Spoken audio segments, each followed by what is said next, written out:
Hey everyone, welcome to this particular video. So in this video we are going to cover each and everything that you need to know to start your journey and become an expert React Native developer.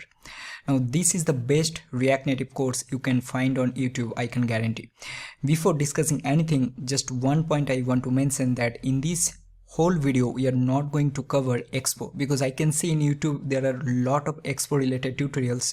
So each and every project and all the things we will be learning using React Native CLI. Alright, so before discussing the curriculum, just one thing I want to mention, that I've given a lot of effort to create these videos, and believe me, these kind of videos take like a lot of time, like almost it took me 1 to 1.5 months. So if you're new to the channel, please subscribe, and if you're already subscribed to my channel, please like and comment down, right? Or else, like, if this video doesn't get enough like and comments in next 1 or 2 days, right, so YouTube will not send to other people. So please like it, comment, and also share with your friends. Now let's discuss what are the things that we are going to learn in this particular video. So let's see all the things and what are the prerequisites and each and every section in details. So first we'll start with our prerequisites. So here you can see that you need to know React.js pretty well, as well as TypeScript concepts, and also if you know Redux toolkit, that is going to help you, because in this whole video this will be primarily focused on React Native. So you're not going to cover anything related to React.js basic concepts, TypeScript and Redux toolkit. Now moving to our course curriculum. So first we'll start with very important, setting up our development environment. So here we are going to learn how you can install Node.js and NPM, how to set up your Android Studio, installing and configuring your React Native CLI, creating your first React Native project using CLI, understanding the project structure, and also how you can run your React Native CLI project in Android Simulator. So we are going to learn each and everything, your complete development setup from scratch. Next we'll move to basic components section, where we are going to cover all the basic components that you need to know to start your React Native journey. So we'll start with view component, text component, button component, image, text input, how to handle user input, touchable components, touchable opacity, touchable highlights, how to respond to press events, and also scroll view and its properties.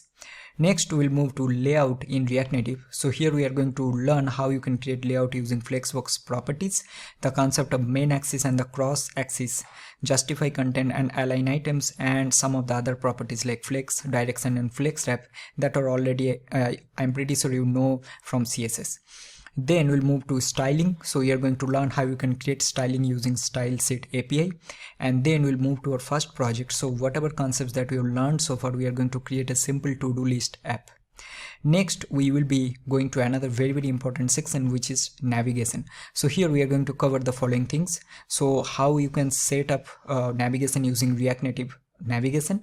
So we'll learning the following navigator. So we'll start with stack navigator, how to create and configure your stack navigation or navigator, navigation options and customization, how you can pass parameters between multiple screens, how to implement tab navigator, bottom tab navigation, and also how you can create drawer navigator.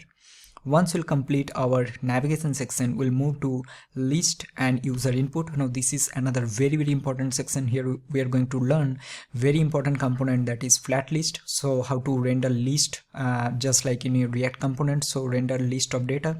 Then how to configure list headers and footers, section list, advanced touchable components, touchable without feedback component, pressable component, how to use modal component, how to render large list, and also we are going to at the end learn how you can implement pull to refresh or infinite scrolling. Then we'll move to our data fetching section. So we are going to learn how you can use fetch API to fetch data, how to handle JSON responses, how you can implement or integrate axios in your React Native projects, how to implement dark mode, and also you're going to learn how you can use context in React Native projects, although there is not that much difference, so it will be similar to how you use in React projects.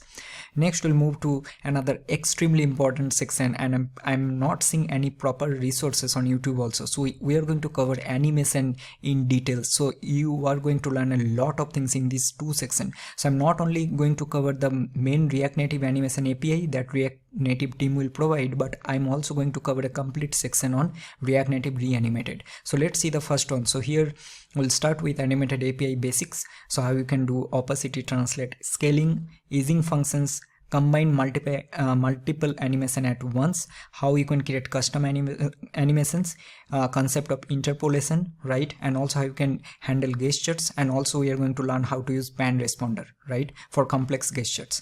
Once we'll complete all of this, we are going to also create small projects in between. Then we'll move to our React Native Reanimated section. So here we are going to cover each and everything that you need to know, all the core concepts, different type of animation types, customizations, and how to handle gestures in React Native Reanimated. And then we are going to create a complete project on form validation. So in this particular project, we are going to create a form from scratch. We will know how to handle form validation, as well as we are going to apply all the animated concepts that we have learned so far.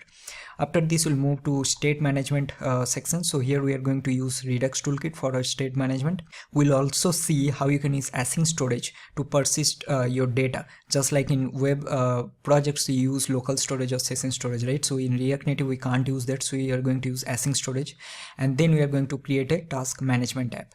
And after this, we are going to move to our main course project, which will be a full stack. So here we are going to create a recipe application. So our React Native and the backend will be on Node, Express, TypeScript, and MongoDB. So we are going to learn how to do user authentication using JWT, how you can store token and user ID using async storage, how you can create recipes, how to navigate to a details page, and also how to implement logout features also. And at the end, there will be a small section of I'm going to show you that how you can version your app, how you can build different kind of builds like debug build, release build, and beta build. And also I'm going to give you some overview on how you can generate a signed APK. So this will be the complete overview of our whole course, and I'm pretty sure you are going to learn a lot of things. And believe me, this is the course and where I've given a lot of effort. I think this course almost took 1.5 months for me to create. So please like it. The target for like will be 10,000 for this particular video.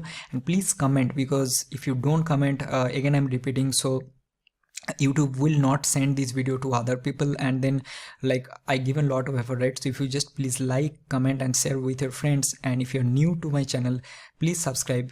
And I'm repeating, you are going to learn a lot of things, so you don't have to buy any paid courses also, right, on Udemy. Just watch this course and practice, and after some days, right, maybe after 1 month or 2 months, you can say like you are a good React Native developer. So let's get started, and good luck.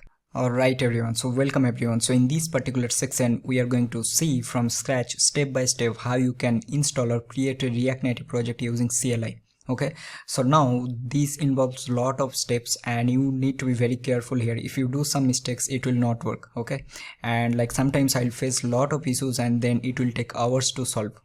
So first, what you need to do, right, first come to the official doc, and then this development, and go to guides, and then click on environment setup, and then set up your environment. Now first, because currently I don't have any personal Apple laptop, so that is the reason I'm going to discuss each and everything related to Windows or Android. If you are using Mac, then you need to follow the similar process, but it will be little different.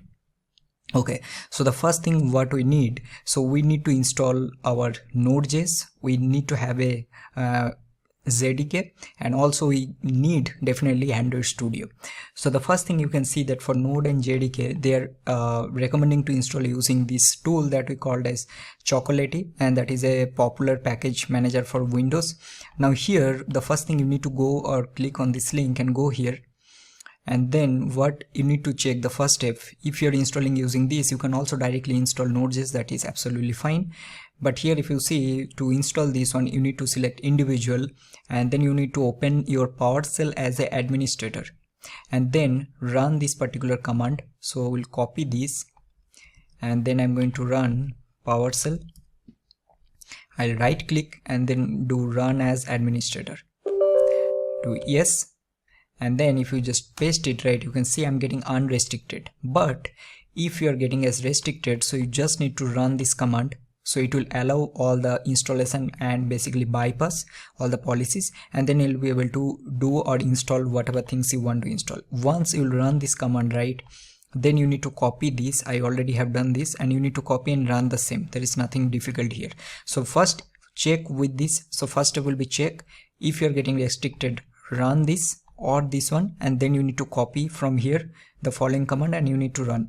Once you'll do this, then go back and then we'll run the following command, which will be choco install y node.js Microsoft Open JDK 17.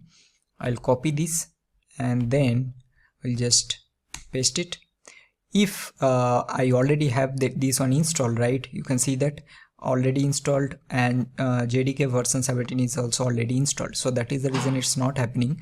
But for you, definitely if you're doing it for the first time, it will take some time and it will be already installed. So this is the first step. So now we have installed Node and JDK. Now we need to go to our Android Studio and we need to install Android Studio. Search for Android Studio, go here, and you can directly go from here also, download. Now definitely you need to install the latest version always. Okay, so we'll see what is the latest version. So this is the latest version. Just click here. I already have installed this, so you can see that I already have this Android Studio installed. So you just need to install it, and once you'll install, after that we are going to see what will be our next step. So once you will download, then we'll just come here and then double click. Now we are going to set up our Android Studio. Okay, sometimes it takes some time. Okay, so now click on yes, next. So this will be your path. Don't change anything, just click next, install. So now once this is installed, then we need to, let's go back and we need to do couple of more installation, right? So first we need the Android SDK, we need the Android SDK platform, and definitely we are going to need Android virtual device or emulator, because we are going to run all our projects in emulator, right? You can also definitely use real devices, but I will highly recommend please install these Android virtual devices also, right? And I'm going to show you that what are the things that you need to install for this SDK, right, once this is done. So let's wait for some time. I'll resume once the installation is completed. All right, so now this is completed. Now click on next and let's click on finish. Now this will open Android Studio, and after that we need to install quite a few things. Okay, I think this is already opening. Okay, all right, so now the first thing what you need to do, right, if you come here and you see we need to install the SDK platform, and first we need to install the Android SDK. So for SDK we need Android version 15, which is vanilla ice cream. So this you need, and also we also need to install this. Either you can install Intel x86 Atom system image or Google API. I will suggest install both. Okay, I'll always do both. And then also you need to install one more thing, that will be the SDK platform 35, and also do the 34 also, SDK platform 34. So let's go here, and now I'll click on more actions, go to SDK manager. Now you will see that what are the things we need, right? So the first thing you can see, we already have Android SDK platform 35, this is selected, and you can see Intel x86 64 Atom system image. This is also, it's already installed actually in my device, so that is the reason it's showing installed.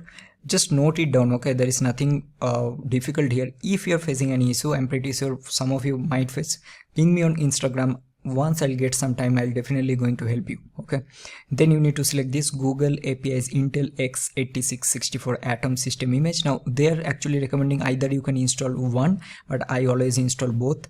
Now scroll down, right, and then what else, this Android SDK platform 34, very important. If you don't install this one, it will not work. Okay, sometimes it will give error. So SDK platform 34 you definitely need. Now scroll down, we'll see. Okay, for here I think that will be more than enough. So I'll just repeat once again.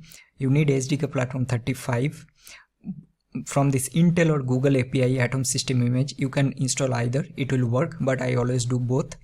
And then you have to install Android SDK platform 34, and also you can install the sources for 34. I think this is optional. You can install this Android SDK platform 34.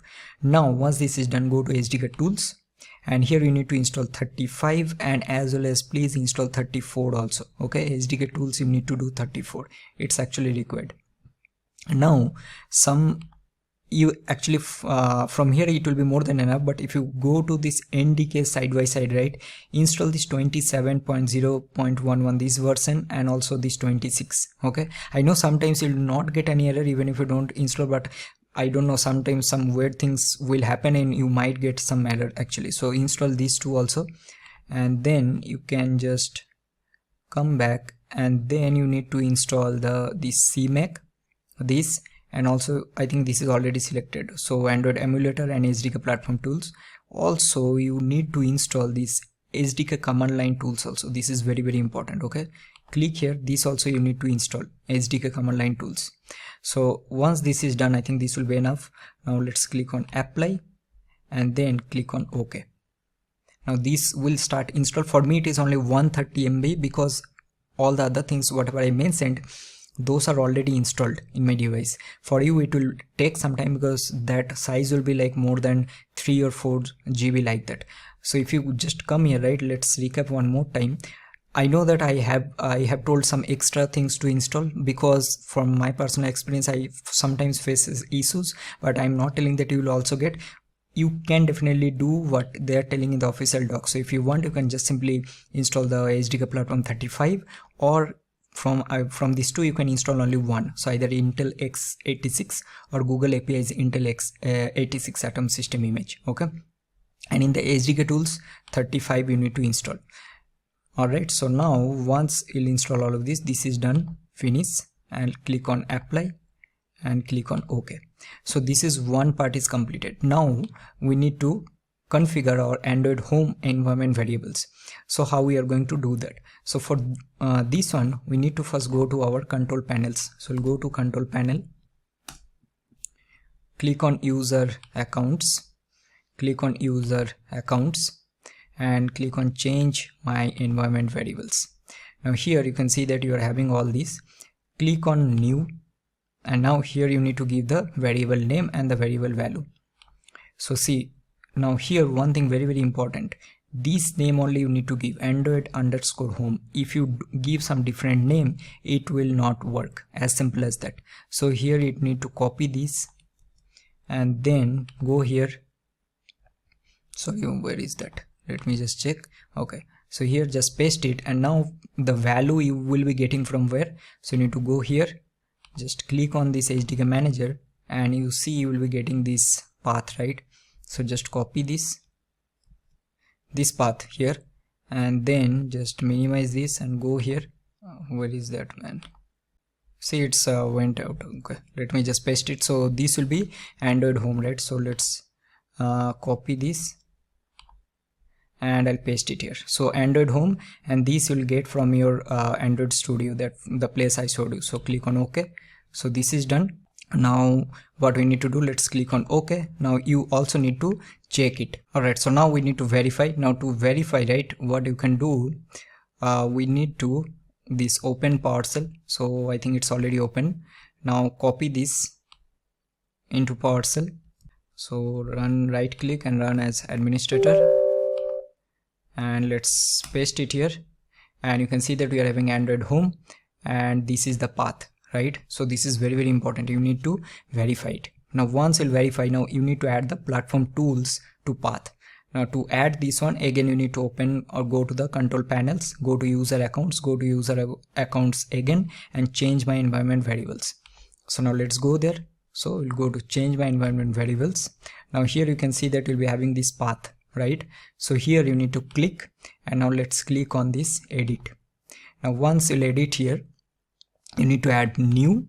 Now here you need to paste that value that they have mentioned there. So let's go there, or you can also go to your here and then copy this. You can also edit from here also, and then you'll be getting the value here, right? So just copy this and let's click one more time. So we'll go to path, edit, let's click on new and paste it here.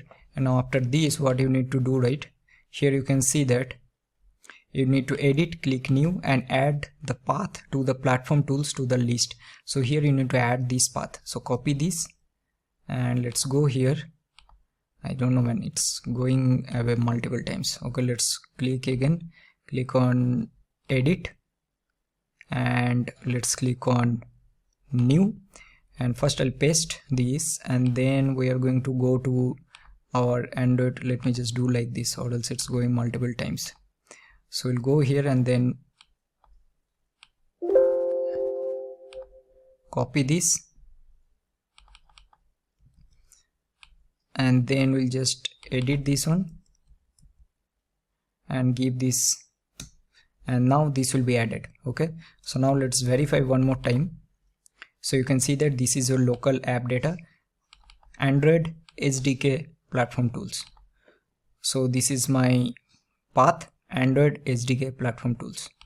Okay, and we have, okay, so this is both the things now we have added. So now let's verify one more time, right? So we'll go here, go to change my environment variables, click on edit just to check. From here you can see the Android home, and this is the path, and also you can see we are having path here. Let's click edit here and just verify. So we are having this path, right? Android SDK, then platform tools. So both the things we have added. Now once we'll add all of this, now what we need to do, just we need to create our project, right? So all the configuration is completed. Now because we are not using any export or anything, right? So how we are going to create? So we need to use React Native CLI. So to do this one, search in Google that getting started without a framework, or you can search like React Native without export. That will also give you the same result. So the first step will be here, what you need to do first, you need to, if you have already installed React Native CLI previously, then you need to uninstall it. I think I will also highly recommend this one, because I also got so many issues previously when I will not uninstall and then install the latest version, right? So first uninstall this React Native CLI, this, and then you can use this React Native community /CLI at the latest, which will install the latest version in it, and then the name of the project. So this we need to use. So what I'll do, right, I'll open my command line first, and now let's copy this from here, and then I'll paste it. Now this will already, see, it's already done. So now what we can do, right, let's do it in this location only, doesn't matter, later we can change it, because when I'll be starting the video we are going to do this one in a proper folder. So now I'm just going to copy this from here, and let's paste it, and this will be your name of the project, right? So I'll give this one as first React Native. Okay, hit enter. Now if everything works fine, so this will automatically started installing, and after that we are going to open this one, and we'll see now it is asking that we need to install all these packages, which is the community CLI. So it will automatically give you the options, type Y, enter. Now once this is done, it will start creating your React Native templates and everything, and then we are going to see how we will run this one in our emulator, and also we are going to discuss all about the folder structure and everything. Alright, see, it's already started. Okay, so I'll just pause this for some time, it will take some time, and then we are going to see the next steps. Alright everyone, so now see the project is now created. Now before discussing some of the folder structure, first see how we are going to run this project. Now here the first thing is that we need to first run our Metro server, as well as we need to build the code here, whatever code we are having. So we are going to build it and run in our Android emulator device, or you can also use a real device. Now to first we need to run or start emulator, right? So we need to go to our Android Studio. Let's close this, and then click on this more actions, and click on this virtual device manager. Now here create a new virtual device, and now what you can use, right, let's use some Pixel 7. Okay, select on this Pixel 7, and now click on this next. And also I'll give you one more tips. Whenever you'll see this option, right, Play Store, this icon here on this name, then try to select any one of that. Okay, here you can see that this is the Play Store icon you were able to see. Now click on next. Now it's already selected, right, because we already installed this one. Now click on next. This is the name, you can change, but I'll highly suggest just keep it how it is, and then click on finish. So now it's created. Now we need to click here to start it. So let's wait for some time. This will take some time, okay, if your laptop is very slow. For me actually it's slow, okay, so like it will take some minutes to open. If you have more RAM in your device, it will be faster. So let's wait for some time. Once the emulator is in starting phase, then see it's already okay opening. Let's wait. So I'm going to keep it side by side. Let's keep it here, and then we are going to start and run this project in this emulator or Android. See, it took me around 5 minutes to open this one. So now it's open. So what we'll do, right, we'll open one terminal and we're going to run our Metro server, right? So I'll do npm start, and in another terminal we need to build this project, right, because we are running in our Android. So how we are going to build? So for that one we need to use this command, which is npx react native, and then because we are using Android, so we're going to do run Android. Hit enter. Now once this will, what will do, right, it will automatically detect your emulator. It will start the Gradle configuration and everything. The code, whatever code you're having, it will be built, and that will be placed inside inside Android app source. You can see the debug, and you're seeing this build, and then there will be one more folder will be created here inside this, and inside that build there will be apk, right? So that will be debug apk. So that we are going to discuss later. So that debug apk, once it is created, then it will automatically install that apk in this emulator. If your emulator is not open, it will not install, so you need to manually install it, okay, because it's already open. So let's wait for some time. Now this will take minimum 10 to 12 minutes, and you can see that I think it will start in a minute. So let's wait for some time. So you can see that it's already telling installing the app, although the Gradle configuration and everything is not done yet. So it will start in a minute. Don't skip any of the things here, okay? If you skip, then there is no point of watching this video, because each and everything will be depend on this. So you need to first master all of this. It's starting the Gradle, and then it will start the build. So now I'm going to pause it. Once this is done, then we are going to open it in our emulator.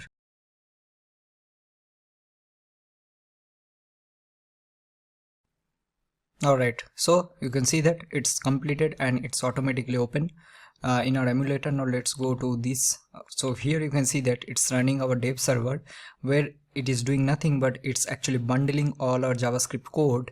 And now once it is ready, then you can see the output here, right?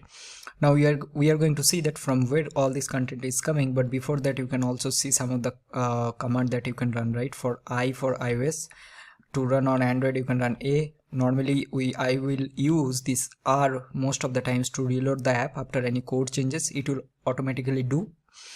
Then there is to open DevTools, you can open D, and then for DevTools you can select J. So if I do J, right, so you can see that it will launch our DevTools. So this is about the structure or the way or step-by-step process how you are going to install a bare React Native project using CLI without Expo. Now if you have any doubt, just comment it, and also you can ping me in Insta. I will be available, and then I'll try to reply you back, okay? And if you're having any doubt, just go back and watch the enter section once again, and then I'm pretty sure you will be able to do it. Once this is done, now in the next section let's discuss some of the very important file and folder structures that we are having in this particular project. So let's start learning or start our journey on React Native. Alright everyone, so now let's quickly discuss all the files and folder structure, the important ones that we are having in this project, right? Anyway, each and everything we are going to cover in this particular video. So first we'll start with test file folder. So definitely, as the name suggests, we are going to write all the test cases in this particular folder. Then the very important folder is our Android folder. So what is Android folder? So this Android folder will have the Android specific files and configuration, right? So if you go inside of it, you can see there is an app folder. So this contains the Java code for your Android app, okay? And inside app folder, I told you, right, when we will build it, it will create a APK. the debug APK. So if you go to the app, right, and inside this you can see that there is a build folder is created, and inside field there is outputs, right? And if you go to this outputs, you see there is a APK folder, and inside this APK folder you are having this app debug.apk. So this is the APK that is currently you can see here, right? Now here in this outputs, currently you are seeing the debug APK, right? So you'll be able to create a release APK, beta APK, whatever you want to create based on different commands. Alright, then you are having inside, you can see there is a build.gradle. So this is actually your Gradle build configuration for Android. Now whenever you are changing anything on the Gradle file or build Gradle file, you need to rebuild the code once again. Okay, then you are having another file which is very important, which is called settings.gradle. So this is actually your Gradle settings for the Android app. Okay, and then you are having some other specific Android specific related files here. So now let's move on to the next one, which is iOS. So as the name suggests, so this is actually your iOS related, all the folder and everything, right? So you can see here, right, you are having the first, which is your the name of the app that you are given here, first React Native, and based on that you are seeing all the folders here. And the first thing you are going to see this Xcode project. So this is actually your main Xcode project configuration, and this is your workspace that where you are going to write all your code. But we are not going to cover much details into this iOS in this particular video. Now let's move on to the next, which is our node module. So here, as the name suggests, this actually this folder contains all the packages, dependencies and the sub dependencies that we are having in this particular project. Now next, you can see there is no source folder, right? Currently we don't have, but normally we are whenever we'll be writing any JavaScript code, right? So we are going to create a source folder by ourselves. So let's say I'll create a source folder, and inside this source folder now we will be managing the folder structure in a proper way. So for example, let's say we are having different screens, right? So normally in React Native we don't say pages, we have screens. So we are going to create screens folder, then we'll be creating our components folder, navigation folder, assets folder, each and everything inside this source folder. And then you can see next you are having the main JavaScript root file, so which is our main app.js, which is our main entry for our React Native app. Very important, right? So that means main entry means just like if you compare this one to a React project, right? Similarly in React we have a index.jsx, or if you are working with Vite you are having main.jsx or tsx file. Similarly here this app.tsx is your main entry for your React Native code. So whatever things you are currently seeing here, this is coming from this particular file. So now what I'm going to do, right, I'll just remove each and everything from here, and I'll show you that whether it is coming from this particular file or not. So now let's remove everything, and also I'm going to remove all of this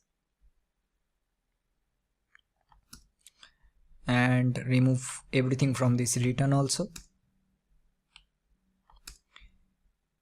And now what I'll do, right, simply I remove all of this.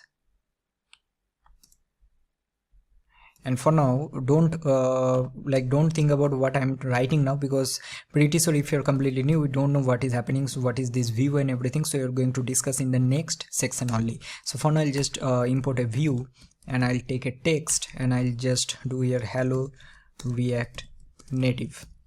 So this is a JavaScript side code change, right? So the moment I'll save it, this Metro server will automatically bundle this, and this will be getting restarted. So if I save it, right, see it's refreshing and you're getting or seeing the hello React Native. So that means this proves that this file is your main entry for your React Native application. So whatever screens, let's say you're having 100 screen in your project, each and everything will be inside this particular root file only, this app.tsx. Now moving to the next, right? Next, what we are having, next you can see we are having the babel.config. So it's actually Babel configuration for your React Native. So whatever plugins and everything you are going to use, you need to configure it in this particular file. Just one example, let's say you are using something like React Native Reanimated for your animation. So you're going to add those plugins in this file only. Alright, next you're having another very important, which is so jest config is just for your jest configuration for your testing.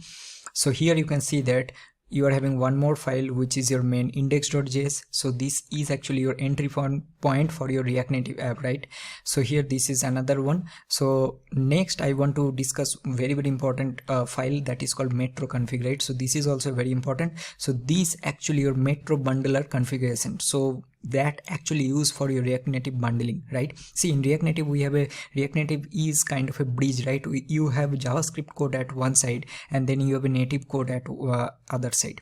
So whatever native code you'll be writing inside your Android folder, and then JavaScript code or React side code you are going to write inside your app.tsx, which is basically your main entry file. So this metro config will hold all the information related to your metro bundler.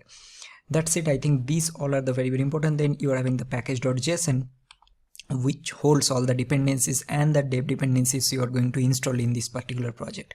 And at the end you can see that you are having the ts config. Now one very important point I want to mention, that currently React Native team actually standardized that each and every project you are going to create in React Native, that will be TypeScript by default, right? So you can't directly create JavaScript projects like that, so you need to use some previous version. So each and everything will be in TypeScript, so all the projects and each and everything we are going to learn in this particular video in TypeScript only.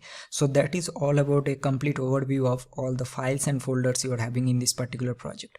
With this we have concluded our first section. So in the previous section we have discussed how you can create a project from scratch, and we installed our Android Studio and all the other SDK tools and everything, and also file and folder structure. Now without wasting any more time, we need to learn a lot of things. So in the next section we'll start our journey on learning basic components of React Native. So just for one example, like this view and text, what is this, right? We don't know. So these all the things we are going to learn from the next section.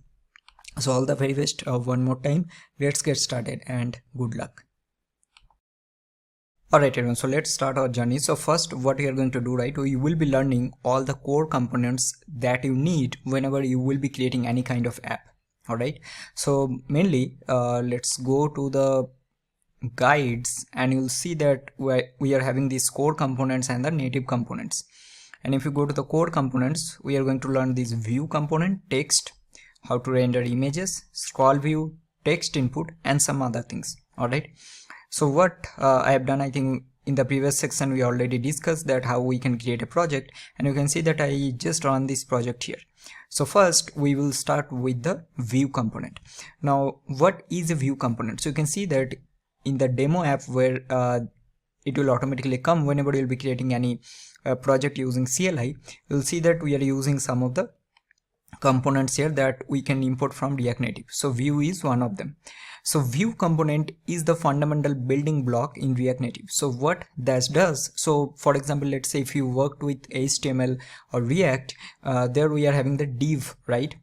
So you can kind of compare both div and view, because view is kind of a container that supports layout with flexbox, style, and also some of the accessibility controls, right?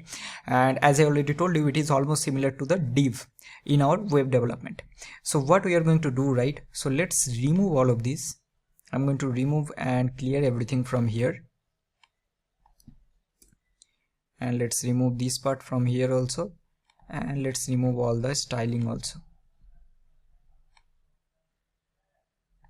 Okay, and I'll remove this, and let's remove all of this. So first thing what we are going to do, okay, let me import it from React Native. So first we need to import from React Native. So I'm going to import view, and here let's take a view component, and what we are going to do simply, so if I now save it, right, so what will happen, no content will come, right? So similarly, like if you take any div or anything in your web development, you will see that there will be no content, but it's kind of a wrapper. So this is similar to that only. Now let's say I want to give some style here. So what we'll do, we'll give a style property, and let's say I want to give a styles dot container. So I'll just quickly create this, and here let's take container, and here we'll give, let's say I want to give a margin bottom of 20. Okay, now let's save it. Now nothing will come.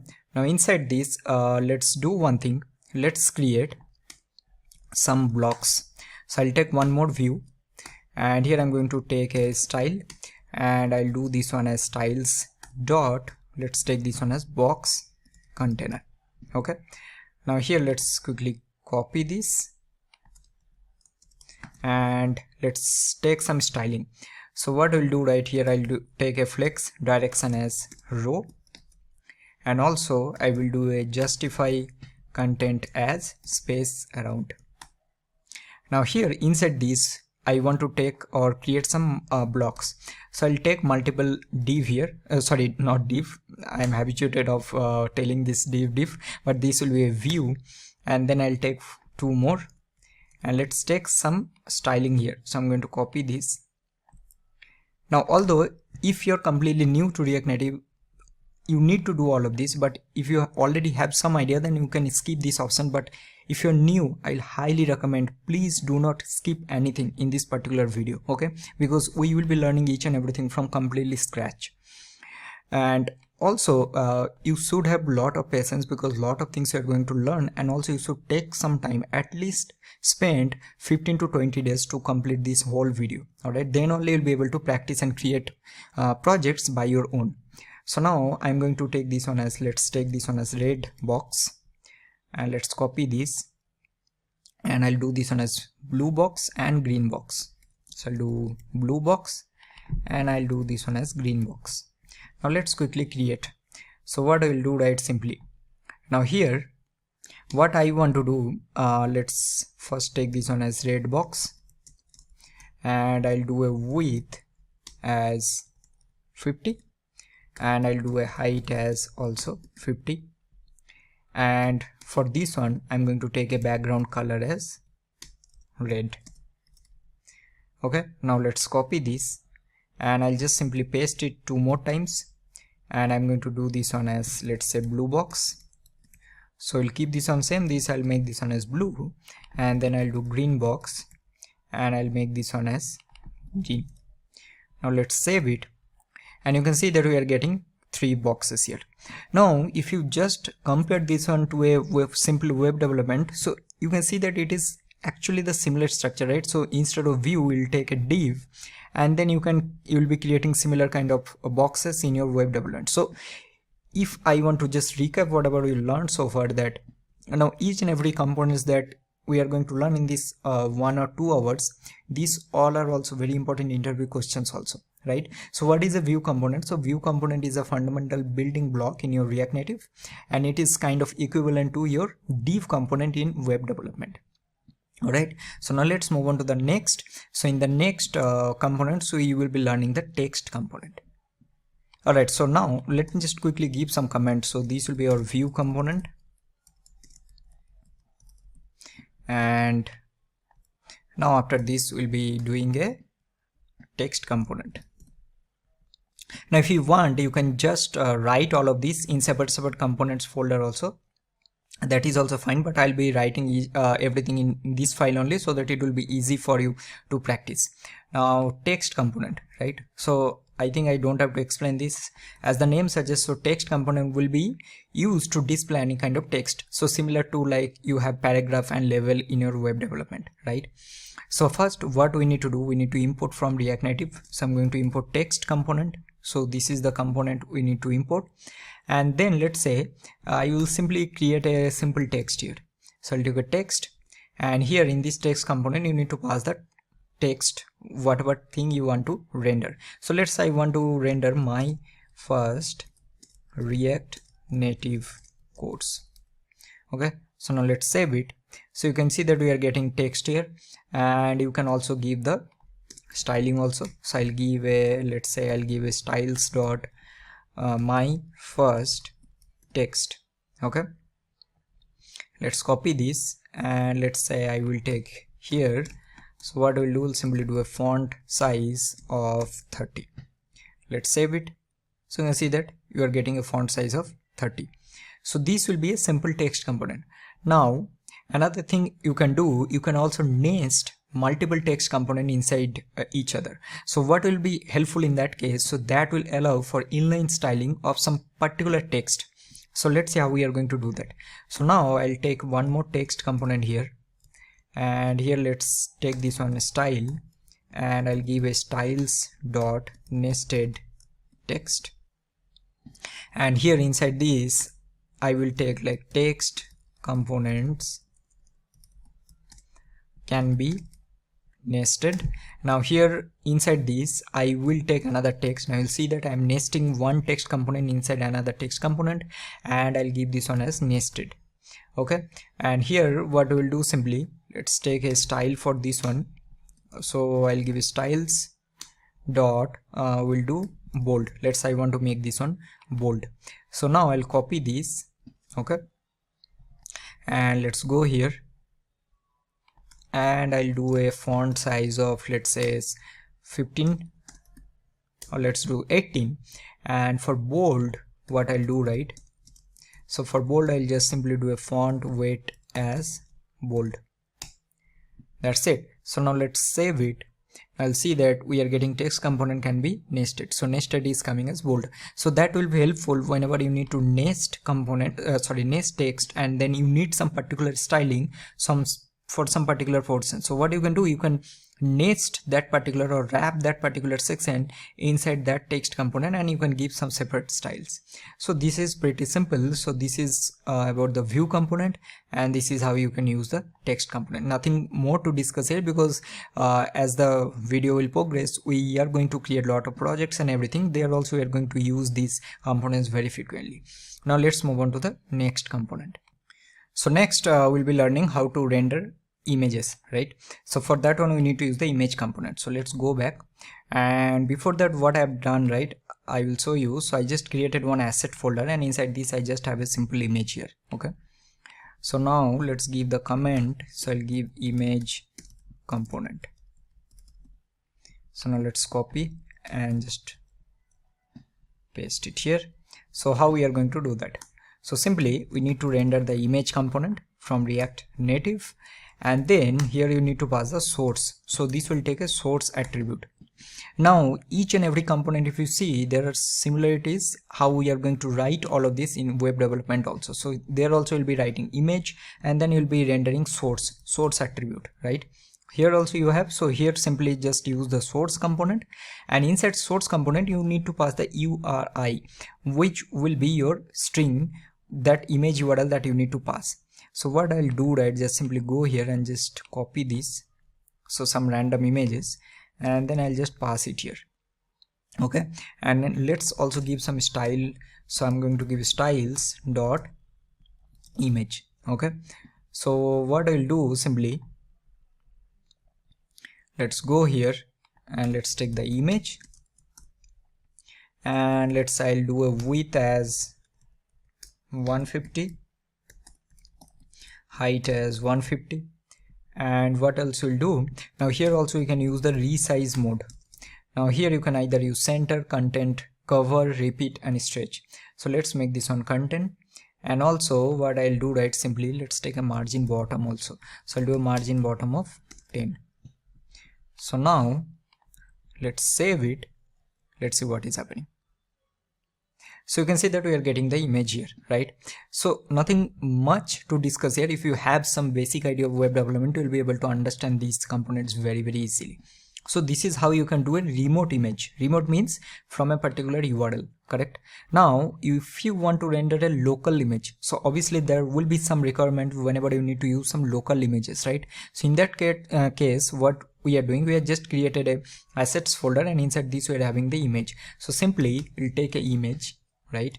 So we'll take an image, and here I'll take a source. Now in the source I'll do a require. So now you need to pass the path, that from which path you want to render it. So now just simply go to your assets. Sorry, I think we need to go here. So we'll be going to assets, and this will be my chase.png. That's it. And this is how we need to use, and simply also let's use the same styling for this one also, and let's save it, and let's see what we are getting.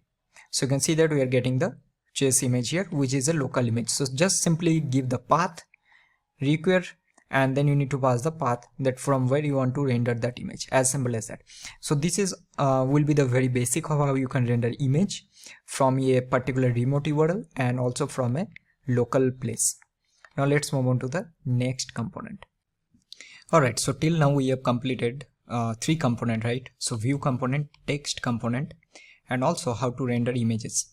Now let's learn another basic component that we called button component, right? Because we also need to know button is one of the fundamental components that you will need whenever you'll be creating any project. So the first thing, so we have a pre-built button component that we need to import. So first we'll import button from React Native. Now this button component, you can see we are getting some error. So the reason is there are two properties that is mandatory in this button. So normally how in web development we'll do like this, right? So we'll do button, but here we don't have to do like this. So you need to self close this here, and then this will need a text. So how you're going to give the text for this button? So you need to take a title, and I'll give this one as click me. Okay, and also if I now save this, right, so this is the mandatory property. So you can see that you'll be getting a button. I think it's loading. So you're getting a button here, you can see.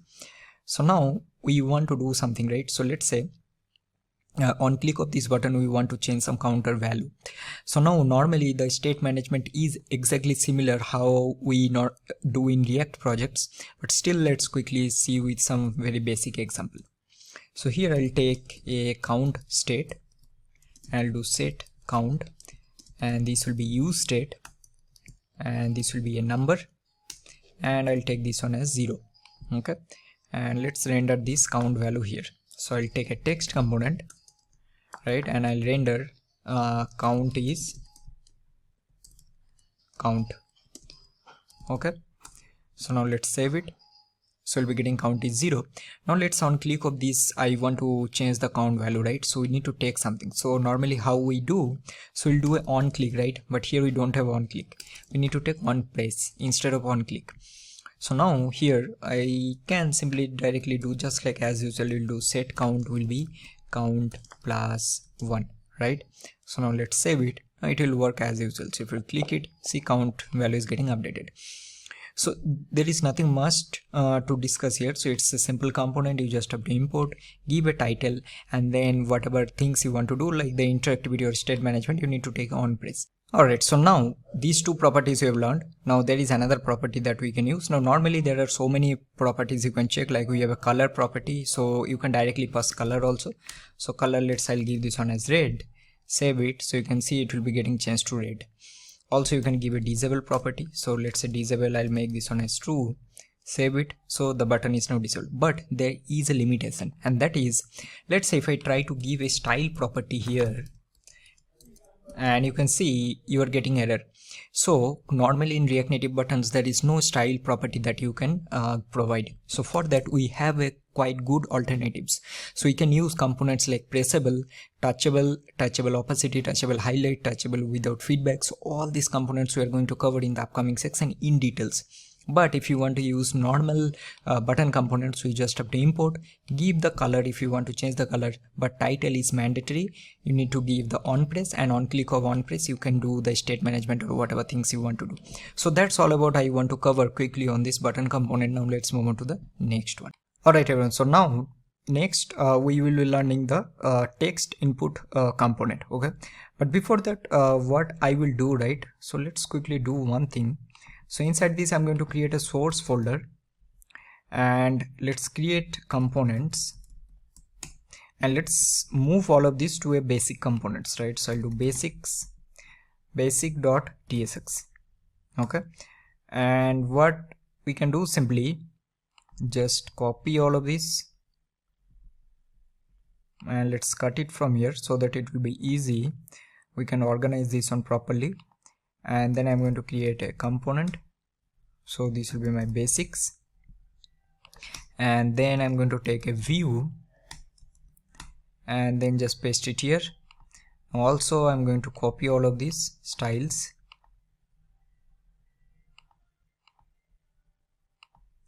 and then I'll paste it here, and then we need to import style sheet also,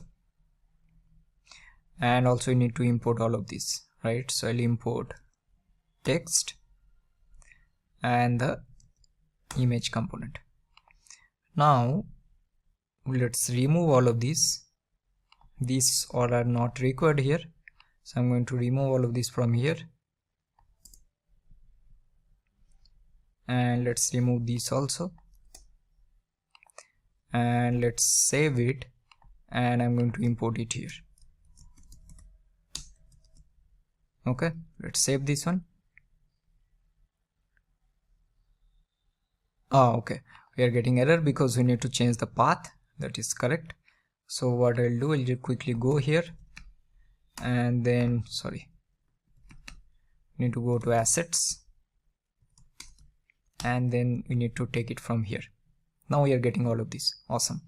So this is fine. So what we have done, we just moved all of this into a separate component.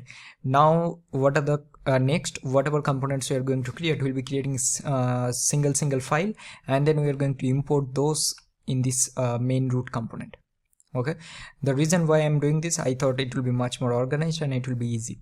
So next, let's quickly create our second component, which will be our text input. So I'll give text input dot tsx.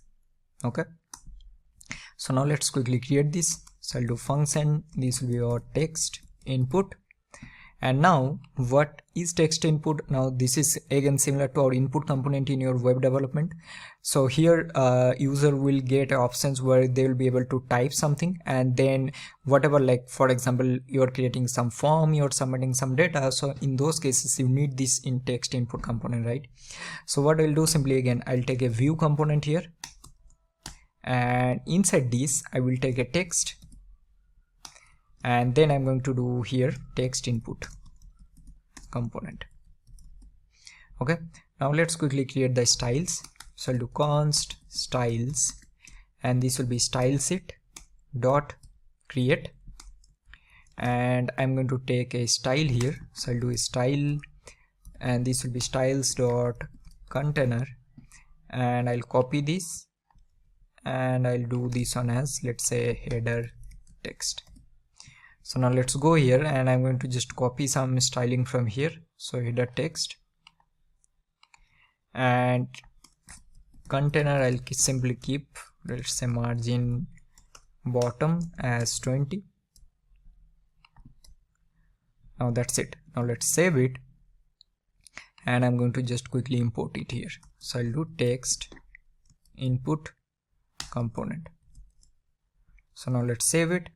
So you're getting text input component here. Now how we are going to create, right? It's very simple. So simply you just need to import text input component from your React Native. Also, let's do one thing. I'm going to use text input component here. It will be easier, and let's import it here. So remove this. That's it. So now here I'm going to use text input from React Native. So this is the first step. Now what are the things that we can give, right? So here, if I now simply just save it, right, let's see what will happen. So you can see that you'll be getting actually something here. See, here you can see, but you are not able to see that one, right? But you are getting that input here. So we need to give some kind of styling here, right? So let's give a style here. So I'll do a style, and I'm going to do this on styles dot input. So here I'm going to simply give a input. So let's give a height as 50. I'll give a border color as gray. I'll do a border width as 1, and also you need to give a padding. So here you need to give this padding horizontal, right? So here I'm going to give this one as 10, and also need to give a margin bottom, which will be also 10. Now let's save it. So you can see that you are getting this text input here. Awesome. But what is the need of it, right? So obviously user is going to type something here, and then whatever value they'll be typing, that value you can see that we are getting here, and then for example we'll be sending this value to our backend, and we will do something with this value. So similarly, just like in our web development, we usually do on change or on something, or like on select or whatever. Here what you need to do, you also need to use some method here, right? So what is the method or callback you need to use? That is called on change text. So that will be the callback, and that will be called whenever the text value will change. So here simply I'll do, let's say, on change text. So this will be the callback, right? So you can see that if I hover here, callback that is called when the text input value changes. Now simply I'll take a value here. So I'll take a value and I'll do a set value. Now these all are React concept, that is the reason I'm not explaining, right? So I'll do a use state of empty, and now we need to pass a value property. So here you need to pass the value property, which will be this value, and simply here you can pass this set value here, right? And also you can pass something like placeholder. So let's give this one as type something here. Now what I'll do, simply I'll just log this value here, right? Now let's save it. Now let's see what will happen. Now one more thing we need to see, that how we are going to get the value. So you can see that our metro server is running here. So we'll just go down and let's say I'll type my name here. You can see that you are getting the name here, correct? But now in the latest there is a I think there are some changes that React Native team have done. So if you just type here J, right, so you can see that it will launch a dev tool, and here you'll be able to see all of these changes. So you can see that in the console you'll be able to see these changes, right? So if I type something here, you can see this value is getting updated, right? So you need to type J and it will automatically open this React Native dev tools. So that means we are able to capture the value, and now if you want whatever things you want to do, you can do this one with this value property. Now you'll notice one thing you might think weird that is happening. See, we are having some particular screen resolution right here. So height, I am talking about the height of this device. If you see, right, if I just click here, we are not able to, if I see I'm clicking or doing a scroll up, but nothing is changing. So screen is kind of freeze. So that means we need to do something whenever we have some content which will exceed this screen height. That means we need some kind of scroll or something, right? So we need to see how we are going to do that. So now let's move on to the next component, and before that let me just recap everything, and also I'll give you some homework what you need to do, right? Whatever components you have learned so far, view component, text, image and text input, just try to write each and everything once again before moving to the next component. The reason why I'm telling this one, this is how you need to practice all of this if you're a complete beginner, right? You might think that watching the video will not going to help you in a long run. So you need to practice all of this now without watching anything, right? Just do it by your own. If you're getting stuck, then come back and then try to practice after watching. So this is how you need to do it for each and every section. Now let's move on to the next component. So in the previous section we have discussed, right, that whenever we will be having more content, whenever the content will exceed the device height, we need to do something, right, or else we will not be able to see what is below. So we need some kind of scroll component. So for this one we can use another component that React Native will provide, that is called Scrollview. So what Scrollview does, so that makes the content scrollable when it exceeds the screen height. Okay, so let's how we are going to do that. So simply just use Scrollview, and then you just need to wrap this component inside that Scrollview. And here if you want to use, so for example now save it, right, see nothing changes, but if I go to, let's say, basic component, and what I'm going to do, right, let's copy this to images or this image and then just paste it 2 more times. And now you see that if I scroll here, you can see that there is a scroll, it's coming, right? And this is coming because of that scroll view. If I just go and just remove these and see what will happen, save it, see you're not able to scroll. I'm actually doing scrolling up, but I'm not able to scroll. So that is the reason you need this scroll view component. So now let's go back and then I'll just remove this. Now if you want to give some styling in this scroll view component, so you need to use some prop, and this is called content container style. Now one more thing I need to discuss, and that is, if you go to this the documentation, right, you will see that you have quite a bunch of properties. And now obviously we're not going to use all of these every time, but some of the properties that we'll be discussing in the in next sections also. But if you want to know more, you can just come here and see whatever properties that you need. So here we are talking about this content container style. So what will happen if I give styles, let's give styles dot scroll view content, and let's say I want to give a padding. So what I'll do, simply I'll come here and then let's copy this and I'll give a padding of 20. Now if I now save this, right, see what will happen. You can see that there is a padding, so it will automatically add that padding.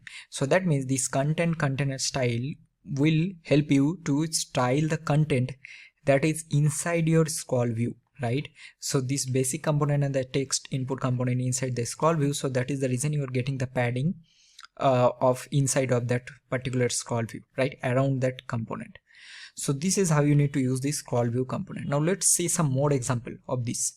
So what I'm going to do, right, let's go here and let's create one more component, and I'm going to give this one as scroll view.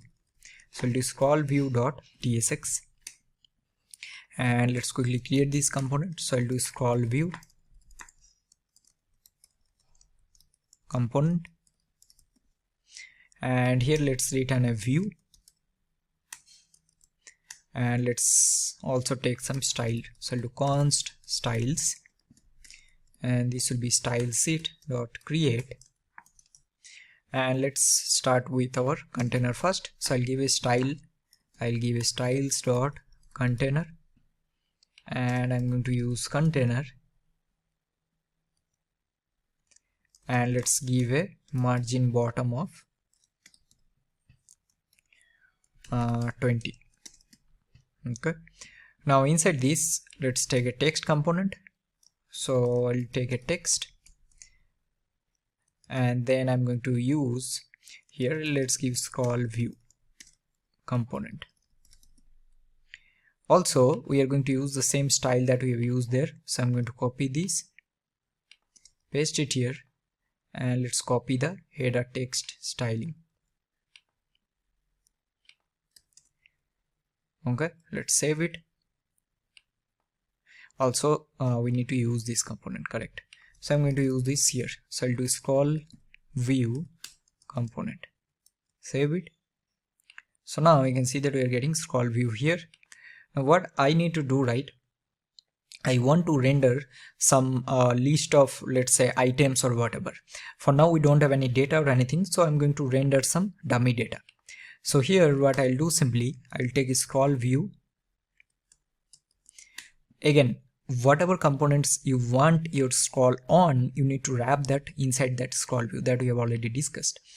Now here I'm going to take a style, and I'm going to give this on a styles dot scroll view, and also you can take, as we already discussed, the content container style, right, which will apply to the content that you are having inside that scroll view. So here I'll give a styles dot let's give scroll view content. Now let's save it, and also we are going to use some other properties like bounds and everything. So let's make this bounds as true. Now here let's copy this and let's use the styling, right? So what I'll do for this scroll view, I'll take some height. So I'll do the height as, let's say, let's make this one as 200. Okay, and I'll do some background color. So I'll do a background color of, let's do F0 F0 F0. Okay, and for the scroll view content I want to use the padding that we have already discussed just now, so which will apply to the content that we are having. So I'll do a padding of 20. Now what I'm going to do, right, inside these I just want to render some dummy data. So let's take a array of 20 dot map. We'll take the index, and here what we're going to do, right, simply just render some view, and then I'm going to render some text, and I'll do this one as, let's say, index +1. Okay, so now here we need to also use the key. So I'll take the index as key for now, and I'll take a style, and let's give this one name as styles dot box, and this I will take a style. I'll do this one as styles dot box text. So now let's quickly add some basic styling here. So box, I'll do a height as 40. Now these properties are almost similar what we are using in CSS, so that is the reason I'm not explaining. The reason is, as I already told in my other videos also, this video will be length, it will be already very long, and if I explain each and everything it will be like huge, right? So that is the reason. These all the things I already told you in the prerequisite that you should know at least some of the basic things. So margin bottom I'll do 10. Let's use some background color.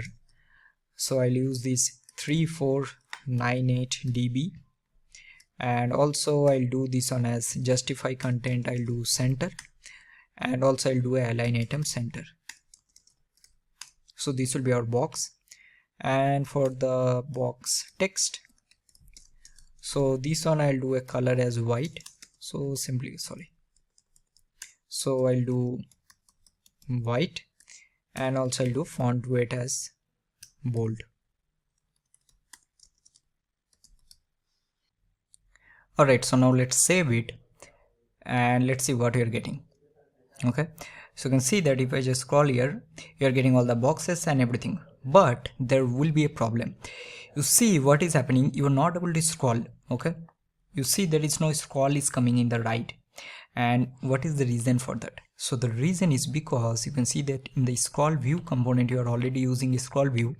At the same time there is a outer scroll view in our app.tsx. So what is happening, this outer scroll view actually prevents from this particular scroll view, so you're not able to scroll here inside this. So how we are going to fix it, or how we can use nested scroll view component?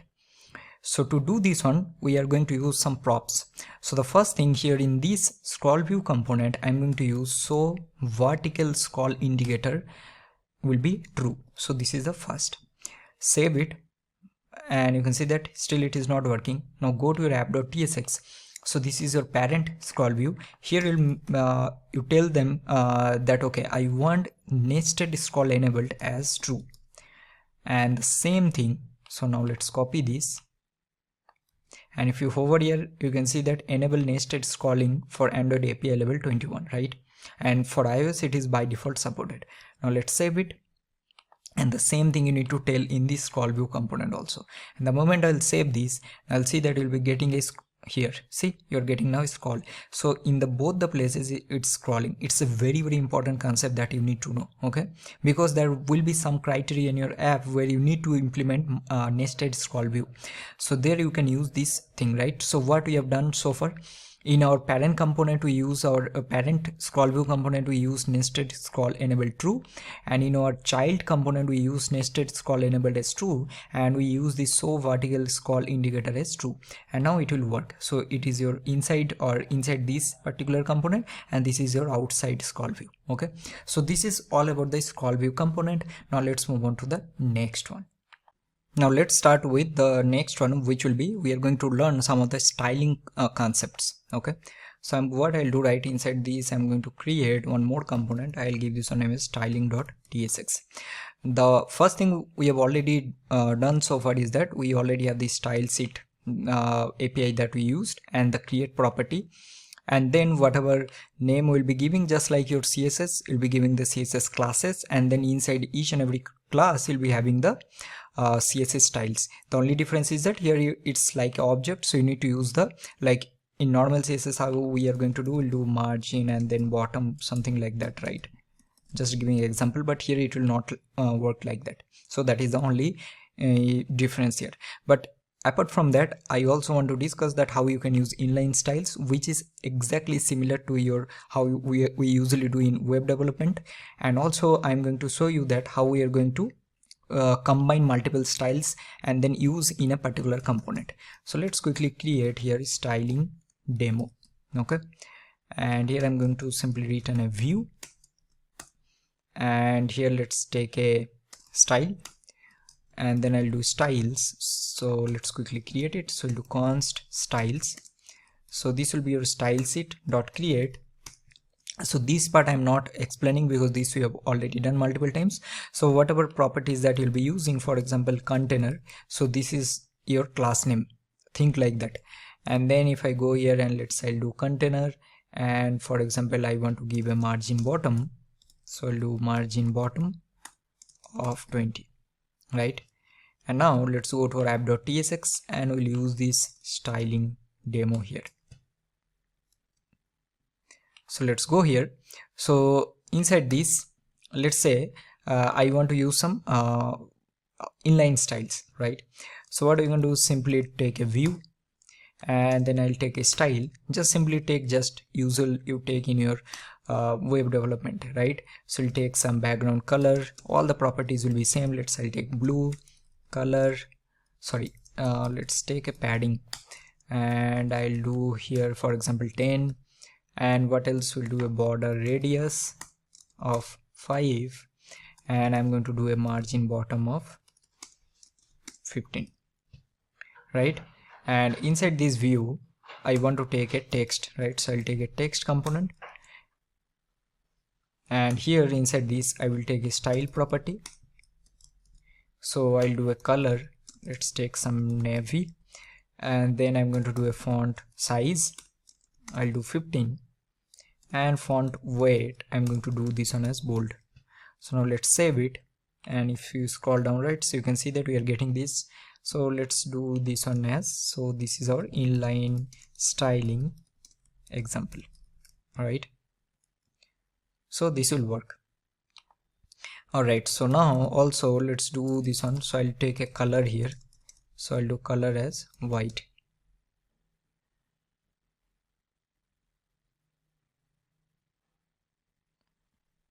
Oh sorry, I think we have used the new color, that is the reason. So let's save it. So you're getting this one as a inline style. So nothing to discuss much here. So this is exactly same how you'll do in your HTML or React projects, right? Now one interesting is that how you're going to combine multiple styling. So this is the part you need to understand. So here what I'll do, right, let's take one view, okay? And now let's say what I need to do, right? For example, I have some common styles, and then there are some condition I need to give. For example, if some flag is true or false, I need to change some of the styling.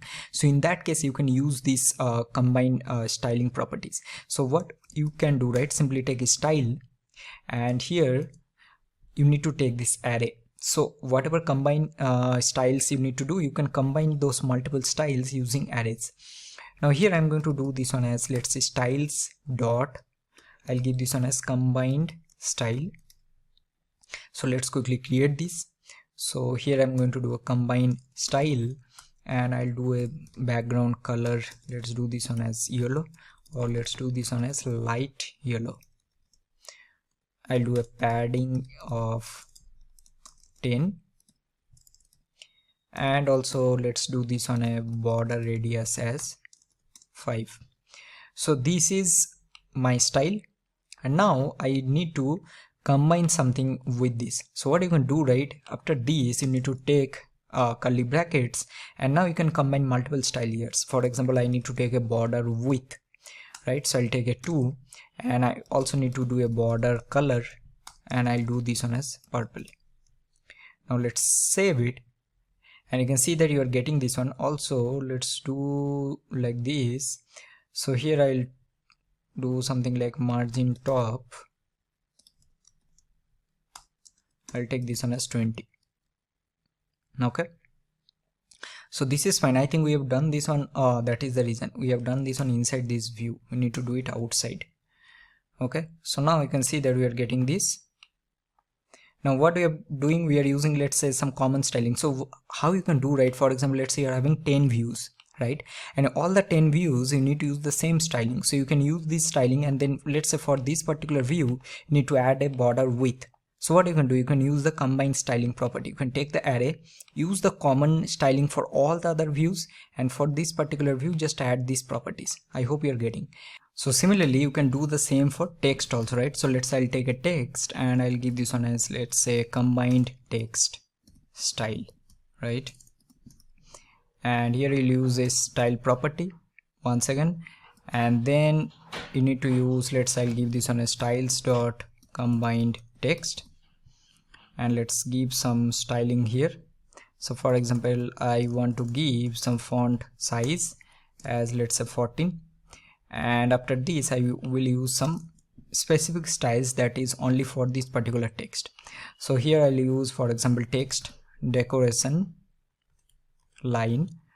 I'll do this one as underline. Okay, now let's save it, and you can see that we are getting this. But if I just copy the same and I'll do combine text style with different color, and for this one, if you notice, right, what I'll do, I'll just simply do a color as, for example, red, and I'll do a font weight as bold, and now save it. So you can see that you're getting similar styles for both. Let's say remove the text decoration from this one.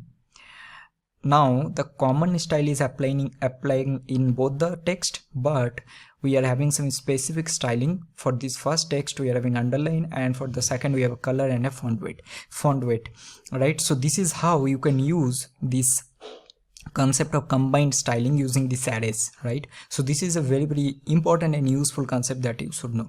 Now let's move on to the next one. Alright, so moving to next one. So in this one we are going to learn that how we can create our layouts using flexbox. Now till this part, whatever component that we have learned so far, you will notice that we have used some of the flex properties. Now if you one more thing here is that they have clearly mentioned that flexbox works the same way in React Native as it does in the CSS on the web. That means if you already work with flex in your web framework like React or JavaScript HTML projects, then it will be almost similar. There will be some difference. So the only difference is that here, if you in normal web applications like in CSS, flex direction will be default to row, but here flex direction is default to column view instead of row view. All right, and there are some others. So let's do one thing. What I'm going to do, right, let's quickly see some of the examples, because the reason why I'll not go into much depth, because all of these flex properties we are going to use in each and every module we'll be covering in this particular video, but I just want to cover some of the very basic things. So let's go here and let's create a flex layout.tsx. Okay, now let's quickly create this component. So we'll do flex layout. All right, so here I'm going to return a view, and let's quickly create our styles, right? So we'll do styles will be stylesit dot create, and let's take a style here, and this will be styles dot, I'm going to take our container. So we'll take container, and let's do one thing. So for this container, just I'll take some margin bottom. So we'll do margin bottom will be 20. Okay, so now let's save it, and now let's quickly close all of this, and I'm going to import it in our app.tsx. So here I'm going to import flex layout. Also let's do one thing. Let's take that text also. So I'm going to copy this, and I'm going to paste it here, and this will be our layout using flex. So let's import text component from React Native, and also let's copy the header text styles from here, same styles, so that we no need to write again and again. Save it, and now we'll be getting layout using flex. As I already told you, right, that by default the flex direction will be column.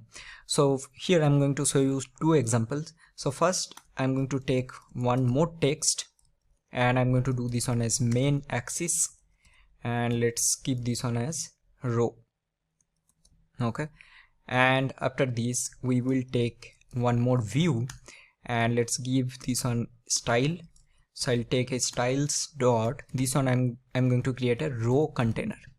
Okay, so now let's go there, and let's take our row container. So I'll copy this. So row container, here we need to take flex direction. I'm going to take this one as row. Row means, I think we already know that, so it will be horizontal layout. Okay, and also I'm going to do a justify content as space between. Now these all properties is similar to what we are having in the CSS, and let's also take a margin bottom of 15. Okay, now what I'm going to do, right, inside this let's take one more view, and I'm going to create some boxes. So I'll take a style. Okay, And remember, we have learned how we can combine multiple styles, right? So let's create a box. So I'm going to create a box property, sorry, style, and I'm going to take a width as 50 and height I'm going to take as a 50. So this will be common for all the boxes. And then I'm going to create some 3 boxes. So one will be our red box that we have already done in the first example, I believe. And then I'll create 2 more.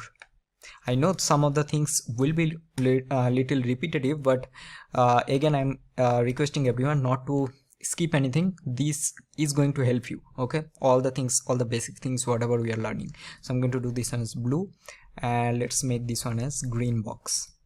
So this will be, I'll do green, and this will be blue. Now here what I'll do, simply we'll take styles dot box, right? And now we can combine multiple, we already discussed, and we'll use the red box. Let's copy this and paste it. So this, I'll do this one as green box, and this I'll do a blue box, right? So now let's save it. Now you can see that we are getting 3 in horizontal, right? If I now change this one, right, let's say let's make this one as flex start. So this will automatically change, right? It will start from the start, and if I do flex end, it will be on the end, like this. All again I'm repeating because if some of you don't know, but I'm actually already mentioned all of this, because I'll get all kind of comments like you don't explain properly some of the things, or will go little quick. See, this is a React Native course, right? If I will explain most of the CSS properties, doesn't make any sense, correct? So that is the reason you should know all of this and try to experiment by yourself, okay? So that is the reason. If you see that justify content, align item, flex direction, flex grow, all of these properties that you have actually used multiple times in CSS. So that is the reason I'll not explain. So let's keep this one as space between only, okay?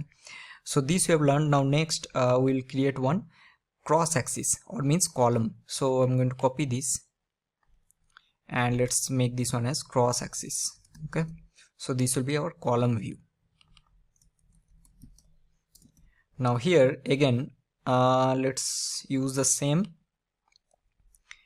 and then instead of row container I'll do column. Now let's copy this, and for column container what we'll be doing flex direction as column, and let's do a height. So I'm going to do a height of 200, and we'll do justify content as space between, and I think margin bottom we can take margin bottom. The reason why I'm taking margin bottom, because after this also will be covering some other sections also, so that will be having some space in between. So now let's save, and you can see that we are getting this one as cross axis, right? Even if I remove this, what will happen? See, if I remove, right, it's going in, it is still in the column view. That is the reason I mentioned that column view is by default. But what will happen if I just remove this row from here? See, it's going in the column view, right? So that is the reason if you want to use row view, you need to specifically give flex direction as row. But if you want in the column view, even if you don't give it, it will automatically take, because that is by default. So this is quickly I want to explain these flex layout properties. If you want, just go here, check all of these flex direction we already covered, justify content will covered, align items also we covered, align content, flex wrap, basis grow, all of these things is already there in the CSS also. If you want, you can experiment all of these step by step. Now let's move on to the next component. Alright everyone, so now next we are going to learn another component that is called touchable. Okay, so we have 3 kind of things. So touchable highlight, opacity, and touchable without feedback. We'll be having another section where we'll be covering these all 3 in details, but let's quickly see some of the very basic demo. Alright, so now let's go there, and I'm going to create one more component here, and I'm going to give this one as touchable.tsx. Okay, so now let's quickly create this. So we'll do touchable components, and here I am going to take one more view, and let's take out styles also. So we'll do styles which will be style sheet dot create, right? So we'll take our container here, so we'll do styles dot container, and in container I'm going to take simply margin bottom as 20. Okay, so also let's go here and then let's copy this text from here, and I'm going to do this on as touchable components. Let's import this from React Native, and also let's copy the header text. These all are repetitive, so that is the reason I'm not explaining all of this. Now I'm going to go to app.tsx and I'm going to import these touchable components here. So now we will be getting the touchable components. Awesome. Alright, so first we are having touchable opacity. So what actually touchable opacity is that, right? So it's kind of a wrapper. So what you can do, right, using that touchable opacity, you can make your views to respond properly to touches. Okay, for example, on press down, for example, let's say, how can I explain? Like, let's say you are having some view and you want to decrease the opacity of that particular view. On press down means whenever you press something, you need to decrease the opacity. So in that case, you can use this touchable opacity. Similarly, touchable highlight is similar to touchable opacity, but it adds a highlight effect. Okay. So now we will understand this one with some example. Now one more thing I want to add, right? So whenever I am creating any component, you should always go to the official doc and see and read something, right? What actually that thing is. Now see, this is how I learn new language. So if you're a complete beginner, the only resource or the best resource you can find, and that is the official doc. So you can see that what is this this touchable highlight is telling, right? So it's a wrapper for making views respond properly to touches, right? So for example, you are pressing down something, the opacity of that wrapped view is decreased, which allow to underline the color to show through and darkening the or tinting the view, right? Similarly, if we go to the touchable opacity, right, again you can see that on press down, the opacity of the wrapper view is decreased, dimming it. So let's say how we are going to do that. So now if I go here, right, for example, I will take something like, let's take a touchable opacity. So you need to import from React Native, and here what I need to do, right, so if you hover here, right, you can see that you can see the definition also. I want to have some text here, okay, inside this. So I'll take a text component and I will give this one as, let's say, let's give touchable opacity only. So we'll give touchable opacity. Now if I go here and let's save it, let's see what is happening. So you can see nothing is happening here. You can see it's on pressing down, something is happening, but I need to do something here. So what I'll do, right, let's take a opacity state. So I'll take const and I'll do opacity count, and I'll do set opacity count, and I'll take this one as use state and I'll make this one as 0. Okay, so here what we need to pass, so first we'll take some style. So let's take or give some style here. So I'll do styles dot button, and let's go here. So I'll take a button and let's give some background color. So I'll give this 2196 F3, and let's make this one little dark. Okay, let's keep it like this. Padding I'll give some, like, let's give a 15 padding. Border radius I'll give 5, and I'll also give a margin bottom. So I'll do margin bottom, so I'll do this one as 10. Okay, so now let's save it. So we are getting this. Also for this text, right, so I'll take some style for this one. So I'll do styles dot button text. So for this button text, I'll do a color. So I'll make this one as white, and let's do a font weight of bold, and I also do a font size of 18. Alright, so this is fine. So now let's go here and let's say we want to increase the opacity count on click or on press of this particular view. So we need to take an on press, and here simply we'll do set opacity count will be opacity count plus 1. That's it. So now let's save it, right? And if you see what will happen, see, on click of that, it's getting a little decreased, right? So this is what it is happening. Now if you do, let's say 0.1, and see what will happen. Save it. See, you can see the difference, right? And if you do, let's say 0.01,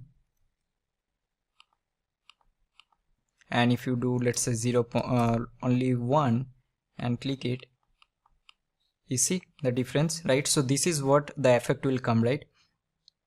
Similarly for touchable highlight, so for example, if I do a touchable highlight, and let's take one more text, and I'll do touchable highlight here. Let's use the same style,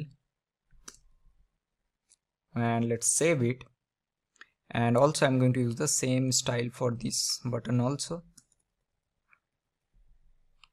And now what I'll do, right here we can use one property which is called underlay color. Okay, so let's use a gray color, and also we'll take one more state here, and I'll do this one as highlight count, set highlight count, which will be used instead of 0, and on place, so here we'll take on place, and we'll do set highlight count will be highlight count plus 1. So now let's save it and see what will happen. See, now if I go here, right, and let's make this one red, see, you can see the difference, right? So there is nothing that much to discuss, but this is just to give that kind of effect for this both the components. So we have touchable highlight and touchable opacity. Now there is one more that is called touchable without feedback. So what will happen, right here, nothing will happen, so there will not be any visual feedback. So you can see that all the do not use unless you have a very good reason, right? So all elements that responds to place should have a visual feedback when touch. So that means what it is telling is that when a user will click on this button, so they will be able to see, okay, I'm doing something here, right? I'm pressing something, so some action I'm doing. But if you're using touchable without feedback, so that means what will happen, no changes will be able to see here. But this part also we are going to cover in the next section. But there is one more thing, so this is just I want to explain. But most important, we will be mostly using this touchable opacity and touchable highlight. So that's all for this section, where we have covered most of the basic components, right? So we have covered view component, we have covered image, text component, text input, then how you can use scroll view, then what else we have covered, how you can do styling, combining styling, and then also how you can do layout, create layout using flex properties, and also the touchable components. So what I will suggest highly before moving to our next section, which will be we'll be creating our first project, our to-do app or notes app, whatever you can say. Before that, just practice all of these components by yourself one more time and then move to the next section. All right, so now let's move on to the next one. So let's start with our first project. So in this one we are going to create a simple to-do app as usual in other, just like other courses also. So what we will be doing, right, whatever components or concepts that we have learned so far in the previous section, all the things we'll try to implement or apply in this particular project. So I already created a app, and now by this time what you should do, right, each and every module or project I'm going to create, you should create the project by yourself. Okay, in that way you will be actually habituated. So what you will do, simply use the command that I showed you, that how you can create project without any export anything using CLI. Then just open in your editor, run it in your Android, and then run the Metro server. Okay, alright, so now the first thing what we'll do, right, we'll simply have our app.tsx, and let's do one thing here. I'm going to create our source, and inside this I'll be having our components. Okay, now first in our app.tsx, let's create our basic structure. So we'll be having our view, and here I'm going to create our styles. So let's create styles, which will be stylesit.create, and here the first thing I'll be taking our container. So I'll do style, and this will be styles.container. So here I'll take container, and for this container I'll do a flex as 1, and also I want to use a padding of 20. Alright, save it. Now inside this I'm going to take a text component and I'm going to render a to-do app. Now let's save it.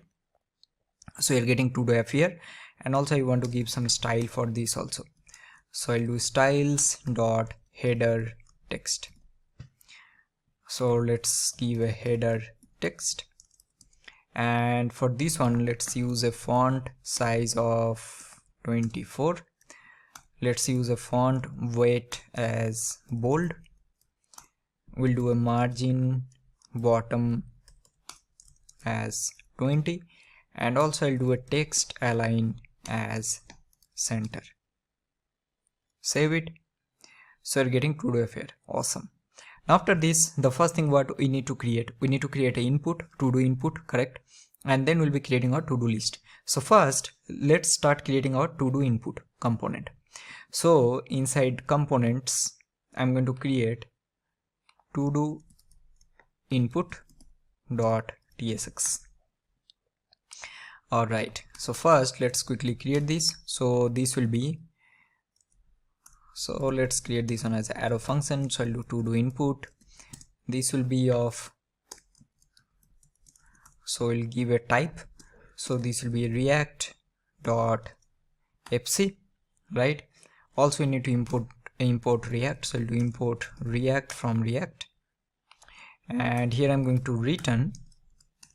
So let's return a view component, and also we need to take our styles. So we'll do const styles will be style set dot create,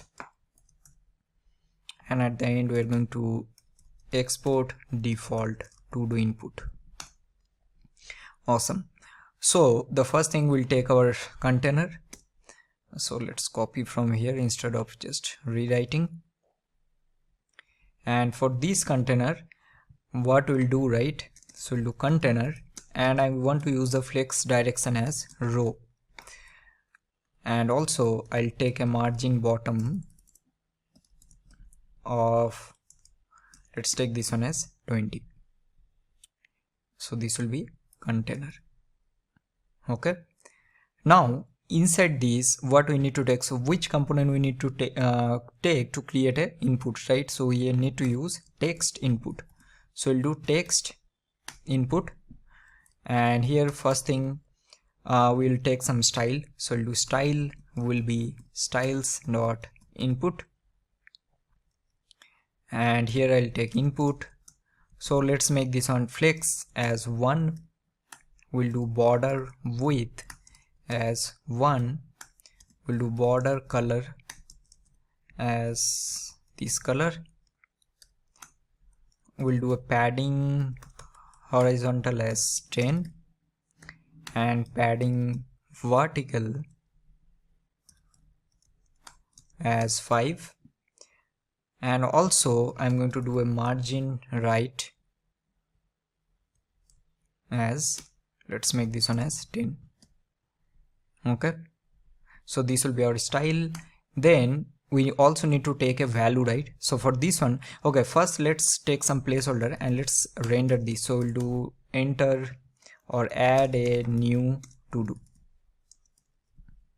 Now let's save it and let's go here, and what we're going to do, simply import this. So we'll do to do input, right? Save it. So getting add a new to do, on click of that, you see we are getting the keyboard. Awesome. So now after this we need to manage the value, right? So what we'll do, simply we'll take a const, we'll do text, let's take a set text, and this will be use state of empty. So here we'll pass the value, which will be our text, and what we need to take, I think we have already discussed, we need to take on change text, correct? And here we need to simply pass the set text. That's it, and this is done. So now let's save it.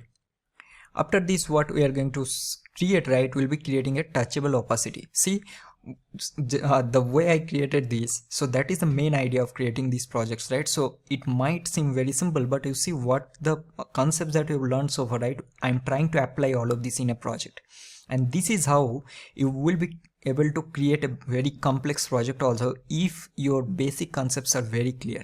And this is not applicable to any programming language or any web development languages. This is applicable for each and everything. You need to practice all of this. Now here what I'm going to do, right, I'll take a touchable opacity, and inside this I'm going to take a text component, and I'll simply do add, right? So save it. So you can see that we are getting add here. Awesome. And now I'm going to simply do a style, and let's do a styles dot add to do button. Now let's quickly create this. So I'll do add to do button.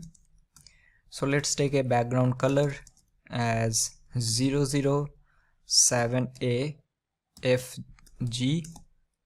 Now let's take FF, and here I'll take a padding horizontal as 15, padding vertical as 5.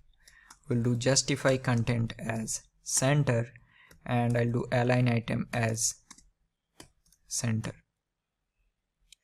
Also we need to take a text. I think we have done some spelling mistake. We'll do add to do button, save it.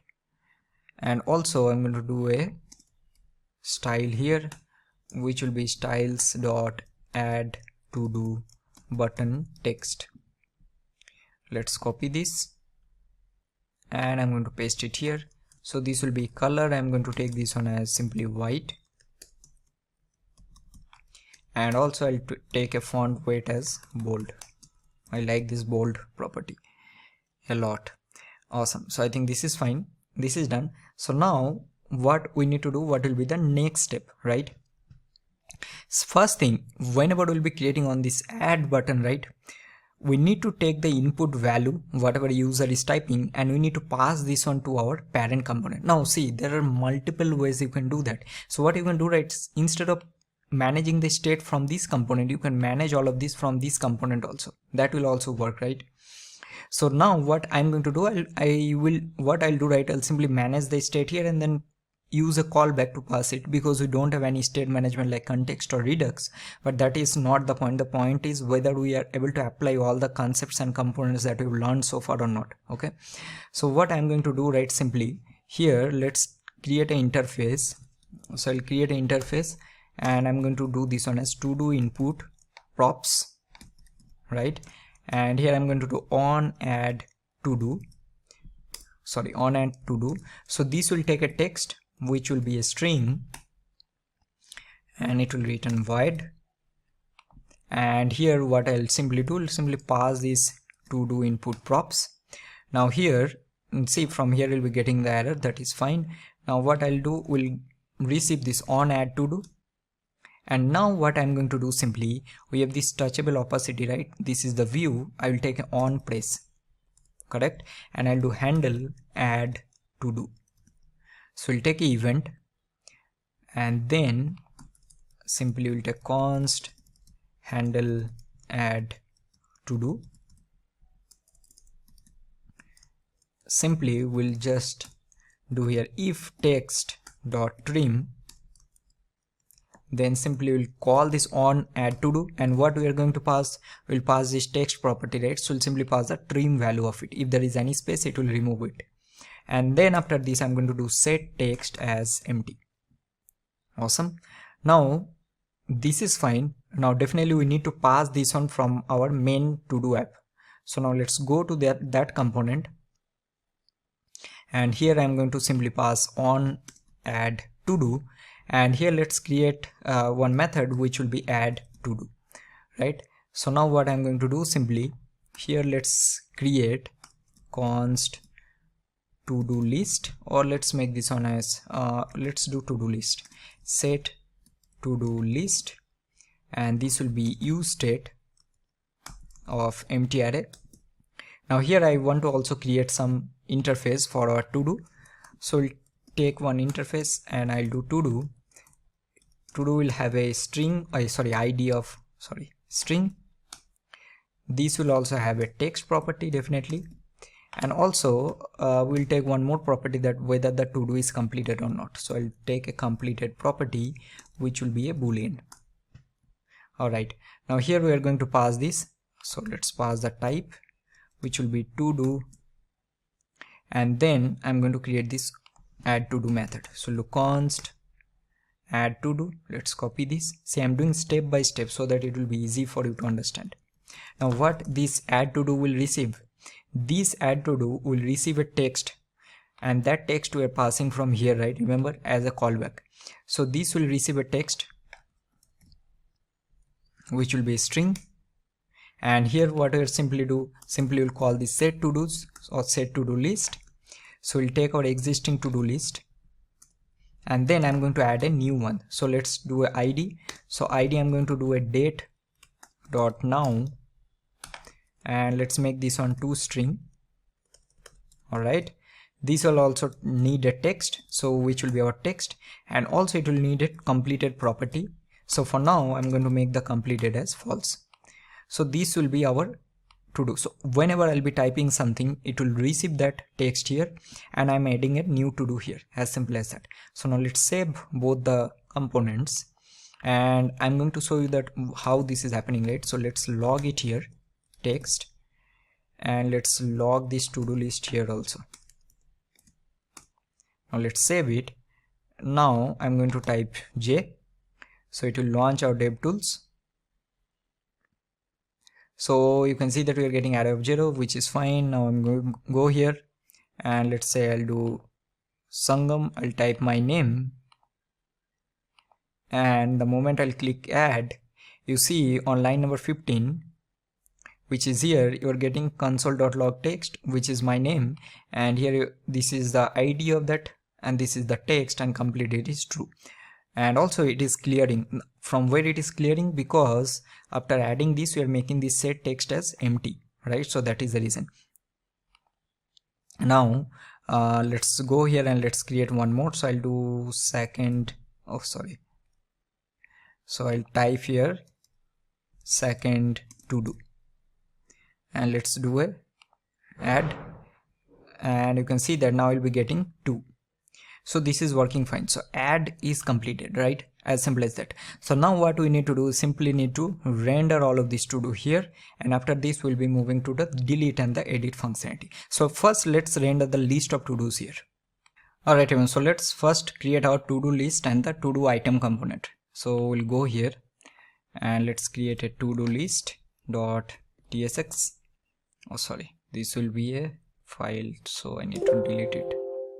So this will be a file, so it will be to do list dot tsx, and also I'm going to do a to do item dot tsx. All right, so here let's create const to do list, and here so again we need to import React, so this will be react dot fc, and here let's return view, right? And one more thing, right, because this will be a list, so what you need to render here, can you guess? You don't know, right, how many to-dos you are going to create. Now moment your to-do list will exceed this height, what will happen? You will not be able to scroll, right? So for that reason, which component we need to use that we have learned so far? Scrollview, correct? So we'll use a Scrollview here, and we are going to also create our styles.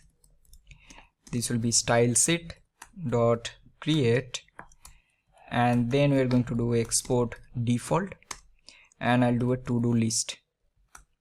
Awesome. Similarly, let's copy this, and I'm going to paste it here, and we just need to change some other things. So this will be a to-do item, and here we need the view component. Okay, and let's remove this from here. Awesome. So now from our app.tsx, we are going to pass or call this to-do list component first. So we'll call this to-do list, and what we need to pass here, right? So we need to go to our to-do list component, So this to-do list will receive the list of to-dos from the app.tsx or the parent file. Before that, I need to do one more thing, right? We'll go here and create a types file, and let's give this one as index dot let's do index dot ts. So here I'll simply do export interface, and I'm going to just export this one, this interface here. Okay, and let's import it from our types. Awesome, because we need this one, that is the reason in other component also, so instead of rewriting again and again. So in this to-do list component we are going to create our interface. So we'll do interface, so I'll do to-do list props. So here this will receive the list of to-dos, correct? And these to-dos will be of what type? So this will be type of to-do, so this will be this type of to-do interface. So I'm going to import the to-do from types, and this will be array. That's it. And then we are going to pass it here, so we'll do to-do list props. Awesome, so this is done. Now from our app.tsx we need to go here and we need to pass our to-dos, and these to-dos will be what? These to-dos will be this to-do list. So this will be to-do list, or let's make this on to-do list only. I think this will get little confusing, so I'll make this one as to-do list only. Okay, so this is done. So now this will receive the to-do list here, and in this component what we are going to do simply, so we'll get the to-do list and we'll just pass it here. So first we'll take some style for this scroll view, so we'll do styles dot container, and what we're going to do simply, we'll make the flex as 1. So we'll copy this and we'll do flex will be 1. Now inside this component we'll simply map this to-do list dot map. So we'll be having our to-do item, and here I'm going to call our to-do item component. So this will be our to-do item component. So again in this component also I'm going to create our interface. So this will be to-do item props, right? So now this will receive to-do, and this will be type of what? This will be type of to-do. And this again I'm doing to do multiple times, don't get confused. This to do is nothing but our types from our types component where we have created our interface, right? So this is the interface. All right, now here again we'll pass our to do item props, and this will receive to do here. Awesome. So now from this to do list component, let's call this to do item, and we'll give a key. So key will be our to do dot id, and here we need to pass the to do. So this to do will be this to do here. Awesome. So now let's save it, save this one, and I'm going to see what we are getting in this to do component, in this to do item. So let's log it here. So to do, and I'll do this one log, let's say to do from to do item component. Save it, open our developer tools,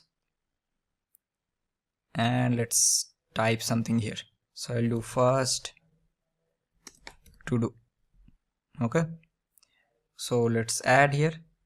So you can see that we are getting in this component, so we're getting our first to do here. Awesome. So now we just need to style this component. So let's start working on this one. So here what I'll do, simply first take our style. So this will be styles dot container. So here we'll do container, we'll do flex direction as row, we will do align items as center, we'll do padding vertical, we'll do this one as 10, we'll do border bottom width, so this will be 1, and also we're going to do border bottom color, so we'll do this color. Awesome. So this is done. Now let's save it. So we'll be getting like this. Now after this we are going to render our text. So we'll take a touchable opacity. and inside this I'm going to render the text from React Native, and here we'll render this to do dot text. Okay, so you can see that we are getting all this. Now okay, let's add one more, right, and see we are getting or not. Fourth to do, so we're getting here. Awesome. So after this we'll do a style, we'll do styles dot to do text, and let's quickly give some proper styling here. For this one let's make this to do text, we'll do flex as 1, and inside this we are going to use some combination. So for this text, right, this text that we are having, we'll take one style. Now here we are going to apply our logic that we've learned so far, the combination styles, right? See, all the concepts that we have learned so far, we are applying all of this in this project, and that is the main idea. So here I'm going to use, so what we'll use, right, so we'll do style.text. Sorry, this will be, okay, I need to create a style.text. Let me quickly create it. So we'll create a text. So let's make the font size as 18. Okay, and then what else we'll do, here I'm going to add some more like condition. So for example, first let's save it, so we're getting this. Also let's make this one as bold, so we'll do font weight as bold. So what I'll do, right, whenever I'll do complete this to do, I'll mark as complete, I want to do something. So that is the reason I told you, right, whenever you will be having some kind of condition, there you can use this logic. So here I'll do something like this. So I'll check if this to do dot completed, if this is true, so in that case I want to use some different style. So I'll do styles dot completed text. Also although we haven't implemented this logic so far, but I just want to first write the styling. So for this completed text, what I'll do, right, I'll give some line through style. So I'll give here completed text, and I'll do here what is the name of that, so we'll do text decoration style. So I'm going to do not style, I think this will be text decoration line, and I'm going to use line through. Okay, and I'll also change the color as, let's make this one as, for example, this color. Okay, see what will happen, right, if I just make this on false, save it, see, you will be able to understand. So that means currently it is false, so that is the reason I just want to show you that how it is getting applied. Now let me just revert it. Awesome. So now this is fine. Next thing, what else we need, right? So after this we also need to have two buttons, one will be edit button and one will be delete button. So here after this I'm going to take one more view, and let's take a style, and this will be styles dot, I'll do button container, and inside this I'm going to take one more touchable opacity, and here we are going to use, so we'll do text, and let's take this one as edit, and also let's copy this and we'll paste it, we'll make this one as delete. Now let's copy this button container. Now if you want, you can also use the button component also, that is fine, but I just want to use these two just to give you the examples. If you want button, it's absolutely fine. So for button container I'll do a flex direction as, I want to make this one as row. Alright, so now let's save it, let's see how it is coming. So we're getting edit and delete. Awesome. So after this we'll take some styles for this, right? So we'll take style here, so we'll do styles dot edit button, and also we'll take one more for delete button.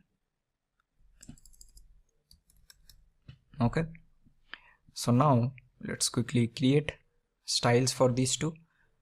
So we'll copy this, so we'll do edit button, so let's take a background color, so we'll do 007A FF, we'll do padding horizontal as 10, we'll do padding vertical as 5, we'll do border radius as 5, and also we need to take a margin right, so I'll do this one as 5. Also we need a delete button, so we'll do delete button. First let's save it, so we're getting edit button, and after this we also need to take a button text, right?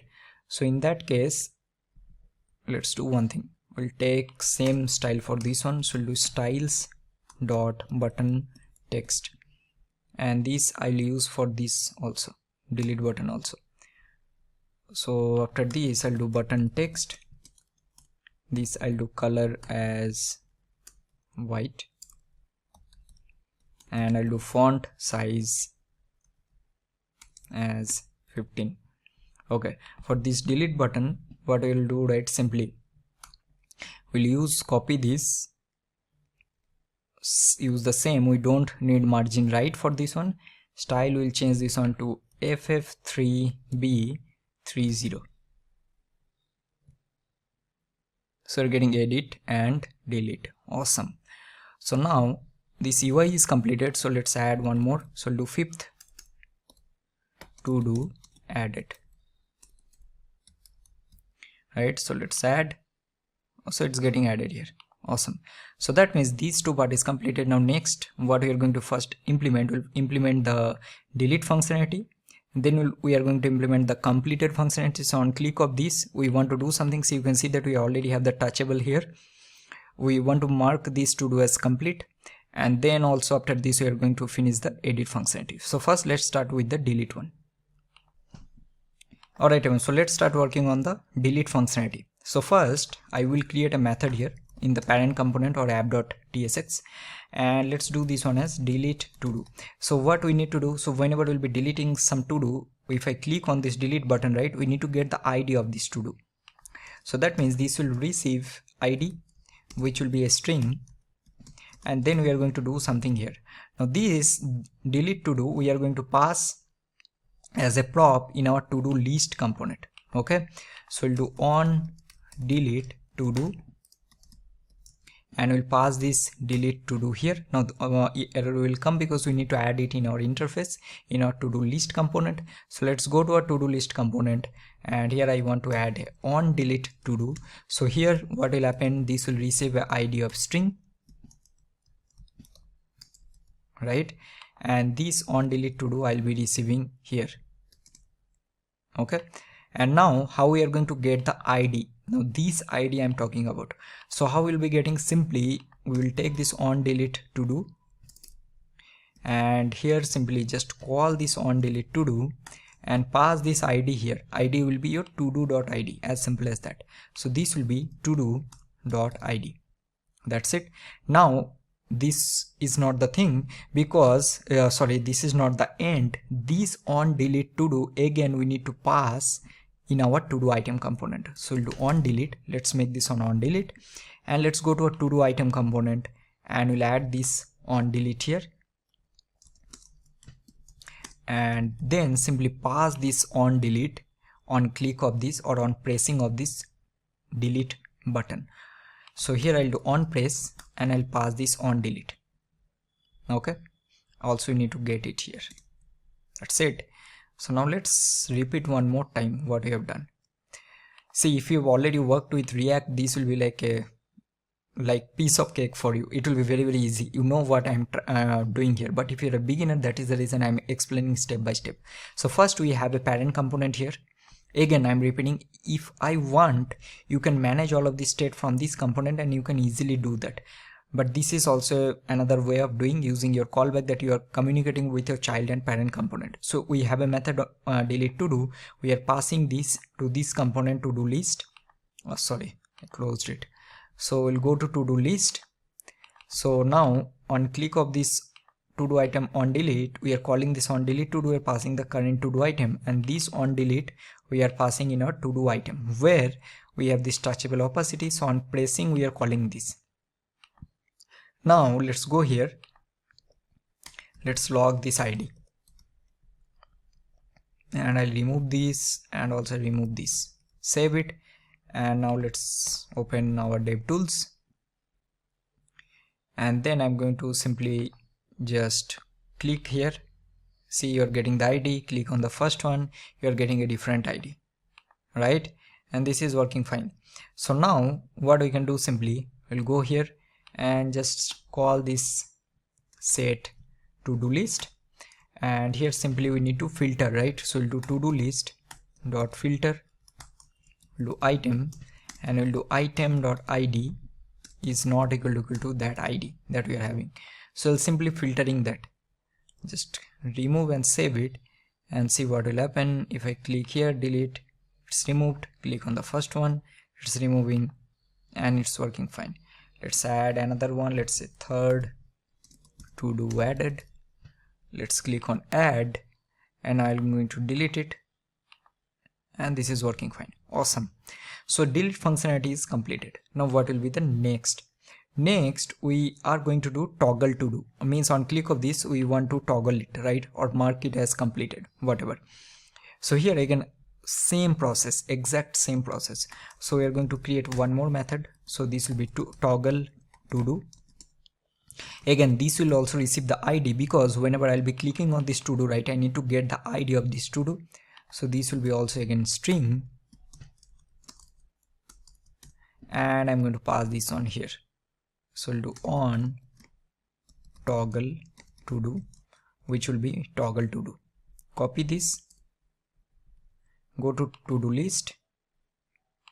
So we'll get ID, which will be string, and this I'll be getting as void.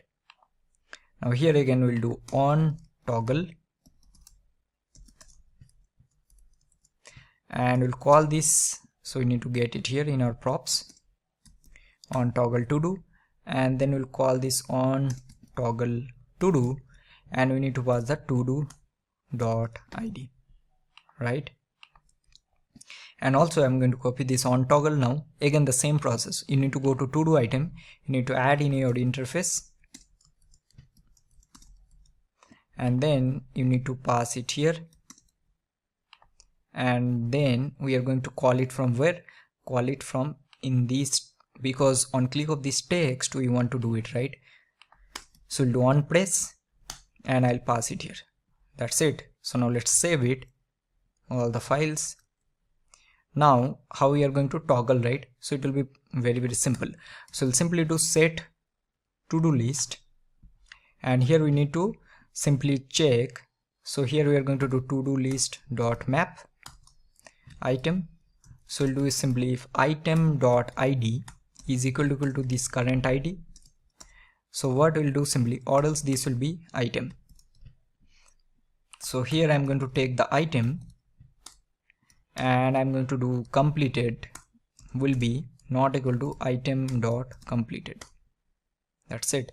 So now let's save it. So what we are doing, simply your map whatever to dos that we are having. If we are clicking on the current to do, and if there is a match, so we are taking the existing properties and making the completed from false to true and true to false, because we are toggling right here. See what will happen. Click here, right? Awesome. And let's take on fifth, add this one, and let's say click here, and this is now completed. All right, so now with this we have completed the toggle and the delete feature, and what is left, that is the edit. So let's start working on the edit functionality in the next section. Alright everyone, so next we'll be start working on the edit. So what we are going to do, right, on click of this edit, we are going to populate input here only. Instead of populating this value here, we'll do in a different way. So populate the input here, you will be able to edit it, and once you edit, this will be updated. If you cancel it, it will be as it is. Like here the value will not change. So for that one, what we can do, simply first start from our parent component. So here I'll create one more. So let's create here, we'll do const, we'll do edit to do. Now what are the things this edit to do will receive? Now this time it will not only receive the ID, but it will also receive the new text. For example, if I do second to do, change this one from second to do to, let's say, first to do. So that value I need to get it here, right? Because I need to update the value also. So that is the reason in this case this will receive ID which will be a string, and also it will receive the new text, which also will be a string. So this is the first step. Now as usual, we'll go here and we'll create a on edit to do, which will be edit to do. Okay, so we're passing this as a input. Next we need to go to our to do list, and here we'll simply create our add or this method here. So this will receive the id, also it will receive a new text, which also will be string. Awesome. And then we'll simply get it in our props. So now what we are going to do, simply here we need to pass, just like we have passed on delete and on toggle. So here we'll take on edit.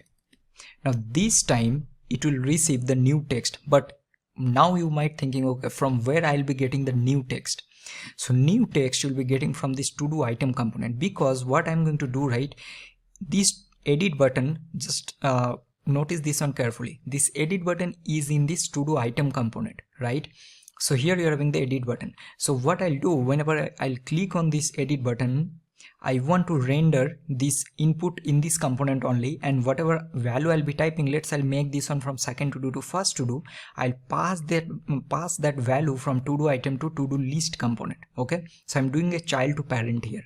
So this time what will happen, this will receive a new text. So you will understand this one in a minute. So I'm going to pass this on edit to do.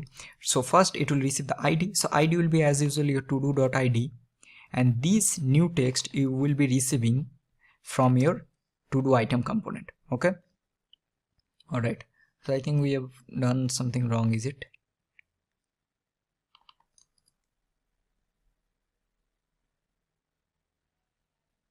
Sorry, okay, I got it now, because we need to also pass it here, that is the reason. So now let's go to our to do item, and here we are going to simply do on edit, and now this time this will receive a new text, which will be a type of string, and this will be void. Now this error will not come. So this new text I'll be getting from this to do item component.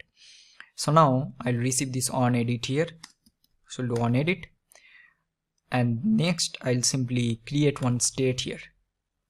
So I'll do const, and I'm going to do is editing, set is editing, because we need to check it whenever I'll be clicking on this edit button, right? That time this is editing will become true, but if I click on cancel button, it will become false again. So I need to manage this state, right, someplace. So I'll do use state of false is editing, and what I'm going to do, whenever I'll click on this edit button here, I'll make this one from is editing from false to true, and vice versa. For this time I'll make this one as true. So I have this edit button here, and I'll simply do a on press, and we'll call this set is editing will be true. That's it. Now what I'll do, when this will become true, so let's save all of this. I think this will become a little confusing. So now I'm going to just simply log this is editing here, and let's go here and let's click on this edit. So you can see that it's coming true. All right, so now whenever this will true, I want to create one more component, which will be my to do edit.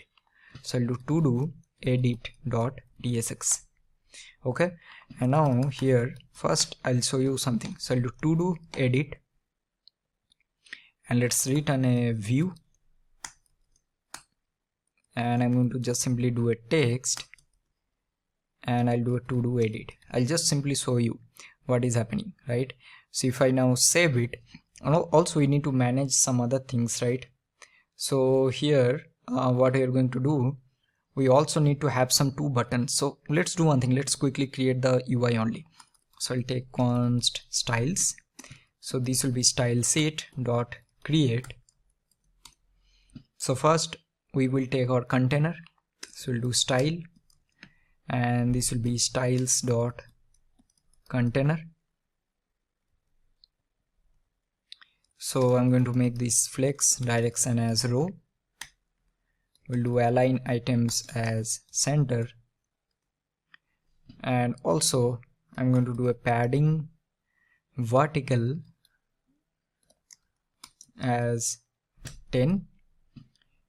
Also we'll do border bottom width as 1, and also I'm going to do a border bottom color as this gray color. So this is the first thing we need. Now here what we are going to render will be rendering the input, right? So I'll remove this. So let's take a text input, and here I'm going to take a style. So this will be my styles dot input.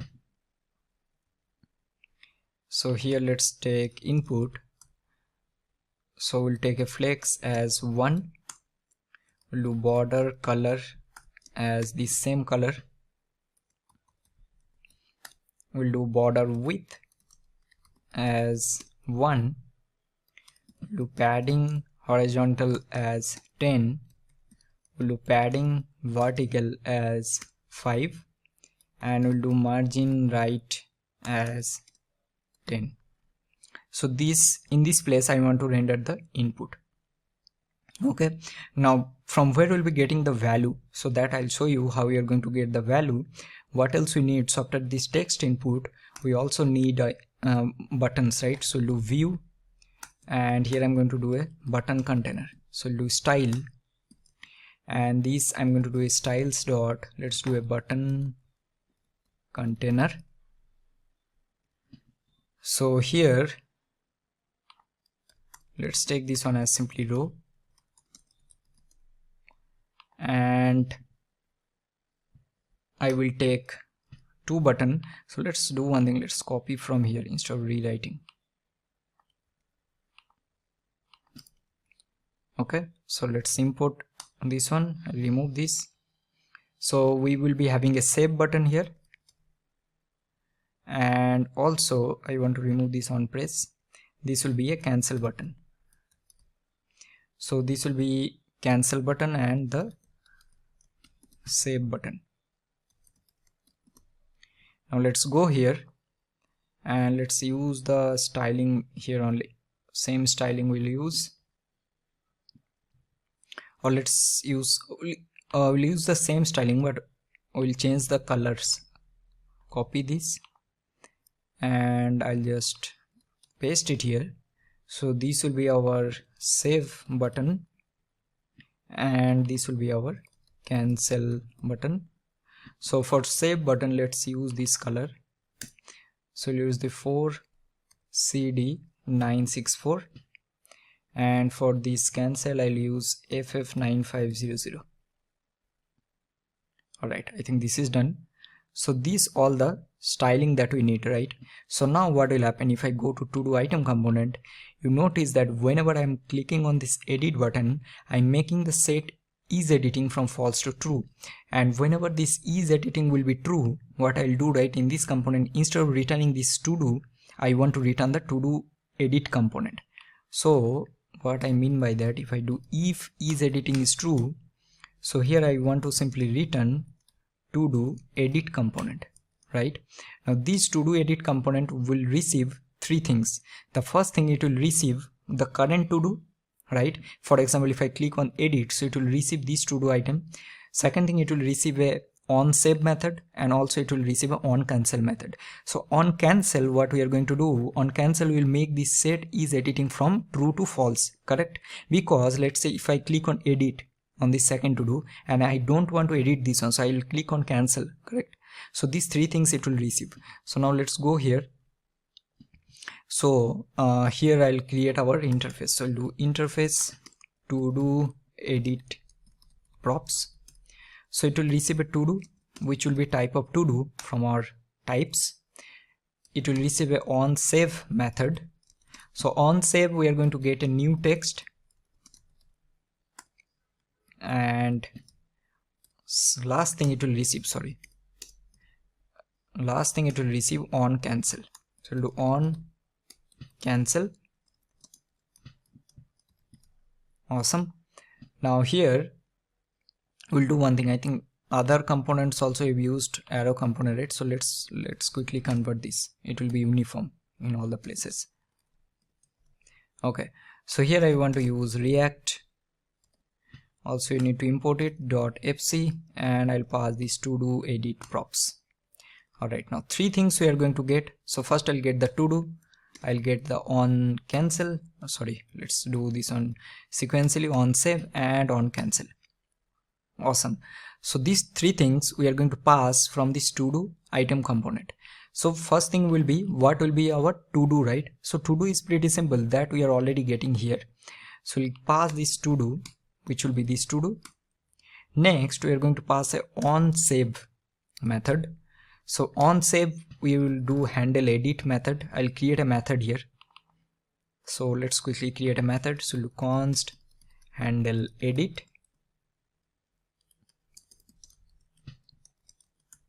and on cancel, right? So we'll do on cancel, simply we'll make set is editing as false. Awesome. So these three things we are passing. Now let's save all of these, and we are going to see already we are getting this. Click on cancel. Okay, nothing is happening, this part we need to check. So let's click on edit here. Cancel, it's not working. Okay, I got it. The reason it's not working because we need to pass this on place here, right? So we'll pass on place, which will be on cancel. Now let's save it, it will work. Okay, so now let's click on edit. See, we need to populate the value, that is fine, but if I click on cancel, edit, cancel, edit, cancel. Okay, so this is fine.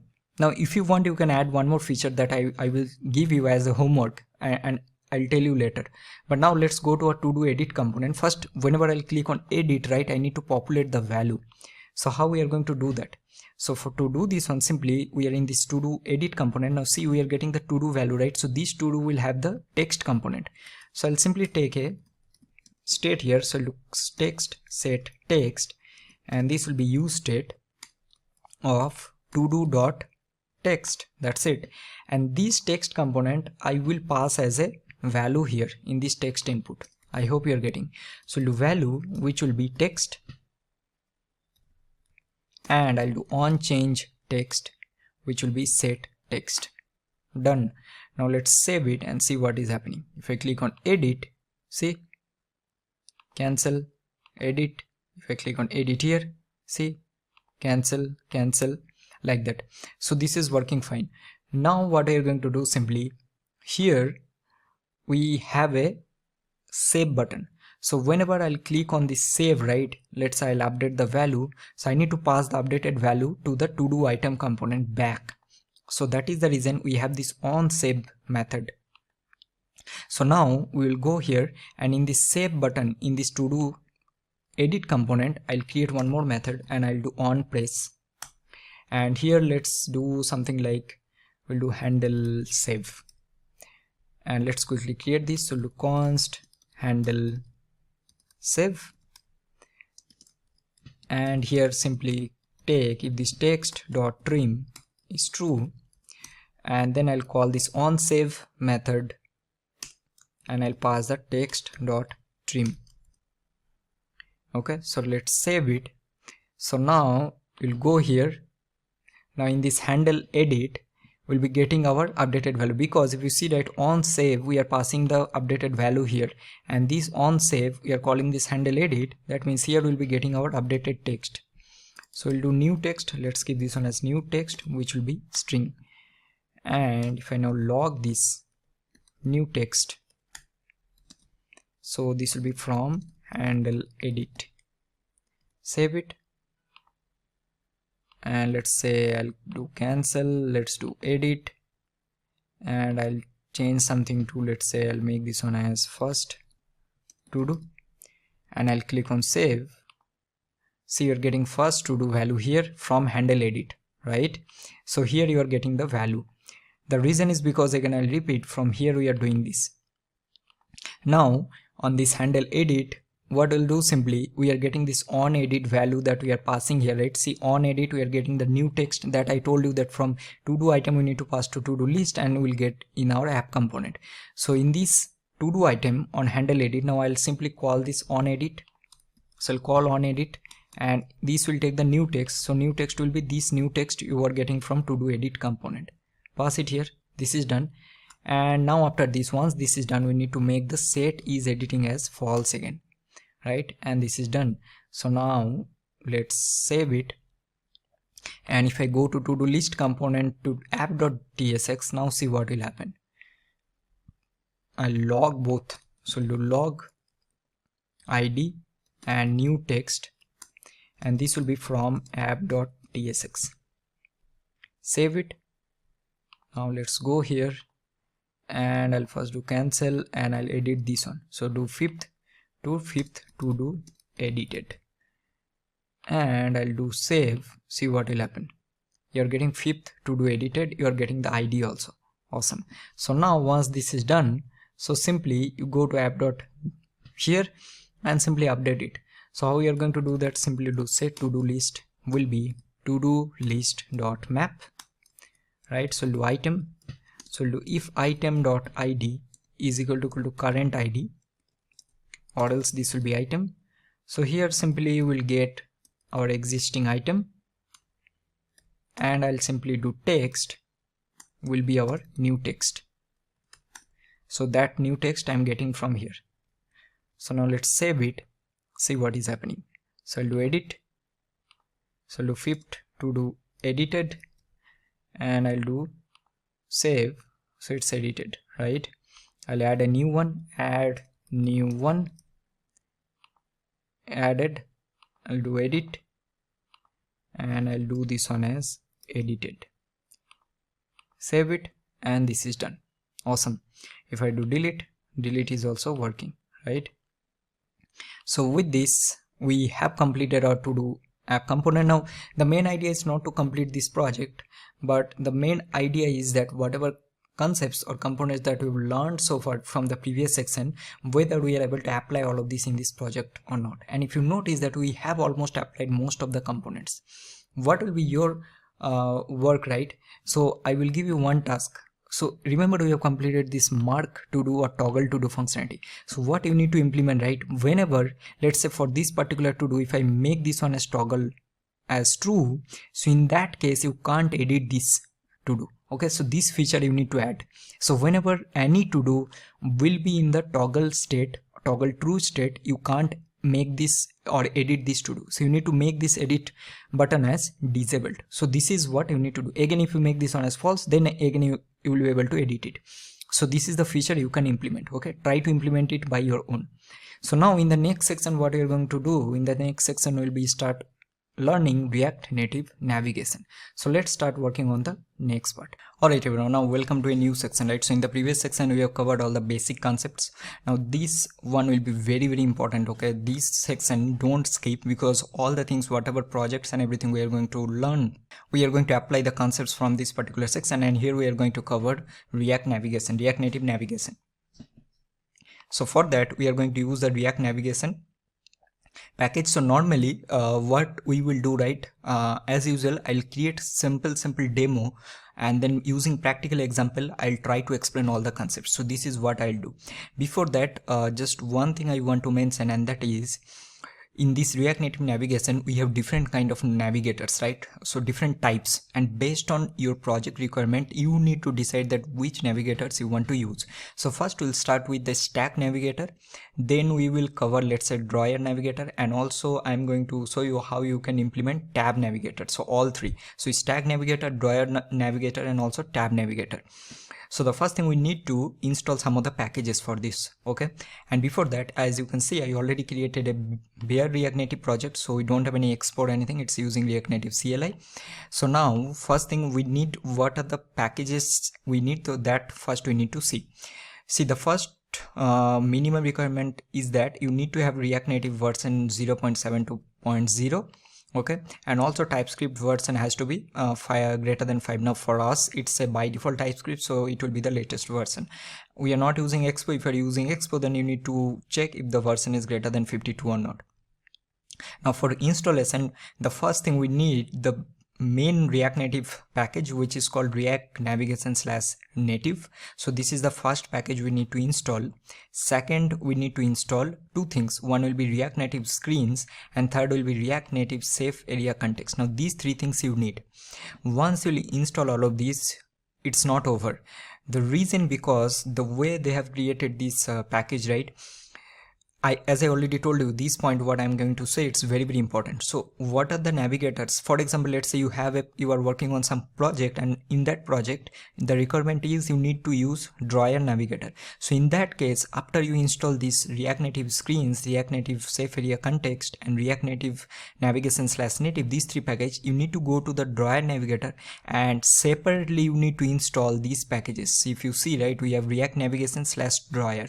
Now let's say in a different project you are working on a stack navigator, so you need to now go to stack navigator and you need to install the package related to this stack. So I'm going to show you how we are going to do that. What I'm trying to explain is that whatever navigators you need for your project, you need to specifically go to that part and you need to install that package. But the base is you need to install all three basic packages. So first let's copy this. So I'm going to do npm install React navigation / native.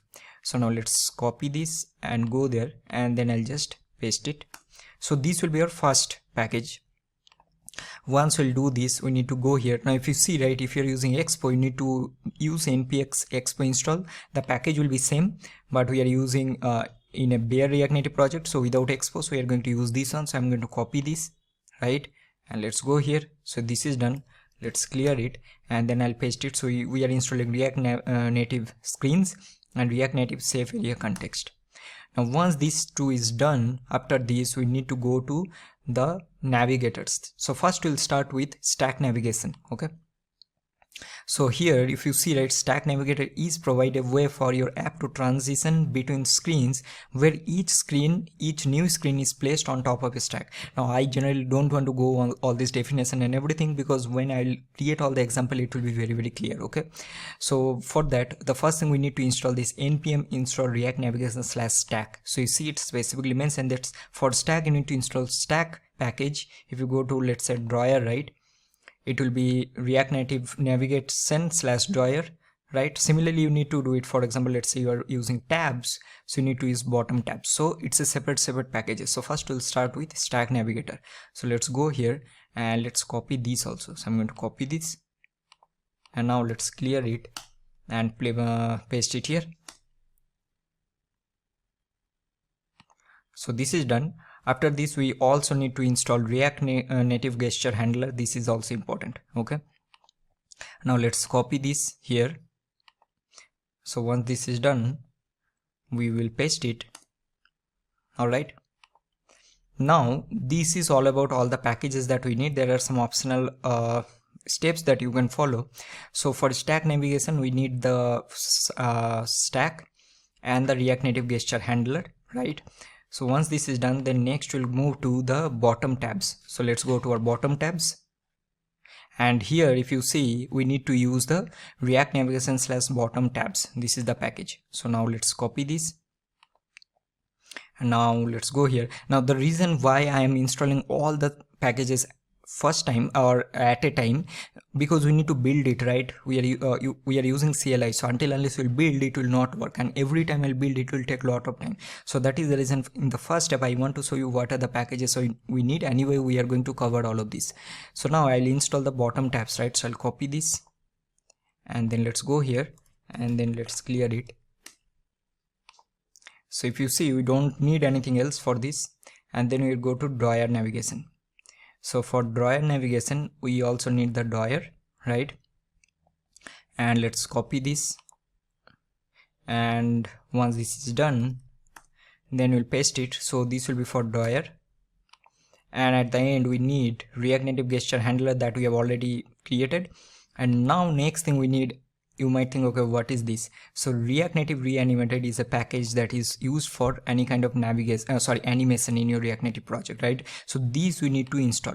Now there will be a completely separate section with this in the upcoming part, where we are going to cover each and everything that you need to know on this React Native Reanimated. But for now, if we want to use the drawer navigation, we need to install both the things. So we need React Native gesture handler and React Native Reanimated. So let's copy this here and let's clear it. and install. And then once we'll do that, we also need to add something in our Babel. So here if you see, right, we need to configure our Babel because we're using React Native Reanimated. So let's go to their installation guide and let's see what they're telling. So we need to install, okay, this part we need to add, right? So in your Babel config, you need to add these plugins. So let's copy this and then let's go to your Babel config, and then after presets you need to paste it here and then remove this part from here. So this you need, okay? So these two things, sorry, this one thing you need to add. Now let's go through all the packages that will be installed, so it will be easy. So now I'll go to package.json and see. First we have installed the React Navigation /native, which is the base package you need to do. Then you install React Native screens, React Native safe area context. Now for stack navigation, we have installed React Navigation /stack and also React Native gesture handler, correct? For the bottom tabs, we have installed React Navigation /bottom tabs, and for the drawer navigation, we need to install React Native drawer as well as React Native gesture handler and React Native Reanimated. So I'm repeating all of this. Once you install React Native Reanimated, don't forget to add this in your Babel config. So because we are using this plugin, so you need to do it. Once all of this is done, very important, you need to build this project. Okay, let's say for example, let's say you build it first time and then after that you are installing one of the packages, and then if you try or run the metro server, right, it will not work. So what we'll do, simply go here and do npx react native and then do run android. So this is a very important step, okay? So you need to do this one. Now this will take some time, like I think probably it will take 10 to 20 minutes of time. Once this is done, then we'll start working on the we'll start with our stack navigation, right? So I think it's already opening the metro server. That is fine. So let's wait for some time and then we are going to start with our stack navigation. Alright everyone, so app is now installed. So you can see that I just remove all the content, just keep it React Native navigation. So first we'll start with our stack navigation, right? Now normally till this part, whatever we've learned so far is that, okay, how we are going to create elements and everything, but we don't know how we can navigate from one page to another page, right? So normally in typical React application or Next.js application, we have file-based routing or we are using React Router DOM. So if you compare this React Router DOM with this React Native navigation, I will not say it's completely same, but I'll basically give you that idea that, okay, try to correlate both the things. It will be easy for you to learn. So for example, if I talk about a React navigation, right? So how we'll do, so use React Router DOM and then we'll import a called browser router, correct? And this browser router will be the main responsible for your navigation that will handle in your whole application. Now inside this browser router, what you will do, you will be having all the child routes. For example, let's say let's discuss about this. So let's say you have a home component, then you have a products component, then you have a product details component, and then you have a cart component, and you have a checkout component, right? So what you'll do, for each and every component, you are going to create a switch component or routes component, and that routes component you are going to use here. And then for each and every component, you'll be creating a for each and every component, you are going to create a single route component, right? And here you'll give that, okay, for this route component, I'll use the element home. For another component, so I'll copy this, and then for this one I'm going to use products component, then for this one I'll do details, cart and checkout. The only difference from all of this is that the details component can be dynamic component, right? Let's say you're having 100 products and then you want to go to each and every individual products, you need to go to the details component where you need to pass the ID, and based on that particular ID you are going to track it. So this is normally how it will work. And then there is another thing, let's say there is a button on click of this home, there is a button in the home page, and on click of that button you want to go to the products page. So what you will use that navigate hook from React Router DOM, and then you will navigate from one page to another page. Now if you compare all of these, right, whatever things you are going to learn here, it is not that much different. So it's the same concept. So that is the reason I just want to explain all of this. So now coming to this part, so as I already told you that in React Router DOM we have this main browser level router which will handle the whole application route. Similarly, in React Native navigation we have something called navigation router, so that is very very important. So this navigation router component is responsible for managing your app's navigation state and linking your top level navigator to the app environment. This is very very important, top level navigator to the app environment, right? So this is the first thing what we need. So how we are going to do or use this one, right? So if you see, right, we have this main app.tsx. This is our main component. So what we will do, we will wrap this component inside a navigation container, and this navigation container you need to use from React Navigation /native. So first you'll wrap it, right, and then now let's save it. So that means what is happening, you have wrapped all your content, all the main wrapper inside your app component. Now whatever things or whatever child or nested components you are going to use, you will be able to access it. Similarly in React, if you don't wrap your whole app component inside browser router, you will not be able to use other properties, right? So this is the first step. So navigation container is the main root component. Now what is the next step? So next we will start with our stack container, right? Sorry, stack navigator. So let's go to the stack navigator. So as I already told you that this stack navigator is normally transition between multiple screens where each new screen is placed on top of a stack, right? And how we normally use this. So here we need to create a stack navigator, and then we are going to give all the screen names, right? That for which screen we want to render which screen. This is similar to how we are doing in React router DOM things, but instead of looking at these, let's do one thing. So we will use this dynamic way of creating stack. So let's go to our code and then we'll structure this project in proper way. So now what I'll do, right, so I hope you understand this thing, that you need to wrap your main app component inside navigation container, which is the root component or root element. So in the top root I will create a source, and now inside this I'm going to create a root navigator component. So I'll do a root navigator, sorry, I think I will create a file. So I'll do root navigator .tsx. so whatever navigation logic I want to keep in this component only. Okay, so in this root navigator, now what we are going to do, we will tell this React Native navigation that okay, I have total 10 screens. Okay, so that thing we need to mention here. So how we are going to do it, so first I will do const and let's create this one as root navigator.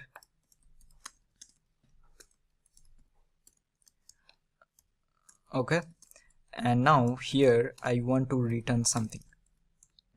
So what I want to return here, right? So the first thing, as I already told you, we will use a stack navigator. So the first step of creating or using a stack navigator is that you need to create a stack, and that stack, how you are going to create, we are going to use a method or component, you can say, that is called create stack navigator. So if you go here, right, we have this create stack navigator, and let's go to the API definition of this. So you can see that some commonly nested create stack navigator.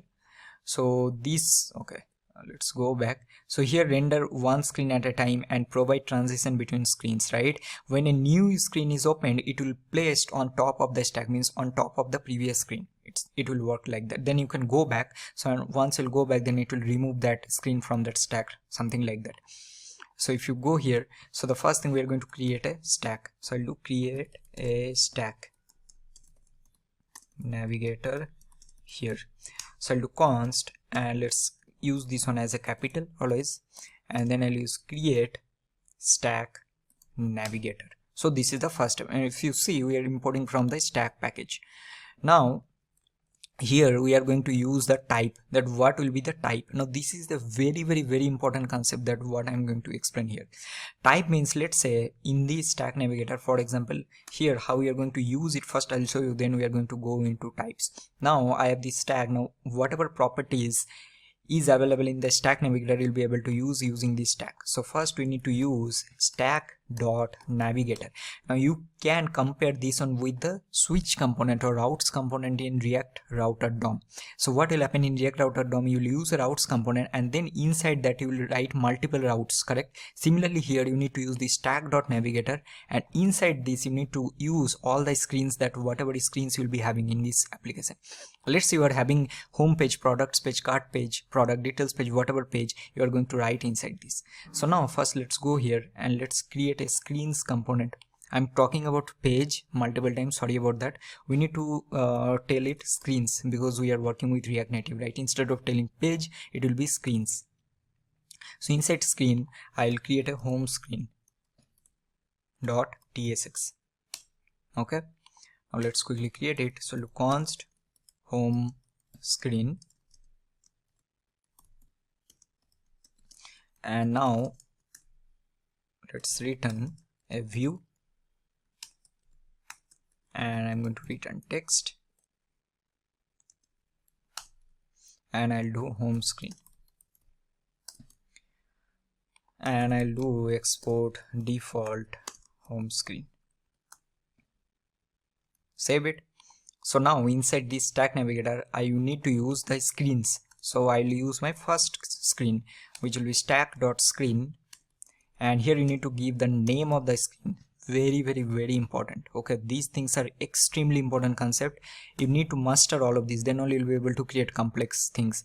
Name of the screen is very important. For example, here I'll give home. Now this name will depend in lot of things, from navigating from one page to another page. You will understand why. And here you need to pass a component, that which component you want to render for this home component, which will be this home screen. So I'll give home screen here, right? So now this is my first screen that I've created. Okay, now after this what we need to do, so let's export default this root navigator. Now let's save it. So now what I'll do, right, I usually create the structure in this way only. So I'll be having a root navigator. Instead of doing everything in the app.tsx file, I don't want to do this kind of bloating, right? This component or app component I want always clean.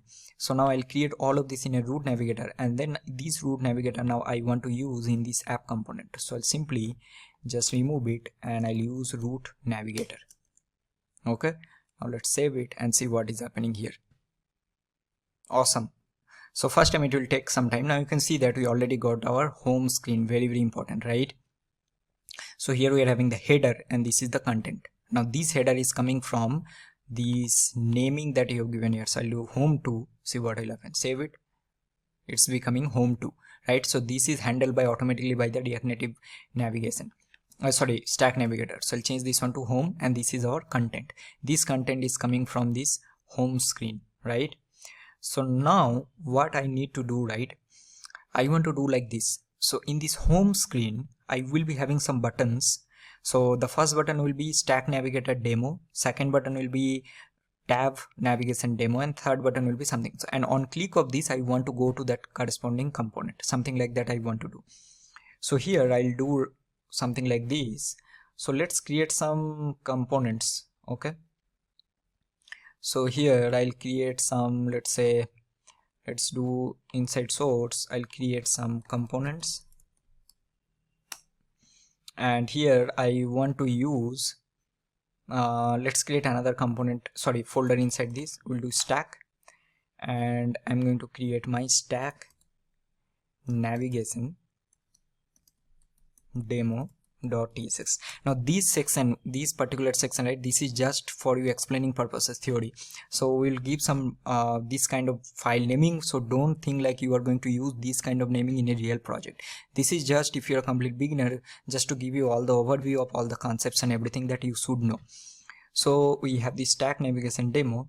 So in this stack navigation demo, what we are going to do, right, so first let's create our components. So I'll do const and I'll do stack navigation demo, so react.functional component.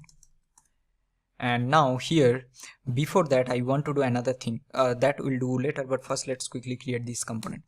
So in this stack navigation demo, this screen will consist of two screens. So we'll be having two stack screen 1 and stack screen 2, and then we want to render from one screen to another screen. Okay, not render, navigate from one screen to another screen. So in this stack navigation demo, I will create another stack here. So I'll give a stack, and this will be create stack navigator. And now I just simply want to return the stack dot navigator, right? And then I will create two more screen here. So inside this only I'll create, you can create in a separate screen also, that is fine. So I'll do here stack screen 1.tsx, and then I'll create another one which will be stack screen 2.tsx. So now let's start with the first one. So here I'll create const stack screen 1. Okay, and then here I want to simply return, so let's return a view component, and let's return a text component, and I'll do stack screen 1. And now let's do export default stack screen 1. Now let's save it, copy this, and then paste it here. I don't want to rewrite again and again, so I'll just use 2, and then I'll just paste it here. So now we have two screen, and these two screen is part of my main stack navigation. Alright, so now we will use both the screens here, right? So we'll do stack dot screen, and let's give the name as, so this will be stack screen 1, and component, sorry, I think this will be capital C, and then component will be stack screen 1. Now let's copy this, and then we'll paste it here. So this will be 2, and this will be stack screen 2. Let's import it. Alright, so now let's do export default, and we'll do stack navigation demo. So till this part, this is done. So now what I need to do, right? For now what I'm doing, in the home screen I don't have anything, so I just have a text, and in the root navigator I'm importing already the home screen. I want some buttons in this home screen, so that on click of that individual button I want to go to the stack navigation demo. Similarly, I'll be having another button, on click of that I want to go to the tab navigation demo. That means this part I'm showing you that how you can navigate from one screen to another screen using navigation properties. So now we are going to do something in our home screen, right? The first thing is that let's keep it like this. So we'll keep it like this one. So I want to give some styling, so I'll do styles, and this will be styleset dot create, and here I'll use a container, and this will be flex, I'll give 1. I'll do justify content as center, and also I'll give align item as center, and let's use it here. So we'll do style will be styles dot container. Awesome. And then let's copy this, and I'll do text. So let's use as usual, so I always like this font weight bold. Then I'll use a font size of, let's give some 25. Let's see how it's looking. Awesome. So now here after this I want to take a button component.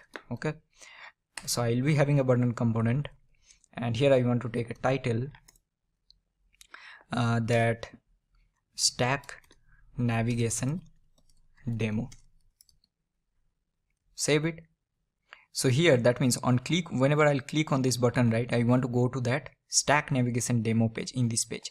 Now if I come to this page, what will render? Because we are rendering, see, it is on the stack, right? So for whatever will be in the top of the stack, so first it is stack screen 1, so it will render the stack screen 1 component, content.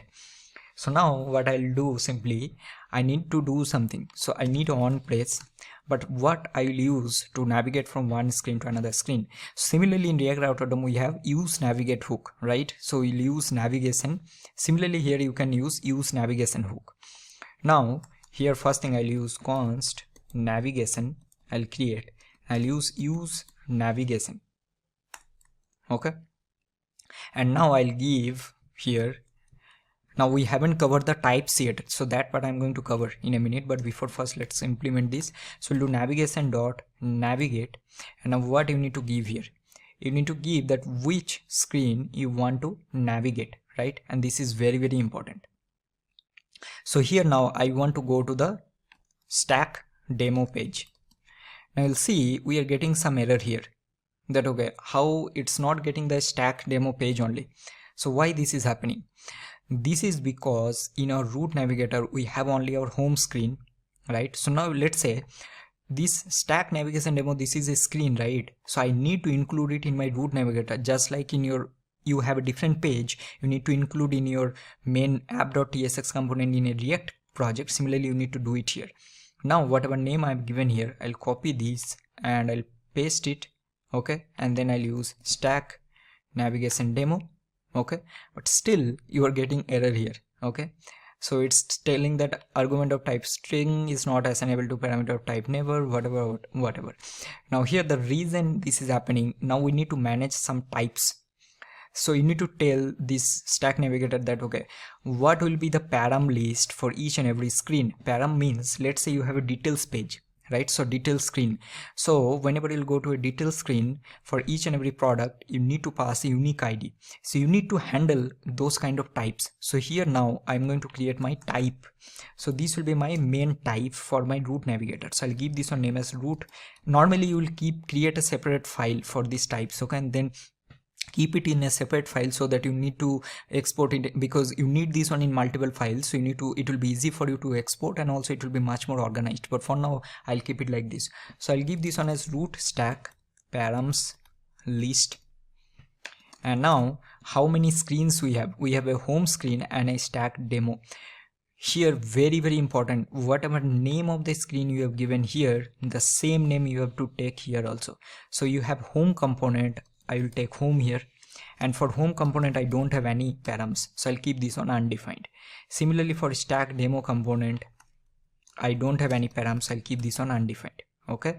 Now this is your type, so this type you need to use in your stack also. So here now I'll give this type, so I'll do this one as root stack param list, okay, and now I'll do export here. So this is the first step. So that means for each and every screen I have a type now. Save it. Now let's go to our home screen.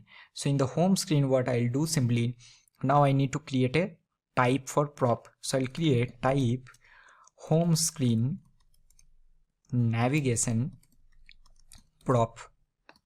Now here what we are going to use, we'll import something from stack navigation prop. So this is used to handle any kind of props, that what are the params that you are having. Now in this one you need to pass the type. So type will be this root stack navigation, root stack param list. So we'll pass this type here. So we'll do root stack param list, and then you need to give here the name. So here you need to give the param list base, which is root stack param list, right? Param list you already passed, and then you have to give the route name. So what will be the route name here? So here route name will be home, because currently we are in the home screen, right? So this will be home. So this will be your type, and now this type you are going to use here in this navigation. The moment you will do it, this error will be resolved. So see, you're getting there, because see, it is not finding that, right, that what are the params that I need for this stack navigation, stack demo page. So now we have done a lot of things. Before explaining one more time, first see what is happening. So if I click here, right, it's going to the stack screen 1 page, right? Go back, click, go back. So stack screen 1, what will happen if I just move this one to top? Save it. Now you see, click here. So you're getting stack screen 2. So that is the reason this sequence is important. But first I'll keep the stack screen 1 only. Save it. Now let's go back. Click here. So it's going to stack screen 1. So what are the things you have done? So in a root navigator, you need to give the types, and that types you need to pass in your stack, the main stack, right? And these params you need to now use in your corresponding components. Very, very important, right? Because whenever you will navigate, let's say you need to pass a params. you want to go to a different page and you need to pass a dynamic value, let's say some id value. So for that you need to pass these params, right, that what are the params that we need for corresponding screens. So this is, we have learned the basic way of creating stacks and how you can navigate from one page to another page. Now let's go back to our stack navigation demo page. Now here I want to show you another thing. So first I'll go to stack navigation stack screen 1. Now you can see that we are getting stack screen 1. This is looking weird, and this is coming because in our, let me just go to stack screen 1. So here we have this stack screen 1, which is the content, but in the header, as I already told you, it will always take from this name. But let's say you want to give some custom value. So how you are going to do it? So for that we have this options property, and in this options property you can pass a title. Now there are a lot of things like you can check. First I'll keep this on simple. So I'll do, instead of doing stack screen 1, I want to give stack screen 1. And now let's save it and see what is happening. So it's getting changed, right? So you'll be able to give options, and based on that you'll be able to change. If you go to the, let's go to the stack, right, go to the options. So you have title, card shadow enabled, or card overlay, lot of things you have, like quite a few options. Header related options also you have here. So you'll be able to see. Now we can't cover everything in this particular video, but I'm covering the most important one that you are going to use most of the times. So this is how you need to manage your options. Now let's see in the next section how we are going to manage dynamic pages. So for example, let's say this stack 2 is a dynamic component and you need to pass a dynamic data from one component to one screen to another screen. So how we are going to do that one? Alright, so now let's see how you can pass or manage dynamic values, right? So dynamic values are very important. Like I'll give you a very simple scenario that will be able to understand that whenever, let's say you're creating an e-commerce app and then you're having a products list page, and then on click of each and every product you want to go to the product details screen, right? So let's say you're having 100 products. So whenever you go to the product details screen, normally in React application you'll pass that ID, right?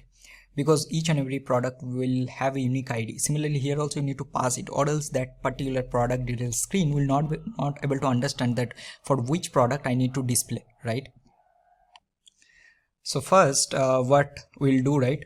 So first I'm going to create my params here also. So in this file, so I'll do stack, so I'll do type stack params list. So first we have two screen, right? We have a stack screen 1. See, I'm taking the same name and I'm keeping this one undefined. That means I'm telling that, okay, for the first screen we don't need any dynamic params, but for the second screen, very, very important, we need to pass a dynamic item ID.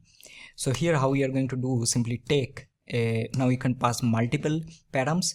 So we'll do item ID, and this item ID has to be a number.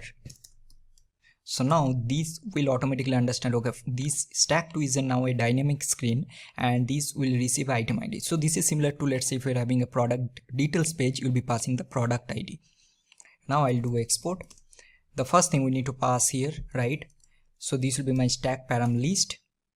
And after this, what we need to do now, very, very important, okay, these things I'm repeating. In the options, if you go here, right, in the options you have a route concept.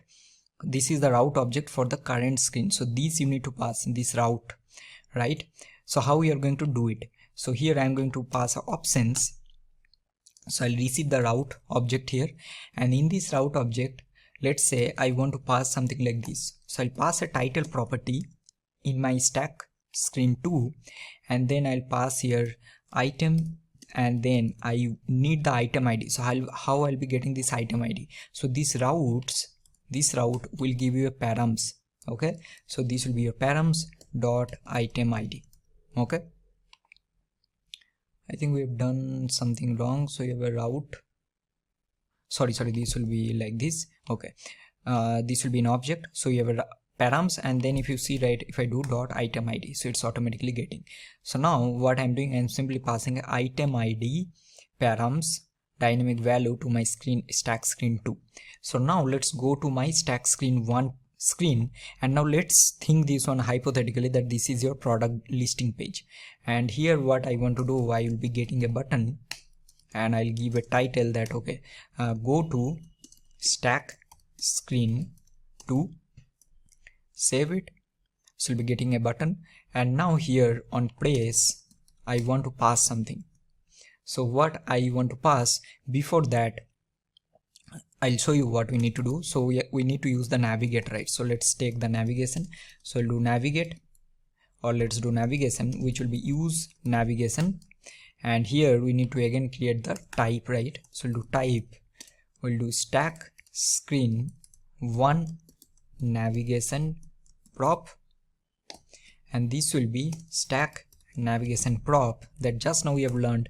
And here which type we need to pass? We need to pass this, right? This stack param list, this one. So here I need to get or pass the stack param list. So we'll do stack param list from stack navigation demo, and then you need to pass the screen name. So this will be your stack screen 1. So this will be my stack screen 1, right? So here I'll just pass it. So we'll do stack screen navigation prop, and now whenever I'll click on this stack screen 2, I'll do navigate, navigation dot navigate. So I want to go to the stack screen 2. So it's already coming. Now why this is coming? This is coming because it's taking from the stack param list, so it's able to understand, okay, in this stack param list I have stack screen 1 and 2. But you see there is an error. The reason, because in the stack screen 2 this is a mandatory property that you need to pass, right? So here you'll simply do stack screen 2 and you need to pass item ID. So let's say I will pass item ID of 100.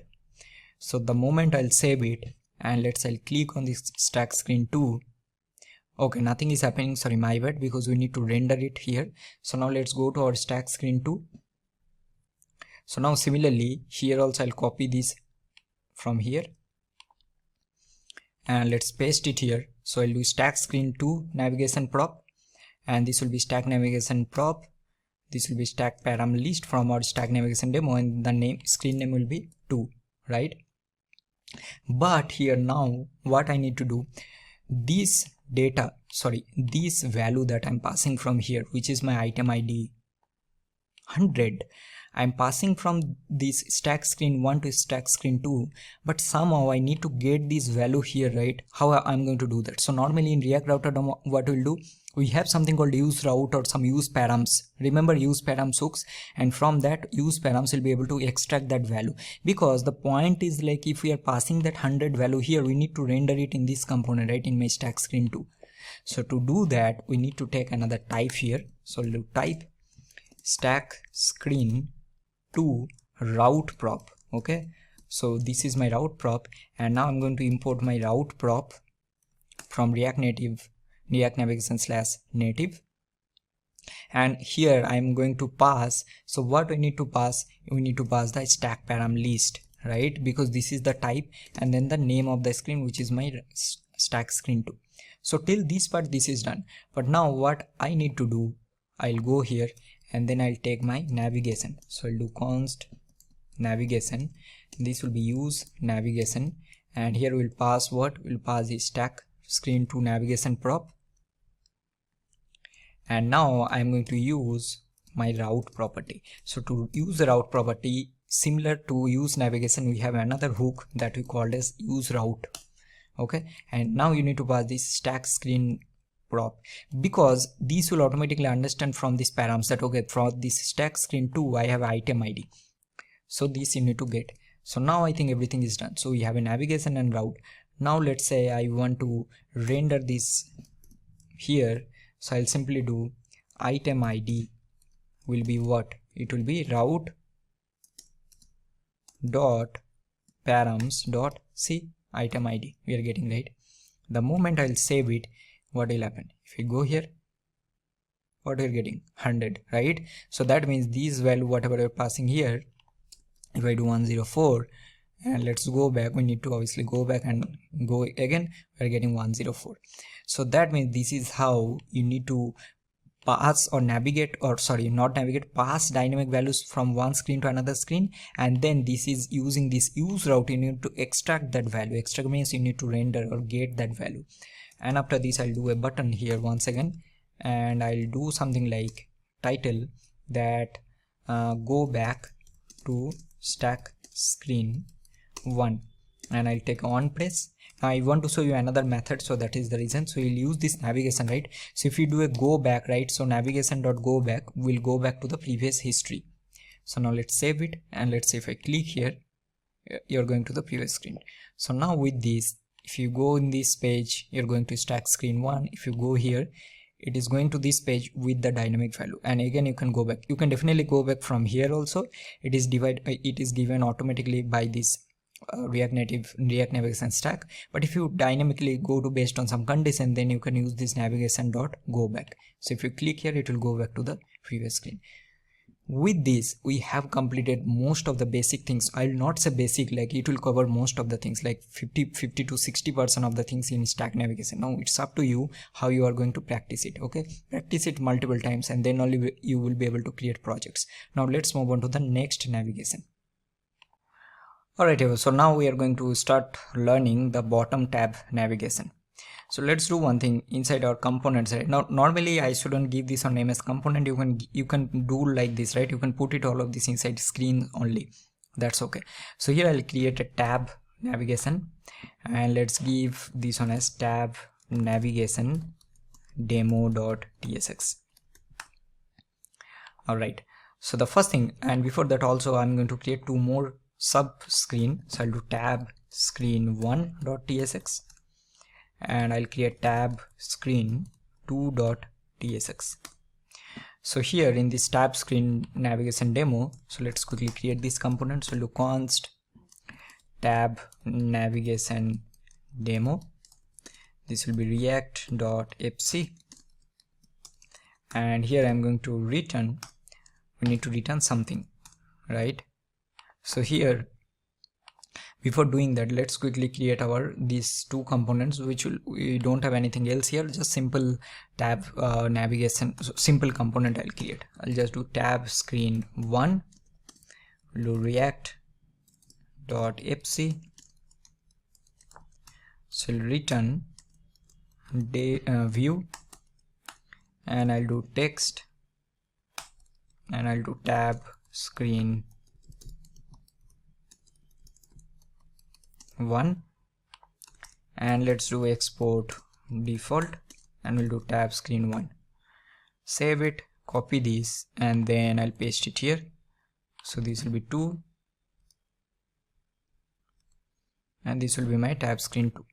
So now we have both the components created. Now in this tab navigation demo, the first thing, we need to create a bottom tab, just like we have created for stack navigation. We need to create a bottom tab navigation, right? So that will be your first step. So look const, and I'll give this a name as, let's say, bottom tab. So to create a bottom tab, we need to create what? Create bottom tab navigator. So this is the first step. So if you see, if you sync all of this, right, it's like similar, the concept is similar. If you are able to master this stack navigation, right, these will be like a piece of cake. It will be very easy. So I'll highly suggest, because that this is also the most used, like you'll be using this stack screen concept most of the time. So I highly suggest practice this one more. So now we have a bottom tab. Now similarly, now currently we have a 2 screen, right? We have a tab screen 1 and tab screen 2. So now again we need to create a params, right? So I'll do simply type, and I'll do bottom tab params list. So here I'll have tab screen 1 and tab screen 2. So similarly you need to take tab screen 1, and this will be undefined, and I'll do tab screen 2, and this also will be undefined, means we don't have any params. So now this will be your type. So here you'll give the type here. So this is done, and now in your tab navigation demo, similarly just like you've written stack.navigator, similarly here also you need to return bottom tab.navigator. Okay, and now once this is done, now inside this you need to use all the sub screens, so it is exactly similar. So now we'll simply do bottom tab dot screen, and then what you need to give the name of the screen and the component. So name will give this tab screen 1, and then component will use tab screen 1. Similarly copy this and paste it here. So this will be your tab screen 2, and this will be your tab screen 2, and now you need to import it. So now let's save it, and this is done. So now just simply do export default, and here I'm going to do tab navigation demo. Save it. Now will this work? No, right? Because we need to use this component in our root navigation. So we'll go to our root navigation, which is our root navigator, and now here I'm going to use another params. So this will be my tab demo, this will be undefined, and just we'll create one more screen here. So we'll copy this and we'll give this one as tab demo, and I'm going to use tab navigation demo. So now we have added in our stack this one. Okay, so now what we need to do, go to your home screen, and in the home screen we will simply create one more button. So here I'll create this and then just simply pass it here. So this will go to tab demo component. So this will be tab demo, and I'll create this one here, tab navigation demo. So now let's save it, go back. You're having a tab navigation demo, and now let's click here. See, you are getting tabs on the bottom. So we have a tab screen 1, and if you click here, you're having tab screen 2. So you'll be able to switch from 1 to second screen, right? So this is how you need to create a tab navigation. So the concept is exactly same. So what is the only difference? The only difference is we are using this create bottom tab navigator. Similarly, you need to pass the params and then use all the screens whatever you're having. So we'll keep this one simple. So that's all about the tab navigation demo. Now let's move on to the next one. Alright everyone, so let's start with drawer navigation, right? So that is the only thing left. So let's create one more here folder. So I'll give this one name as drawer, and we will only keep only one file for this one. So we'll do drawer navigation demo.tsx. Awesome. So now first we'll create this component. So we'll do const drawer navigation demo react.fc, and here for now let's return. So for now we will return some view component, and let's import it. Okay, and then sorry if you're getting any noise, I think that's my friends are talking. See, I always like do pause and record like that, but it takes a lot of time, so that is the reason sometimes I'll not pause. Okay, I'll continue recording. So now we'll just export it. So now what we need to first step will be always you need to use this screen in your root navigator. Okay, so now I'll keep this one as drawer demo, and this will be undefined. Okay, and then let's copy this and then I'll paste it here, and this will be my drawer demo, right? And this will be drawer navigation demo. So this is the first step. So for this one, whatever params you need, that you need to add here. I think params concept we have already discussed when we have covered the stack navigator. Okay, and now, so I think we have already used. So now let's go to our home screen, and then we'll add one more button. So let's copy this, and then we'll go to our drawer demo, and let's change this one also. Awesome. So if I click here, it's going to this page. So now the first thing what we're going to do, right? So let's close all this, right? We have opened a lot of things. So first, just like we have created for stack navigation and the tab navigation, we also need to create a drawer navigation, right? So how we are going to do that? So that will be the first step. So here I'll do drawer, and this will be create drawer navigator. Okay, so this is the first step. And here also what I'll do, right, you can also create separate component, but I decided I'll create everything in this file only. So now I will create simply two drawer screen. So I'll give this a name as drawer screen 1, and also I'll create one more. So here, so in this one let's simply return. So return a view, and I'm going to return a text, and also let's import it first. So I'll do this one drawer screen 1. Let's copy this and paste it, and I'll do this one 2. So this will be 2. So now we have both the screens.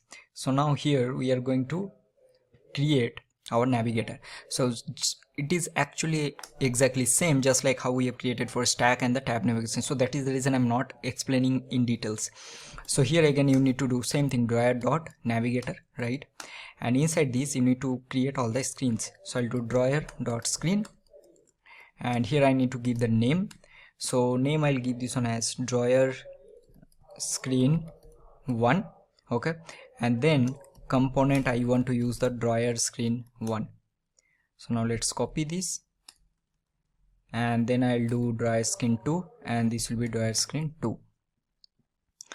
Alright, so this is done. So now if I now just save this, right, so it will give you, let's see what is happening here. So you can see that you are getting a drawer screen, and if I click here, you are already getting both. If I click here, see, it's automatically changing, and now currently the drawer screen 1 is selected, and if you click here, this drawer screen 2 is selected. So now let's first create our params. So we know the basic, right? So now I'll create type, and let's give this one as drawer params list. So here I'll do a drawer screen 1, so I'll give this one undefined, and similarly I'll do for 2. So I'll do drawer screen 2, and this also will be undefined. So first we need to pass this here as usual. So I'll pass drawer param list, and now I'm going to create the props for both the screens. So here I'll create type drawer screen 1 props, right? So here I'm going to use a navigation prop. So for this one I'm going to pass, I'll use a drawer navigation prop. I'll import just like we have done for stack navigation prop, and here I'm going to pass drawer param list, and then I'll pass the drawer screen 1. Similarly you need to create for drawer screen 2 props. So this will be drawer screen 2, okay? Now once you create all of this, now let's save it. So now what I need to do, right, in this drawer screen 1 component, I want to have some button, and on click of this button I want to open the drawer, okay? Alright, so now let's create one button here. So here I'll simply do title, and let's give open drawer, and then first we also need to pass this drawer screen 1 props, and here we'll be getting our navigation, and then we'll do on press. Now here what we're going to do, right, we'll call this navigation dot open drawer. So this is the method. So now let's save it. So now let's go back and let's go to this page. So you can see that we are getting open drawer, and on click of this drawer is getting it's opening, right?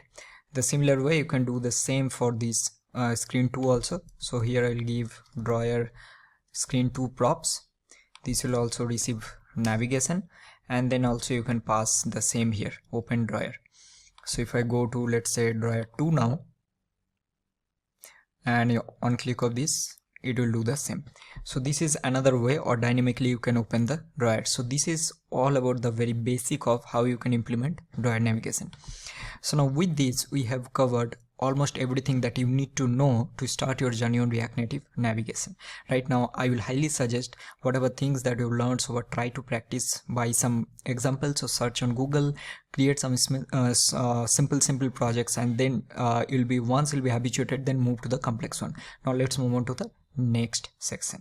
Alright everyone, so welcome to a new section. So in the previous section we have learned that how we can implement navigation and navigate from one page to another page, and different kind of navigation in React Native using React Native navigation. Now in this particular section what we are going to do, right, so we will be mainly learning and working with list, and also in the basic section, if you remember, we have covered one of the component which is called Touchable. So in this particular section I will cover some of the other advanced level of Touchable components that we can use.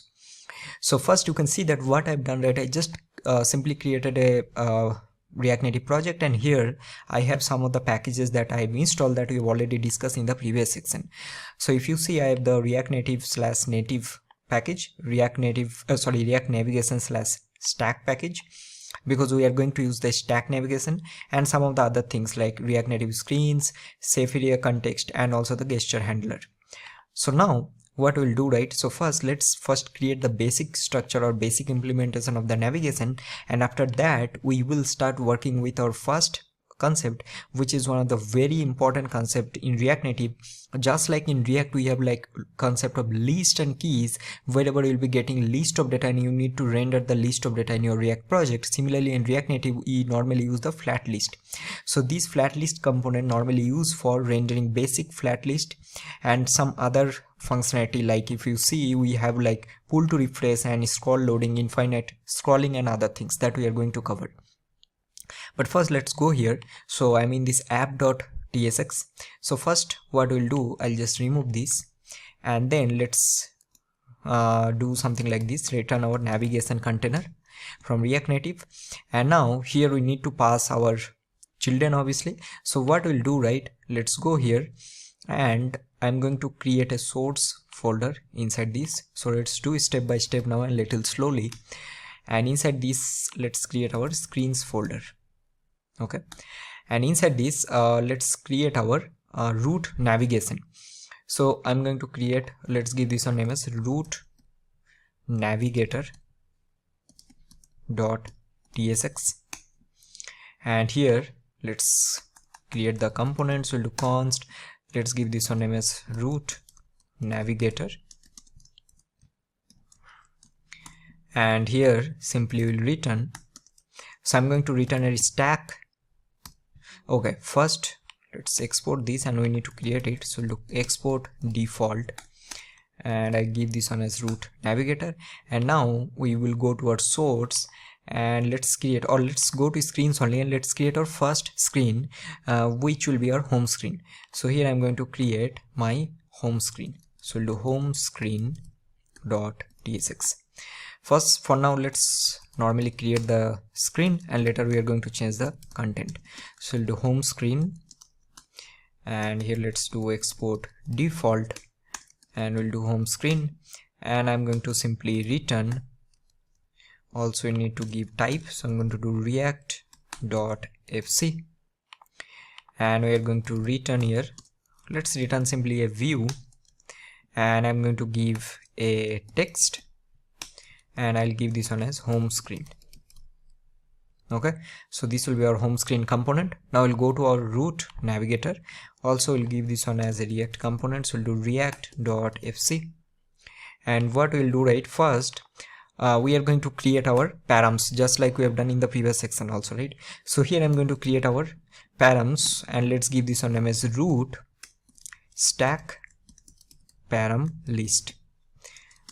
So here, because currently we have only one screen, which will be our home screen, so what we are going to do, right, just like in the previous section, we will be having all the topics here, and on click of this, each and every topic will be navigating to particular screen, and there will be learning the concept. You will be able to understand this one in some minutes. Okay, so here I'm going to take this one as home because this will be our home screen, and I'm going to give this one as undefined, so we don't have any params for this home screen for now. And now we'll simply create our stack. So I'm going to do const, and we'll do stack, and this will be what we need to use. We need to use create stack navigator, correct? And what you need to pass here, you need to pass the type. So if you hover here, right, this will take a param base, list base. So I'm going to pass root stack param list, and inside this what we need to return, so this will return stack dot navigator, right? Now if you see, this is how I created each and every module. I'm repeating every module, same thing again and again. Whatever you're learning, please try to implement by yourself, or else it will be very difficult whenever you'll be implementing any complex project. Okay, so that is the reason in the previous section we have implemented the navigation, and now this section we are applying those concepts again, if you notice, right? And here what we'll return, so we need to return our screen, right? So we'll do stack dot screen, and here let's give this one name as, so we'll give this one as home, and also need to pass a component, right? So component, I'm going to return home screen. That's it. Oh sorry, we are not returning anything, see, so we need to return. So this will be our home screen. So now what we need to do, we'll go to this component and simply we'll render this root navigator. Now this is the reason why I've done it like this, so that it will be much more cleaner structure, right? So whatever components we'll be having, we are going to write in a root navigator, and then we are going to import in our app.tsx. So in that way this app.tsx will be very clean. So here I'm going to import my root navigator. Now let's save it and let's see what we are getting here.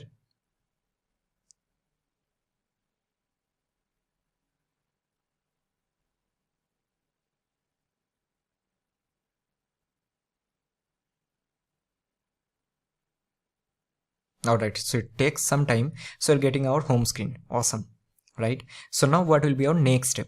So next step, because we are going to learn some of the concepts, so I'm going to create some basic UI in my home screen. For example, let's say first we'll start with learning the basics of FlatList, right? So each and every topic I'm going to render in this screen, and on click of that I will go to that corresponding screen. So let's do one thing. Let's go to our screens, and I'm going to create a FlatList screen.tsx. Okay, so let's quickly create this. So do const FlatList screen, or you can also give this one as FlatList demo, whatever you like. So we'll do react.fc, and here we'll return a view, and I'm going to return a text, and we'll do FlatList demo, and let's export this. We'll export default, and I'll do FlatList screen. Save it. So now let's go to our home screen, and also before that we also need to render the same screen in each and every root navigator, right? So again you'll go here, and I'm going to create my param first. So I'm going to give the same name. Let's copy this, or let's give FlatList demo, and this will be undefined. Now let's copy this and paste it. So this will be, name of the screen will be FlatList demo, and we are going to render this FlatList screen component. So we'll do FlatList screen. Awesome. So now let's go to our home screen, and we are going to create our UI. So here what I'm going to do, right, simply, so let's do like this. So first I'm going to create all the topics that we are going to cover. So here we'll start with, let's give an ID of 1, and I'm going to give a title, and this I'll give this one as, let's say, FlatList demo. Okay, and here also you need to pass screen. So I'll do screen. So screen will be, we'll go to root navigator, and this will be FlatList demo. Okay, and now here what we'll do, simply, now first let's do one thing. Let's simply render, because we haven't learned the FlatList till now, and what I thought that I'm going to render all of this, I'll map it and then I'm going to render, but because we haven't covered the FlatList, so for now what we'll do, right, we'll simply render this, and later we are going to change it. So let's do one thing. For now I'm going to take a button, and here I'll take a title. So I'm going to give this one as FlatList demo, and let's do one thing. Simply I'm going to do a on press, and let's render the navigation. So I'm going to do const navigation, and this will be use navigation, and here we are going to also take our props. So let's do one thing. Let's do something like type home screen navigation props or prop, and here we'll import stack navigation prop, and here I'm going to pass our root stack param list. So here we have the root stack param list, right? So this we need. So I'm going to export this one from here, and then I'm going to use this. So I'll do root stack param list, and this will be my home screen. Okay, and here I'm going to just simply pass this as my type. So I'll do home screen navigation prop, and on press I'm going to do navigation dot, we need to do what, navigate, right? So we'll go to which screen? On click of this, we'll go to FlatList demo. See, it's already coming. So now let's save it and let's see what is happening. So if I go here and click right, see, it's going to the FlatList demo component. Go back, it is going here. Now you might think that this is looking very bad, so that is the reason I was doing this topics part. So what I thought I'll do, like, I'm going to render all the topics and then use a flat list. But before discussing the flat list, how can I do that? So first I'm going to cover the flat list concept, and then I'm going to apply that concept in this screen. Okay, so now coming to flat list screen logic. So what actually flat list is? So it's simply just to render your list of data. Now again, as usual for my other lectures, I always like to learn everything by creating a simple example. So what we're going to do, right? Let's create a sample data. Or you might think that you are getting some data from an API. So I'm going to do some sample data, or you are getting the data from an API, right? Whatever is the use case. So let's create a flat data. So I'm going to do flat underscore data, and here I'm going to simply do a array dot from.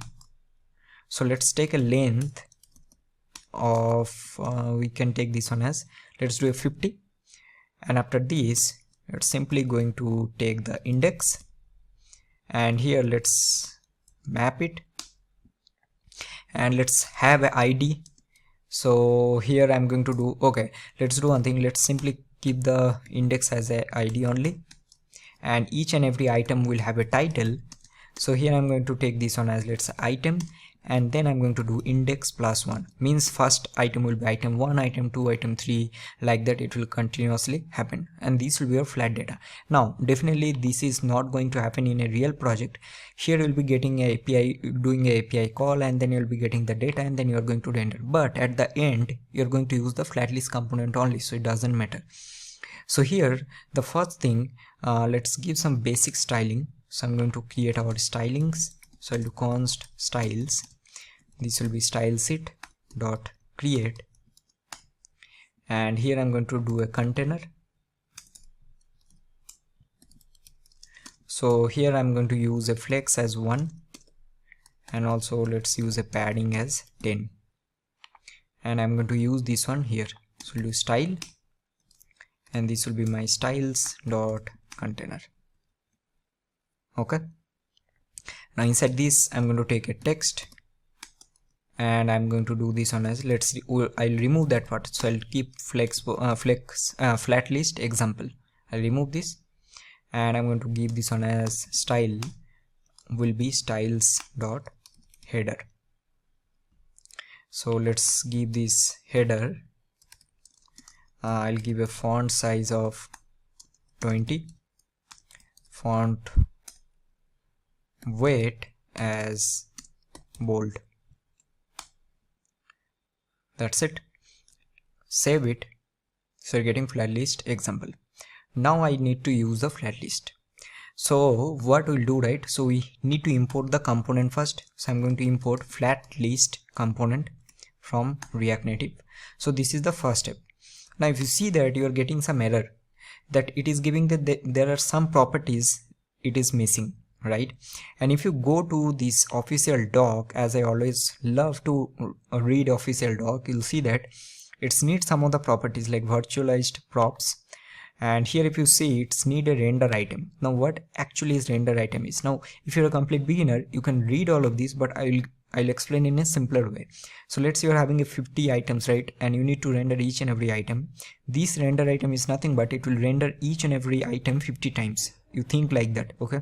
So if you see, it takes an item from data, and that data it will render into the list, right? So this render item will have an item property. The current item means, let's say you are having 10 items, so it will be item 1 2 3 4 5 6 like that, and then it will have an index, and then some other properties like separators and everything, and then it will have a data property. Now what is actually a data property, right? So this is an array or array like list that we need to render. See, in our case this is our data, right? So this flat data is our data that I need to render. Now this can be a data from an API also. So this data you need to pass it, or else it will never know, right, that what kind of data you need to render. So that means we learn that two things we need. So first we need a data, and this will be my flat data. And then I need a render item. Now this render item will be, it will take an item from in data and it will render to the list automatically. How it will work? So let's create a render item method. If this is confusing, then let's give this one as handle render item, right? And now we are going to create this method. So I'll do const handle render item. Now what this will give, so this will give a current item, right? Now if you see in this one, you'll be getting an item. Now this item will be your individual item. Again, I'm repeating this thing again and again. Now what this item will have, this will have currently have a any property. Now this item is nothing but this item you're having, so this will have a ID property and a title property. So here you are going to simply render or give the type that this item will have a ID, which will be a string, and then it will also have a title, which also will be a string, right? So these two things you need. And now I'm going to simply render the item. So here what you can do, simply just let's remove this. I don't want to take just directly written, and then I want to render a view component, and inside this I want to render a text component, and here I'm going to I'll render the item dot title. Okay, now what will happen? And also let's give some styling in this item also. So I'll give a style, so I'll do styles dot item, right?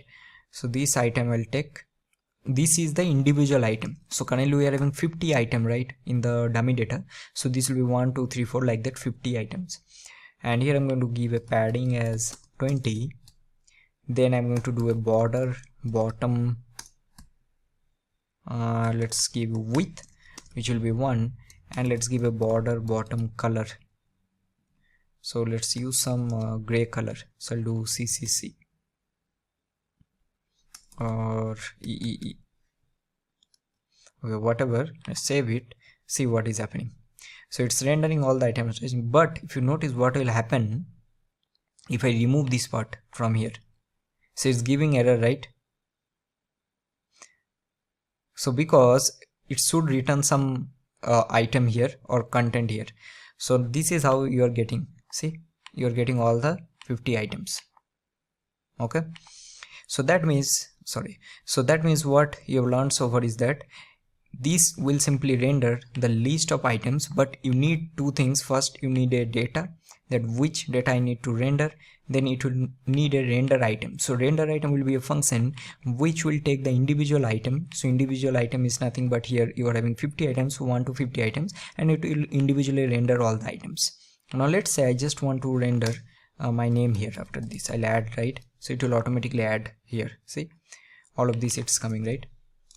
So this you have learned. Now there are some other important properties I want to discuss. The first thing, it will also give you a key extractor. So if you go to the key extractor, right, so here see, I'm not sure if you know this concept. So in React, normally when you render the list of items, right, so you should not normally give the indexes as keys. So that is not recommended, and there is a reason for that. So what is the reason? Say let's say you are having 10 items and you have given index 0 1 2 like that as a key, and suppose you are adding a new item to the end of the list.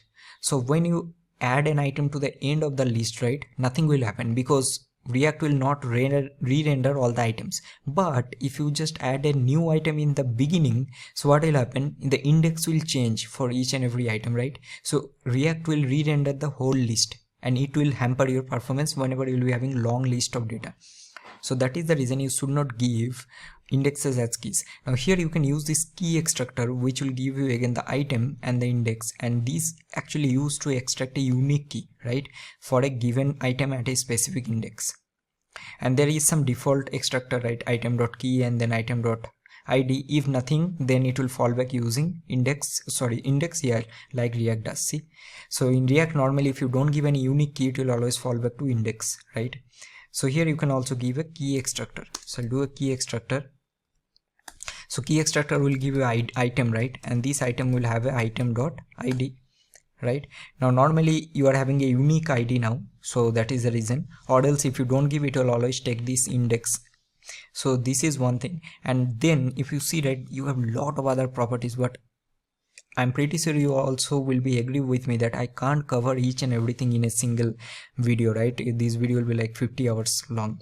So what I'll suggest that try to go some of the important things, or you don't have to do that also. Whenever you'll be creating some projects, right, there will be some requirement when you will come here and you will see, check for certain properties, and by that you will learn. Okay, for now I think these three will be enough, and then I just want to show you two more things, how to add a header component here and also how to add a footer component. So to add a header, right, we need to add this list header component. So here let's say I'll add some text, and I'm going to give this one as name as FlatList header, and I'm going to give a style. So let's give some FlatList header, and now I'm going to use this. So let's use a font size of 30 and font weight of bold, right? So let's save it. So you see we are getting a header here, right? So this is your FlatList header. Similarly you can add a footer also. So if I just copy this and I'll do a list footer component, so this will be your footer, and I'll give this one as footer, and let's pass it here. So I'll use same, but I'll just change this some styling. So I'll use the color as, let's use some yellow. Save it. See what will happen. If I scroll down, you can see that it's looking horrible, man. Okay, let's save it. See, you see we are getting a footer and a header, right? Now if you have some specific requirement in your project, so based on that you can add all of this. So mostly I will suggest first, this will be more than enough whenever you are starting for the first time, that you should know how to, first you need to definitely pass the data in the render item, or else it will not work, because if you remove one of the properties it will give error. So this is mandatory. Similarly for render item, so this is required, right? So these two will be mandatory property, and then you have a key extractor, list header, list footer, and also if you go to the official doc you'll get some other properties also. So this is all about the concept of FlatList, right? So we've learned so far how you can render list of data in your React Native project. Now let's move on to the next topic. Alright everyone, so let's move on to the next concept. So next we are going to learn another component to render list, which is called SectionList, right? So whenever you have some requirement, let's say you have a section header, and then for that particular section you have some list. Similarly for other section you have some other list, like that. All right, but before that let's quickly implement that in the previous part, right? I told you that we are going to do this one in a different way, because now we have actually covered the FlatList. So what we'll do, right, we already have these topics, and now we already have types. So what we'll do, simply we'll take a props. So I'm going to take a type as props, and here let's take a navigation prop. So navigation will be our home screen navigation prop, and here simply we will pass these props, and then we'll get our navigation here. So what we want to do, right, let's remove this, we don't need. Now you see we are just rendering this button. Now instead of rendering this button, simply I'm going to render, so let's render a flat list, right? Now I hope you're getting what I'm trying to do. So here simply we'll pass the data. So my data will be what? These topics. And then I'm going to also render a render item. So let's create a handle render item, or we can also directly render it here. So let's simply let's take an item, and here what we can do, so let me think. Okay, let's render a touchable opacity. Okay, and inside this I'm going to render a text, and let's render item dot title, and in this touchable opacity let's give some styling. Also we need to create some other style. So for this view I'm going to take a style, and let's do this on a styles dot, sorry, okay, I think before that let me quickly create the styles. So I'll do const styles will be stylesit dot create. Now for this one I'll give a styles dot container, right? And let's remove this. For this touchable, let's use some style for topic button, and for this one let's use some topic text. So let's start with container. So I'll use a flex as 1 and I'll use a padding as 15. Then we are having the topic, I think topic button. Copy this. Let's do like this, only button. I usually like the short one, topic button. So here let's give some styling. So let's give a background color of I'll give E0, E0. Then I'll use a padding as, let's make this one 16. We also need to give a margin bottom. I'll give as 8. And let's give a border radius of 8. Then we are having topic text. So we'll give a font size as, let's make this one 18, and font weight as bold. Now see, if I save this, right, so it will look nice. Save here. See, so this is the reason I told. Like now what we need to do, we need to, on click of this, we need to go to that page, right? So how we can do, simply we'll take on press here, and on press simply we will call our navigation dot navigate, right? So this is coming from the props, right? And here what we can simply do, we'll do item dot screen, and here we'll do as key of will be what? So this will be of this root stack param list, right? And if you see in this root stack param list, you are having all the params, that whatever params will be having here for that individual screen. So here we'll simply pass it as a key of root stack param list. That's it. Now let's save it and see what will happen. If I click here, it will go to that page, right? Now see, you might think, okay, what is the use of doing all of this? So nothing but just it will look nice, so that whatever topics now we'll be covering, so it will little look nice and sophisticated. That's it. Now let's say what I will do, for example, in the next part, or now I'm going to explain the section list. So what we'll do, simply let's first go there and create one more screen, and I'm going to give this one as section list screen dot tsx, and let's quickly create it. So we'll do const section list screen, which will be react.fc, and here I'm going to return a view,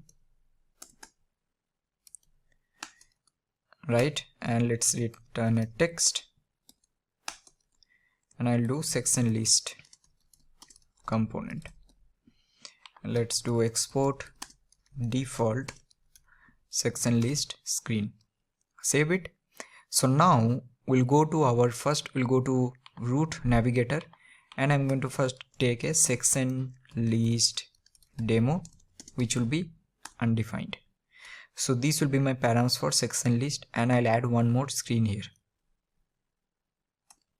right? And let's give the same name. So this will be section list demo, and here we need to render section list screen, because this is the screen just now we have created. Okay, now we'll go to our home screen and just simply copy this and paste it here, and now I'll do this one as section list demo, make this one 2, and just name the screen as, which name you need to give, this name, right? Because this is the name of the screen that we have given, section list demo. Go and then paste it. Now save it. See, we got one more, and if you click here, it is going to the section list component. If you click here, it will go to the FlatList component, right? Now, if you're a complete beginner, believe me, these things will be extremely beneficial for you, and this is how you should learn instead of creating a very complex project. So create all of these and try to experiment by yourself. Okay, so now let's see what is section list in the next part. So again, I'll repeat that what is section list. So this is almost similar, but this is to render section list. So whenever you have some requirement, let's say you are having multiple section, and for each and every section you want to render some particular list for that particular section only. Let's say you're having some indices, sites, or whatever you want to render. Let's say you're having some category, right? So man category and then woman category, like that in your e-commerce. So there you can use this kind of section list. So based on the category, based on that particular category, you will render the list of data. So let's see how we are going to implement in the next part. Alright everyone, so let's start working on the section list component, right? So first, what I'm going to do, right? So let's create some data. So here I'll give const, and let's give this one name as section data. And here each and every section will have a, let's say there will be some title. So here what I'll do, right? So I'll give a title property, and let's give this one name as men. So let's say you are creating some e-commerce website, and you will be having the parent categories, for example man, woman, kids, something like that. And for each and every category there will be some products that you need to render, right? So I'll copy this and let's paste it 2 more times, and this one I'm going to make this one as woman, and let's make this one as kids. And for each and every section we will have some data.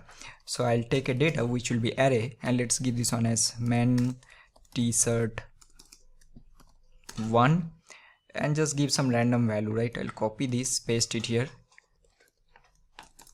and we'll give some jeans or whatever, right? Let's copy this, and then I'm going to just do the same for the woman and the kids section. So I'll make this one as kids,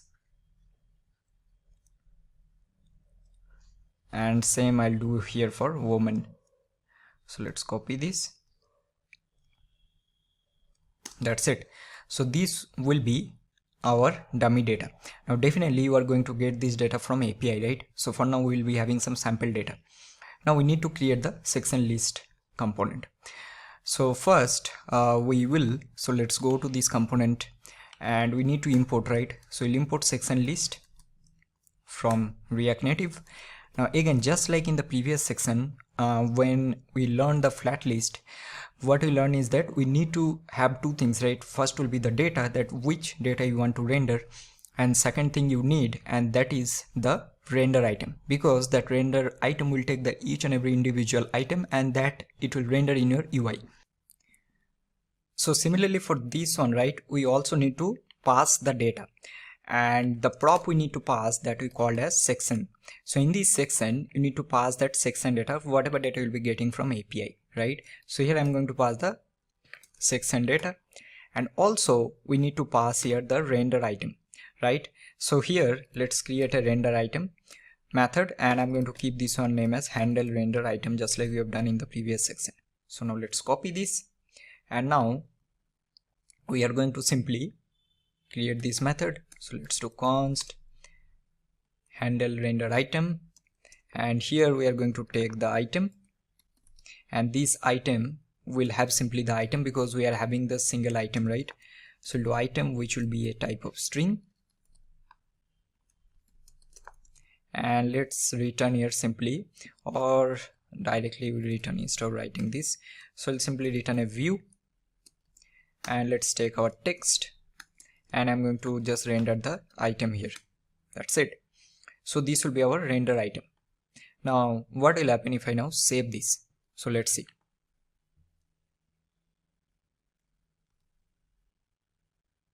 So you can see that we are getting section list item, and then we are getting man t-shirt 1, man shirt 1, jeans, and for all other things.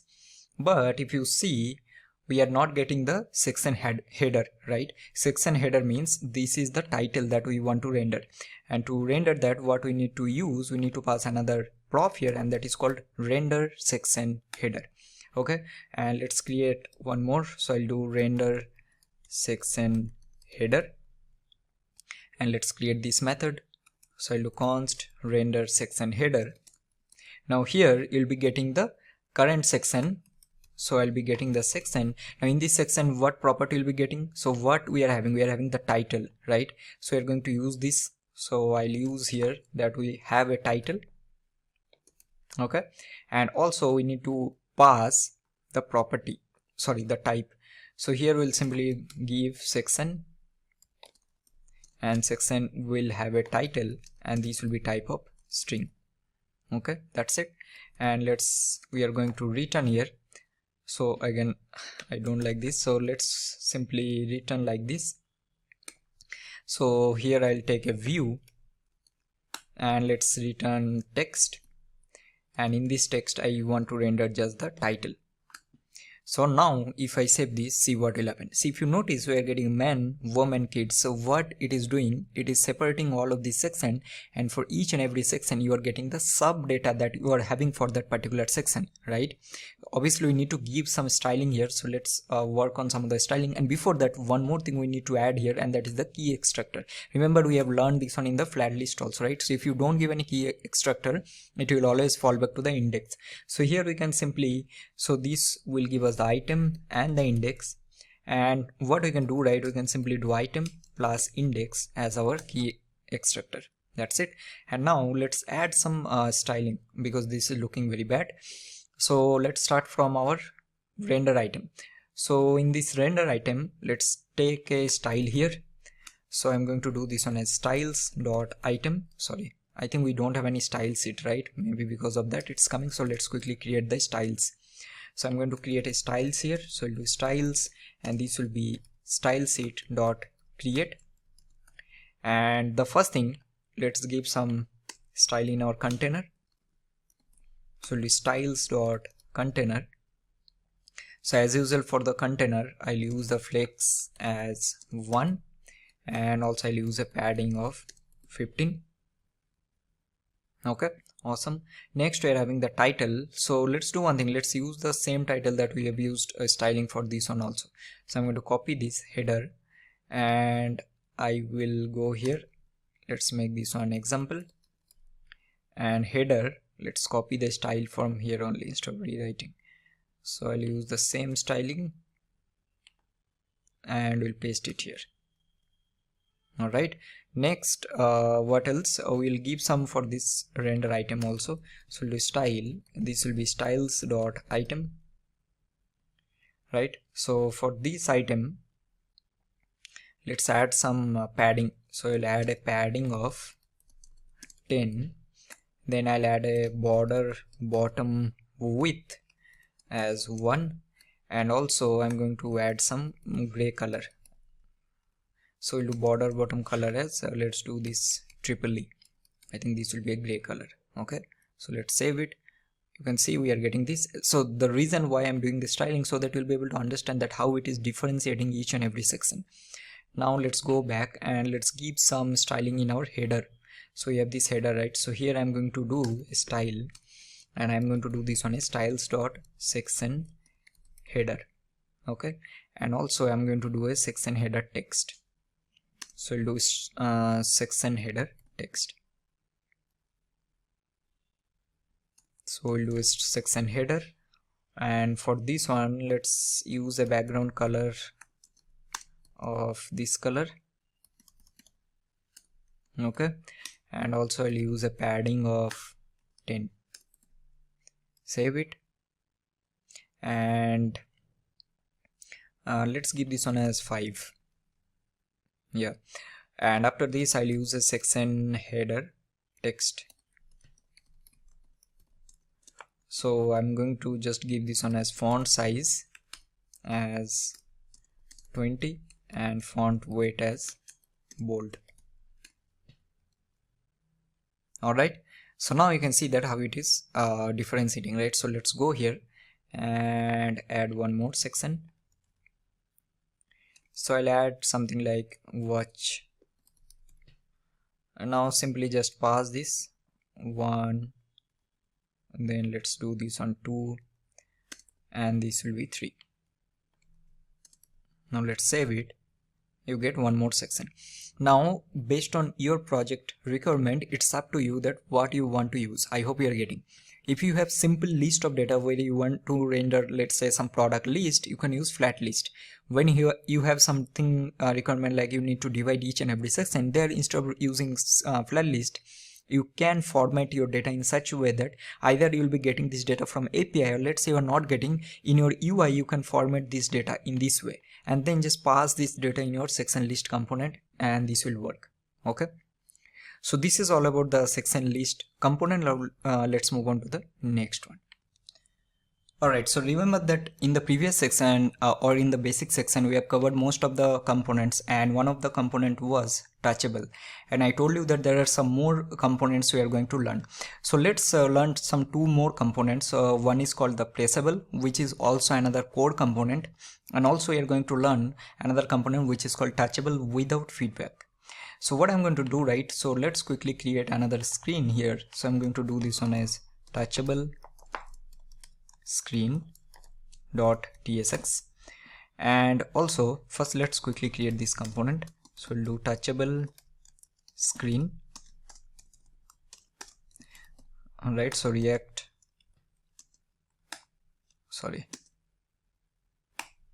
.fc, and here we are going to simply let's return a view, and I'm going to just return a text, and this will be my Touchable demo.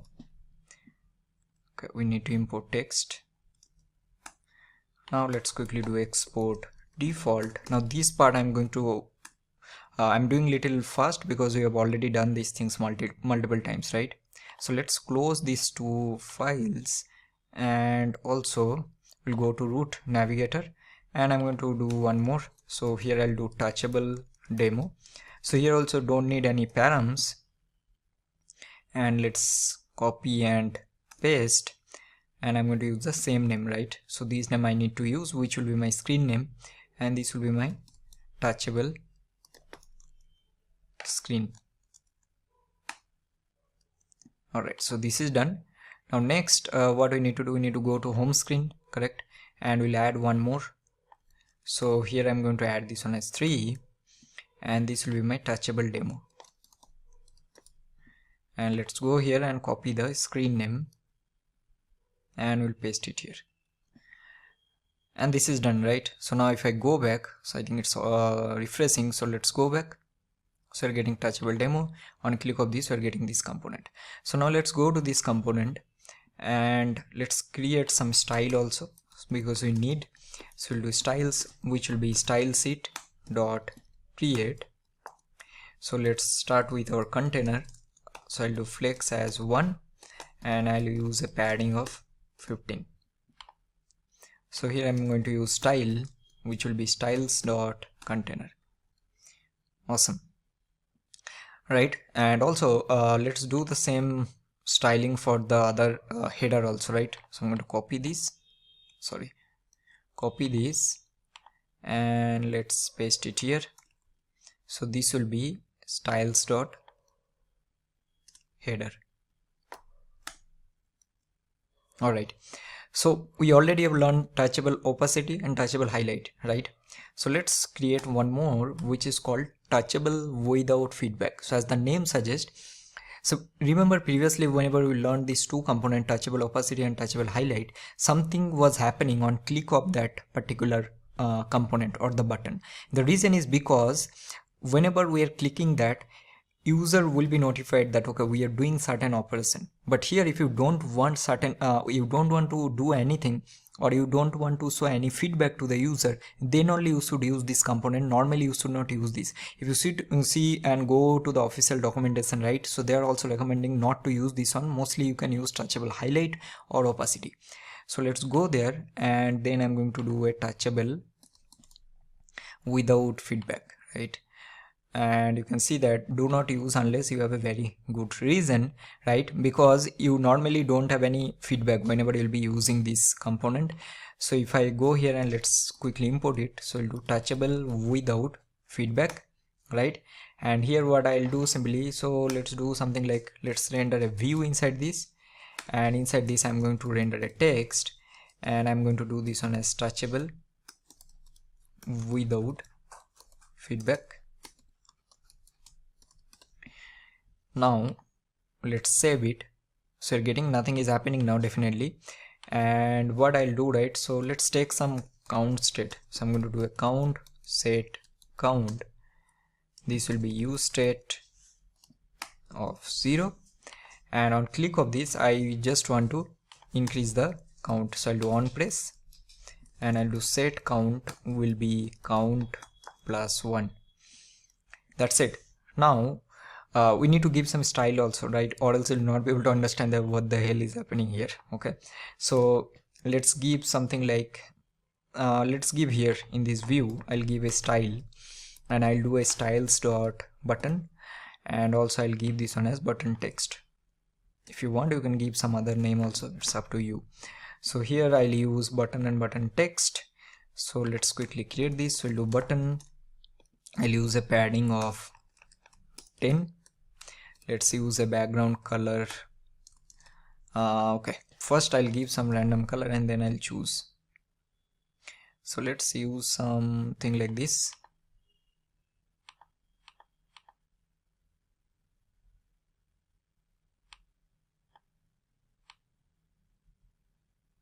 We'll keep it.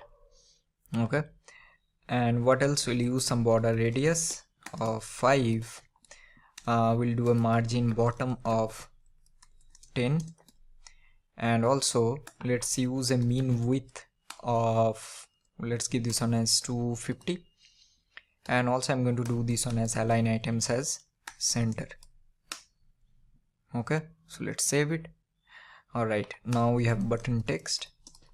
So we'll do font size of 20 and font weight of bold,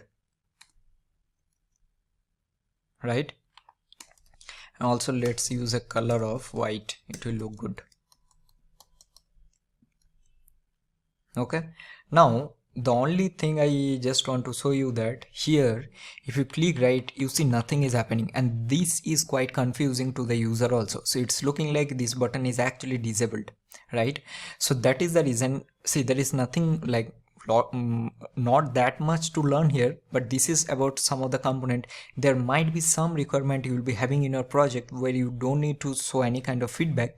There you can use this touchable without feedback component. Normally you should use touchable opacity or touchable highlight only. All right, so this is one more thing. And if you see, right, I'll just change this one to touchable. Let's make this one touchable opacity, and here we need to pass some other property.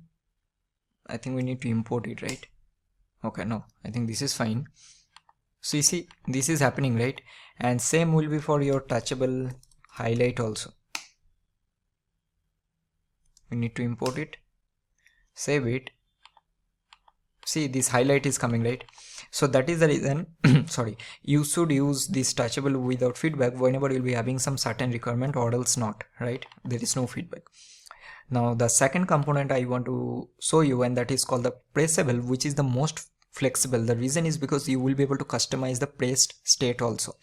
If you go to their official doc, right, it is, the documentation is really thorough. You can basically check it, everything like how it will work and what are the properties and everything you can pass here. But I'll show you quickly some of the very basic things. So let's do one thing, let's quickly import the pressable. So I'll use a pressable from React Native, and here inside this let's do something like this. So here what I'll do, right, in this component, first I'll use a style property, and in this style property you will be basically getting a press state, right? So this press state you'll be able to manage. So based on certain requirement, let's say you want to give some different color or some other styling, you'll be able to do that. So how we are going to do it, see, remember we can combine multiple styles using this array, right? This part we have already covered. So now what I need to do, I want to use this button color as usual. Okay, so we'll do this on a styles dot button, but here I want to do certain operation, and that is I want to check that whenever my background color, so this I'll take a background color and I want to change it based on this pressed state, right? So here I'll check if this pressed is true, I want to change this to a different color. So let's make this on a this gray color, right? Or else I'll use some let's copy this and then I'll choose some different color.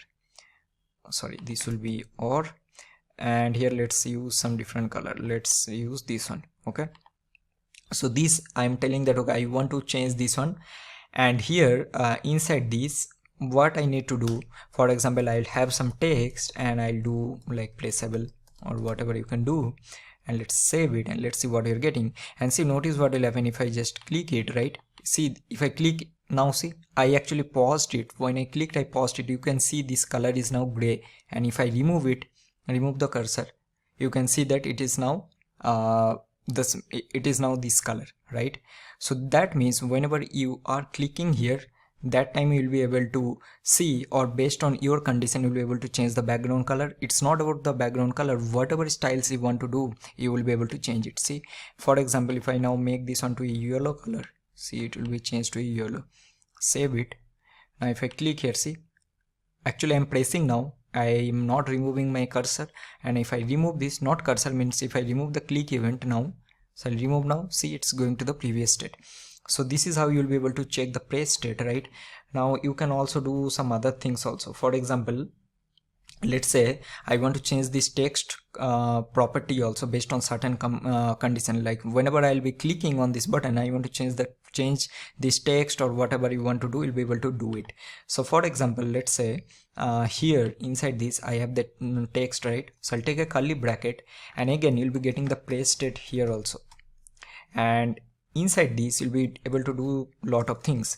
Like now I want to render this text component, but for example, if I if I check this pressed, I want to change the text from pressable, I'll do pressed now, or else this will be pressable, right? And now let's save it, see what will happen. Now moment I'll click, see, the text is now changed to pressed now, and if I remove, pressable, right? So that means this will give better user experience to the user, that okay, I'm just doing some pressing or something like that. Again, as usual, you have done the style for this one, you'll be able to add style here also.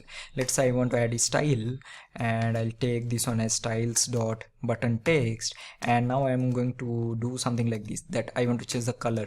So if I check the pressed, if this is true, sorry, this will be color.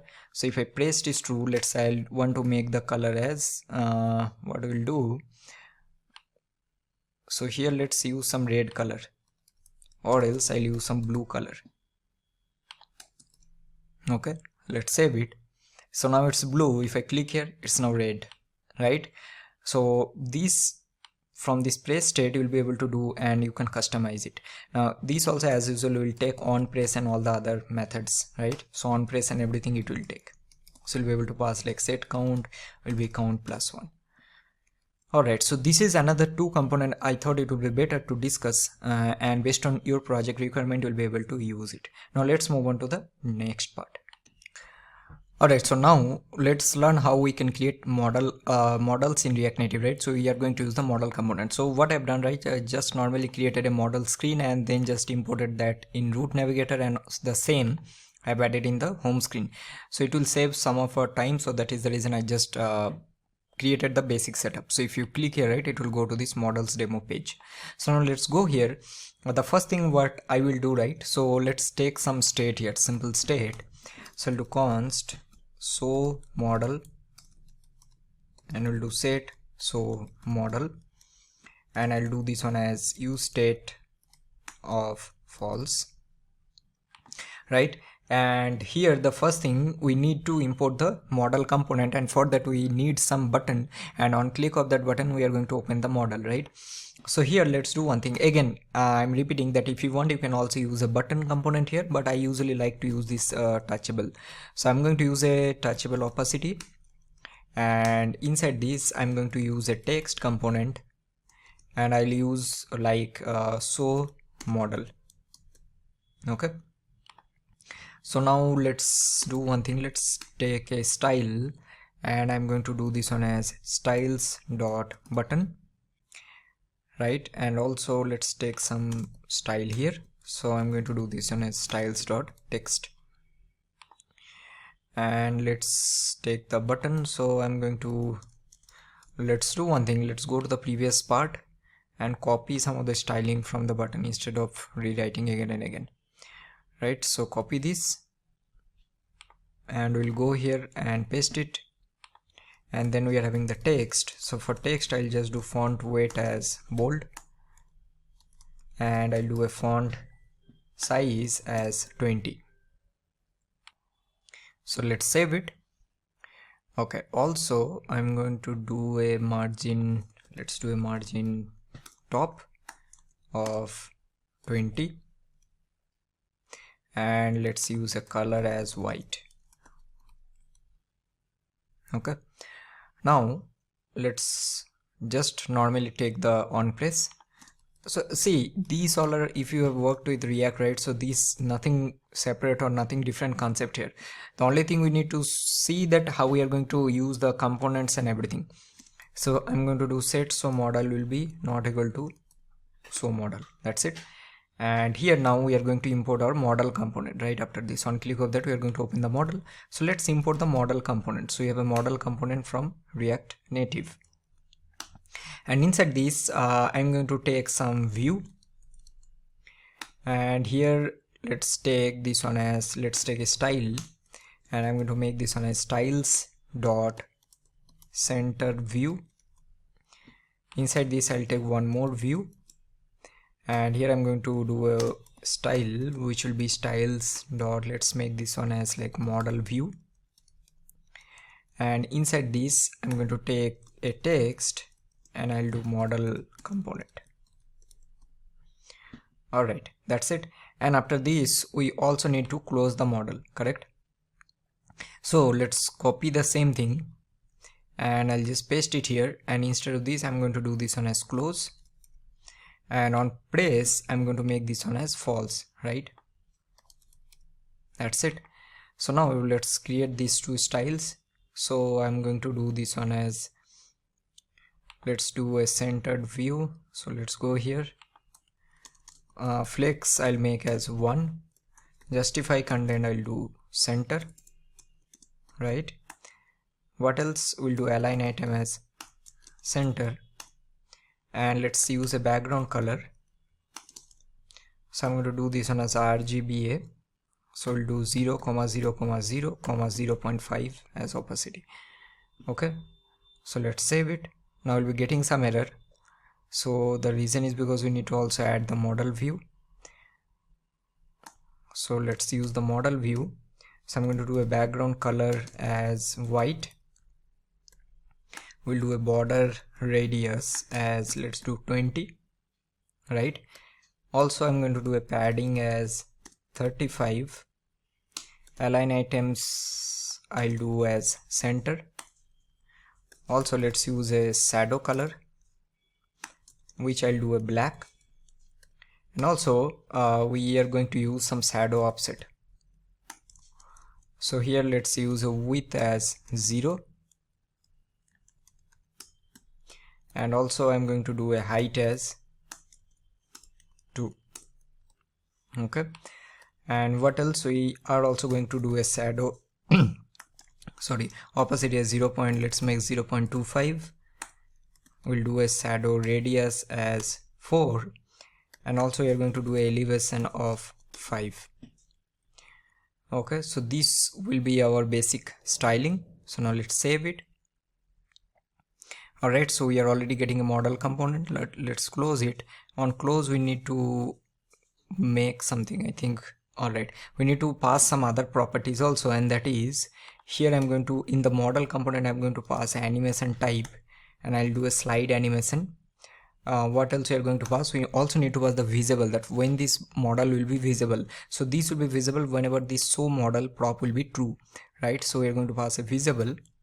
This is important, right? So here you need to pass show model. What else we can pass? We can pass also on request close. On request close means when you want to close the model, like in React normally you have something like on close or something, it's similar to that. And here also you're going to do like set so model will be false. And also we can use a transparent property here, and we'll do transparent as true. Now let's save it. Now you can see that if I click here, right, see, you're getting close, you're getting the model, and animation is also happening, right? Now if you want whatever data you want to, sorry, content you want to render, you'll be able to render inside your model component. So there is nothing much to learn here, just I want to show you that how you can use the model component and what are the properties that you need to use. Definitely you can go to the official doc and you can see some of the properties that you can use here, like animation type we already used. Then we have on request, close, on show, visible, transparent. Most of the properties we already have used here. Now it's up to you. You can experiment and then try to create some more models by yourself.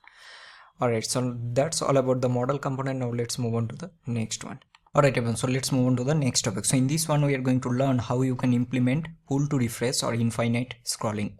So for that one, what I've done, right, I just created a simple component, and just like others, I just imported that component here in this root navigator, and also the same I've added in the home screen. So if you go back, right, there is one more pull to refresh, and then on click of this it will go to this component. So first of all, as usual, we need some data, right? So let's create a sample data set. So here I'm going to create some initial data. So I'll do initial data, and here I'm going to create array.from, and let's give here a length of 20 first time, right? And after this we are going to just simply map it. So we'll take index and then simply return here. So I'll return an ID. So ID, I'm going to do index.toString, and also I'll be having a title. So title I'll be doing, let's make this one item space index plus 1. So this will be our initial data, right? Now what is the concept of pull to refresh, right? So pull to refresh means before that I'll show you one component that we are going to discuss, and that is called refresh control. So this component is normally used inside a scroll view or a list view to add pull to refresh functionality. So what will happen, right? Whenever your scroll view is at scroll y equal to 0, swiping down triggers on refresh event. So that means whenever you'll go next, and if you see here, I'll not be able to show you properly, but I'll be able to explain it. So if you do like this, like just click your left click on your mouse event and then pull this cursor down, that means you are pulling this screen, right? So what will happen, there will be refresh, and every time you refresh you will do a, let's say, another API call, or you are going to render the next set of data. And infinite scrolling, I'm pretty sure you already know. So whenever you'll go at the end of the screen, that time you are going to trigger another API call, or let's say we are going to render the next set of data. So this refresh control we are going to use. So first we need a couple of states here that we need to manage, right? So first thing, I'm going to take one state which will be to check whether currently we are refreshing the page or not. So I'll take const and I'll do refreshing, and I'll do set refreshing. This will be use state of false. Next I'm going to take a data. So now definitely this data we are going to get API, but doesn't matter, even if it's a API call, right, the process will be same. So we are going to take a state which will store your data. So in this case we are just simply going to assign this to our initial data, because this is the data we are going to render for the first time, right? And next I'll be taking one more state which will to manage our loading state. So I'll do loading and set loading, and this will be use state of false, right? Now what will happen when we are going to do a on refresh, right, or we are going to handle the pull to refresh, but before that we need to first render our first list of data. So for that one, which component we need to use? Now here you need to apply all the concepts that you have learned so far in the previous section, right? So we are going to use a FlatList component, right? Because here we just need to render the list of item. We don't have any functionality where we need to render based on the section. Then we are going to use the section list, but here there is no point. So we'll simply take a FlatList component, right? And what we need to pass, so here you need to pass the data, right? So what will be data? Your data will be this data that we are having, which is this data. And what else we need? We need a render item, right? Remember, we need this render item. So I'm going to create a handle, or let's do this one render item only this time. So I'm going to do this one as render item. Sorry. Okay, what is happening, man? See this? Okay, I'll type it. equal to render item. So I'm going to create this method. So do const render item. So render item will consist of item. So this item will consist of what? So item will consist of your ID, right, which will be a string, and also it will have a title, because this is what we are having here, right? So we'll take a title which also will be a string. That's it. Now here we are going to just simply, let's return a view component, and inside this I'm going to return a text, and I'll simply return item dot title. Okay, so now let's save it and let's see what is happening. See, we are getting all the items here, right? That's fine. Now I'm going to add some style here. So in this view, let's add a style, and I'm going to do a styles of item, and here I'm going to do this one as let's give a style, and let's do a styles dot item text. Okay, so now let's quickly create the style. So here I'll take an item, so I'll do a padding of 20, we'll do a border bottom width of 1, and also do border bottom color of, let's use the as usual gray color. Okay, and for our item text, I'm going to do a font size of 20, and also I'll do font weight as bold. Also let's make this one as 18. Alright, now let's save it. So we are getting this item list, right? So now what will happen at the end, whenever we'll go at the end of this list, we need to render the next set of data. So how we are going to do that? Now to do this one, we need to use some of the properties or props that we can pass in our FlatList component.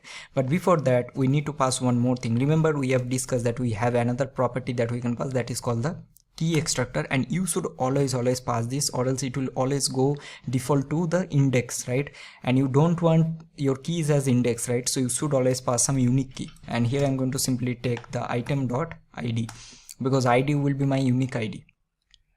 Alright, now next thing what we are going to do, if I go to my FlatList component, I'll show you one thing, and that is called,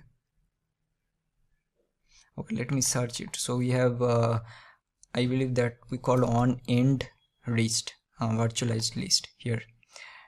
And if you see here, right, what will happen, this method we are going to use, so this method will called once when the scroll position get within on end reach threshold from the logical end of the list.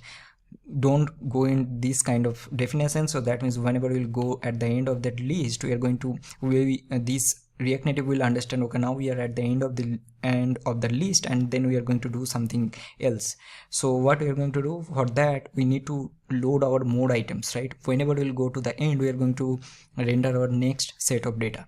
So here I'm going to take a on end reached, and here I'm going to do a load mode items, right? And also I'm going to take a on end reached threshold. So this also I'll show you what this does. See, here we are showing that how far we are from the end, right? In units, visible length by default will be 2, right? Now here I will pass this one as 0.1. If you don't pass, it will always take as 2. All right, and then what we are going to do, let's first create this method. So I'm going to create our load mode methods. If you're doing API call, again you need to do API call, and you need to render the next set of data. So what we are going to do in this API call, right? So first we'll check if not equal to loading. Now why I'm taking the loading, because in a real situation you will be having an API call, right? And there you are going to, for example, your API call is taking 2 seconds. So in that time you need to show some kind of loading state to users for better user experience, right? So you need to check if it is not loading. So what we are going to do, we'll simply do set loading. First I'm going to do as true, right? And now I'm going to add my load more items here. So I'll do load more items, because we don't have an API call. So what I'll do, I'll simply take a set timeout, and here let's take a 1 second delay, and inside this I'm going to just create my new items. So I'll do const and I'll do new items. So what I'll do, right, I'll do array.from and let's render 10 items. Okay, so I'll do 10 and here I'll simply take index and here let's return, sorry, I think I've done in the wrong place. So here I'm going to, let's do a id. So id will be my data.length that I'm having. So I'll do data.length plus index, which is my current index, and then I'm going to convert this one to string, and then I'll take a title. So my title will be item. Then here again I'm going to do a data.length. Now these things I'm not explaining, these are normal logical things. I'm going to do index plus 1. So last data, whatever, let's say I'm having 50 data, so it will start from the next data, right? So this will be my new items. And now what I'll do, simply whatever new items that you'll be getting, you need to append this item with your old data. So simply you'll call the set data, just destructure your old data and then destructure your new items. That's it. And then you're going to make your set loading as false, right? So this is done. Now let's save it. And also, as I already told you, that refresh control also we are going to use, right? And to do this one, we are going to use another property here, and that is called refresh control. And here I'm going to call a refresh control from React Native. And here what we are going to pass, we are going to pass two things. One will be to refreshing, which will be, sorry, one will be refreshing property, which will be my refreshing state that I have taken here, that I'm going to manage in a minute. So this will be my refreshing to check whether it is currently refreshing or not, sorry. And then on refresh, so when I'll do a refresh, I'm going to create handle on refresh method. So now let's quickly create this method. So here I'll simply do const handle on refresh. So what I'll do, simply I'll make set refreshing will be true, and here what I'll do, whenever I'll do pull to refresh, right, so I need to again reset my data to my initial data, right? Because let's say when I'll do a infinite scrolling, so I'll be getting, I will again explain step by step. First, on first time I'll be getting what, 20 item, right? Think about in a web development framework, right? So first time whenever we will do a page refresh, what will happen, you'll be getting 20 data, correct? You'll go to the end of the page, you'll be getting next set of data, let's say 10 more, so it will become 30, then it will become 40, 50, 60, 70, like that. When you will do a refresh page, what will happen, your data will be resetted to 20 data, right? So that is what we are going to do on refresh. So whenever we'll do pull to refresh, we are going to reset our data to our initial data. So I'm making set refreshing as true. Then I'll take a set timeout, and let's take a 1, or let's make this one a 2-second delay, and then I'll do simply set data will be my initial data. And what we need to do, we need to make the set refreshing as false once again. This is important, right? Now let's save all of this and let's see what is happening, right? See, noticed if I just scroll down, see if I go here, right, see it will call the next, see already it called, now you're having 30, noticed carefully, so you're having 36, I'm doing slowly, now it will call, okay, I'm already in the threshold, so it will call this, see it's already called. So that means this method is getting called on end reached, it will call the load more data every time. If I do little fast, you'll see that it will call next data. So now I'm having 60, now it's 70, right? It's happening because we are having a 1 second delay, so that is the reason this set timeout is taking time. But if I do little slowly, now noticed after 1 second it will call, right? See, it's calling, now it's become 80. What will happen if I do a pull to refresh? See, if I just do, see now I'm doing a pull to refresh, now it's become 20. Notice carefully, we don't have that data, so it's now 20. But if I go at the end, now it's already called 30. And if I again do pull to refresh, see now I'm doing, okay, see actually still I haven't released my hand. So the moment I release it, that on refresh method will called and the data will be resetted. See, I released, see it's calling, 2-second delay, and then it's resetted to 20. I hope you're getting. Now this is how we need to do and implement a infinite scroll. Now for example, let's say I want to do something. Whenever I'll go at the end, right, I need to show some kind of loader. So how we are going to do that? For that one, remember we have discussed one method, one component that we called list footer component that we have. So we have list header component and list footer component, and in this component what I'll do, right, I'll check if this loading is true. I'm going to call another component which is called activity indicator. I'm pretty sure I haven't discussed this component till now, so let me quickly give you some overview. So we have activity indicator. So this is a inbuilt loader component that React Native will provide. So this is a circular loading indicator that we'll be getting, right? So here I'm going to use a activity indicator, or else this will be null. And here I'm going to simply do a style.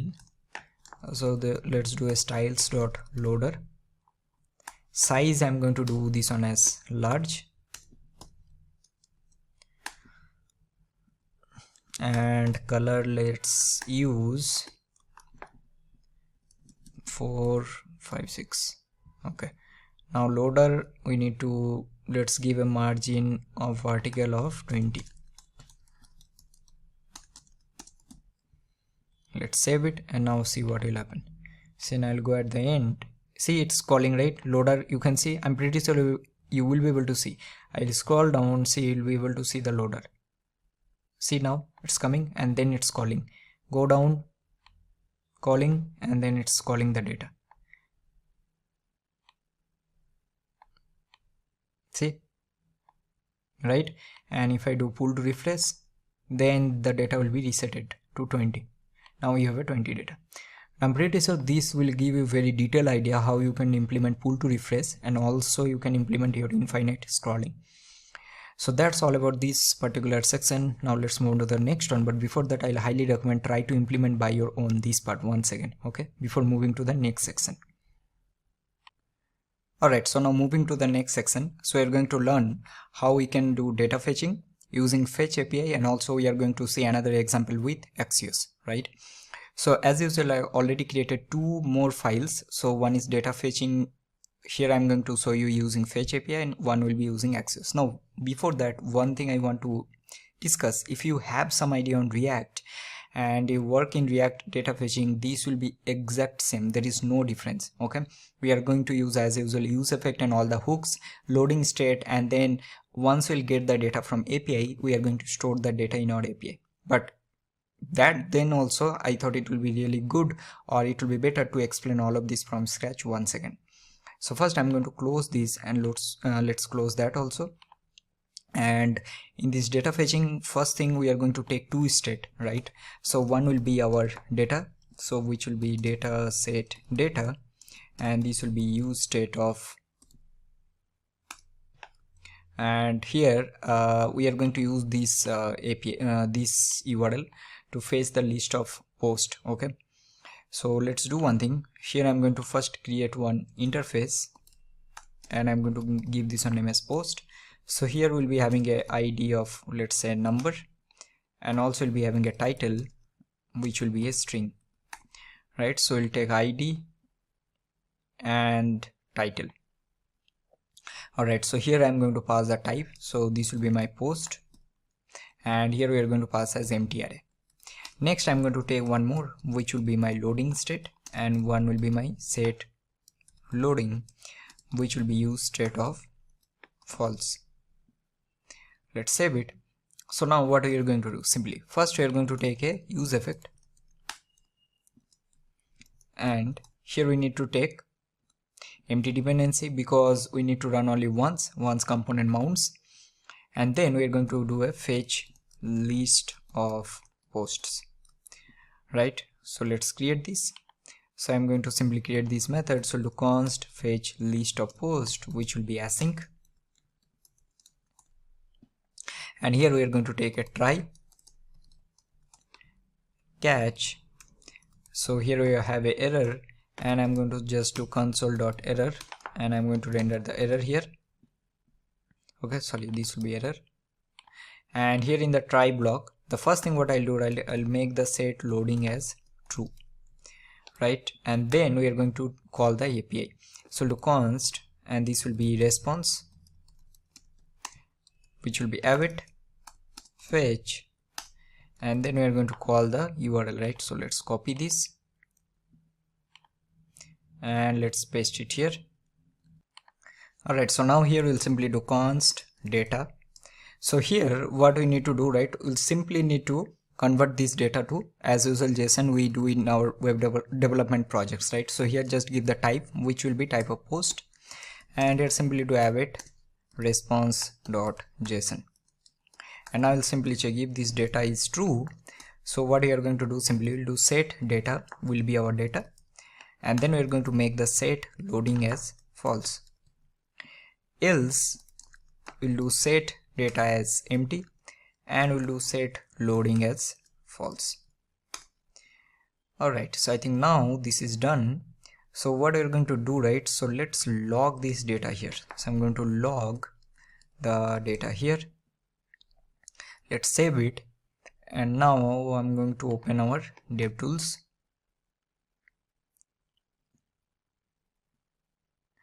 and let's go to our data fetching page. Let's click here. So we're getting 100 data. Awesome, right? So this is done. So now what we're going to do, simply we'll go here, and which component we need to use. See, already you have done multiple times, right? So you need to use FlatList, correct? So we'll use a FlatList, and we'll pass a data. So this data will be our data, and then we are going to use a render item, correct? So we'll do render item, and in this render item, so now I'm going to remove this. So let's take const render item. So here this will be type of item, and item will be type of what? It will be type of post, right? Because this is the interface that we are using. And here I'm simply going to return my view, and let's return text, and let's return item.title. And here also we need to give a key extractor.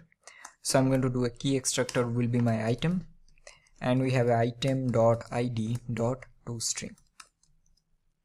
Awesome. So now here let's first let's save it, and let's see what you're getting. Alright, so we are getting all the data here, right? Now we'll give some styling here. This is looking horrible, so I'll give style.item, and I'll copy this, and for this one I'm going to give style.title. So let's give some basic styling here. So I'll go here, let's do item. So here we'll do a background color of, let's give some random color, then I'm going to choose some color. So let's use this color, and then after that I'll use a padding of 20. I'll do a margin vertical of 8, and let's use a margin horizontal of 16 double. And here I will have another one, which will be my title. So title I will do a font size of 16, and font weight I'll do as bold. Now let's save it. Alright, so we are getting this one. Now I want to render that loader, right? So what we can do, simply check, let's do it here, that if loading is true, so or else you can render here also that if loading is true. So I'll simply render activity indicator, right? This we've already checked, and here or else I'm going to render this, and I think we have used in our previous component, right? So let's use there only from there. Activity indicator we've used pull to refresh, and let's use the same style, and let's paste it here. So now let's save it, and let's see. So you're getting this, see? Now let's go back, and then I'm going to click here. Awesome. So now we're getting all the data, right? So this is how you need to do data fetching. Now if you see, there is no difference with your normal React data fetching or how you're doing in the React Native, right? So all the concept will be same. The only difference is how we are going to render the component. So that is the only difference. Now in the next section, we are going to implement the same example using axios. So the reason why I'm doing the same example, because based on your project requirement, whatever requirement you'll be having, let's say you're using axios, you can use axios. If you're using normal fetch API, you can use normal fetch API. So let's implement the axios one. Alright, so now let's implement the same example using axios, right? So I already created one more file, which is our axios screen. Okay, and also I've installed the axios package, so you can normally install using npm install axios. So here also you will be using the most of the same thing. So instead of rewriting, I'll just copy paste, because the only thing I want to show you the how we are going to do the axios request. That's it. Now again, it might be funny for some of you if you've already worked with axios in React, because it will be exactly same. There is not that much difference, but still I just want to show you. So here what you can do, right? So either normally I'm showing you in this file, but in real scenarios you will be creating a services file, right? And from there we are going to import it. But now here what we'll do, simply we'll create an axios instance, and to create this let's give const, and I'll create an API. And here what we'll do, right, simply use axios, and you need to do create method. And here what we are going to do, we're going to pass the base URL. So this base URL will be your application base URL. For example, if you are working on any company, so you'll be having some base URL, right? And from that base URL, so that you don't have to write in each and every request, you are going to use or create an instance using that base URL. So that is the main idea. Here we are going to pass the base URL. So in our case, so this will be this URL, so till this part. Okay, so now let's copy this and then paste it here. So now this will create an instance. Now what we're going to do, we're going to create two interceptor. So one will be request interceptor and one will be response. So first we're going to create our request one, right? So request, it will be simple. So we're going to do API dot interceptors dot request. See, we are having two request and response, and then we are going to give use, and here we'll be getting the config, and in this config we are going to simply return the config. Okay, and also you can log this here, that what you can give something like okay, we'll give request sent, and then I'll pass here config. Similarly, we'll use the same for response. I'll copy this, and same I'm going to create for response. So here this will be response dot use, and here I'm going to do response received, and here we are going to will be getting the response, copy and paste it and return the response. That's it. Now this we have already created, and now what we're going to do, right, simply we are going to do the same logic. So now let's go here and let's copy this from here, because I don't want to write, we have a lot of things to cover, right? So I'll just copy the same thing, because the logic will be same. And then we'll go here, and then again I just want this part also, so I'll copy this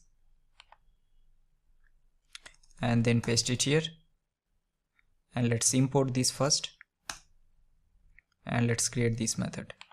So do const fetch async.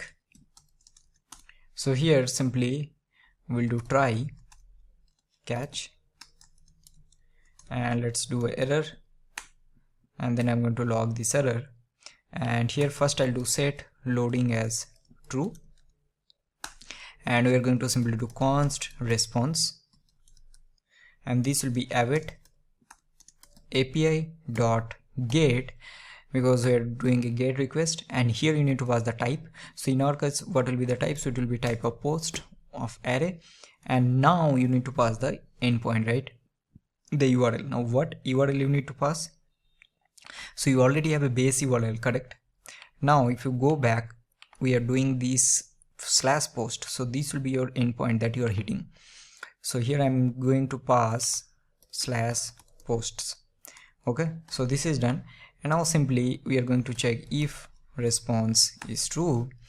Then I'm going to simply do set data will be my response dot data, and I'll do set loading will be false. else I'm going to do the same thing. So copy this and paste it here, and this is done. So now if I now log this data, and let's see what we're getting. So let's save it, and now I will go to Axios page. See, we are getting data, right? And if you see, we are getting the request sent, and you are getting all these properties and everything, the URL, that which endpoint you are hitting, and in the response received you are getting the config data and all the other things, headers and everything, right? And this is your data. So now what you can do, simply just use the same thing. So I don't want to write, I'll just copy the same thing and paste it here. Okay, first import this for this one, and then I'm going to use the same render item method, and then copy the style from here,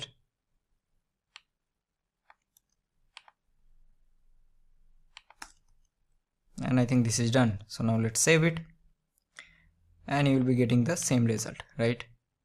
So go back, let's click here, loading, and then getting, and if you go here, same result you will be getting using fetch API. So see, I have told you how you can do using both fetch and using axios. Now normally I will suggest, if you're creating any personal project, or let's say you're creating any freelancing project, try to use axios, because you'll be getting much more properties and features that you can use, and the error handling and those things will be easier, right?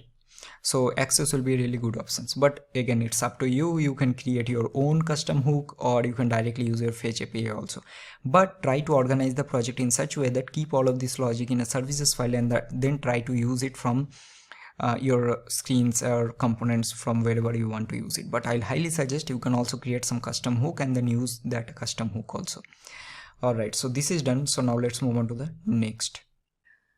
Alright, so now in this section we are going to use context so to implement a theme, right? So we are going to we will be having some kind of switch, and on click of that we'll be toggling from light to dark and dark to light theme.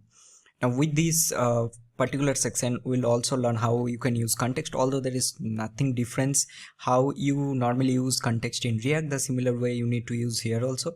But one more component you are going to learn, and that is the switch component.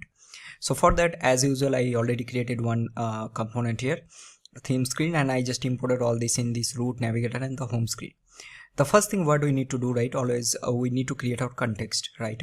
So inside source, I'm going to create a context folder, and let's give this one name as theme context. So I'll do theme context dot tsx. All right, so let's close this. So first let's take some theme, right? So first I'll take a type, and let's take a theme. So theme can be either a light or it can be a dark theme. Okay, then we are going to take our context type. So I'll take an interface, and let's take this on theme context type, and we'll be having a theme, right, which will be type will be theme. So it can be either light or dark, and also we are going to have a method which will be toggle theme. So on click of that we are going to switch from light to dark and dark to light theme. So here this will be simply a method. So this will be our interface. Next we are going to create our theme. So I'll do const, and I'll do theme context. So this will be create context from React, and what we need to pass, we need to pass the type, which will be theme context type, or it can be undefined, right? And here for now I'm going to take this one as undefined or null, whatever you can take, right? So if you pass null here, it will give alert, so you need to pass, but I think undefined is fine. All right, so this is done. Now next what we'll do, right, simply, now normally when we use theme, right, how context, right, how we usually do, so each and every component, wherever we want to use this context, first we need to import it, and then we need to do use context, and then we need to pass the context. Now let's say you are creating a very large complex project, and you need to do that in 100 components, right? but you don't want to do that. So for that we have some kind of shortcut. So what we can do, right, we can create a method, or you can say like kind of hook, and there I'm going to simply use that logic, and then wherever I need to use that, I'm going to use that particular hook only. So I'm going to export it, so you'll understand what I'm trying to say. So here I'm going to do a use theme, and here simply what I'll do, right, simply I'll create a context, and this will be, now here I'm going to do a use context instead of doing this on in each and every component, and just pass this context here because this need a context. So I'm going to pass a theme context. So if there are any error, or let's say if the context is undefined, so let's throw some error, right? So I'll do a throw, so let's throw a new error, and I'll do use context must be used within a theme provider, and let's return this context. Okay, so this is done. Okay, I need to close this. Awesome. Or I think I'm doing something wrong here. Okay, this one I need to remove. Awesome. Now I need to export it, so I'll just do export const use theme. So instead of doing this line multiple times in each and every component, I just want to call this from component, and this will give me the context because we are returning the context here. Alright, so till this part this is done. Now what will be the next step? So next I'm going to do export. Here I'm going to do const, and I'll do theme provider. So this will be react.fc, and I'm going to pass the theme provider. So let's we also need to create a props, so let's create a props. So I'll do a theme provider props. So here I will need the children, right? So children will be all the nested components that we'll be having, and these all are basic React context concepts, right? So I'm going to take a children, and children will be a React node. Okay, and just pass this type here. So theme provider props, and these will receive a children, and here we are simply going to return. So what will return, right? Return theme context, and this will give me what? It will give me provider, right? And this provider will need the children. So these children I'm going to pass it here, and now we need to pass the value. So value will be our context value. So for now, you see here we need to pass something, that we need to pass the theme and the toggle theme. So what you can do simply, it's pretty simple to okay, I think I've done something wrong here. Oh, sorry, I need to do this on interface, that's why we are getting error. Alright, so now here I'm going to do a state. So let's do this one as theme, set theme, and this will be use state. So type will be our theme. So theme is this type, it will be either light or dark, right? And by default, first time I'll be keeping this one as light, and then we'll pass this theme. And also we are going to create a toggle theme method, because you see we need to pass this toggle theme here, right? So what I'll do, simply create a method. So I'll do const, so I'll do toggle theme. So simply we'll take set theme, so we'll take our previous theme. So we'll check if the previous theme is equal to light. So what I'll do, I'll make this one dark, or else I'll keep this one light. That's it. And this toggle theme I'm going to pass it here, right? See, these all the concepts you need to know. Like for example here, if I keep this on, let's optional, right? Then even if you don't pass it, it will not give you any error. But because it's a mandatory, so we need to pass both, right? So now our context is completed. So what will be our next step? So in the next step, we need to wrap this context, right? So what we can do, simply for now we can directly wrap it in our app.jsx also, or root navigator also. Wherever you want to do it, you can simply just do that. So let's do one thing. I thought it will be better if I just do it in my app.tsx, and then simply just copy this theme provider. Sorry, we need to from context, and here I need to pass it here. That's it. Now let's save it. now we will go to a theme demo component and let's start working on the basic structure, right? So let's go to this component, theme screen. So what are the things we need? The first thing is we need to get our theme, the current theme, and the toggle theme method from our context. So now you understand what I'm trying to do. So here now, previously how we usually do, we'll do use context and then pass the context, but now this time we just need to call this use theme method, which is from our context. Now this use theme, if you go to this context, right, this use theme, that it will give you the what, it will give you the context. So context will have a context type which will have a theme and the toggle theme. So you'll be able to easily get the theme and the toggle theme, see, right? So that is the reason these will be much more shorter syntax also, and you don't have to write the same thing again and again. Now I'll simply just create one variable like is dark mode, and I'll do if this theme is equal to dark, so it will be true. So now it's almost done, so let's add some styling, right? So first I will take our basic like I'll use the combination styling concept. So I'll take an array, and here I'm going to do a background color. So background color, I'll do if this is dark mode is true, so I'll make this one as black, or else I'll make this one as white. So now let's save it. So it will be white only, but see, the moment if I go here, right, and let's say by default if I make this one dark, save it, and let's go to theme demo. See, it's coming black, right? Awesome. So this is working fine. So let's make this one light only. So now let's go to theme demo, and now I'm going to add some more properties.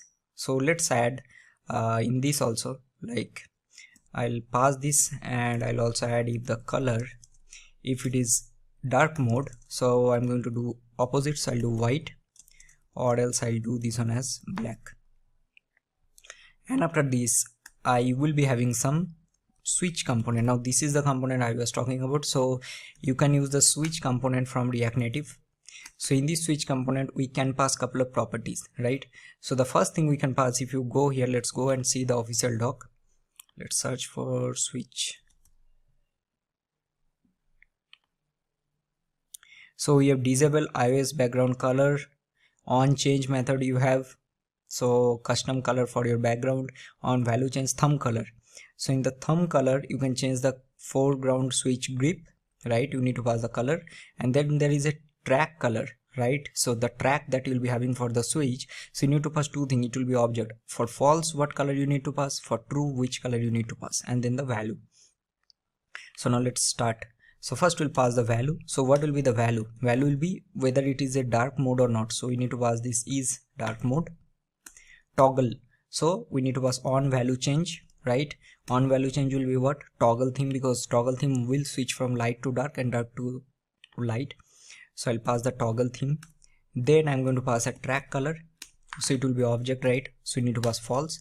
So let's use this color. I've noted down 767577. And for true, let's make this one as 81B0FF. So this will be our track color. Then we can also pass the thumb color. So here I'm going to do if this is dark mode, so I'll use this F5DD4B, or else I will do F3F4. And if we are using iOS, then you can also pass the iOS background color. Let's say if we are doing this project in an iOS device, so you'll be able to see that. So here let's give some let's give 333E. Okay, so this is done. So now let's save it and let's see what we are getting. So we'll go there, see we are getting this here. And also you need to add some more styling. Let's add a justify content here. I'll do center, and align items I will do as center. Okay, so this is fine. Now what I'll do, right, simply let's see if I click here, it's changing. Okay, but the color of that thing is not changing, so this part we need to check.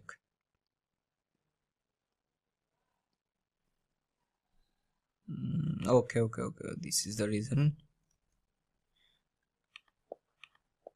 Okay, so this is working fine, right? So if you go here, it is dark, and if you go back, and this is working fine. Now, although this is a very simple project, now you see the how I like to teach, right? If you think that I'm not doing very complex project, but if you see the things that we have learned so far, if you combine all of these concepts in a project, you will be able to create a complete project. I hope you're getting what I'm trying to say. So that means creating small project is a very powerful move that you can do, right? So what you try to do right now, I have done this one in this component. What your task will be, let's say try to add some button here, and then globally do it in all the files, all the pages. That also you can do. So whenever, let's say I'll go to this flat list, change the color of this page also using this context, because we already have the global context and we have wrapped this in our app.tsx file also, right? So this is all about how you can use context. There is nothing difference, it's the same concept how you usually do in React also. So you just have to practice more and more. Now let's move on to the next concept. Alright, now welcome to a new section. So now in the next two sections we are going to cover each and everything that you need to know on animation. So when I search on YouTube, right, I didn't find any proper video on animation, so I thought it will be really important to cover this particular section from completely scratch. So we are going to learn a lot of things, and we will be creating some dummy animation related projects also, so you can practice by your own. So what I've done, right, so first I already created one project, so you can see that. And then as usual in my previous section, just like we have created this flat list view to go to each and every section, so I just created a root navigator home section, home screen. So in the home screen I'm rendering all the topics that we are going to cover in this particular section. So first we'll start with the basic animation, right? So in React Native we have this animated API, so this one first we are going to cover in the first section. And in the second or next section we are going to cover React Native Reanimated. That is one of the most popular most used animation related packages in React Native. So both the things we are going to cover in this particular section. So first let's start with this first basic example, that how we are going to write basic animation and how to do some of the properties that we can use, right? Alright, so let's go to this component, and now let me first give some of the basic styling here.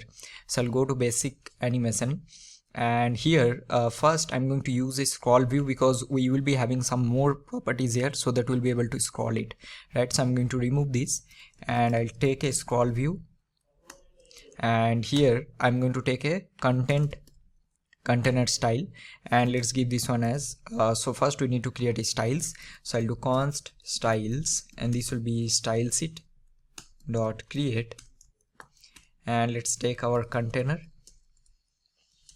Okay, so this will be styles dot container. So here the first thing what we'll do, let's take container, we'll do flex. Let's make flex grow as 1. We are going to do align items as center. We will do a padding vertical of 20, and let's give a background color of this F0 F0 F0. Okay, so this is the first step. Now inside this what we'll do, we'll take some header. So I'll do text, and I'm going to do this one as basic animation demo. Let's give basic animations demo. Okay, so here let's take some styling. So I'll do style will be styles dot header text.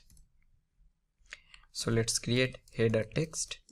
So I'll give a font size of 20, and font weight I'm going to give as bold. Alright, so now first we will see some of the very basic level of animation, like how to do fade in and fade out, right? So let's start with your fade in animation. So I'm going to give a comment as fade animation demo. So let's save it. So the first thing, let's create some view, and here I'm going to give a style, and let's give styles dot, let's give some demo container, something like that. Okay, so here what will you use? So for demo container we'll use align items as center. we will use a margin bottom of 20, and also I'll use a width as 100%. Okay. Now first, how we are going to write animation. So that is the first thing we need to know, right? So if you go here, right, the first thing you can see the very prerequisite will be, before learning anything, is that whatever animation value you are going to write or whatever animation you'll be writing, you should not directly modify the animation value directly here. You can see that this is very important. So what we are going to use, right, we are going to use useRef hook, because useRef will return the mutable ref object. If you have already know React, you will be familiar with useRef, and using this we are going to modify or handle all kind of animation that we are going to write. Okay. Another thing that you need to know, first we are going to cover this animated API related some of the properties, and then animation value, right? So this animation value will be your standard value for driving animation. So we can use different kind of things using this animation value. Now let's say what we are going to do, right? We will write some kind of basic, let's say we are having some box, some simple box, and then we'll be having a button, and on click of this I want to do a fade out and fade in. So first let's create the simple box here. So inside this demo container, what I'm going to do, right, let's say I'll take a view, and after this I will take a button component. So I'll take a button and let's give a title. So I'll do this one as fade in. So we'll be having one button fade in, and I'll take one more button which will be fade out, and let's wrap this inside a view component. Sorry. So this will be a view component, and I'm going to give this one as will be styles dot button container, and I'll paste it. So what we'll do, right, for this button container, let's do a flex direction as row. So we'll do flex direction as row. We'll do justify content as space around. We'll do width as 100%, and I'll use a margin top as 10. Okay. Now inside this, let's say this view that we are having, right, this is the view. So this view I want to do some kind of styling. So first, before doing anything regarding styling, first let's give some very basic style to this view. So here what I'll do, right, simply let's take a style, and I'm going to take a combination. So I need to use multiple styles. So I'll use a styles dot, let's give this one as box maybe, right? And now let's quickly create this styling here. So we'll go here and let's write box. So for this box, I'll use a width as 100.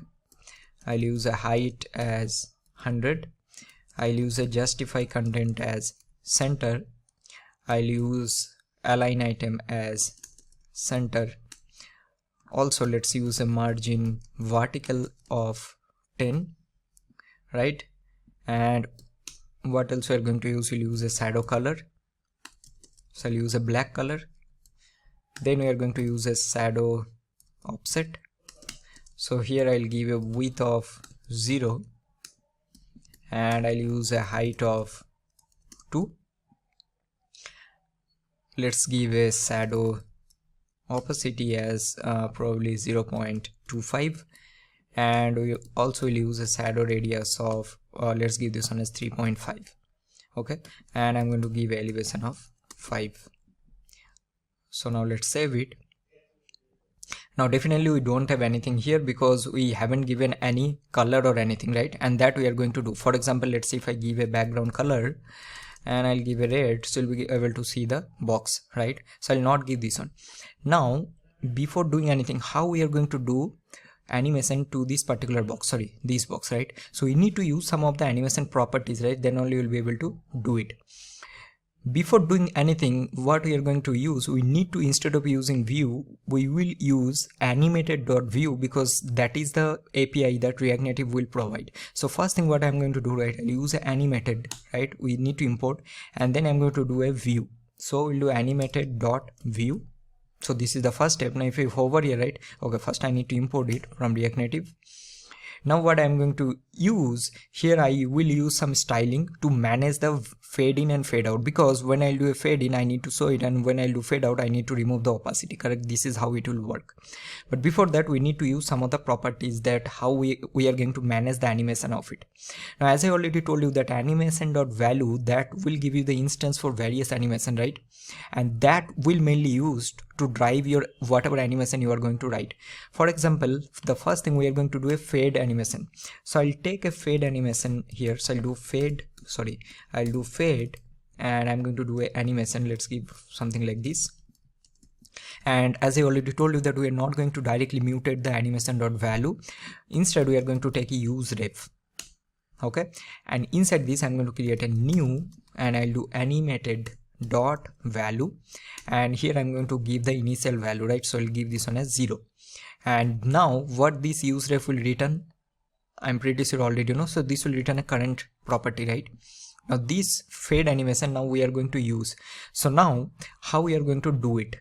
So that view component that we have created, this animated.view, here I'm going to pass, we need to manage the property to do a fade in and fade out. You see how many times I'm repeating, because for if you're a complete beginner, this animation part takes months for me actually to know all the properties. This is not that much simple, right? So you need to practice a lot of things. As I already told you, whenever we are going to do a fade in and fade out, we need to manage the opacity of this box. So here in this style, what we are going to take, we will take a opacity property, right? So we'll do here. So I'll take a opacity, and which opacity will manage by this fade animation that we have created, this variable. So I'm going to pass a fade animation here, and I'm going to also add one more style. So I'll do styles dot, let's do this one as fade box, something like that. So here in this fade box, what I'll do simply, let's give comma, and for now I'm going to take a fade box, and here I'm going to give a background color, because remember we haven't given any background color in the box. So here I'm going to give, so let's give something like 3498 dB. So this is the animation I'm going to use. Now what I'll do, right, I'll save it, so you'll not be able to see it. So now on click of this fade in and fade out, on click of this button, we are going to handle the animation. So you need to create two on press method, right? So we'll go here and let's create an on press method.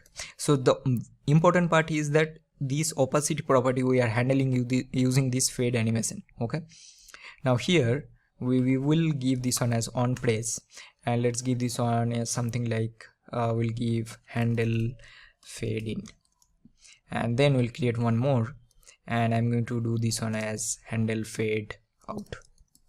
Okay, so now what we're going to do simply, so let's go here and let's create this method. So const handle fade in. So here what I'll use, we are going to use a animation dot timing property, because whenever I'll do a fade in, what I need to change, I need to change the opacity value from what, 0 to 1, right? So I'm going to change this one as, so I'll do animated dot timing, and here we are going to pass which value you need to animate. So you can see that it will take an animated value, which will be our fade animation. So you're going to pass this fade animation, and here you're going to pass that to which value you need to do. So from 0 to, I need to make this one to 1. I hope you are getting. So from 0 we are making to 1, right? We need to give a duration here. So I'll give a duration, let's say 1 second. And also here you can pass a use native driver. This is a property that basically uses native driver for better performance, right? So you'll be able to check it. If you go here and search for this use native driver, so okay, let me search this one. Yeah, so you can see you can use native driver by specifying this in your animation configuration, and also if you go here you'll be able to see this property also. So use native equal to true you can pass for better performance. So here I'll give this one as true. Okay, also you need to create handle fade out. Now we'll create one more, so do const handle fade out. So I'm pretty sure you'll be able to do it. So what we need to do, so if we are doing from 0 to 1 when we are doing fade in, so you need to do 1 to 0 for fade out, correct? So copy this and then we'll paste it here. That's it. Now let's save it. Now let's see what is happening, right? So if I click here, see nothing is happening here, and the reason is very simple, because whatever animation that manipulation that we are doing here, right, we need to start this. So you're going to do dot start.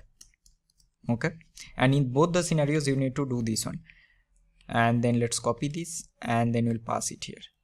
Now let's save it, and let's see if I click on this fade in, see, and if I click on this fade out, okay, I need to change this one to 0, sorry, my bad. So now let's save it. So now let's do a fade out, so it's becoming 0. If I do fade in, fade out, and it's working fine, right? I hope the basic thing is clear, right? So how we are going to do it, fade in or fade out. Now see here, fade in and fade out, it's not the important point. The important point is that this view we are created animation value using useRef, and then we are manipulating this opacity property. This is the important part here, right? And how one click of this we are handling the value. So this opacity value we are changing from 0 to 1 and then 1 to 0. All right, so this is about the fade in and fade out. And also let's give some text here also, right, because we are writing this so it will be easy for you to. So this will be my fade in and fade out demo. Now let's save it. All right, and also for this header text, okay, we'll give some margin bottom for this. So do margin bottom of 20. Awesome. Now let's move on to the next animation. All right, so now let's move on to the next one. So next we are going to see how we can do a translate. All right, so the first thing, again, we need to take a animation value we need, right? So we are going to do const, and let's give this one name as translate animation. So again we are going to take a useRef. So we'll take same new animated dot value, we'll take 0, and then we are going to take the current value. Now what we are going to do, let's copy this from here. Okay, think it's okay, we'll give here, and let's give translate. Let's copy this, and I'm going to give this one as translate or translation demo, whatever. Let's save it. All right, so now we are going to take another let's take the same demo container that we have taken there, right? So to view, and I'm going to do styles, will be styles dot demo container, and inside this again what we need to take, I'm pretty sure I don't have to again tell, whenever we are going to do anything, right, first we need to take our animated dot view, because we are going to apply the animation on this particular view, right? And here we are going to use the same box styling that we used in the previous, right? So I will do style, and this will be my styles dot box. Now for this one I'll take a separate background color. Let's do a styles dot translate box. And now what we are going to do, see, again this part is very important, everyone. Okay, see, for example, previously we have done fade in and fade out, right? So that is the reason we have taken the opacity property here. Now we are going to do a translation. So what we need to take, we need to take a translate property, right? So you're going to do not translate, it will be transform. Okay, and here you need to pass that translate and animation. Now let's copy these, and for this translation translate box we'll take some different color. So let's go here, and for this one I'll do a background color, and let's copy this, and then I'm going to change this color. Okay, and let's take something yellowish, something like this, light. Awesome. Okay, so this is fine. Now let's save it. Okay, I think we are getting some error. Transform.map is not a function. Alright, so let's see what is the problem that translate transform.map. Oh, okay, sorry, my bad. We need to take this transform, we need to take that this will be translate x. Yeah, so you're going to do transform along with the x-axis. Now here we need to pass this translate animation. Now it should work. Let's see. Okay, so now after this we will take one more button.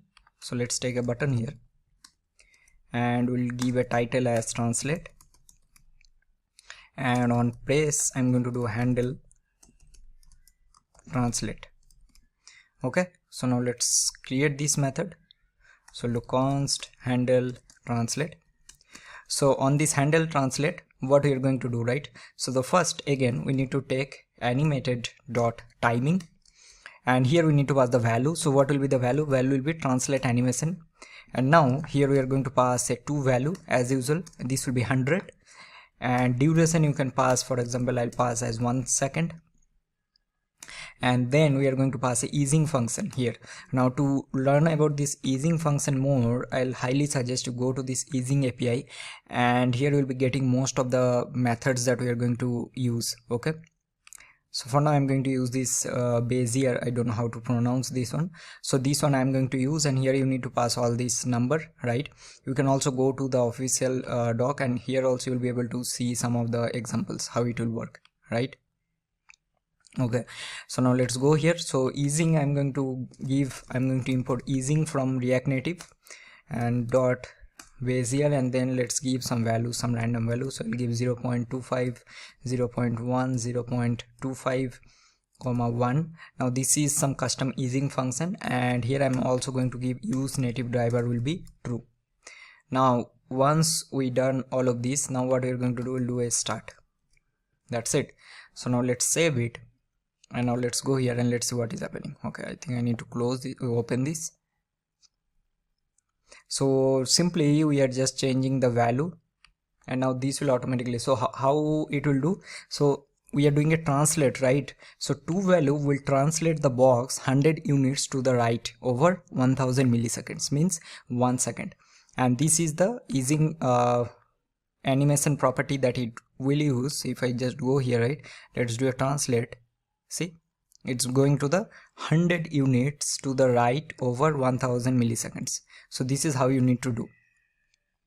So this is all about the translate. Now let's move on to the next one. So next, what else we are going to do? So let's learn about the scaling, that how we are going to do a scale. So after this, I will do, okay, let me just pause a little bit and then I'll start once again. Alright, so now we will learn how to do a scale animation, right? So for this one, as usual, we are going to take one more. So I'll do a scale animation. So I'll do a use ref of new animated dot value. So I'll take 1 as value, and then I'm going to take our current property. Sorry. Now let's save it. And now after this, let's take the same instead of rewriting again and again, right? So I'm going to copy this from here. Let's copy these 2 lines, and then after this I'll paste it. So I'll do scale animation demo, and I'll do scale, save this, and after this also we will, let's copy the same box and then paste it here. Now for this one we'll use the style.box, and I'm going to do this on a scale box. So I'll use some different color, and here what you need to pass.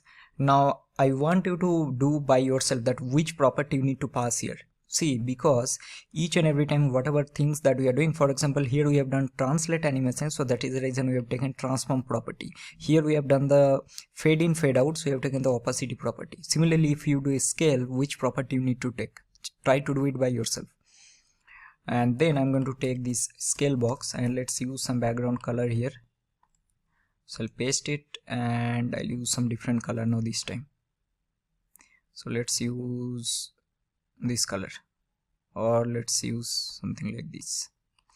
Alright, so now let's save it. Now here, instead of taking opacity, what do we need to take? Can you guess? So for this one, you're going to take another transform property.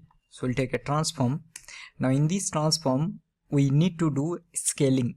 So how we are going to do scaling? So you need to take a scale property. See, we have a scale property, right? So this scale is nothing but the scale animation that we have taken here. Now let's save it. And now after this, I'm going to take one more button, and here I'll do a scale, and I'll do handle scale, right? if you're doing this on multiple times, right, after some time you'll see that it will be very easy. Like you'll be thinking that okay, I'm doing the repetitive things, but you need to practice. So that is the main thing. So I'll do a handle scale, and for this one again we need to do, now I'm going to show you one more important thing. So I'll go to here, animated. Now here I'm thinking we'll get this sequence. Now here this we are going to use, so this will start an array of animation in order. Now waiting for each to complete before starting the next, right? So if the current running animation is stopped, then no following animation will be started. So this is important. So you're going to use this sequence, and then we need to pass the multiple animation we'll be able to do. So what we're going to do right here, so because we're doing scaling, so I'll do animated dot sequence. Now inside this will be array. Now here we're going to pass the multiple animation, right? So we'll do animated dot timing, and I'm going to pass the scale animation because this is what we are doing.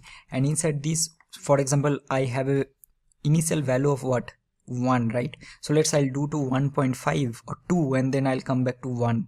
I hope we are getting. So here I'll do a 2 value, I'll do a 2, and after this I'm going to do a duration. Let's say I'll do a duration of 1 second or 500 milliseconds, and I'll do use native driver as true. So this is my first animation, sorry. So this is my first animation. After this we need to do multiple, right? So how we are going to do multiple, we'll give comma. Now copy this. Now I'll make this one as 1 second, and this will be same. See what we are doing here. So first we have taken sequence will be array, and then here we are taking 2 animations. So first we are doing the scale from 1 to 2, and then come back from 2 to 1, and after this at the end we are going to do start, right?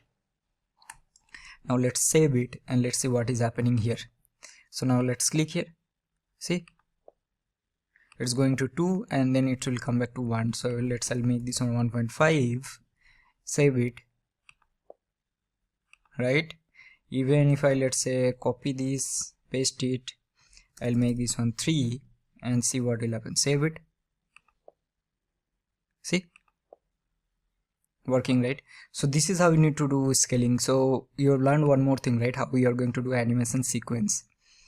Now let's move on to the next one. So next I will show you some other properties, like how to do a rotate. So let's do a rotate animation. Again I'm going to copy this and let's paste it here. So I'm going to do this one as rotate animation. So this will be rotate. Alright, so let's take one more. So I'll copy this. Now for rotate also we're going to take this one as 0. So I'll do rotate animation, and then what else we can take. So for rotate, what we are going to do, simply let's take the same thing whatever we have taken there, and then I'll paste it. Alright, so now let's change this one. So here, because we are doing for rotate, right? So what we need to do, instead of scale, we need to make this one rotate. And here we are going to use our rotate animation, correct? But here there is a catch that I'm going to show you in a minute. Also for this one I'm going to do this one. Let's change this one to a rotate box. Let's copy this, and then I'll give some different color for this one. So let's copy this one, paste it, and let's take something like this. Okay, now let's go there, and I'm going to take one more button. So I'll do button, and let's take title as rotate, and I'll do on place, I'll do handle rotate. Let's save it. Now let's quickly create. Now for rotate it will be pretty simple. So we're going to create this method here. So do const handle rotate. So here I'm going to do animated dot timing. So here I'll do rotate animation, and now once again we need to give 2 values. So I want to make 1, and I will do a duration of 1000, and also I'll do use native driver as true. And after this I want to make, let's do dot start, and now this start will give you a callback, and once the animation is completed we are going to do rotate animation dot set value. So I'll reset value to 0, right? Now once this is done, you might think this will work, but now see, if I save this, what is happened? And you can see that you will be getting an error here. Okay, I'm not sure why it's not rendering, but you will be able to see this here. Let me just alright, so here only you can see, or let me just reload this once again, and let's see what you're getting. See, if I click here, right, somehow here it is not rendering, but if you see, we are getting that the transform with the key rotate must be a string right here. So that means this line is not working, this line here. So how we are going to fix it? So to fix this one, we need to use something called interpolation. Okay, so if I just quickly show you what that does. So if you go here, let's go to interpolate. So this will interpolates the value before updating the property, right? So there will be a mapping from 0 to 1 to 0 to 10, and here it will take input range and output range and some of the optional property. So how this will work? So here what I'll do, right, simply, instead of directly using the rotate animation in my rotate property here, so in this place, instead of using rotate animation, I'll create something variable called, let's say, called this one as spin. And I want to use, I'll do this rotate animation and I will use a interpolate method. So here what this will do, that I'll use the input range. So what will be my input range? So if you go here, right, you see that I have a rotate animation, my value is, let's say, 1. So the value will be it will range from 0 to 1, right? So it will be in that range only. So what I will say, like, okay, my input range will be here 0 to 1, and based on this input range, this value I want to give a output range. So my output range will be from 0 degree. That means when the value will be 0, it will rotate at 0 degree. When the value will be 1, it will rotate at 360 degree. I hope you are getting right. Now instead of using that rotate animation in this rotate property, I want to use this interpolate spin method. So sorry, spin variable. Now let's save it, and now let's click here, and now see what will happen if I just do rotate. See, it's rotating, right? So this is how you need to change the value. So instead of directly using this one, I just interpolate the value. So I'm telling that, okay, my input range will be 0 to 1. Whenever it will be 0, it will be at 0 degree. Till moment it will be 1, it will be at 360 degree. So this is all about our rotate or rotation demo. Now I will show you two more, right? So one will be our spring animation, and how also we can do a bounce animation. So let's quickly just copy from here, and I'll just paste it. So I'll do this one as spring animation demo, and I'll do this one as spring, save this, and then I will copy the same view instead of rewriting. Okay, now here I'm going to take this one as spring box. Now to do this one, what we are going to use, right, we already have transform, so we will use a translate x, and here I'm going to create a spring animation value. So let's go here and let's create one more. So I'll do this one as let's give spring animation, and let's keep this one as 0, and I'll use that here. So I'll do this one as spring animation. Now let's give some different color to this spring box, and let's copy this and let's paste it here, and here I'm going to use some different color. Let's keep this one, and this is done. Now let's take one more button. See, these things I'm not rewriting, it will take just some more time, so instead of that, let's simply do it quickly. And here I'm going to do this one as handle spring, something like that. So how we are going to do a spring animation, right?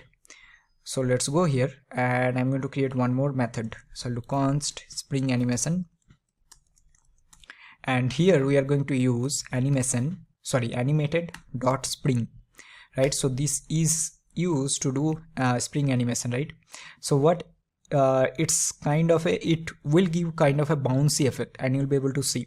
So here first we need to pass the value, which will be our spring animation value, and here I will give a to value of 100, Now here, if you go to see always whatever properties that I'm using, right, you need to go to the official doc and you need to check some of the properties. For example, let's say I'm using Spring, and here you can see what actually this does, because I can't cover each and every thing whatever it's there in the documentation in a video, right? Video will be very long, so you need to spend some more time by yourself also.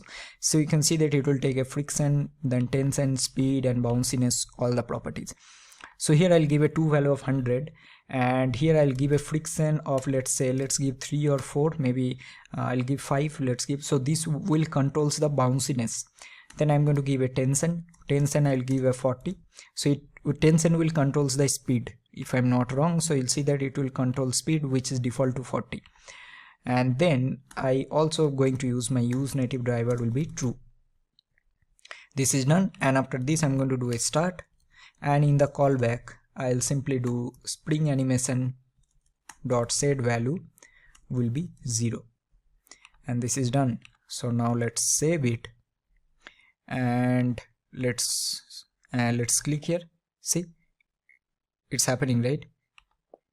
See, okay. So this is how you need to do a spring animation. Now at the end I want to create a bounce effect also, or bounce animation. So let's simply do one thing. Let's copy this whole thing and I'll just paste it here, and I'll make this one as bounce. So we'll do bounce animation, and here I'm going to do a bounce box. Now let's copy this. So here let's use some different background color, and let's use something like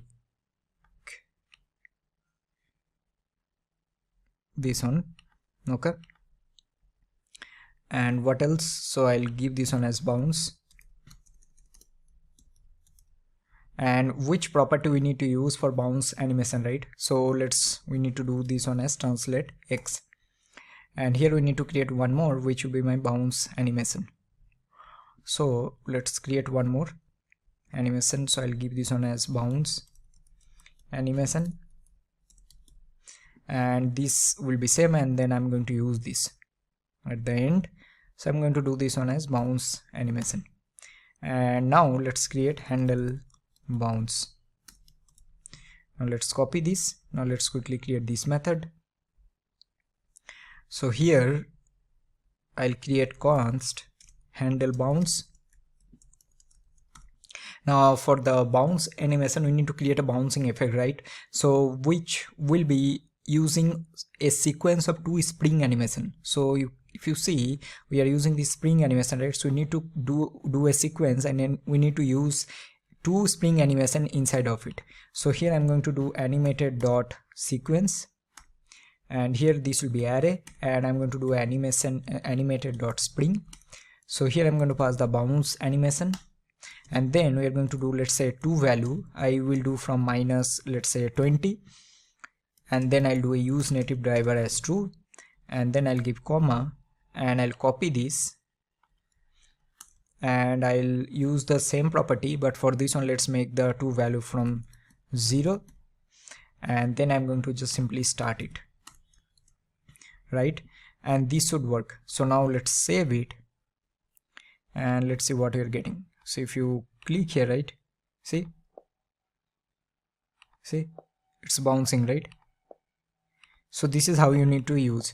Now the main thing is that definitely you can create multiple example. All of this, the main thing what you need to learn from this particular section, whether you are able to apply all this logic or not. So what are the things that you've learned? That you should not directly mutate the animation value. You should use useRef and use the current property, because that will return a mutable object. And then whatever property you need to modify, based on that you need to use animated view, and that property, for that particular property you need to manage the animation, right?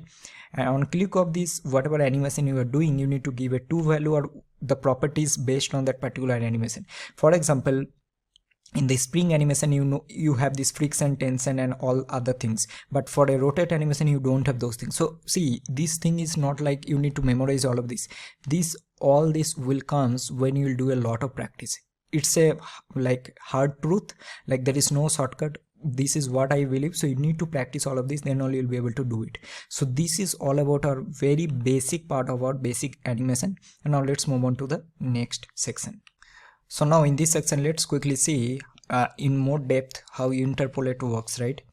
So as I already told in the previous section that interpolates, basically it will interpolates the value before updating any property. And I know it will be like sometimes it will be very tricky to understand, so that is the reason I have created one example in such a way that it will be very easy for you. So what I've done, right, I just created one more section here, interpolation demo, and I created one more component here. Now here let's say I'll be having some simple view component, so I'll do a animated dot view, right, and let's give some normal styling here. So I'll do a style, and here I'm going to do a styles dot box, and for this one I'm going to use the previous styling that we've used for the box, right? So let's use the same. So we'll go to the basic animation, and I have this, I'll copy this and let's paste it here. Okay, let's save it. Now I will also add one more thing, and that is inside this let's add a text, and I'll do this one as interpolate me, and I'll give this one style, and I'll do styles dot box text. So let's copy this, and this will be, I'll do font size as 16 and font weight I will give as bold. Awesome. So now let's click here. Now we are not getting anything, that is fine because we don't have any background color or anything in the box. But now what I need to do, right, I need to interpolate all the properties. Let's say I want to interpolate the background color of this text, sorry, of this view, as well as I want to add a transform property, also a width property, height property, and a border radius, all of this. The first thing what we need to do, first we need to create a instance of the animated.value, right, that we have discussed that we need to use useRef. So I'll create animation, so I'll do, let's say, animation, and I'll do new, sorry, I need to take useRef, and here I'm going to do new animated.value, and I'm going to use 0, and then we're going to take the current property. So this is the first step. Now this will holds all the animation value that we are going to use. Now here I'm going to trigger the animation. So I'll create a some method which will start the interpolation. So for that I need some button, so I'll take a button component, and I will do a title, and let's give this one what we can give, something like start animation here, and then I'm going to do on press, and we'll do handle start animation. So now we are going to create this method, so do const handle start animation. So simply first we will do animation, sorry, animate, I always say this animated dot timing, and here what we need to pass, we need to pass the value. So value is this one, right, this we have already discussed in the previous section, and now you can do whatever properties you want to use. So let's give a to value of 1. Also I'll give a duration of, let's give 2.5 seconds, and I want to use the use native driver as now false. So because we are using animation color and sizes, so I'll keep this one as false now, and then we're going to do start, and in the callback I will do animation dot set value will be 0, so I'll reset it. So now this is done, but how we are going to write background color or manipulate the background color of this box and everything using this animation property. Now here what I'm trying to say, so normally you will give background color as how, so you'll give like this, right, so you'll give FFF, so this is a white color, right, how, but here you have an animation value of 0 and you are doing a 0 to 1, but if you try to give a background color equal to 0, it is a number, right, it will not work. So that means what you need to do, based on this value, whatever value you are having, you need to tell React Native that okay, whenever the value will be 0, I want to keep the value as, I want to keep the color as white. When the value will be 0.5, I want to keep the color as red. When the value will be 1, I want to keep the color as green. I hope you're getting. That means what you're doing, based on this value, you're interpolating the colors. Similarly, this is not only for colors, you need to do it for each and every property, right? Let's say you are using some rotate property that we've already discussed, right? So for that also you need to use the same. So let's see how we are going to do it. So for example, first I'll use a background color. So I'll interpolate a background color. So I'll take const and I'll do a background color, and I'll do animation dot interpolation. Sorry, we'll do animation dot interpolation, interpolate, and here we are going to give input range. So I'll give input range as 0, 0.5, 1. That means I'm telling that, okay, I want input background color change in three position. When the value will be 0, I want a background color. When the value will be 0.5, I want a different background color. When the value will be 1, I want another color. And here you'll give output range. So it'll say that, okay, when this will be 0, let's give something like, okay, what color we can give. First I'll give some white color and then I'll change it. I usually do like that. So let's give this color. Then when the value will be 0.5, I want to use a different color. So I'll use, let's say, this color. And when the value will be 1, I'll use another different color. So I'll use this one. So this is how you're interpolating the value based on this value, right? This is very, very important. Now what you'll do, simply you'll pass this property here. So here you'll pass, we need to pass background color. That's it. So this background color will be this color, it will automatically take. Similarly, we are going to do it for example, rotate. So again, I'll do, I think we have already done rotate, but let's do it. So we'll do animation dot interpolate, and here I'll use the input range. So I'll do a 0, 1, and output range I want to keep as, so let's do a 0 degree to I will keep this one as 360 degree. So this will be my rotate, right? So here I'll use a rotate. So what I'll do, simply I'll do a transform, and here I want to keep this rotate. So it will automatically take this rotate value. Interpolating is means you are like giving some mapping, right? Kind of, if you think in that way, means you are telling when it is 0, I'll give this color. When this is 0.5, give this color, something like that. Because in this animated dot value, you can't give this kind of things, right? These values, it will not work. We are always managing using this number. So that is the reason we are interpolating or mapping these values. So this is all about the rotate. Let's say I want to do something else. Okay, I'll give a border radius. So I'll do a border radius. Again, I'll do animation dot interpolate, and I'll give a input range as 0, 1, and here I'll give output range that when it will be 0, my border radius will be 0, or let's give this one as 4, and when it will be 1, my border radius will be 100. And then you need to pass this here, right? So I'll do border radius.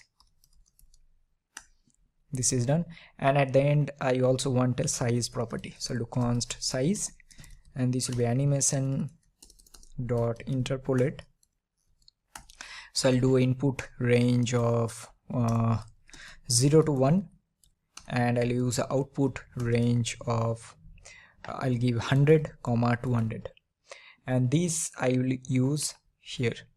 So I'll use my width. My width will be this size, and then height will be this size, right? So when it will be 0, my width will be 100. When it is 1, my width and height will be 200, and this is done. So now let's save it. Now see what will happen. Also, first time, if you noticed, this color is coming. If you change this color, see what will happen. Let's give something this color. Now the moment I'll save it, this color is changing, right? Now I'll click on start animation, see what will happen. See, so all the properties are getting applied. If you noticed, see, first we'll start one by one. First, background color will be getting changed. These 3 background color will be able to see. Noticed carefully, it will be here, then from 0.5 it will change to yellow, then this color. See, first that one, see, changing, and then this color. Similarly, rotate 0 to 360, it's already happening, you can see that. Similarly for border radius, right now already it's 4. In the moment it will be 1, it will be round, so it will be 100. See, 100. Similarly, size also you will be able to see, right? So increasing the size, it's 200 now. Now I'm pretty sure it will be very clear. See, this is how I've learned all of this. Now if someone's give me any project, right, I'll be able to apply all this concept, and then I'll be able to create a complex project also. This is how we need to learn all of this. So that means based on this animation.value, you're interpolating all the properties, and based on some values you are giving corresponding key value map. I usually think like that. So it's kind of a key value map, right? So for this 0 value, you're giving this color, for the 0.5 this, and for 1 it is this. Similarly for all the other. So this is all about the interpolation demo. Now let's move on to the next one. Alright, so moving to the next one, so let's create one more. I created 2 more sections, right? So one, I'll be covering a combined animation demo, so where we are going to use the concept of interpolation, as well as I'm going to show you that how you can do animation in loop, and also then we are going to learn how you can do a gesture animation, right, using pan responder. And both of this section is very important. So I already created both the components, so let's start with the combined animation demo. So the first thing what we'll do, right, let's take a animated view component. So I'll do animated dot view, and here first we'll create some box style, right? So the same we have used in other sections also. So do styles dot box, and let's copy the same style that whatever we have used here. So copy this, and then I'll just use the same here. Okay, now let's save it. Now here the first thing, we will take 2 type of animation that we are going to create. So first I will take one variable, and then I'll give this one name as move and rotate animation. Now don't skip any of this section. This will be very important if you want to learn animation properly, right? Or else it will be very tricky. I'm pretty sure if you're working in any company, or let's say you're doing any freelancing project, right, so you need to go to 50 or 60 times in the official doc to check something if you're stuck on some place, right? So that is the reason you have to practice all of this properly. So here I'll take a use ref, and then I'll do new animated dot value. And if you see, my way of teaching is that I always do the same thing again and again in multiple sections, and that will definitely going to help you. Okay, and here I'll do a current, and now I'm also going to combine this move and rotate animation with a pulse animation. So I'll take a pulse animation here, you'll understand in a minute.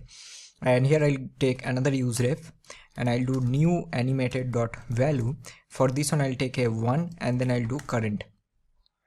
Okay, so now what I'm going to do, right, I will be creating a function which will combine multiple animation. So what we'll do, right, this box whatever we are having, we are going to move this box diagonally, we are going to rotate the box and change the color, just like we have done in the interpolation demo. So let's quickly create the method. So I'll do combined animation, and here I'm going to simply first I'll just reset this value before starting the animation. So I'll do this dot, we already know that we need to set the value as 0, and then I'm going to do animated dot timing as usual. I'll take a move and rotate animation, and here we are going to do a 2 value. I'll do 1, let's make a duration of 1.5 seconds, and I'm going to do use native driver as false because we are going to use colors, so that is the reason. And here I'm going to simply do a start just as usual. So this will be our animation method, and after this I want to create a pulse animation. Now what is a pulse animation, right? So how we are going to create pulse animation which will be continuous in a loop, and then we are going to repeatedly scale up and scale down that box. So we'll create a pulse animation method, and here to do animation in a loop we are going to learn another method, and that is called, we do animated dot loop. Okay, so this will be continuous animation. So you can see that it will, once it will go to the end, it will resets, and then it will begin from the start once again. So we'll do animated dot loop, and now I'll do animated dot, we'll do animated dot sequence. Remember we have used this one, and inside this now I'm going to use our pulse animation. So I'll do animated dot timing. So we're going to pass our pulse animation. So I'll do pulse animation. And here first I'll do a 2 value. Let's make this one from 1 to 1.3, and then I'll do a duration of 500 milliseconds, and I'll do a use native driver of true, and then I'm going to combine a similar animation one more because we are doing in sequence. I'll paste it, we have already covered this one in the previous section. So from 1.3 I'll make this one 1, and let's make this one 1 second now, and I'll do use native driver as true. and then at the end we are going to do start. That's it. I think we have done in the wrong place, sorry, my bad. We need to do it here. So this will be our pulse animation. So now what do we need to do, right? We need to use this both combination of this animation as well as the pulse animation. Now what we need to do, we need to apply the concept of interpolate that we have learned in the previous section. So what we are going to do, right, the first thing, the box that we'll be having, we are going to move that box 100 units on the right. Then we are going to move the box 100 units down. We are going to rotate the box, and also we are going to change the background color. So 4 things we are going to do. So how we are going to do it? So in our styles.box, we need to take what? We need to take a transform property, right? So in this transform property, we are going to pass all of this. So first, okay, let's remove this. So first I'm going to pass here translate x. So I'll make this one as move x that I'm going to create. Just a minute. So I'll create this, all this interpolation. So I'm going to as well, just like we have done in the previous section, using the value from this combine animation or move and rotate animation. So I'll use a translate x, right? After this I'll copy this and paste it. So I'll do a translate y here.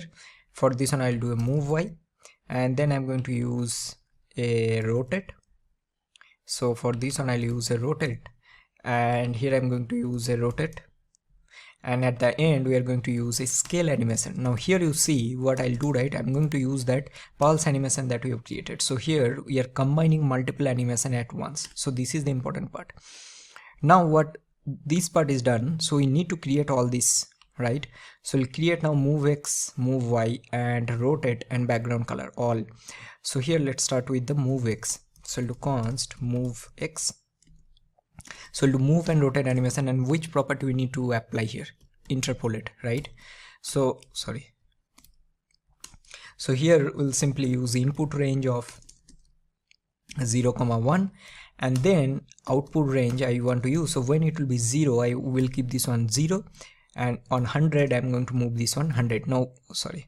So on 1 I'll make this one 100. So this move x we are applying in translate x. So what actually translate x does, so it will move this box 100 units to the right, because we are using a positive 100, right? Or else it will be negative. So this will be our move x. Now we are going to do a move y. So here we are going to use a move y. So for this one again we will keep this 100, so it will move the box down. Why? Because in move y we are applying in translate y property. See, it depends, again I'm repeating, all this depends in which property you are applying these variables. So move x you are applying in a translate x property, so it will behave in that way. If you are applying in a opacity, so you need to change the value accordingly. I hope you are getting what I'm trying to say. And after this we need to use a rotate method. So I'll do a rotate, and for rotate I'll make this one from 0 degree to, I'll make this one 360, right, as usual. So we'll do 360 degree, and at the end we are going to do a background color. So we'll copy this, sorry. So for background color I'll use, let's do the previous one, right? I don't want to write the same thing, so I'll use this only. So I'll copy this, and I'll use this one as background color, and I'll use the same here, but I'll change the colors a little bit. So I'll make this one this color, then I'll make this one, let's change to this color, and then I'll make this one to another color. Awesome. So now we have created all this. So we have applied in the transform. Now we need to just apply what? We need to apply our background color, right? So we'll apply the background color. So this background color will take from here, and this is done. So now let's do one thing. Let's take a view, and inside this I'm going to take a button, and here I'll take a title. So for this one I'll do move, I'll do move, rotate, and change color, and on press what we are going to do, I think we have created one method, right, which is combined animation. Alright, and then what we'll do, we'll take one more button and I'll just paste it here. So we'll make this one as pulse. So we'll do pulse animation, and for this one I'll take one style. So I'll make this one styles dot button container, and what we'll do, simply for this one I'll make flex direction as row, and also you're going to do justify content as space around. Now let's save all of these and see what you're getting.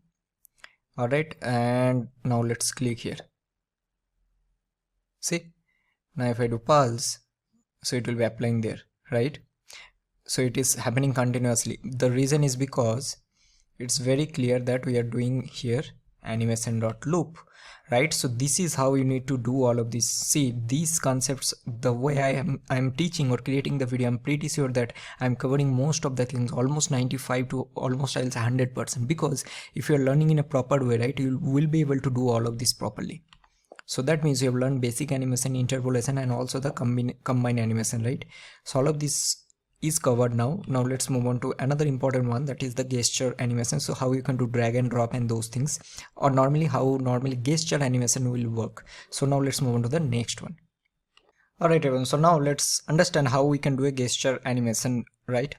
So for that, let's go to that file that I've created, and I'm going to just simply create the basic structure.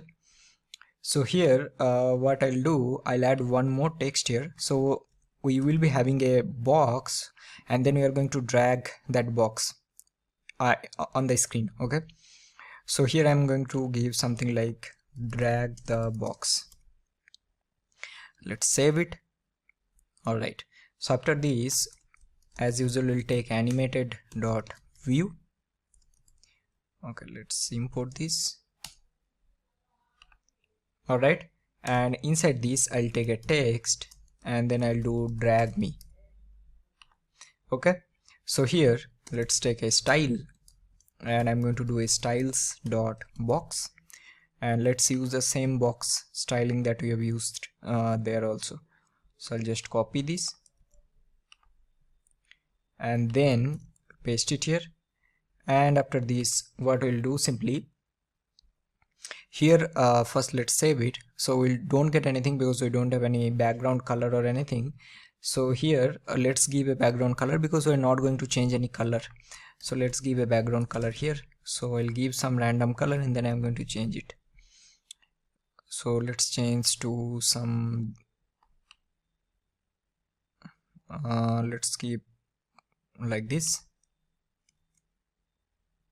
Okay, or let's give some deep color. I'm not liking this.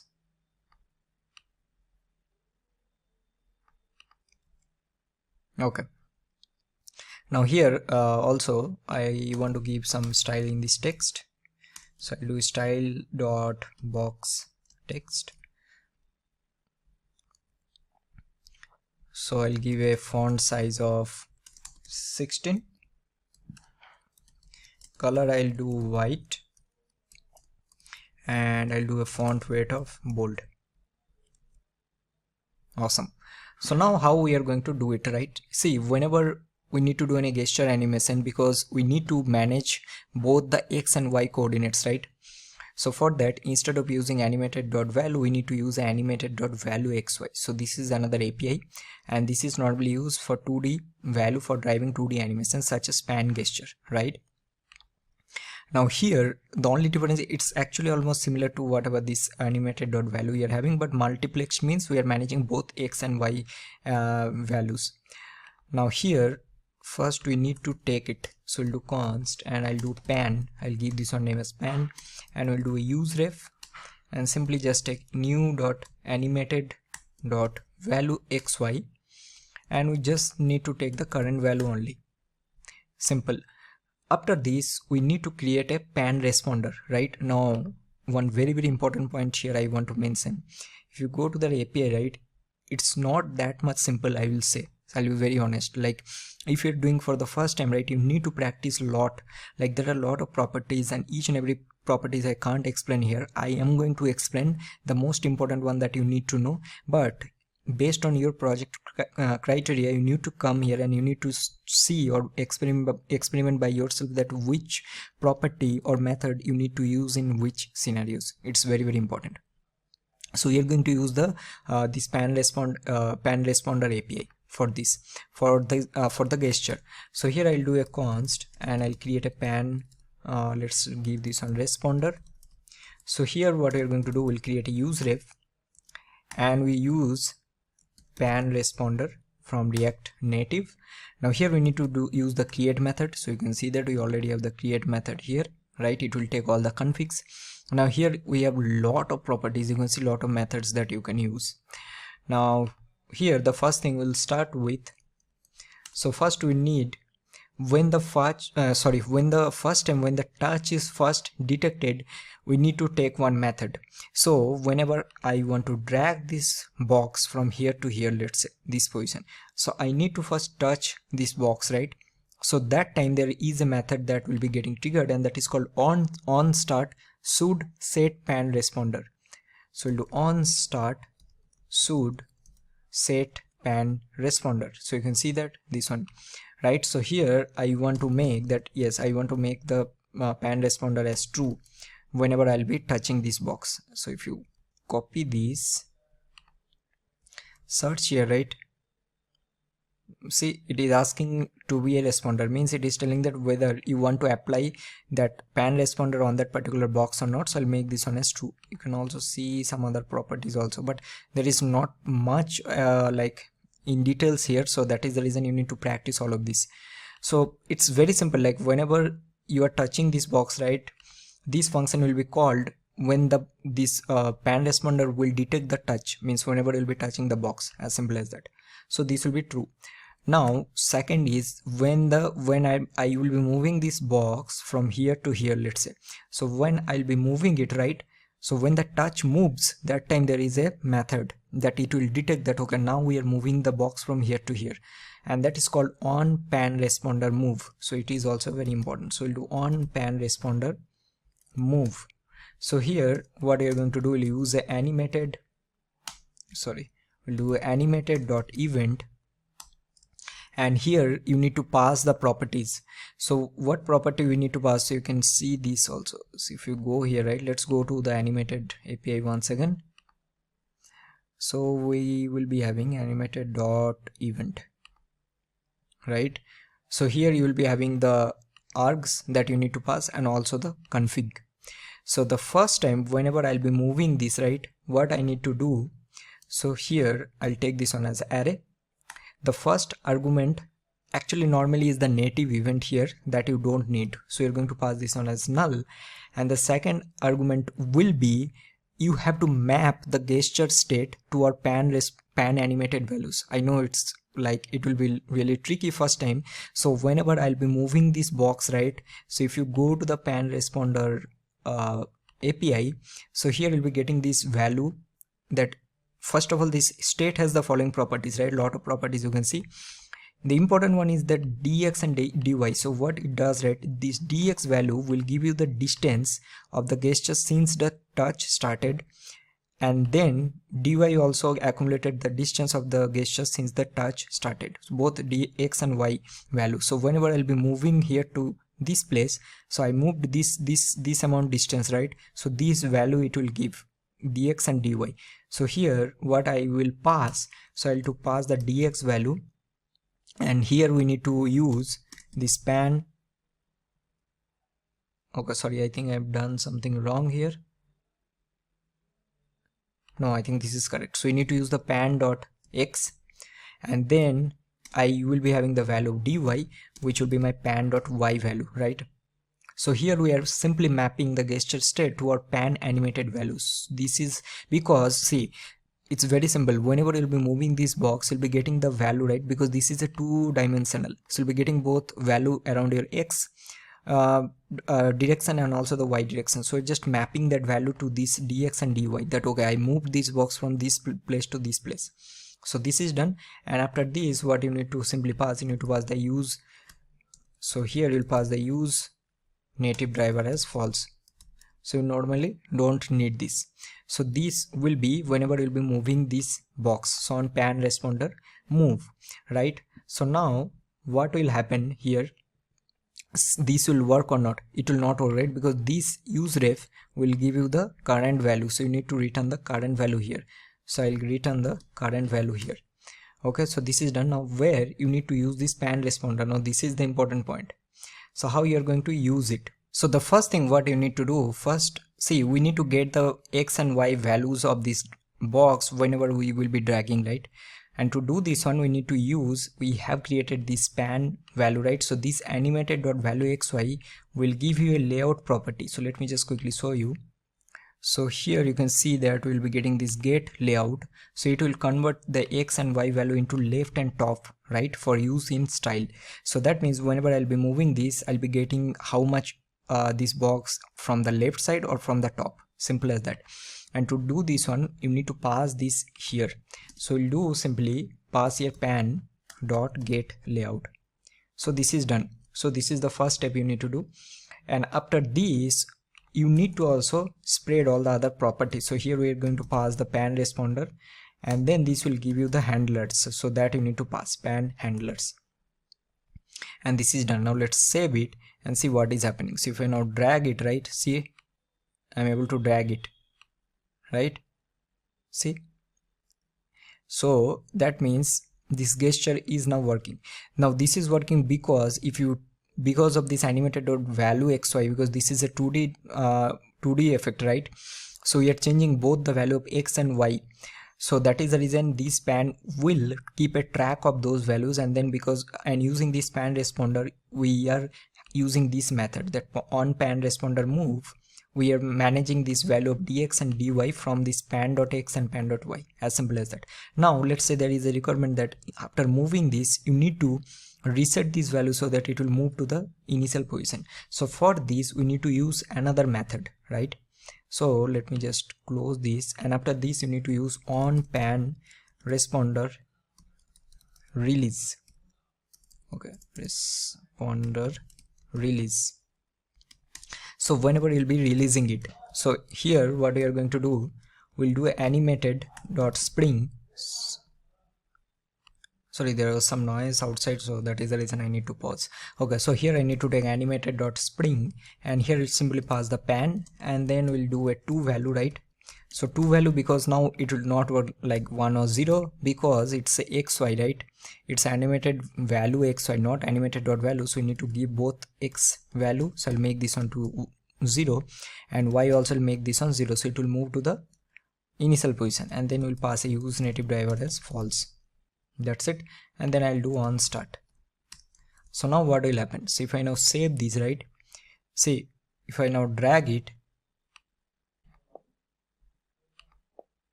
okay, I think it was not refreshed. That is the reasons. Correct. So now if you go here, right, and if you drag it, see, it's moving to the initial position, right? See, and if I just comment it from here,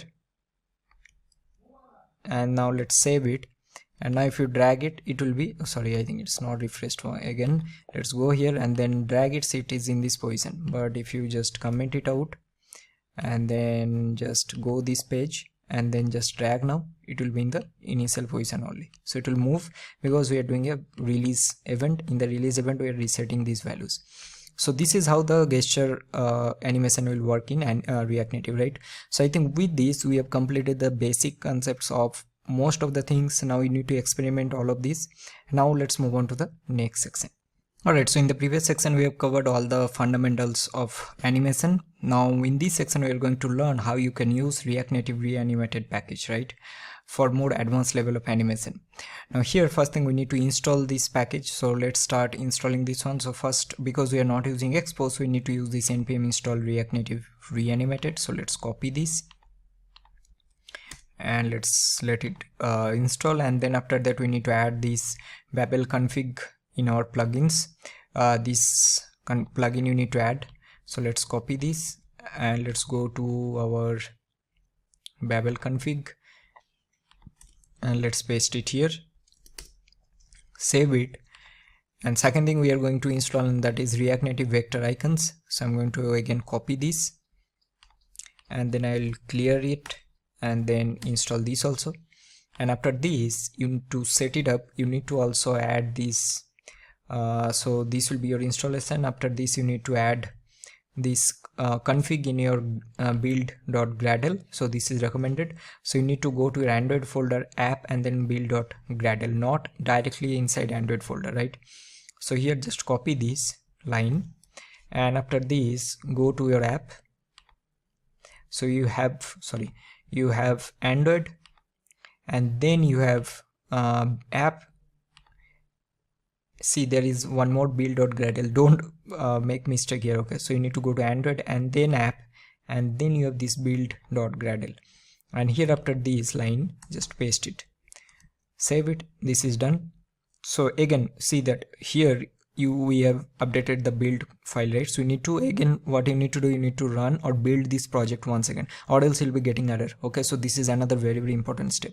So first we have installed all of this, we have configured Babel file and also the build.gradle.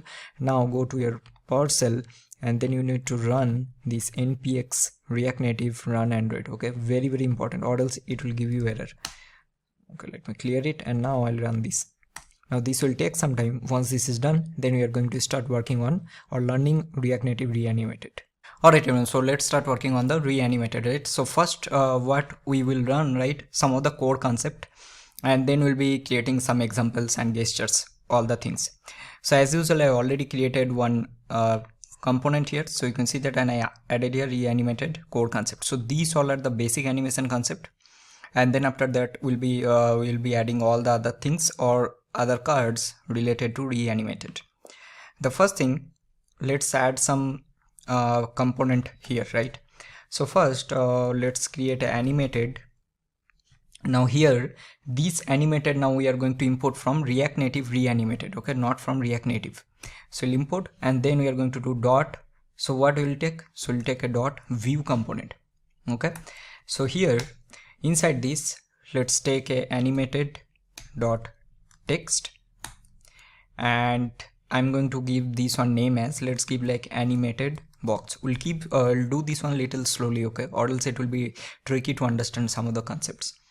Now here, first, once again, whenever we will be doing any animation on any view or text component, first we need to give some ref or reference to that component, right? So here I'm going to create a ref. So let's give a ref, and I'm going to give this one name as, let's give something like animated ref. Okay, now what we will do first, before that, we need to understand some of the very basic concepts, that how you're going to start the animation in this Reanimated. So there are some hooks that you can use. The first one is called use shared value. So that is the first example we are going to see. So what use shared value will do, right? So that will allow you to share the mutable values across the JS and the UI thread. So what I mean by that, if you go to their official doc, right, so use shared value is, let's say you defined a shared value in your component. So it's like you can compare this one as animated.value in the previous section we were doing, right? So we imported animated from React Native, and then we are giving some initial values to each and every animation that we have created. This is similar to that. So first we need to create some values. Okay, so here I will so whatever box that I have created here, right? So let's say I want to control the position of that box horizontally, and also I want to rotate the box, and also I want to maintain the size of that box. So I want to do animation on all the three things. So whenever you will do any kind of animation, you need to take some values, right? So first I'll take a offset here, and we need to use shared value, and now here you need to give the initial value, right? So here this is shared value with a single dot value property initially set to the initial value. So now I will give a offset of 0, and also I will use a rotation variable, and here I'm going to use a use shared value, and let's give this one as 0. So that means this will now controls the rotation. And then I'm going to take one more, which is to handle the scale. So again, if you see, like, each and every property that I'm handling, I'm taking a use shared value here, and this value will hold all the information related to this offset, and then whenever it is required, you'll be able to use this particular value. It's similar to that. It's like when you use a useState hook, right? Something like that. So useState hook, what it will do, it will store some value, right, in your state. So it's similar to that. Now here I'm going to give a scale of 1. Okay, so now what we are going to do, we need to create a reference, right? As I already told you that, okay, I want to animate this particular view, so I taken a reference here. Now let's create this reference. So I'll do const and I'll do animated ref. So here we are going to use or learn another hook, and that is called use animate ref. So if you go here, right, use animated ref, so what it actually do, so it lets you get a reference of a view, as simple as that, right? Now what you're going to do, will do use animated ref, and here we are going to pass that, okay, I am using a animated dot view component, and then I'll just call this, right? So this is an object with a current property which contains an instance of a component. So here which it will hold the instance of which component, this component, right? Because here we are using the ref. So this is done. So now what we are going to do, right? So let's go here and let's say I will take some buttons also. So let's take a view, and I'm going to use, we can use a pressable, or also we can use a button.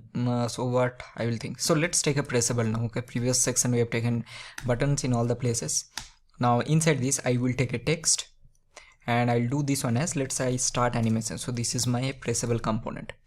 Now here I will take some style, so I'll do this one as styles dot button container. Now let's copy this. So in the pressable I will take a styles dot button, and also in this one I am going to take a styles dot button text.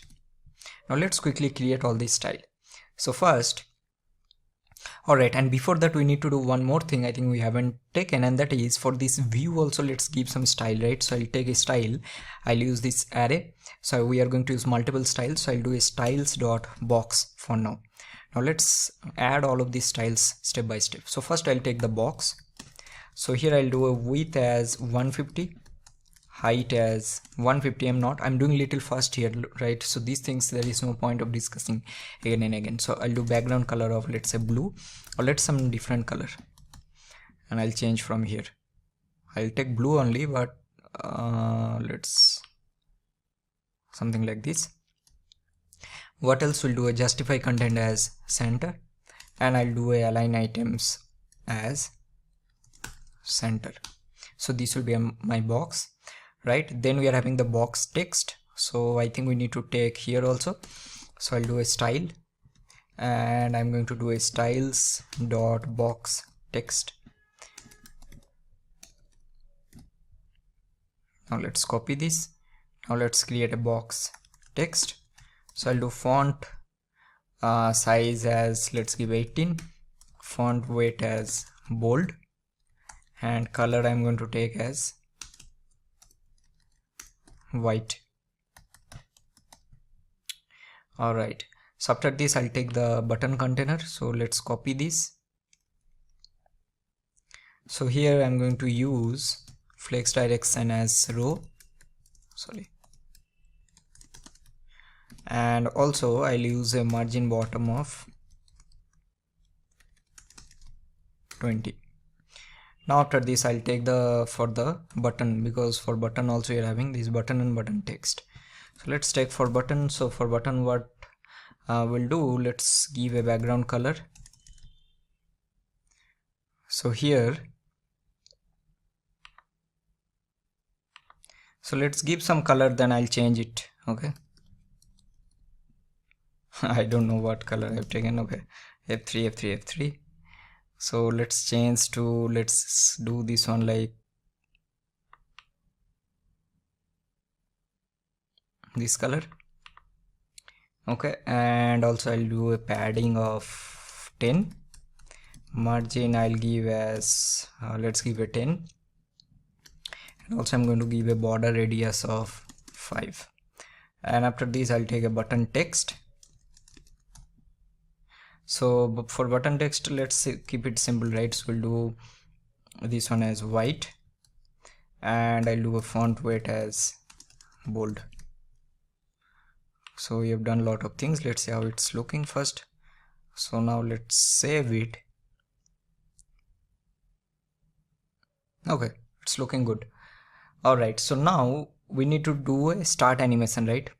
So first I will take a on press here on this pressable. So I'll take this one as on press and I'll do handle start animation. Okay, so let's copy this. Now we need to do a start animation, right? So let's first create this method start animation. But now before that we need to do a couple of things, right? I will show you some more example that how you're going to apply some of the more properties. So the first I'm going to show you how you can use this use derived value, how you can use animated style, and also after that I'm going to show you another one that is called use animated props. Now why I'm doing like this, because in this particular section I want to give you some of the overview of all the core concepts that you should know. Without knowing this you can't do anything in this React Native Reanimated. So with this, what are the things that we'll be learning? So we'll learn use shared value, use animated style, use animated props, animated ref we already have seen. Now I am going to show you used derived value, right? So first let's start with the used derived value. So what actually is that? Now you see that it's lets you to create new shared values based on the existing ones while keeping them reactive. Now this is very, very important, right? Now here what I'm going to do, so let's see this one with an example. So first after this, right, I'm going to do something like this. So here, as I already told you, right, so we already have a use shared value. So use derived value will creates another value that depends on the other animated values. So now let's create an opacity value that changes based on the rotation. So something like that. So I'm going to do a const and let's do this one as opacity, and here I'm going to do use derived value, and now see how we are going to do it. Okay, used derived value. So here what we are going to do, simply we'll do return math.sin and let's give, so I'm going to use the value of this rotation. Okay, so now here I'm going to do rotation dot value, so this will give us the value. So this value will be, currently it is 0. Now let's see what doing, updating this value to 0 to 180, so it will take that value only here. Okay, and after I'll multiply this one with, let's multiply with math.py.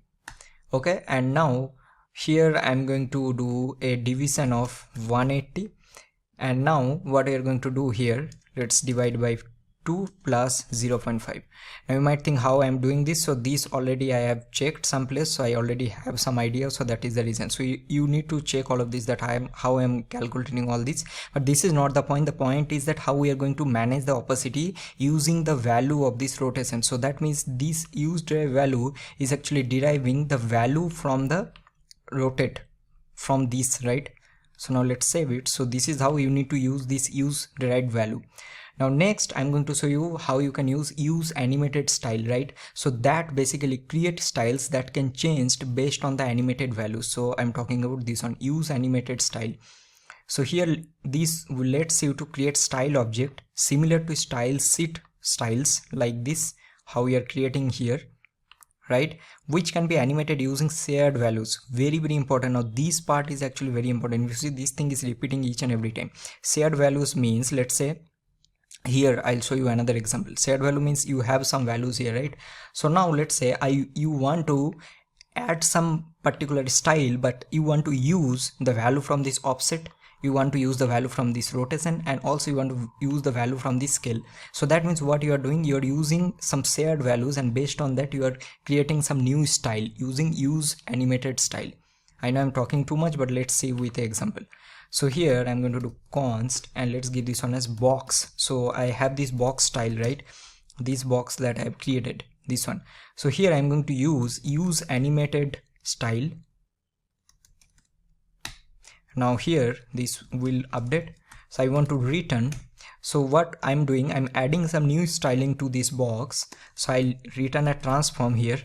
All right, see how I'm using this.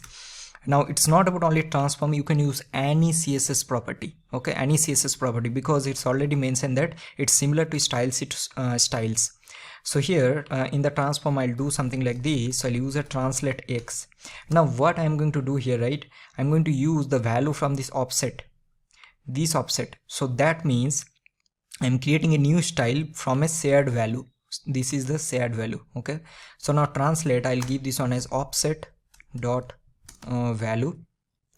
Sorry, this will be offset dot value, and after this I'll copy this, and I want to use the rotate property also, so I'll use the rotate, and here I'm going to use the value from what. So you need to use this rotation, right?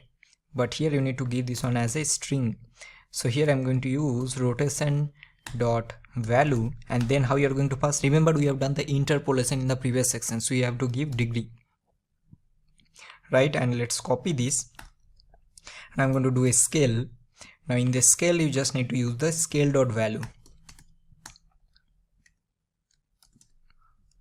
Okay, so that means we have used all these three shared values, and based on that we are creating a box style using what, using this use animated style hook. So this is another thing. Now similarly we can use a text style. Let's say you want to use some text styles. So let's create a text style. Again you need to use the use animated style, right? Use animated style. And now let's say I want to return a transform property, and then I want to do a scale of that text. So I'll do scale, and now here what I'll do, right, I'll just simply do 1 divided by the scale dot value. Okay, so this will add to a text style. So now how we are going to do this? Sorry, now I will simply create another, I think we have already created. Okay, so now I'm going to do the start all our animation, that whatever we have written. So the first thing we want to, let's say, move this box on click of this button to a random position. So to do this one, how we are going to do, right, so we'll simply do offset dot value, and this will be, so we're going to use another animation property, and that is called with spring. So here with spring creative, let's say create to spring based animation. So let's see, it's moving to the horizontal level, right, this box. So something like that we want to do. So here we'll simply do with spring from React Native Reanimated, and just create a math.random, right? So I'll do math.random, and let's multiply this one with 200 and then minus 100, something like that. So this I just created random. You can give any value you want. So this is done.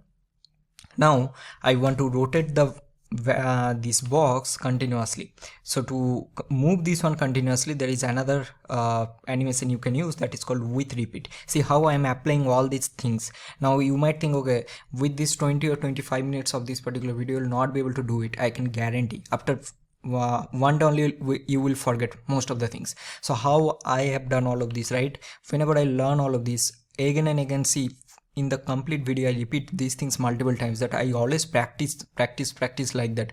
I never directly go to the official doc and try to do, let's say first I'll watch some YouTube video or I'll read the documentation, I'll try to create all of this by my own very simple project, and then I'll move to complex one. I never directly do any complex project. This is how I learn.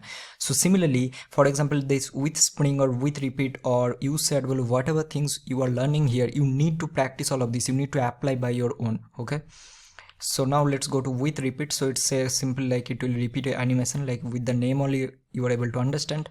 So here I'm going to simply do rotation, right? We are having rotation dot value. So let's use a with repeat. Now here we are going to use another property that is called with timing, right? So it's lets you to create an animation based on duration and easing properties. Now here we'll use a with timing, and now I will give some value. So this is the two value, so we'll give 360, and then you need to give duration. So I'll give duration as 2000. If you compare this one with the previous section, whatever we have learned, right, you see it's almost similar, like there also, but the way of writing or the methods that we are using, that is different. So here I'm going to use a easing property. So here I'll use a easing, right? So easing also you need to import from React Native Reanimated only. Okay, don't get confused. So do easing dot, let's use a linear property. Okay, so this is done.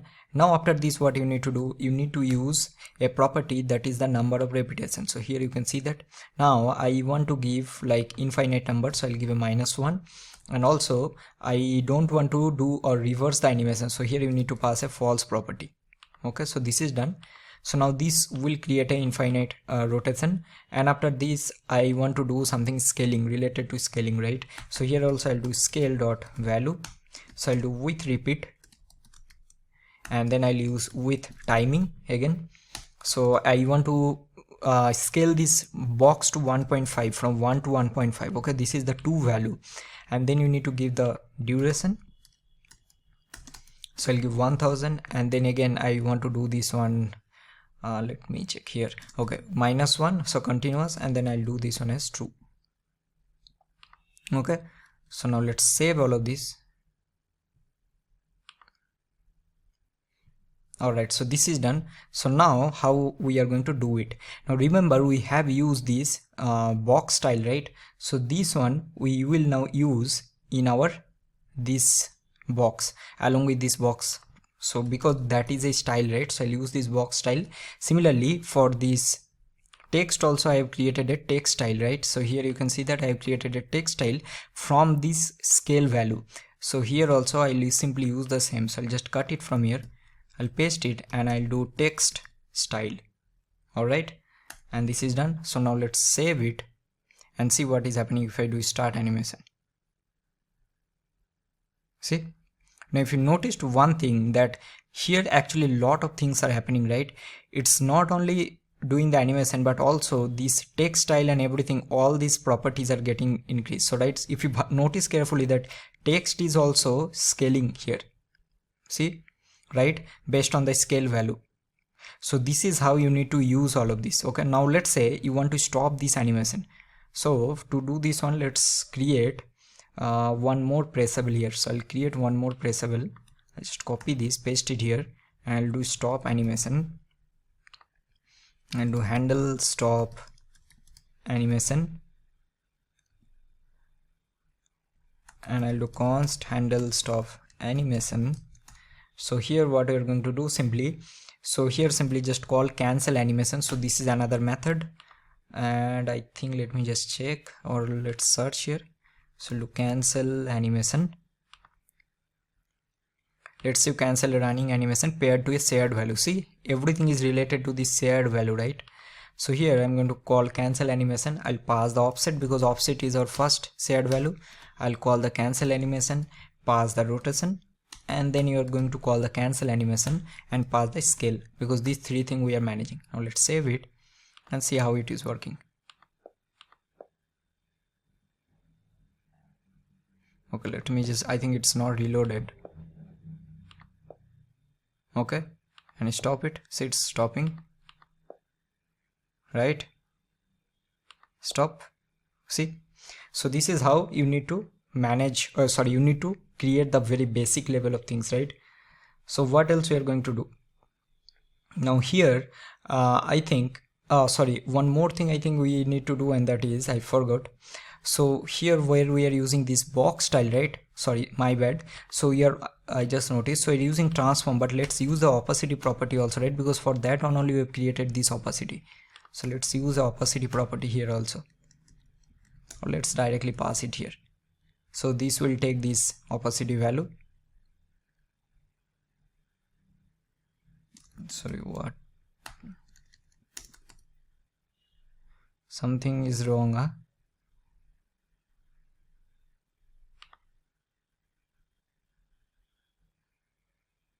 Oh, sorry, I realized. Okay, opacity dot value we need to use. Let's save it. Now let's go back and let's do Reanimated. Now let's do star animation. See how it's happening. Now the point is not that, the point is how we are managing these style properties. This, let's say, opacity, transform, translate X, everything is a style property, right? So these all the things we are managing from what? From a shared value. Shared value means, let's say, this opacity I'm managing based on this rotation here. correct? Similarly, this box style I have created from all these offset, rotation and scaling values, similarly for text. So this is how you need to use or learn all these things. Now here, if you notice, we have used a lot of things like with timing, with spring, with repeat, use shared value, is derived value, lot of things. Now again, what you need to do, create another anything whatever you like and try to apply all these multiple times and then move to the next section. Okay, so that's all about our very basic core concept. Now let's move on to the next one. Alright, so now in this section, let's quickly see all kind of animation types in this Reanimated, right? So what are the things that we are going to learn? So first we'll learn how to do a timing animation, spring animation, decay animation, sequence animation, repeat animation, delayed animation, and how to reset animation. Although some of the things we have already covered in the previous section, but let's we are going to learn some new things also. So as usual, I already created one more. You can see the Reanimated animation types. And after these, so let's create a view, right? So I'll do animated dot view, and here I'm going to do a style. So let's use a styles. I'll do styles dot box, and then let's give some. So let's copy from the previous section only. So we'll do core concept, and we'll just use the same. So we'll do box and I'll paste it here. Okay, awesome. So after this, let's quickly create our button container. So we are going to do quite a few things. So first I'll take a view, and here we are going to use pressable component, and I'm going to inside this we'll use a text. Let's give this one name as timing. Okay, now let's do one thing. Let's go to this button and button text we have used, right? So I'll use the same. So we'll do button container, button and button text. So let's copy these three and then paste it here. And for this I'll use a style, will be styles dot button container. Copy this and paste it here. So this will be styles dot button, and this will be button text. So this will be our timing. Now let's copy this, paste it. So this will be spring. So spring animation, we'll see. And then after this I'll show you how to do a decay animation, decay. And then let's copy this. We'll do a sequence.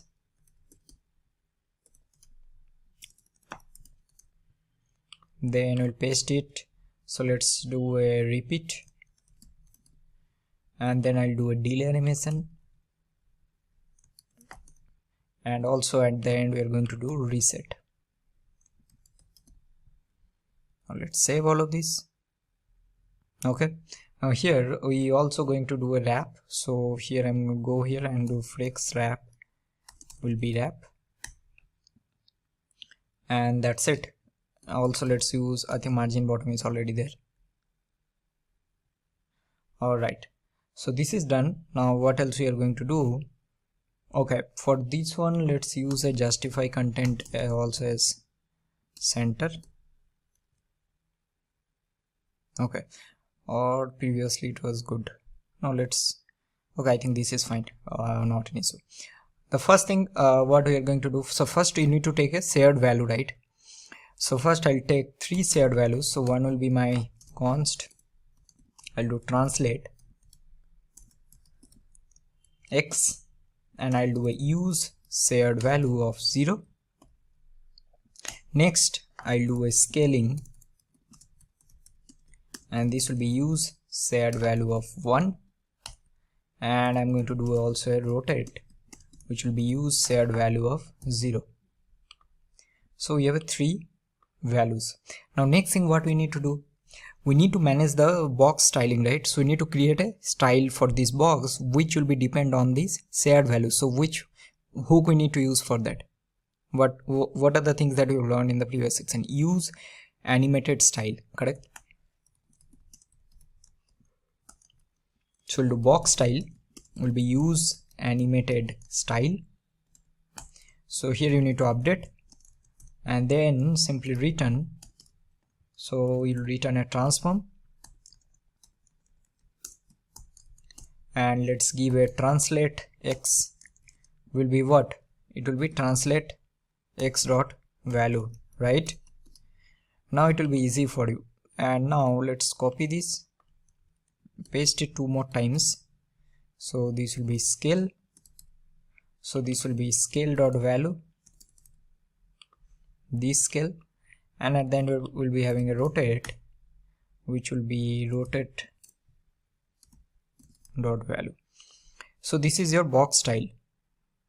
Okay, and I think we have done something wrong. See, I always do this mistake here. This will be in string rotate dot value of degree. That is the reason. See, this is the advantage of using TypeScript. You will get each and every error, it will automatically catch. Now what we need to pass? We need to pass the box style here. That's it, right? So now let's save it. So nothing is happening because we need to create now all of this. So first we'll start with our timing animation.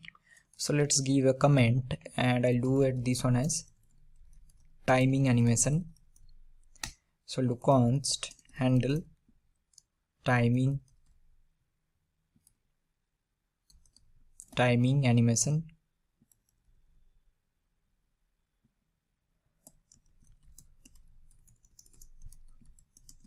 Okay, so here simply we'll use translate x dot value,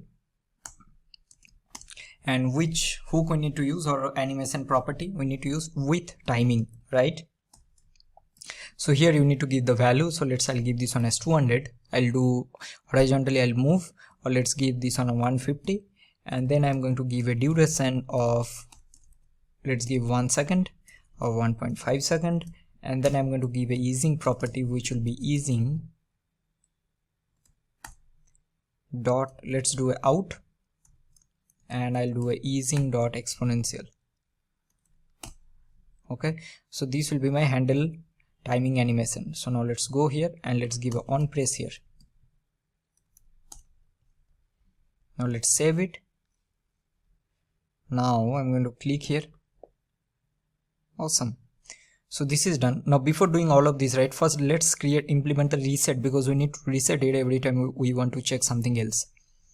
So I'll give here, I'll give on press, I'll do handle reset animation. So let's copy this now, and I'll do this one as reset. So const. So here how we are going to do a reset.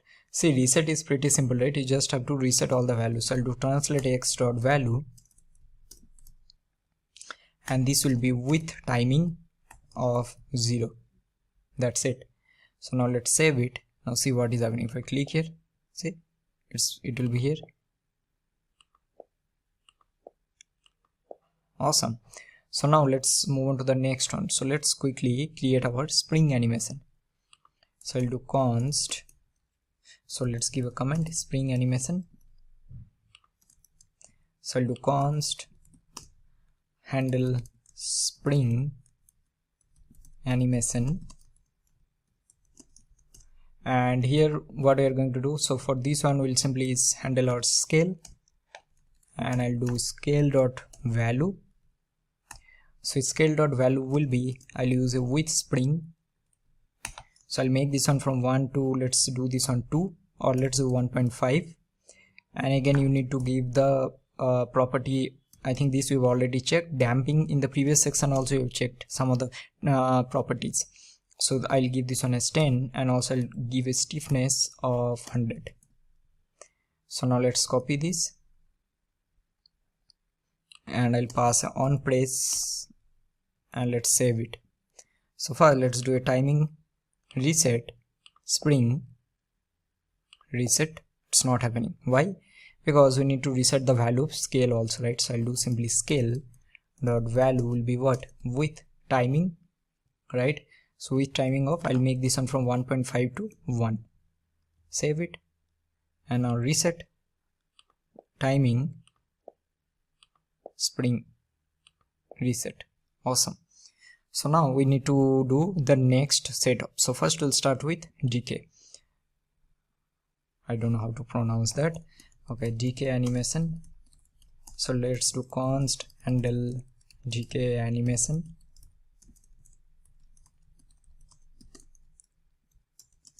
And here simply we'll do translate x dot value. So here I'll use it with DK. This is the method you need to use. And here you can also, let's see the properties. So here you can see that it's something like that. So how we are going to pass, you need to pass a velocity property, right? Config, you have all the properties, so you'll be able to see also how it is, this will behave and everything, right? Clamp, velocity factor, rubber band effect, rubber band factor. I also don't know all the things. Okay, whatever is needed, based on that I will learn and then I'll do like that. With DK I'll give a velocity, let's give a velocity of 200, and I'll do a clamp. So I'll do clamp will clamp the animation between the value between this range. So let's say if I give 0 to 300, right? So it will clamp it. Now you can see, I think it will be here, this clamp. Now I'll give this one as here DK animation. So I'll do on press and see how this is happening. Let's save it. Okay, so now let's see. So if I, let's say, click on this, let's click on timing, and now let's click on DK. See, it's applying, right? Let's reset. Let's do timing once again, and if I click here, see, reset, and it's working. Alright, now next we are having the sequence. So for sequence, let's create one more method. We'll do here. So we'll do sequence to const handle sequence animation. Okay. So here what we're going to do, simply because we'll take this rotate value and I want to do a sequence of this. So for this one we are going to simply use with sequence right here, and then simply pass multiple, we need to pass multiple animation here. So I'll do a with timing. So I'll do a 180 degree. I'll make this 180 degree for 1 second, and then I'll move back to, let's say, 0. So I'll take one more with timing, and then I'll move back to 0, and I'll keep a duration of same 1 second. Okay, so now this will create a sequence, right?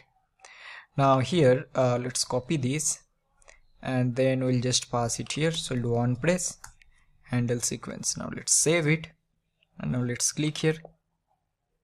See, it's moving to 180 degree first and then coming back to 0.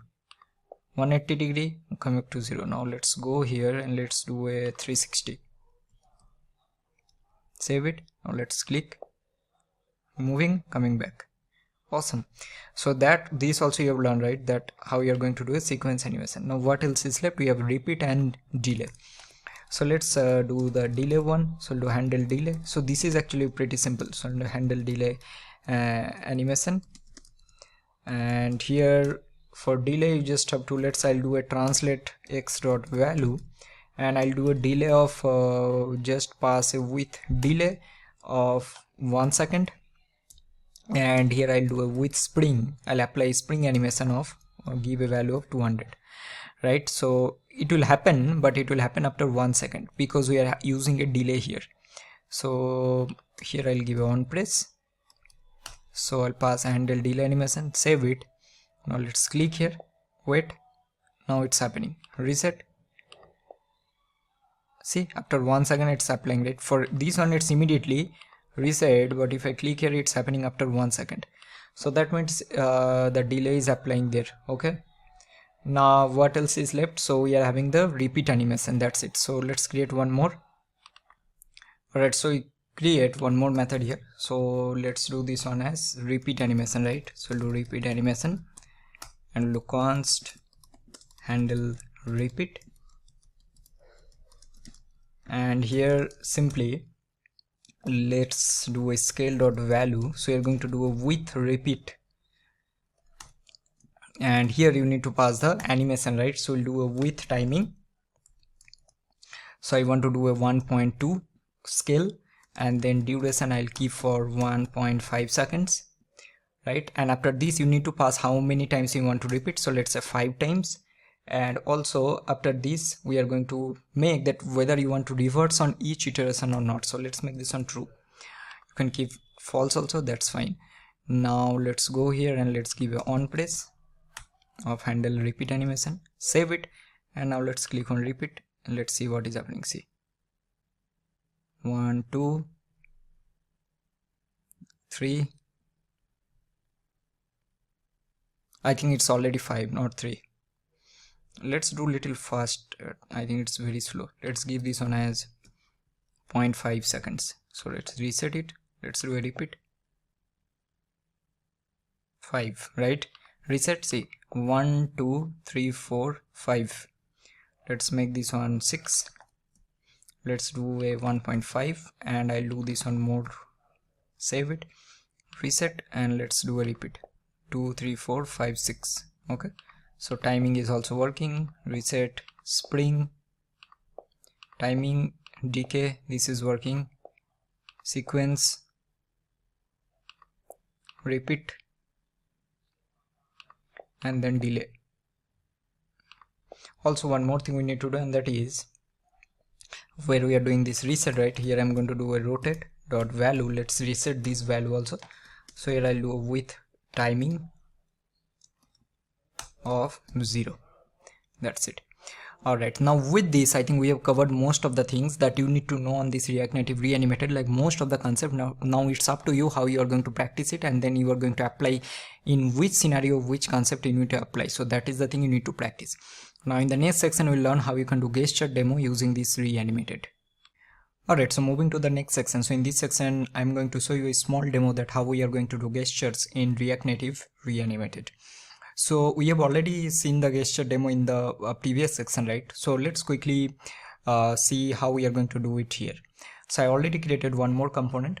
Now for this one, right, we are going to use another package that we have already installed, and that is called React Native Gesture Handler. Okay, so this one we are going to use.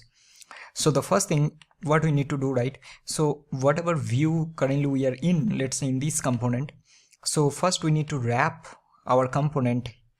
There is another component that is called gesture handler root view, right? Now here this is actually similar to what we are having in this normal view.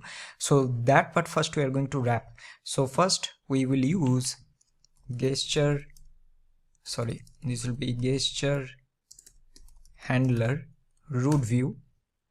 So we need to import from React Native gesture handler. So this is the first step, and now inside this what we're going to do, right? So let's take another view, and now I'm going to use, so let's copy this same style and I'll paste it here, and here I will take, okay, let's move it inside this, and this will be reanimated gestures. So this will be my first step. Now after this I will take one more text and I'll give something like drag the below box and release it, something like that. Now here the first thing, how we are going to create a gesture, right? So for example, let's say we are having a box and we want to drag that box. So remember we have implemented the pan handler or pan responder in the previous section. So here how we are going to do it, right? So the first thing, we will take animated from React Native Reanimated, and I'm going to, let's say, do drag and drop of this particular, not drop, only drag for this particular view. So I'll take this view as usual, and here I'm going to take a style. So let's so let's do a combination style of style.box, and for this box let's take some very basic styling here. So I'll do a width of 150, height of 150. Let's use a background color of blue, and let's use a border radius of 18. Okay, alright, so this is fine, and it's coming below. Okay, I think let's remove this style from here. All right, also for this one I'll take a margin top of 20. Okay, so this is fine. So now how we are going to implement a gesture on this particular box? To implement that, right, we need to wrap this box inside a pan gesture handler. Okay, so we're going to import pan gesture handler from React Native gesture handler, and inside this we'll paste it, and here we need to pass on gesture event, right? So this one you need to pass, and here let's say give like pan gesture handler. So let's copy this and let's create this method. So here first thing, so do const pan gesture handler. So how we are going to do it? See, remember in the previous section when we have implemented these gestures, we have used the animated.xy, means we need to manage both two-dimensional values, right, both x and y axis values. So similarly here also we need to do the same, because we are dealing with a 2D dimension here. So how we are going to do? So let's take a type, and then I'll do a context type. You can give any name you want, context type, something like that. And here I'll use a start x, which will be a number, and also I'm going to use a start y, which also will be a number. And now I'm going to take two shared values. So one will be the translate x value, which will be use shared value of 0, and next I'll be having translate y values, which also will be a 0 value. Alright, so we have translate y. So now how we are going to do it? So to implement this, we need to modify this pan gesture handler. So here we are going to use animated gesture handler from React Native Reanimated, and here you need to pass the type. So this type will be our one handler event we need to import from React Native gesture handler, and that is called pan gesture handler. I think it's called pan gesture handler gesture event. Yes, so this we need to pass, and then we need to pass that the type of our context, that we are handling this start x and the start y value, right? If you remember previously we have used the value of dx and dy. Sorry, we use these dx and dy values, remember? So similarly here we are handling both this start x and start y, so we are going to pass the type of this context type, right? And here now we will use this. So how we are going to do it?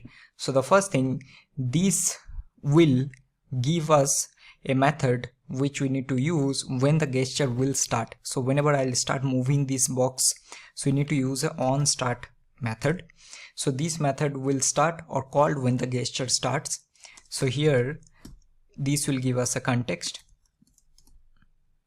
and now what we are going to do simply, so here I'll do context dot start x, because this is the what we need to manage.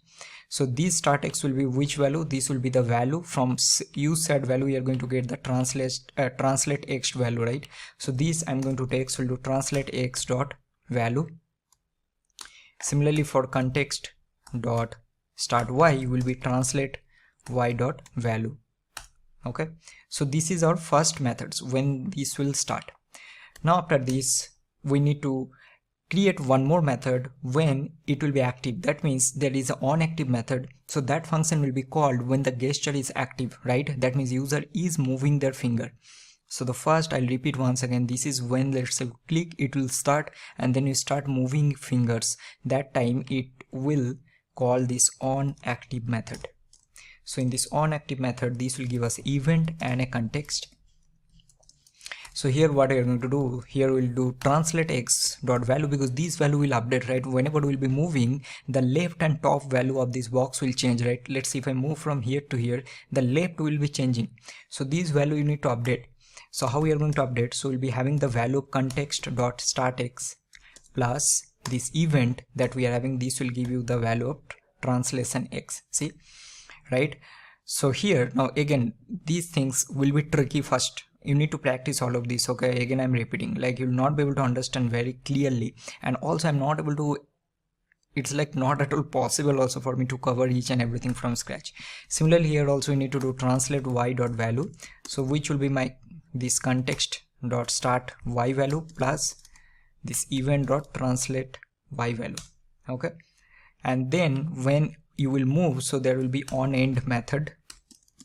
This what we are going to do simply, so here when we'll release it, let's say I want to move this back to the initial position, so what we'll do simply we'll do translate x dot value will be with spring. Remember we have used with spring, right? So we'll move to 0, means it will be the same value, previous value. Similarly for y also we are going to do the same,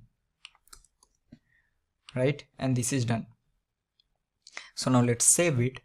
And what we are going to do now, so now we need to create our animated style for this box. So we'll do simply create a animated style, and this will be use animated style. We already have covered this one, use animated style. And here we need to pass, so we'll pass return, we'll return a transform and simply return translate x. So what will be translate x? I'm pretty sure you should know this one by now. So we'll have translate x dot value, right? So this is the value that we are checking, the shared value. Similarly copy this, and then we are going to pass translate y, which will be translate y dot value, and this is done. So now let's save it. And so what else is left? So in this style dot box we need to combine this animated style also. So now let's copy and pass it animated style, and now let's save it and see what is happening. See, it's moving, right? Whenever it's moving and you're releasing, it is going to that position. So if I just come here, let's say I'll comment it out, and let's go back and come back. So I'll move, it will be in that position only. See, it's not going back because we are not releasing it. So if I now save it, and let's say I'll try to do, so it is moving, it's jumping, and this is happening because of this with spring, right? So it's applying that spring animation here, so kind of bouncy effect is happening. So this is how you need to implement the gesture in React Native Reanimated. So now let's move on to the next one. Alright, so now we'll come to the last section that we are going to cover in this animated series, whatever you have covered so far, right? So in this one we are going to try to apply all the reanimated concepts that we have learned so far. Along with, we are also going to learn how you can create simple form and also do a form validation. So this section will cover both the things, right? So I already created a reanimated form validation, and now here we'll create the form from scratch step by step. So let's first create the basic structure. Okay, so now we have a view, and inside this let's start with please don't skip this particular section. Okay, so here you are going to learn a couple of things. So here I'll take a container, and let's take a container.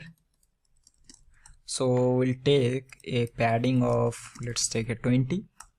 We'll take a background color of this F0 F0 F0, and we'll take a shadow color of black.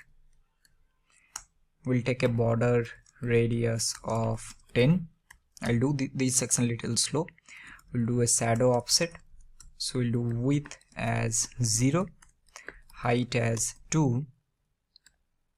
We'll do a shadow opacity of 0.1, shadow radius of 5, and also I'm going to do a elevation of 5.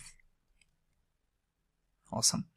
Now after this what we're going to do, right? So let's take, I'm going to remove this one not required. So I'll take a view component, but I am going to wrap this one in a animated.view component because we are going to apply the animated concepts, right? So I'll import animated from React Native animated, and then we'll do a view, right? Try to do this along with me, these all the things, whatever things we are going to do in this particular section. So let's do a style, and I'm going to do a styles dot, let's make this one is input container. Okay, so now let's copy this, and now here I'll use flex direction as row, align items I'll do center, and also I'll do a margin bottom of 5. Awesome. Now after this, what we'll do, we'll take our input. So inside this we'll take text input. So this we are going to import from React Native, and then we are going to give some style. So I'm going to do a styles.input component, and placeholder, let's give email, right? And what else here, also let's give a keyboard type. So we can normally give a keyboard type here, so this will automatically consider that what kind of input is this. So this is a email address, right? So I'll do email address. And also what else we can do, we'll do auto capitalize. I'll make this one as none. So now let's copy this and let's write some styling for this. So let's give input component as flex, I'll give 1, height let's give 50, okay. Border width let's give 1, border color let's give this gray color, border radius let's give 18. Let's see how it is looking. No, let's give 25. 25 looks good, okay. And also I'll give a padding horizontal as 15. Font size I'll make 18. I normally like this font size 18 color, size. And background color I'll make this one as white. See, it's looking good, right? Awesome.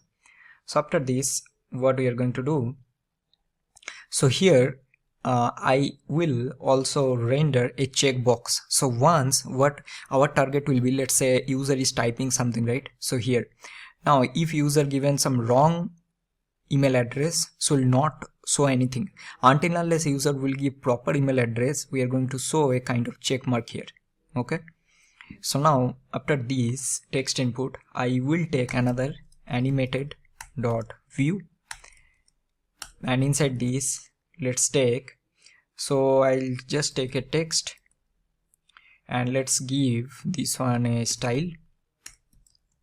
So I'll do this on a styles, okay. Let's wrap it, so we'll do styles dot, let's make this one as check mark, okay. Let's copy this, or let's write it here only. So this will be style, so this will be styles dot, we'll do check mark text, okay. So now let's copy this. Now for check mark, what we will do simply, so I'll do here position, I'll make absolute, right let's do a 15, then I'll do a width of 20, height I will also make 20, we'll do a justify content as center, and also I'm going to do a align items as center. And then we are having the checkmark text, so do checkmark text. So for this one let's use this color 4CA F50, and see how it's looking, or let's make little like this. Alright, also I'll do a font size of, let's make 16, and also I'll do a font weight of bold, okay. So this is done. Now after this, what we will do simply, so we'll have an animated view, so we'll need one more for password. So instead of rewriting, let's copy this, okay, and we need to change a couple of things. So here I'll paste it. So first input container, this is fine, so this will be input component, placeholder I'll give password. So value and those things we haven't handled till now, so keyboard type I'll remove, and I'll also give a security text entry, okay. After this also will have a check mark, this will be check mark text, and this is done. Now once both of these things are done, we will also take another component, that is if user gives any wrong email or wrong password. First let me save it.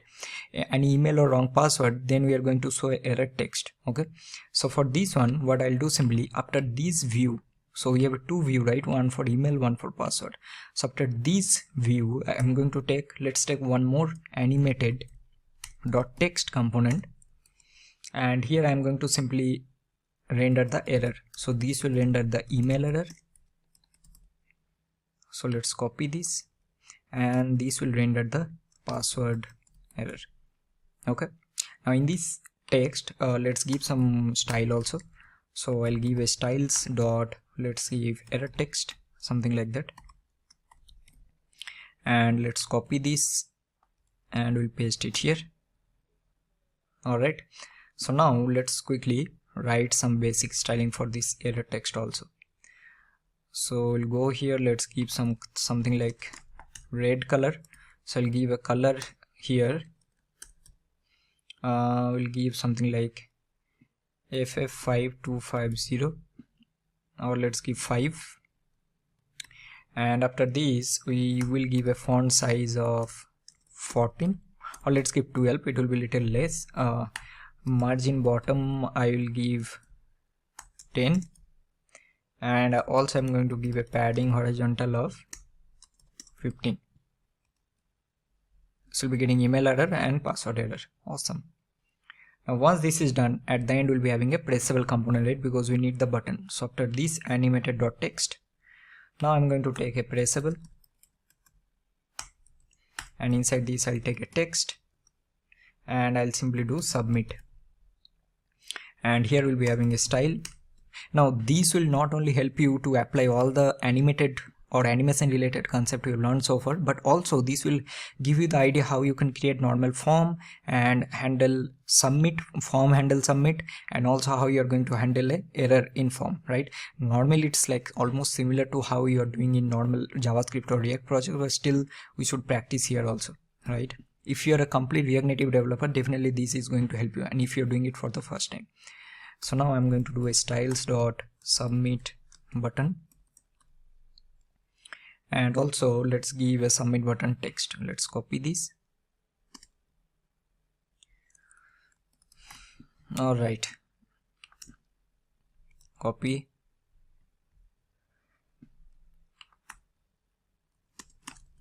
So here let's give a background color. So I'll give it 2196 F3, and after this I'll do a padding vertical of 12. We'll do a border radius of 24.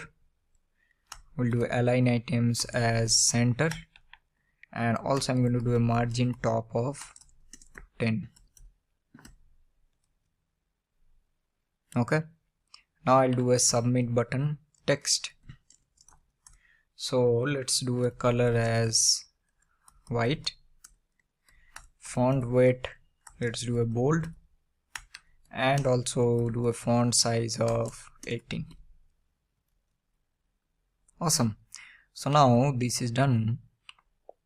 So the basic form creation is completed. So now we need to first handle this form data, and then we are going to apply all the animation related properties that we have learned so far. So let's do that in the next part. Alright, so now let's handle this form first, okay, and then after that we are going to start working on the animation. Okay, so the first thing we'll do const. Now here instead of taking separately like email or password, you can also take like direct form data, and inside that form data you can also take email and password as an object. But I will do this one separately because I'm pretty much sure like many of you actually commented that you guys find it really difficult to understand the form. So that is the reason I'm doing this one separate, so that it will be easy for you to understand. So here I will do email, and I'll do set email, and let's do this one as use state of empty. Okay, let me just close this. All right, and after this I'll do const, and we are going to do password, and I'll do set password, and this will be use state of empty. Also I will take two more, so I'll just copy this here and paste it two more times.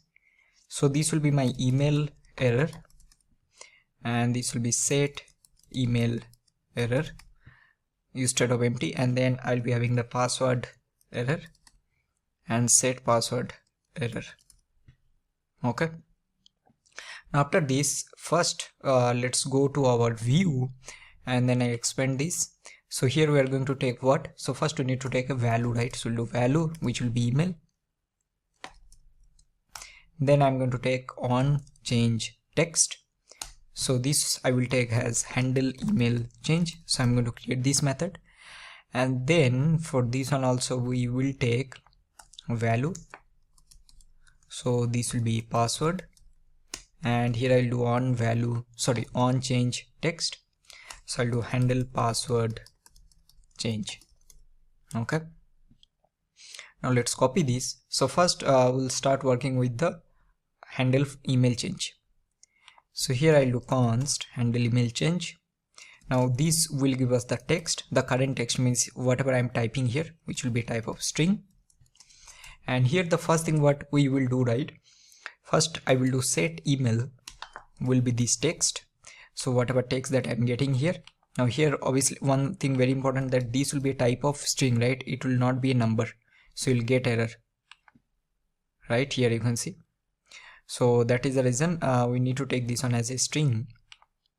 And after this, here I want to take a I want to validate this email field, right? Whether the user is entering the current email or not. So how we are going to do that? So here you need to do validate the email.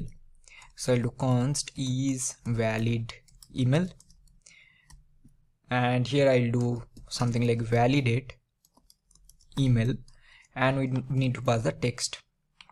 So now let's quickly clear this. So I'll do const and I'll do validate email. So here we'll get the text. This will be type of string, and here I'll do const email regex. So I'll just already opened, let me just copy it from here. So you're going to use this.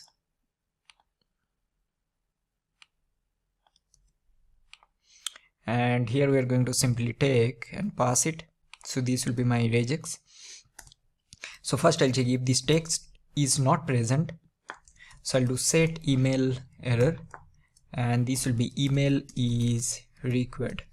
Okay, and I just want to return false from here. Else we'll check if, right? We need to check the regex. So how we are going to check? So we'll do if not equal to email regex dot test. See, first we are getting this, and then we are going to pass this text. So if this is false, so we'll do set email error, and I'm going to do an invalid email format.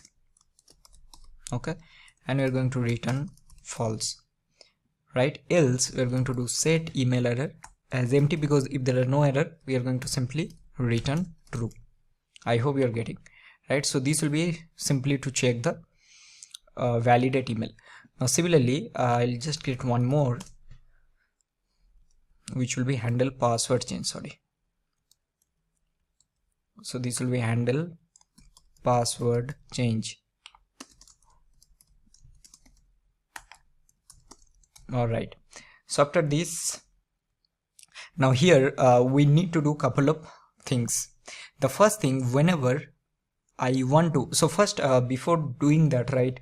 So let's do one more thing, and that is, instead of rendering the direct email error, right? So instead of doing that, we need to render the now email error, because if I now save this, right, see what is happening. So now if you type something here, right, see we are getting invalid format, and if I remove this, email is required. See, it's working, right? So until unless you'll give proper email,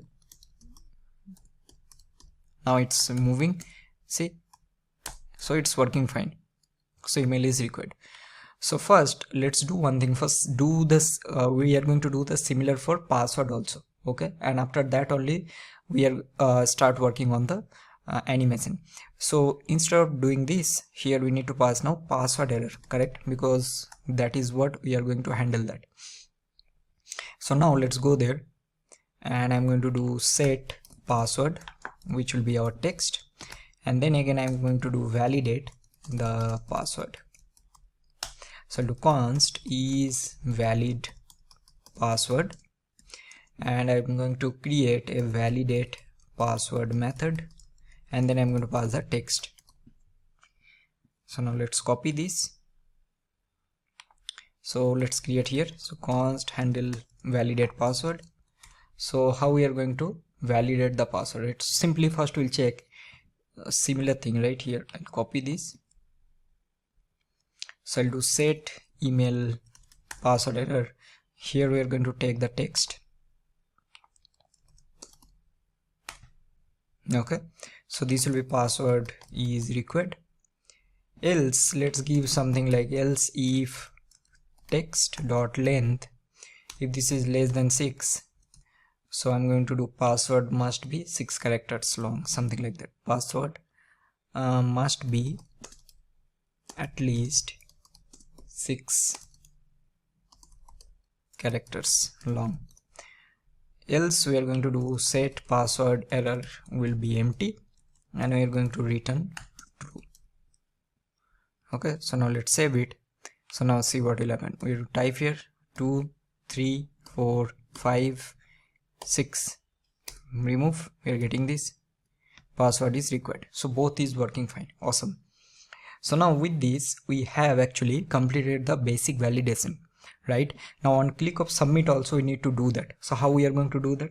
So for that we have this pressable, right? So here I'm going to take, let's take here, so I'll do on press, so I'll do handle form submit, copy this, and now I'm going to create this method. So I'll do const handle form submit.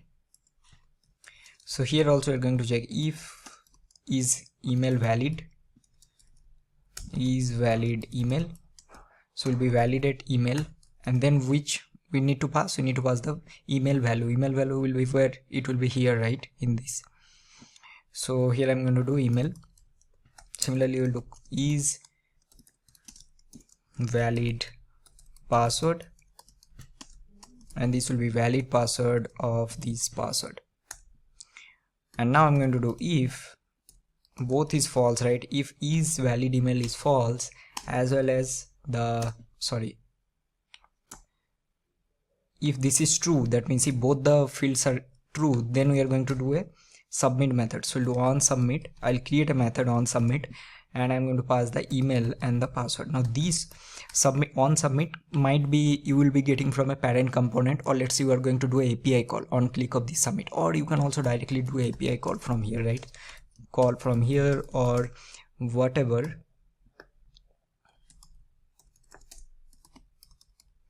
things you wanna do. Okay, now let's create this method. So this is just to give you example. So I'll do const, and then we'll do on submit. So we'll be getting an email, and also we'll be getting a password. That's it. Now else, if in this case if both the fields are not valid, so then also we are going to render or show some kind of animation. So now with this we have handled our basic validation, but for the animation style we need to do quite a few things, right? So that we are going to do in the next part. So what we'll do, right, couple of experiment we'll do. For example, let's say whenever I'll be typing, if until unless I'll give proper email, I will show some kind of animation here, some bouncy effect or something. Similarly for this password, and we'll see that how we are going to do that in the next section. So with this, let me save this. So with this we have completed the basic validation. Now let's start working on the animation part from the next section. Alright everyone, so now we will start working on the animation part. Okay, so first we need to take some of the shared values, right, as we already discussed in the previous section. So we'll start with our email. So I'm going to give this one as email sec. So the reason is because whenever we will be typing here, right, and if you give some wrong incorrect email format, we are going to sec it left, right, and then move it back to initial position. So I'll give this one email sec, and then let's give this one as use shared value of 0. Similarly, let's create one more for password. So do password sec. So do use shared value of 0. Then we are going to do the email check mark that we are going to show here, right? So that I'll create, so we'll do const email check mark, and this will be use shared value of 0, and then we'll do const password check mark, and this also will be use shared value of 0. What else we need? Also we are going to take one more, that will be for this email error that we are going to show and the password error. So we'll do email error height. So we'll do here use shared value of 0. Now the similar we are going to do it for password also. So I'll do here, let's do this one as password. Okay, so these all the things that we need. Now what will be the next step? The next step will be where we are doing this handle email change. So here we are simply checking if this is the user whatever email they're typing, if that's a valid email or not, correct? So if this is not the case, what we are going to do, right? So first we are going to animate the check mark using a spring animation, right? So for that we are going to use a with spring. So after this I'm going to simply do email check mark dot value, and this will be with spring, and I'm going to check is valid email.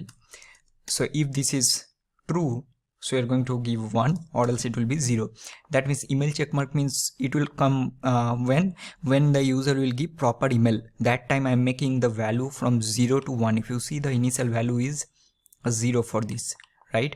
So that is the reason I'm checking if the user if the email is valid, I'll make this on 1. Or else we'll check if this is not a valid email, so you're going to do something. So now we are going to create the sec animation. So how we'll do it? So we'll simply do email sec dot value. So here I'm going to simply do a with sequence, because we need multiple. So first I'm going to move or sec it left side, then I'll do a right side, and then move or keep it back to initial position. So we'll take with sequence. So I'll do with timing. So let's do this one -10. So this will be the value. So I will move this on -10 means what? It will be moved to the left side. Okay. And let's give a duration of, need to give duration of. So it will give very less duration. So we'll do 50 milliseconds only. Okay. So it will be very quick. Then after this, we are going to do that. We'll take with timing, and then I'm going to move 10. Sorry if you're getting any noise. That's my dog making noises. Okay, not sure if you're getting, so just wanted to point out. And also after this I'll do a duration of 100. So that means first I'll move to the left, and then I'll move to the right, and then after this I'll move back to the center. So I'll do with timing of, what we need to do, center means 0, right? So we'll keep it back to the center, and let's give a duration of 50. So this will be my animation properties. And once this is done, we are going to do email error height dot value. So I'll do with spring of 20. Okay, so this is done. Now else, if this is not a means if the email is valid, so in that case we'll simply do email error height dot value, and I'll do with spring of 0. Now why? Because the moment you will give the proper email address, we need to hide this, right? So that is the reason we're removing the height from the error message. I hope you're getting. Now the similar you need to do it for password check also. So let's go here. First I'll check password checkmark dot value. So here we'll simply give with spring. So I'll do is valid password.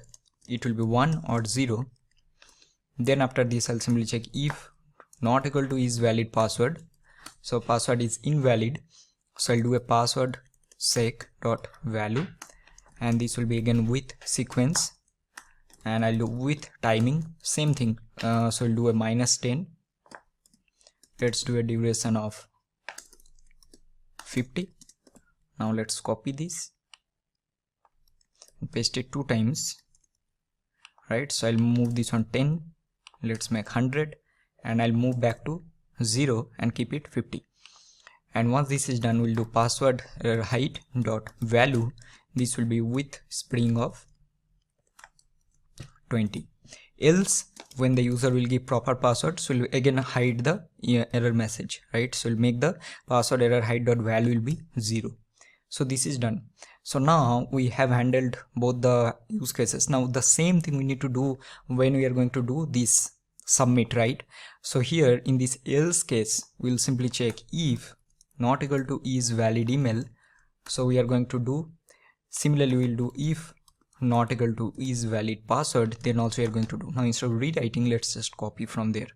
So here I'll do this part we need. So I'll copy this and I'll paste it here.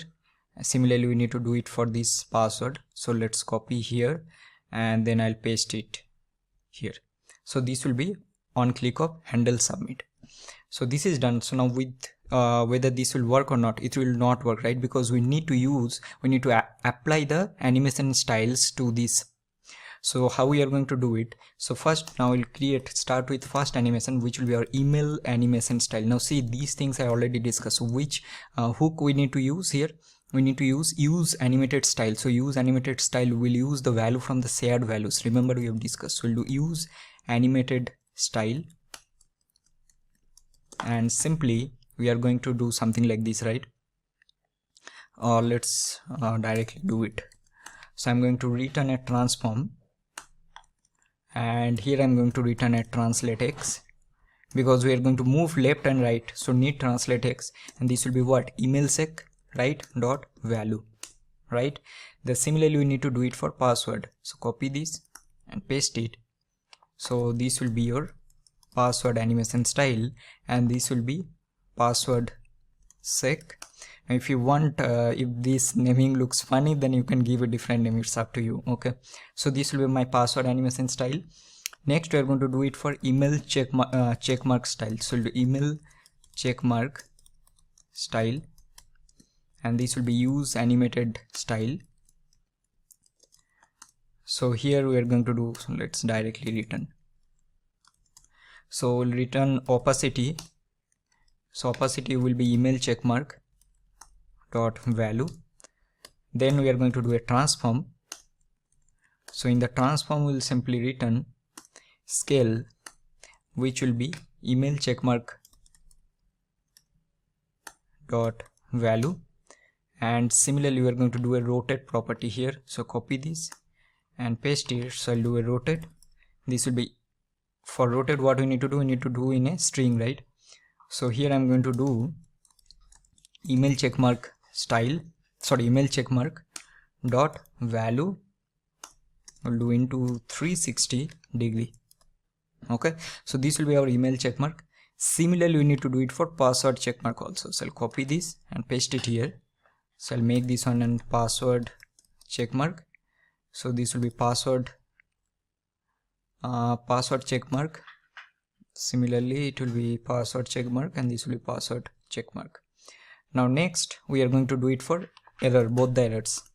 So here I'll do const, so we'll do email error style. Again this will be use animated style. And what are the things we need? The first we need the height. So height, how we are going to, I think we already have taken, right? So we'll do email error height dot value, correct? Because this is what we are handling here also. If you see this height, so this will be the height. Next we are going to do opacity. So for opacity we'll do email error height dot value. If this is 0, so that means we are going to do, we will don't show it, or else we will show. That means when the value is 0, that means there is no error, so we'll not show it, or else we'll do make this on 1. And then we are going to do a transform. So here we'll do a translate y, and simply we'll do with spring. So here I'll do email error height dot value divided by 2. Okay, now this will give kind of a bouncy effect, this transform. Similarly you need to do it one for your password error style. So I'll do it for password error style. So this will be password error height, all the three. And with this, now this is done. So we need to apply all these, right? So the first thing what we are going to do, So we have this input container, correct? So here first we'll pass email animated style. Next we have this check mark, so here we'll pass email check mark style, right? And what else we are going to do? And also you need to do this one as where is the error one? So you're doing error here, so you're going to do email error style. Okay, similarly for this one we are going to do this one as password and animated style in this view.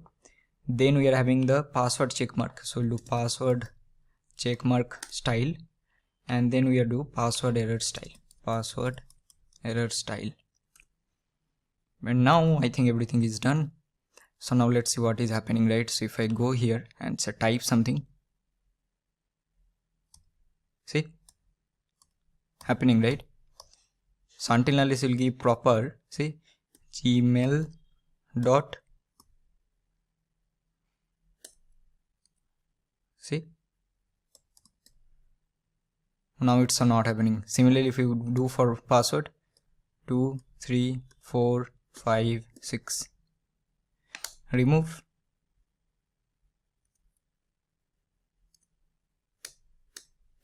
okay, 5 6, it will work. And also if you let's say remove from here, see, on click of submit also it's showing this bouncy effect, not bouncy, I'll say like a sec effect, right? It's going left right like that, it's happening. So with this I think this part is completed. Now this is not only related to animation, right? This also will give you the idea of how you can create forms, how to handle form validation, as well as how you can apply animation concepts using the reanimated concepts that we have learned so far. So with this we have completed most of the things, right? All the things. I'm pretty sure you'll not get these many things in any YouTube video. So we covered a lot of things. Now it's up to you how you're going to practice all of this. So with this we have completed our animation section. Now let's move on to the next one. Alright everyone, so welcome to a new section. So in this particular section we are going to create another project, but this time we will use Redux toolkit. Okay, and also another new thing we are going to learn in this particular project, and that is how you can use async storage. Just like in web development projects we have local storage and session storage, but in a React Native project you can't directly use all of this, right? So we need some way to store all kind of data in our app. So for that one we will use another very popular package that is called React Native Async Storage. So let me just quickly show you what are the packages that I have installed in this for this project. So first I have this, as I already told you, that I have this async storage package. Then I'm going to use bottom tabs, so that we have already discussed in the navigation section. I also used installed Redux toolkit. React Native obviously will be there. Then I also installed Reanimated package, safe area context, React Native vector icons, and also React Redux, right? So this is to connect your React with your Redux store. So these all the packages I have installed, and after all of these I also added this Babel config. So in this config you can see that I have the Reanimated package. So I just want to show you that what exactly I have done. And also if you need to go to the Android app and then build.gradle file, I added this line which is to use the React Native vector icons. I think this part also I have discussed in the previous section. So after I install all of these, right, then I run this project or build the project using npx React Native run Android. So I just wanted to discuss all of these before moving into the project. So now first let's create our source folder here. Now we will do little slow this one, and if you don't have any idea on Redux toolkit, so I will highly suggest that please go to their official documentation, or you can watch some video on YouTube also, right? That will help you, because I'm not going to discuss each and everything, but the way I will explain, right, even if you're a complete beginner you'll be able to understand. That is what I'm thinking. So inside this source, let's quickly create all the folder structure that we will be needing. So here I'll create a store folder. So inside my store I'll be having all my Redux related code, and then I'll be creating another folder, and that will be my screens folder. Okay, so first let's start with creating and set up our store. So how we so what actually is store, right? See, store is nothing but what is actually Redux, right? So Redux is a standalone package that used to manage your state management in your React application globally. So whenever you'll be having very nested components, or let's say you want to pass data from one component to another component and you don't have any direct connection, so in that case you need a redux or something like just and, or you can also use context. So here first thing we need to create our global store. Okay, so first before that let me just quickly actually I'm wrong. Instead of creating the store first, let's quickly create all the screens first. So for now let's create our two screens. We'll be having a task page or screen, and then we'll be having a project screen. Now it will be also a very simple kind of to-do application, and where we'll be able to create task and projects, and then we are going to save those project and task in our async storage, right? So until unless you'll delete the data from your app data, right, that data will be present because that data will be stored in async storage. That is the reason. Now you might also thinking that why I'm choosing very simple project. See, if you see my React video also, right, in the beginner level video I always try to create all these modules simple and create a separate module so that it will be easy for beginners to understand. Now what I will do in the next couple of videos that I'll be creating on React Native, so there I'll not be discussing any of these basic things now because I already covered all of this in this video.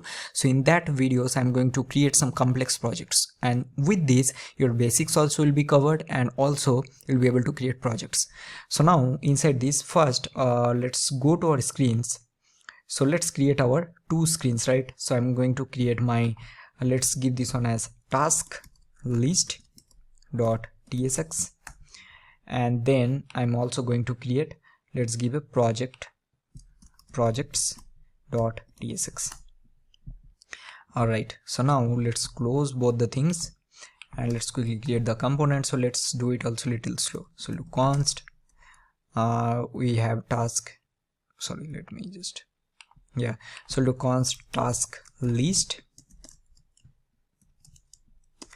and here this will be our React component, so react.fc, and then what I'll return, right? So we don't have anything for now, so let's simply return some view component, because as I already told you that we will do this one little slow. So we'll do a view component and let's import it, and then I'm going to create our styles.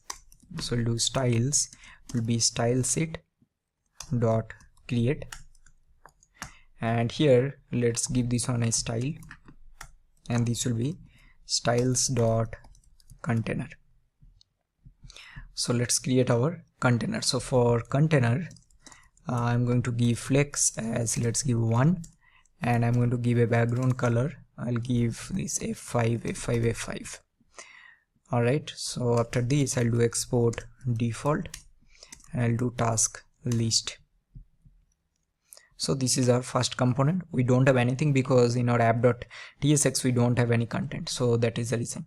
Now let's go to our projects page. So first once again I want to render the first I want to render all the screens before moving into anything. So I'll copy this, and sorry, not this one, I think I have done in the, see, I always do this. In the projects file I've added task list. Anyway, that's okay, but let's change this onto projects, and then I'll just paste it here, save it, and let's copy this and paste it here, and this I'm going to make this one as task list. So here let's take a text and I'll do task list, and for this one I want to do this one as projects. So this will be my projects page. So both the pages are done. So now as usual I'm going to create my navigation. So inside this I'm going to create a, let's create a navigation folder, and then I'm going to create my root navigation dot tsx.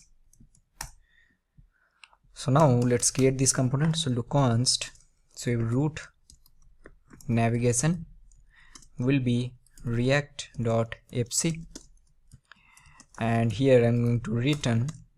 So what we are going to return here, so first of all we need to create our tabs, and for this one let's use some bottom tabs, right? So let's quickly create it.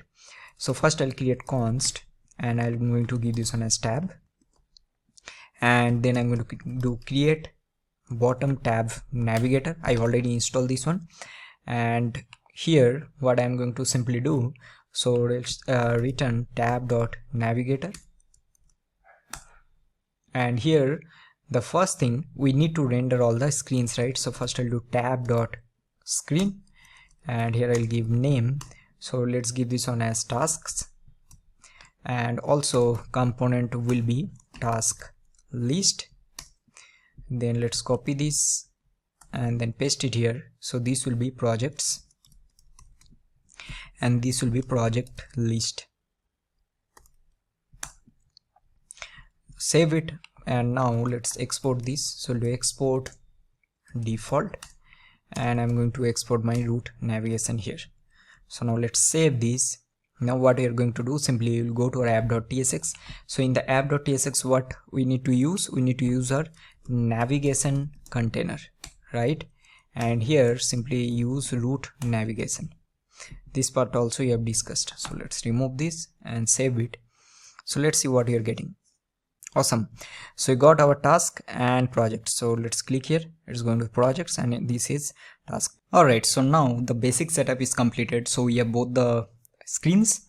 So now let's go to our store, and then we are going to create our first set up our redux store. Now if you are already familiar with redux toolkit, so how we are going to manage our project, right? So each and every screen that we are having, for example the task list page and the project page here, so we are going to simply create each and every slice for that particular screen. So we'll be having a task slice, and also we are going to having a project slice, and then we are going to combine both the slice, and we will create a root redux store. So here I am going to create, first I'll do a store.ts. Second I'm going to create let's give this one name as tasks slice.ts, and also I'm going to create a projects slice.ts. okay, so now because currently we haven't started any functionality, so first for now let's create the basic slice, and then we are going to import it in our main store.ts file. So I'm going to create here task. Let me just zoom it like this. I think this is better, right? So we'll do task slice. So here, or else I think, yeah, I think this is better. So let's do a create slice from redux toolkit. So here the first thing, for each and every slice will have a name, right? So I'm doing little slow. This is only for beginners. If you already know, then you can just skip this part, or you can also increase the playback speed, whatever is convenient for you. So name I'll give as tasks. This also needs a initial state, right? So for now I'll give this one as empty object, and then I'm also going to create my reducers, which I will give as empty object. So currently we don't have anything, and now what I'll do, right, simply I'll just do export default. So we'll do task slice dot, it will give us reducer, right? So this will be our first slice. Now let's copy this and then we'll paste it here. See, again I'm doing this mistake again and again. This will be projects, my bad. So I'll give this one as projects, and this will be project slice dot reducers. So now let's copy this, and then I'll go here and then I'll paste it. So this will be our tasks slice, this will be tasks page, and this will be task slice dot reducer. Now let's save it. So now we can go to our main store and we can create our store here. So I'll do export const, and I'll do store, and here we are going to use configure store from redux toolkit, and here simply pass reducer. So we need to combine both the reducers, right? So here I'll give the name as tasks, and then I'm going to import tasks reducer. So let's do it. So we'll do import tasks reducer from, so we'll go to task slice. Similarly I'll copy this and I'll make this one as projects reducers from project slice. Awesome. So this will be task reducer, then I'll give one more which will be projects, and this will be my projects reducers. So now our store is created. So I'll do simply export type root state. If you already worked with TypeScript with React and Redux, right, you're already familiar with all of this. So I'm going to just do a return type. So what will be, so it will be type of store dot get state. Okay, and then I'll simply do export type, and I'm going to also do a app dispatch, and sorry, ATCH, and here this will be simply type of store.dispatch, and our basic setup is completed. But now the main thing will come, that how we are going to use this, right? So to use this one, we will simply wrap our store with this root navigation. This is important. Now definitely you can do this one in your root navigation file also, in this file, but let's do it here so it will be cleaner. So I'll cut it from here, and then let's do it on the top level. So I'll cut it from here, and I'm going to import provider from React Redux, and I'll pass it here, and then we need to pass a store. This will be our store just now we have created. Alright, so now with this our store setup will be completed. That's it. Now what will be our next step? So next we will start with our task list page, right? So what will be the structure of this page, right? So here simply we are going to create a kind of, let's say, text input and a button, and on click, or let's do something like this. We will be having a model component, and then we are going to display a model. We'll be having a text input inside that model, something like that, and then once click we are going to render a FlatList component where we will be having the list of tasks, right? So now let's go to the task slice. I'm going to close everything right for now, because we'll work with task slice and the task list page. So let's close both. Now let's go to the task slice page, and let's start working on the structure here. Alright, so the first thing, as I already told you, that we are going to have a model. So I'll take my state, and let's do this one as const is model visible, set is model visible, and this will be use state of false. What else we need? Also we will be having a input, so you're going to take one more state, and I'm going to give this one name as new task title, and set new task title, and this will be use state of empty. So for now these two state we need. So now we are going to start working on the structure first. So here we already have a container. So after this we'll be having the list of tasks. So I'm going to remove this. So I'll give a placeholder here that render list of tasks here. The prime objective of this project is not to do a complicated project. The prime objective is that how you are going to use Redux toolkit with React Native, and also how you are going to use async storage. That is the main objective. So don't think it's a simple project. This will be very, very helpful. I always told in my each and every video, and I want to repeat these things. I know this might be repetitive for all of you, that these guys will talk the same thing again and again, but this is how you're going to learn. These kind of projects will not going to help you to create more complex project. Believe me or not, this kind of project is going to also help you for debugging purpose, and also to clear interview also. Like in product based companies, you will be getting, if you're getting any to do kind of questions, they will ask you this kind of thing. They will not ask you very complicated things. So start with very simple, learn the basics, and then move to the complex one. Now here what I will do, right? So first thing I'm going to do, let's take one button here, right? So I'm going to do a touchable opacity, and inside this I want to render one text, and I'm going to do this one as add. Okay, after this let's create the basic structure first, and then we are going to do styling. Now I'm going to do a model. I'll import model. I think this each and everything I have covered in this video. You'll not see like a single like new thing that I am doing, until unless it is very simple. Then I think there is no point of creating a separate section for that. So in this model, first thing we are going to use a visible property, right? So what will be visible? It will be is model visible. After this I'm going to do a transparent true. What else we need? We are going to do animation type. This also we have discussed, slide. And also we are going to do on request close, and for this one I am going to close the model, so this will be false. Now inside this I'm going to take a keyboard avoiding view, and here simply. After this, let's do one thing. So I'm going to take a view component. So let's give this one or what we can do, right? Let's do one thing. Let's create all the styles also side by side, so it will be easy. So first let me save it and let's see how this is looking. So getting add here, that is okay, but let's give a style in this, and I'll do styles dot add button, something like that. So now let's copy this and let's go here. So for this one I'm going to do add button, and I'm going to do a position as absolute. So I'm going to do a right as 16.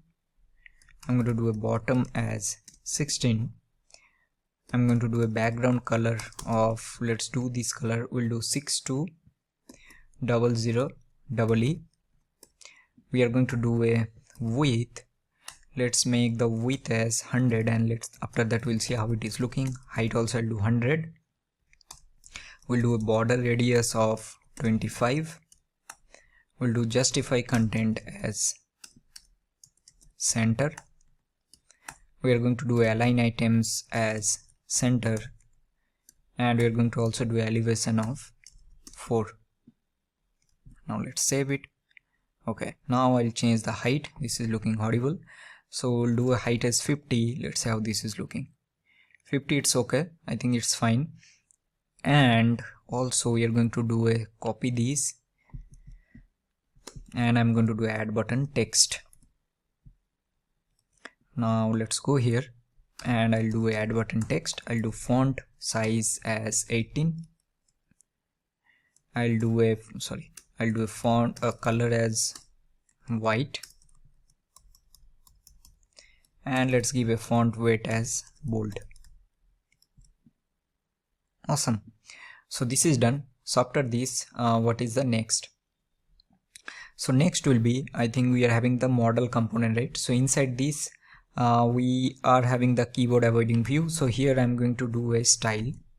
So let's do a styles dot modal, we'll do modal container, and then inside this I'll be having a view. So this will be our main modal content. So I'm going to give a style, and this will be styles dot modal content. So now let's quickly create both the things. So we are having the modal container. So let's copy this, and for this one I'll make the flex as 1. We'll do justify content as center. We'll do align items as center. What else we will do? We'll use some background color. So I'll use this RGBA, 0,0,0, and then I'll give the opacity of 0.5. Awesome. Now after this I'm going to use the modal content, because that is what we are having, right? We are having modal content, yes. So we'll do modal content, and for this one I'll give a background color. So let's give a white. We'll do a border we'll do a border radius of 8. We'll do a padding of 20. What else? Will give a width. Now width I'm going to give this one as 80%. We'll do a 70%. I'll see how this is looking. Based on that we'll change it.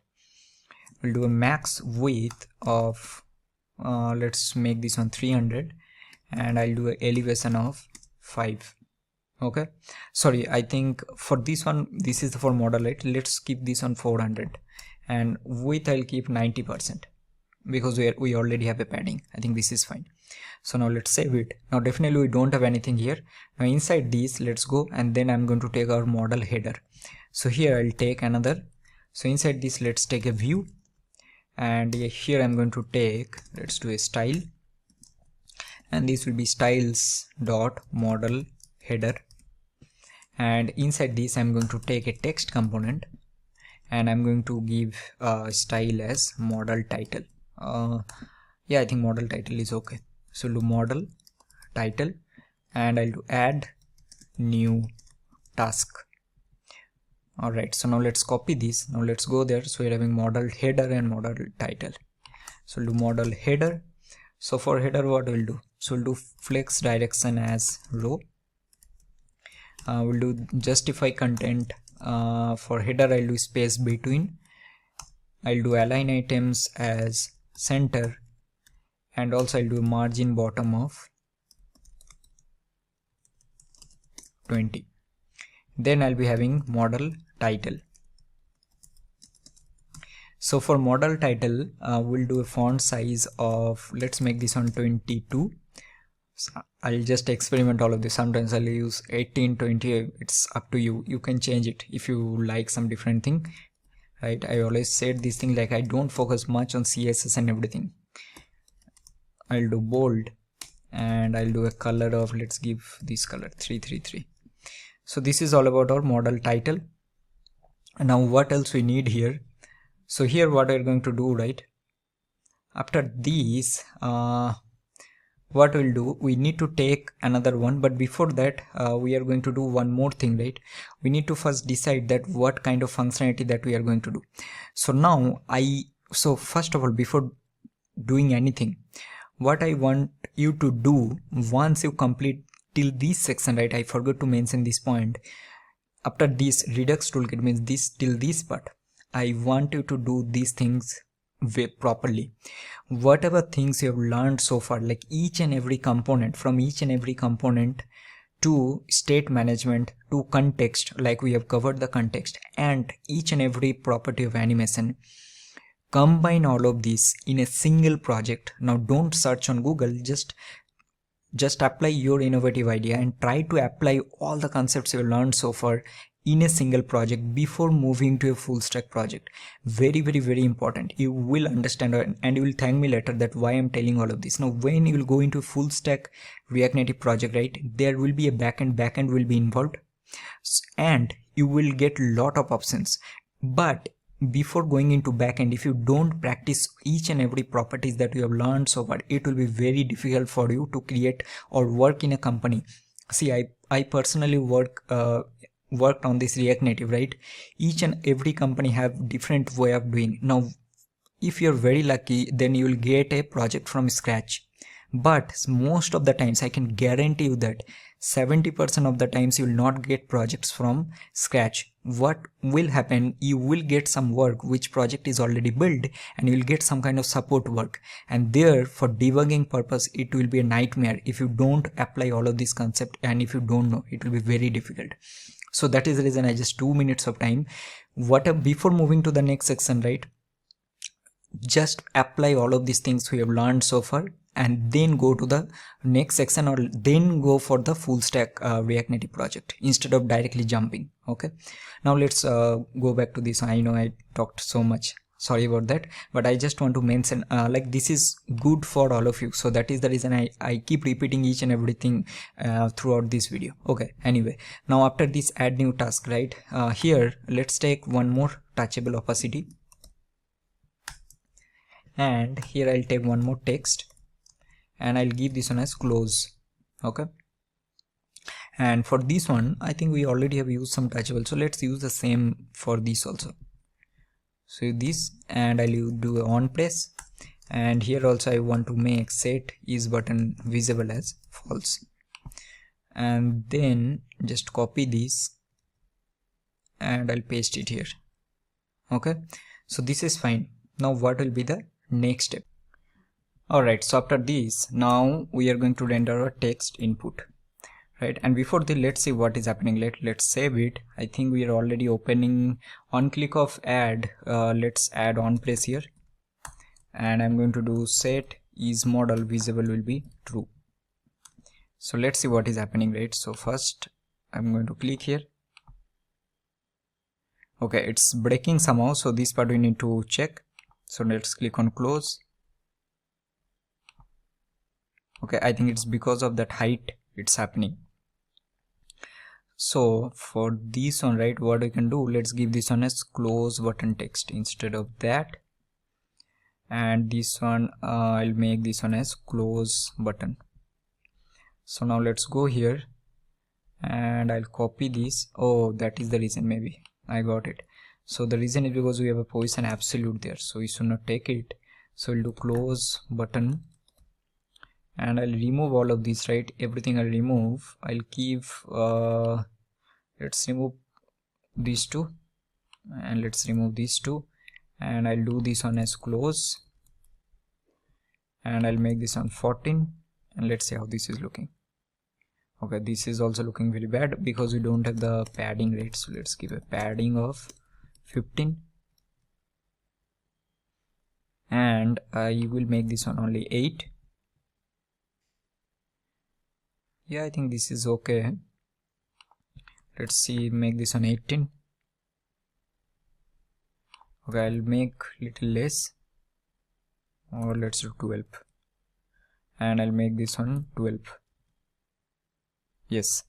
Okay, so now click.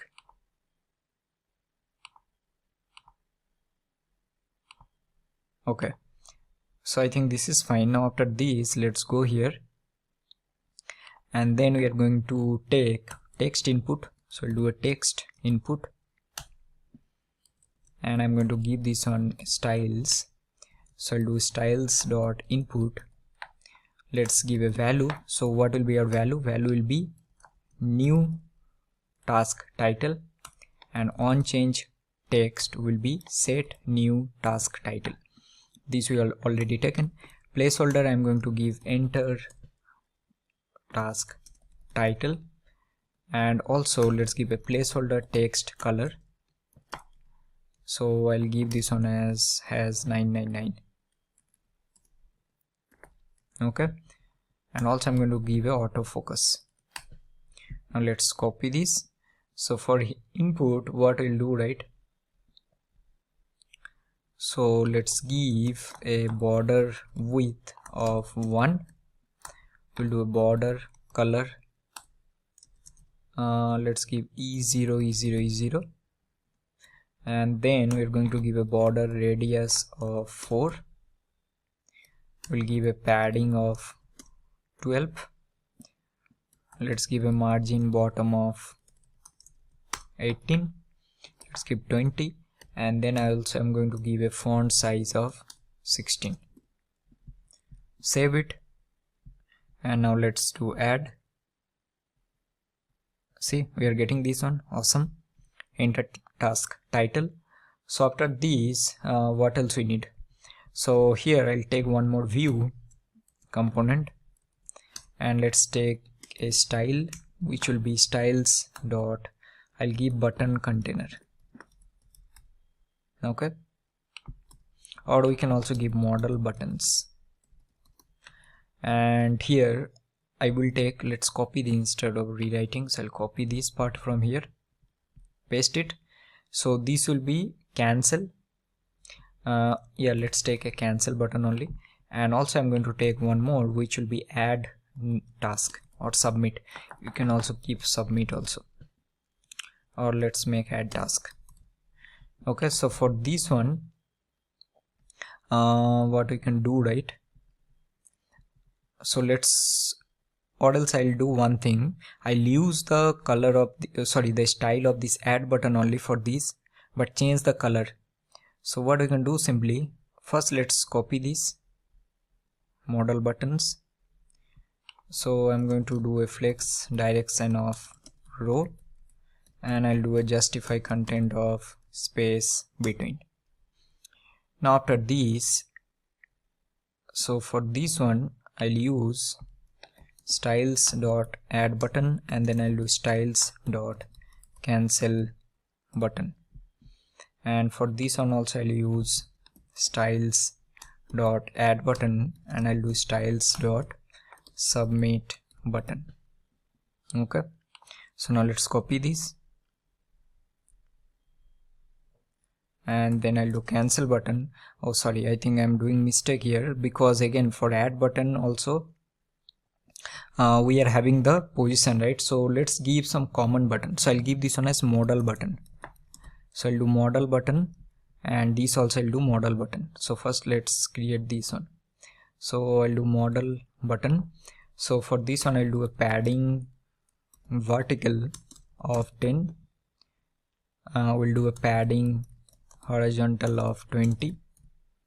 We'll do border radius of 4, and also I'll do margin left of 10.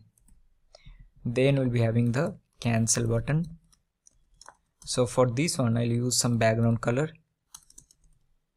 So let's do F5, F5, F5, and then I'll use for we have a submit button. So for this one I'll use another background color. Let's use some different color. Let's copy this. First I'll change this also. I think this is not looking good. Let's use some different color.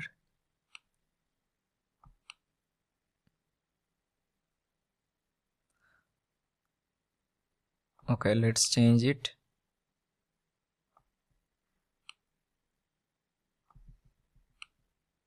Okay, let's use something here, and for this also I'll change to something else. Okay, so now let's save it. Let's say how it is looking. Yeah, I think it's not looking bad. So now on click of cancel we are going to close this. Okay, so this is fine. So now what else we need? So for this one, right, for the add task we don't need to close. I think we'll do later. So I'll remove the on press from now. So the basic structure is completed for this task page. So now we will start working on the handling our logic. So what are the logics we need? The first thing is whenever I'll go here, right, so on click of these, whenever I'll type something, on click of this we need to dispatch a action to our slice. Then we are going to store the task in our async storage, and then we'll close the model, and then we are going to fetch the new list of tasks here that we are going to render in our FlatList. So let's start working on that part. Alright everyone, so now it's time for us to start working on the task slice. So first we are going to create our interface for task. So I'll do export interface and I'll do task. So for task we will be having a ID string, then we are going to have a title which will be string, then we will take a completed, that whether the task is completed or not, which will be string, and then also here I think for now these three will be fine. Now after this you will also take our interface of tasks state. So here we'll take tasks which will be a list of tasks. So here I'll do task, and then we also will take a status. So status will be either idle, or it will be loading, or it will be succeeded, or it can be failed, right? And also I'm going to take one more which I will keep our error, which will be either a string or it will be null, right? So now we will create our initial state. So do const initial state. So this will be our tasks state of, so here we'll be taking the tasks which will be empty. We are going to have a status which I'll do idle, and error I'm going to have null. So now let's save it. So this part is done. So now what we'll do, right, we will create our first async thunk. Now normally in real scenarios you are going to do a API call definitely here, right?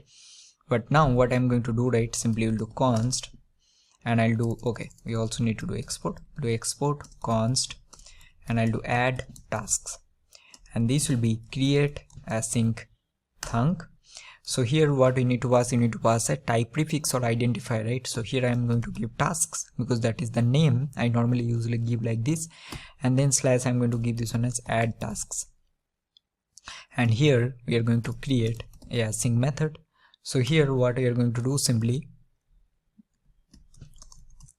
so I'm going to take, so we'll be getting our current task. So let's see if I go here and click, right, whatever title I'll be typing, so that value I need here.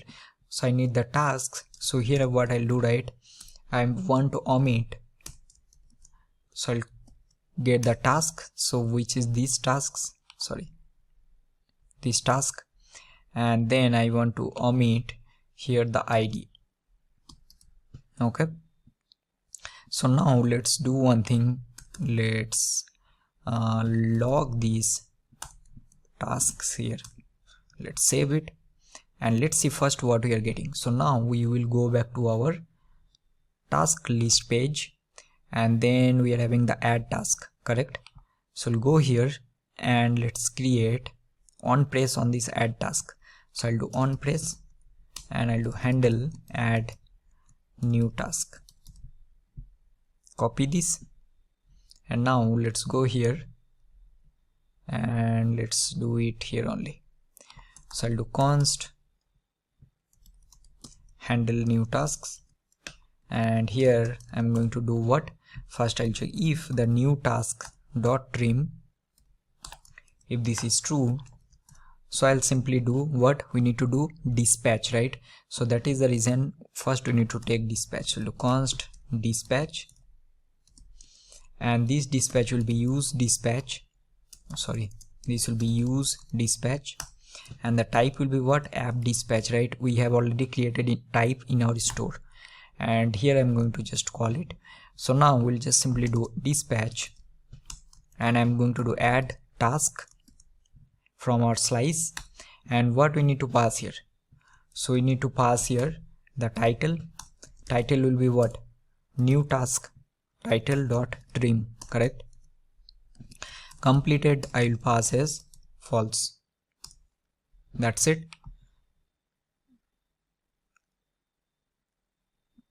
Sorry, what? The boolean is not assignable to type, but what is the problem? So we're having new title. Okay, let's see what we have been doing here. Oh, sorry, this will be boolean, my bad. So this is fine. So now we are going to dispatch this. Once this is done, so once we'll dispatch, we are going to make set new task will be empty, and I'll do set is modal visible will be false. Now let's save all of this. We'll go here and we'll open our DevTools.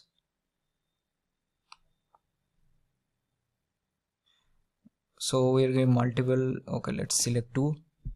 Okay, and I just want to show you that what value we are getting here. So now let's go to add, and I'm going to clear this, and I'll do here add. I'll do here first, click on add. So what we got? We got title first and completed false, and this we are getting in our slice, so in this line, right? So that means now we will get our task. See how step by step I'm doing, right? Very slow. Now this is all of you only. If you're complete beginner, this is going to help you. So now we'll go back to our task slice once again. So now we will get our new task. So we'll do const new task. So here I'll simply get our task value, and with this I want to create my ID, because ID we have already omitted right here. See, construct a type with the properties except for those type K. So here I'll simply do new date. Let's do date dot now, and then I want to convert these to, sorry, what we are doing, new date dot, my bad, do date dot now dot to string. So this will be our new task, and now comes our first uses of async storage. So how we are going to do it? So now first we'll do we'll do import async storage from React Native async storage / async storage. Okay, so here what we are going to do, simply we'll just do const stored tasks, and we'll do await, call this async storage, and now you need to do first you will get the items. So what we'll do, right, first if any item is already saved, let's say if there are already 3 tasks are added, now I'm adding the 4th one. So first I'm getting all the tasks. Okay, so I'll first get all the tasks, and then what we'll do, simply we'll do const tasks equal to, if the stored task is true, so I need to do what, json.parse, right, because that will be in stringify. So I'll do json.parse stored task, or else it will be empty. Now once we'll get the previous task, or this is our old tasks, right? So this is our old tasks that is already stored. So let's make this on tasks only. That is just for explanation. And now I want to simply do tasks dot push. So we'll do tasks dot push, and here I want to push the new tasks. And now simply we'll do await async storage dot set item. This is actually similar, right, how you usually do local storage and everything. So you need to give the key and the value, and also it will take a callback. So key I'll give this only, tasks only, copy this. So I'll pass tasks, and here I just simply do json.stringify, and we'll just pass the tasks here. That's it. And then I'm going to simply return the new tasks. That's it. So this will be to add a new task. Now we already created the add task, right? So let's first create our fetch all tasks also. So here I'll do simply export const, and I'll do fetch tasks. Again, this will be create async thunk. So here I'll do slash tasks, sorry, this will be tasks slash fetch tasks, and here I'll do async. And now simply we'll do const stored tasks will be await. We'll do async storage dot get item, and we'll do tasks. So we'll do return if this is present. So we're going to do json.parse stored tasks, or else this will be empty array. So now with this we have created both the async thunk, but is this completed? No, right?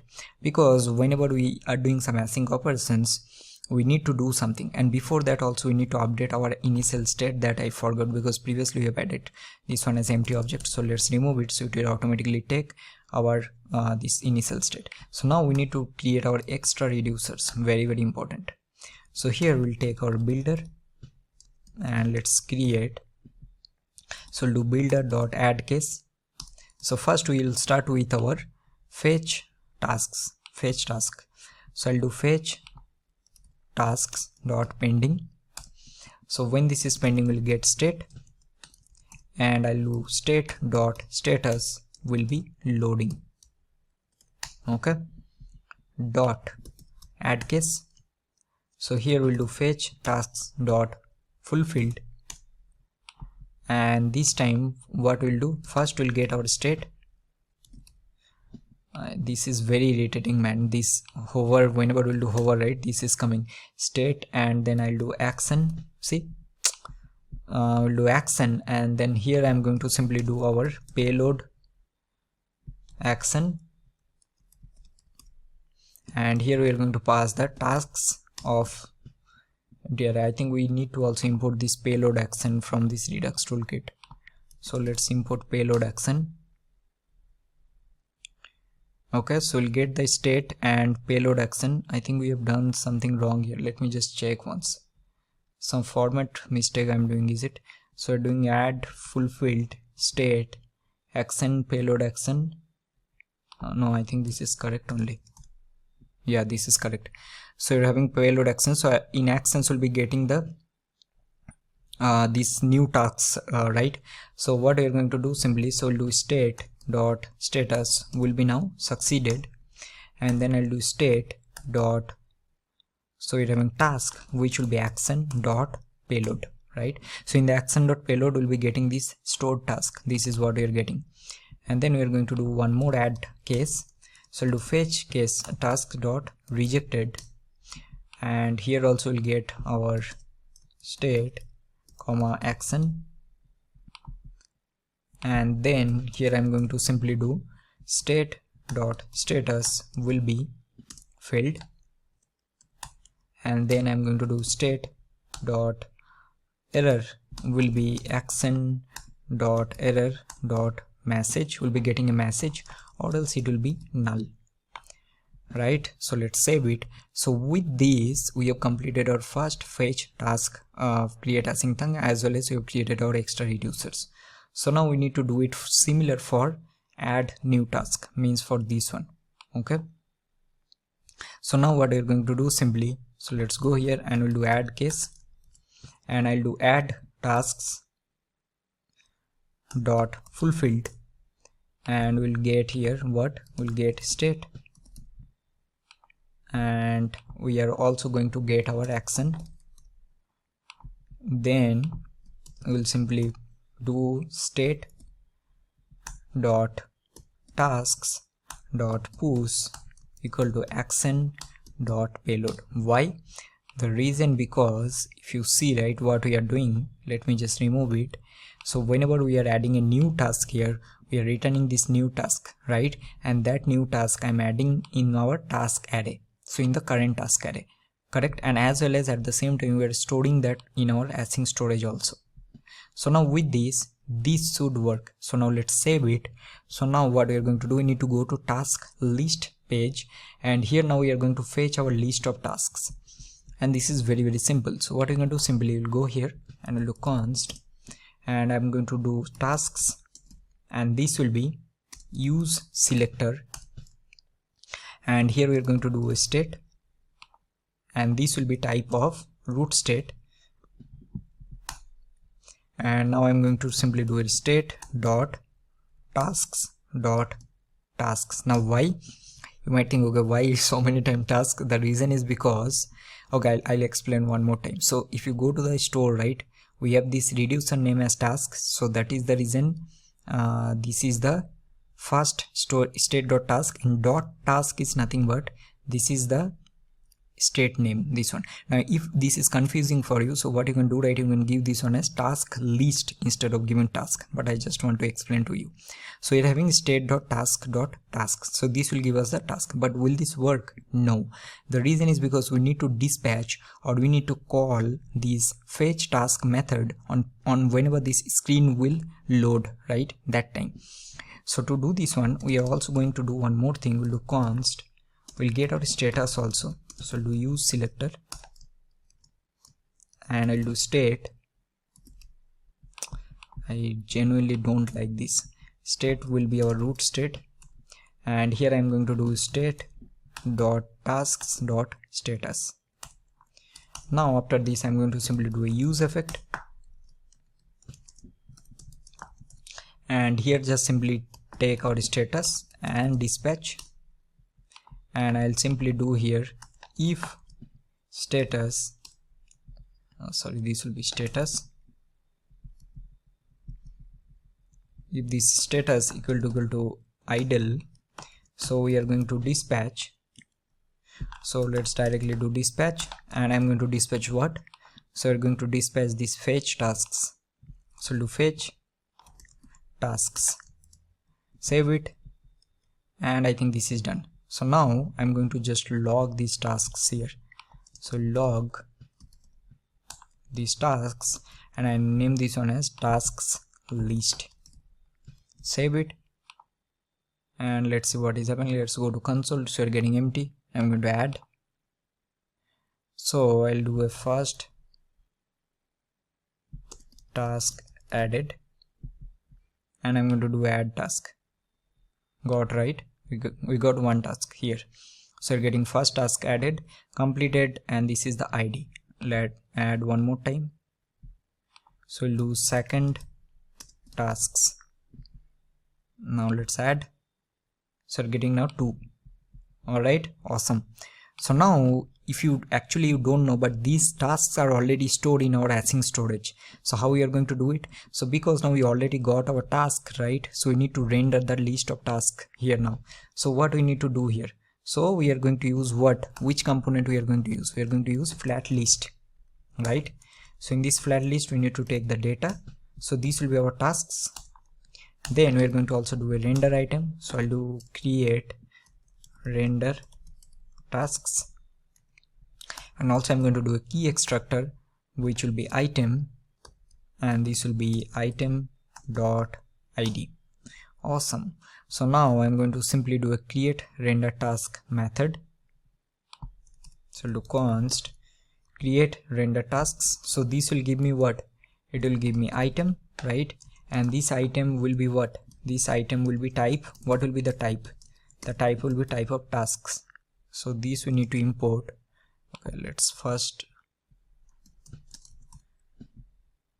import it from our store. So these we already have this task type, right? This one. So now here what I want to return. So okay, let's directly return it.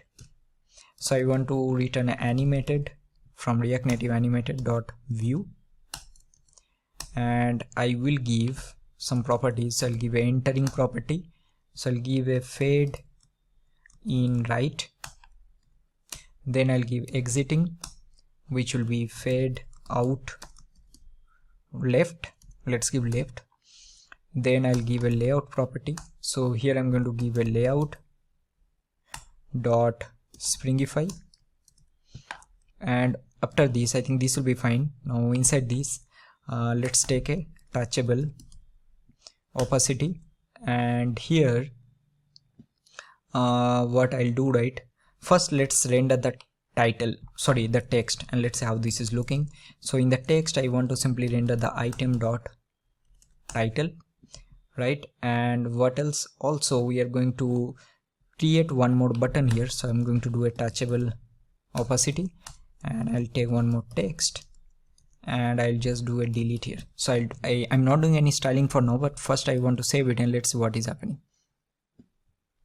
Let's wait for some time. I think it is loading. Awesome.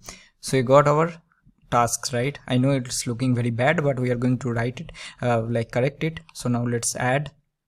We'll do third task added, and let's add task. See, you're getting the animation and also this task. Now this is stored in a async storage, right? So now we are getting proper result. So even if you change this one and then come back, you'll be getting this.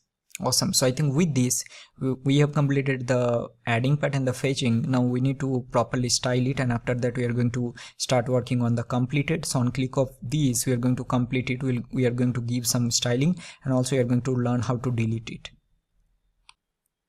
Alright everyone, so now let's quickly give some proper styling on this text and this button, right? So for this one what I'll do, right, I'll wrap this one in a touchable that we haven't done in the previous part.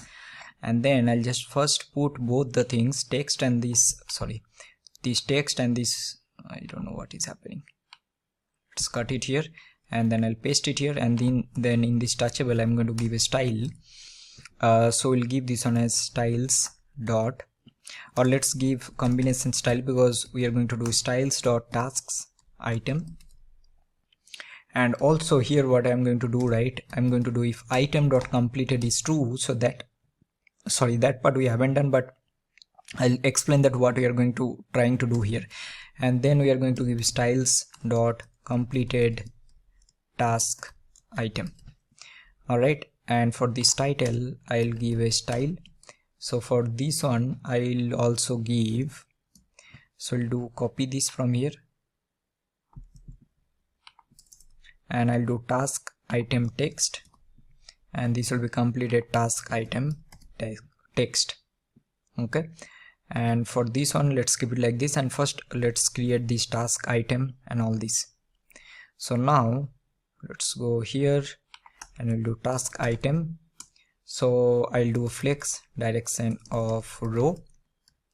I'll do align items as center. I'll do a background color as white. I'm going to do a padding of 16. Let's do 15. We'll do margin vertical of 8. We'll do border radius of 8. Border radius of 8. And I'll do elevation of 2. Then also I have the completed task, correct? So for this one we are going to just simply do opacity of 0.7. okay, then we are having the task title, I believe, task item title, right? Let me just check. Completed task item and task item title, task item text,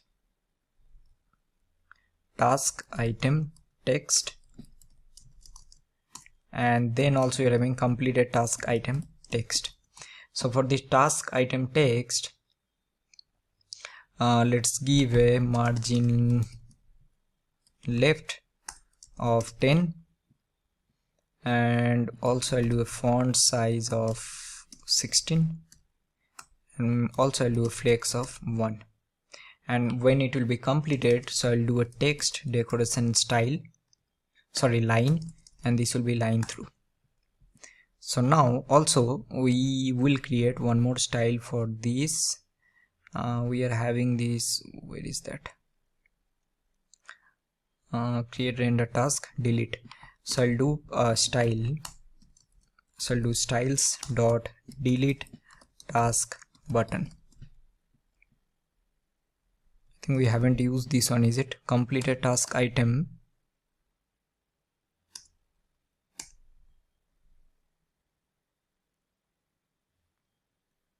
Oh sorry, this will be style, that is the reason. This also will be styles.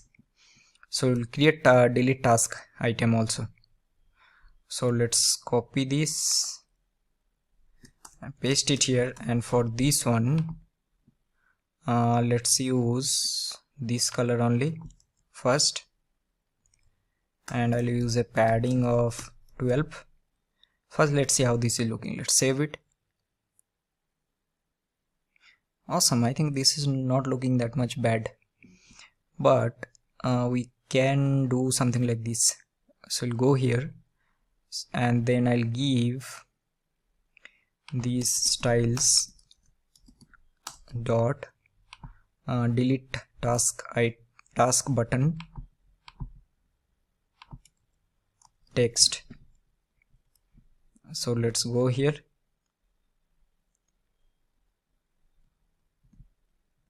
and I'll do a font size of 16, font weight of bold, also I'll do a color of white.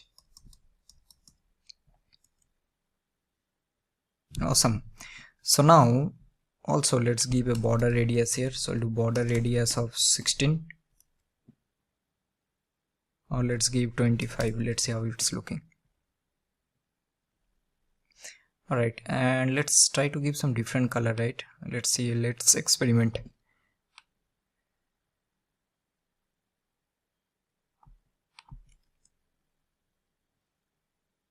No, it's not looking good. Let's give some light color.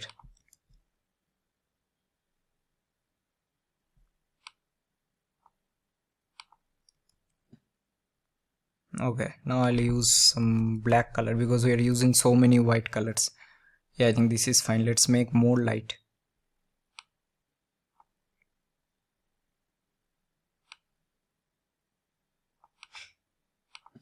Save it. Okay, let's add 2 more. So I'll do 4th. Okay, and I'll add 1 more. We'll do 5th task added, and let's add. So getting all of this. I'll go back and come back here. So this is working fine.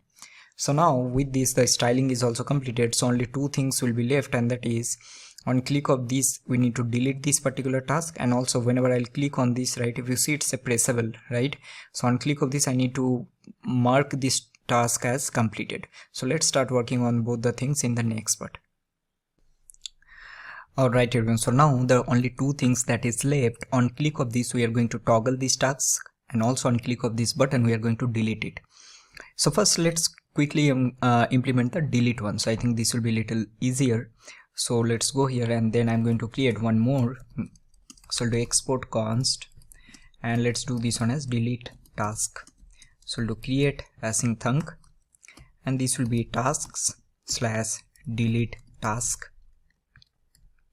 and this will be async. And for this one what we need, right, so we need the task ID. So for example, if I want to delete this here, so I need to get the task ID. So I'll get the task ID, so which will be a string, and here also we'll be also getting our state, right, so this will give us the current state. So now what I'm going to do simply, so do const, first we'll get the current state. Now to get the current state we need to do get state, and here I'll simply do as we have tasks, and then I'm going to do our task state because that is the type we are having. So you'll be getting the task status, and also if there is any error, that error. So these all are normal Redux toolkit concepts, nothing related to any React Native. Okay, now I'm going to do const, let's do updated tasks, and here I'll simply do state dot tasks dot filter. So I'm going to do item, so I'll do item dot id not equal to task id. That's it. So we are doing filter, and then I'll simply do await async storage dot set item. So I'll do tasks, and I'll simply do json dot stringify, and I'll pass the updated tasks, and here I want to return the task id. So the delete task is completed. So after this, what we need to do, simply let's go here and add one more case. So I'll just remove this and I'll do add case. So this will be delete task dot fulfilled, and here I want to get my state comma action, which will be payload.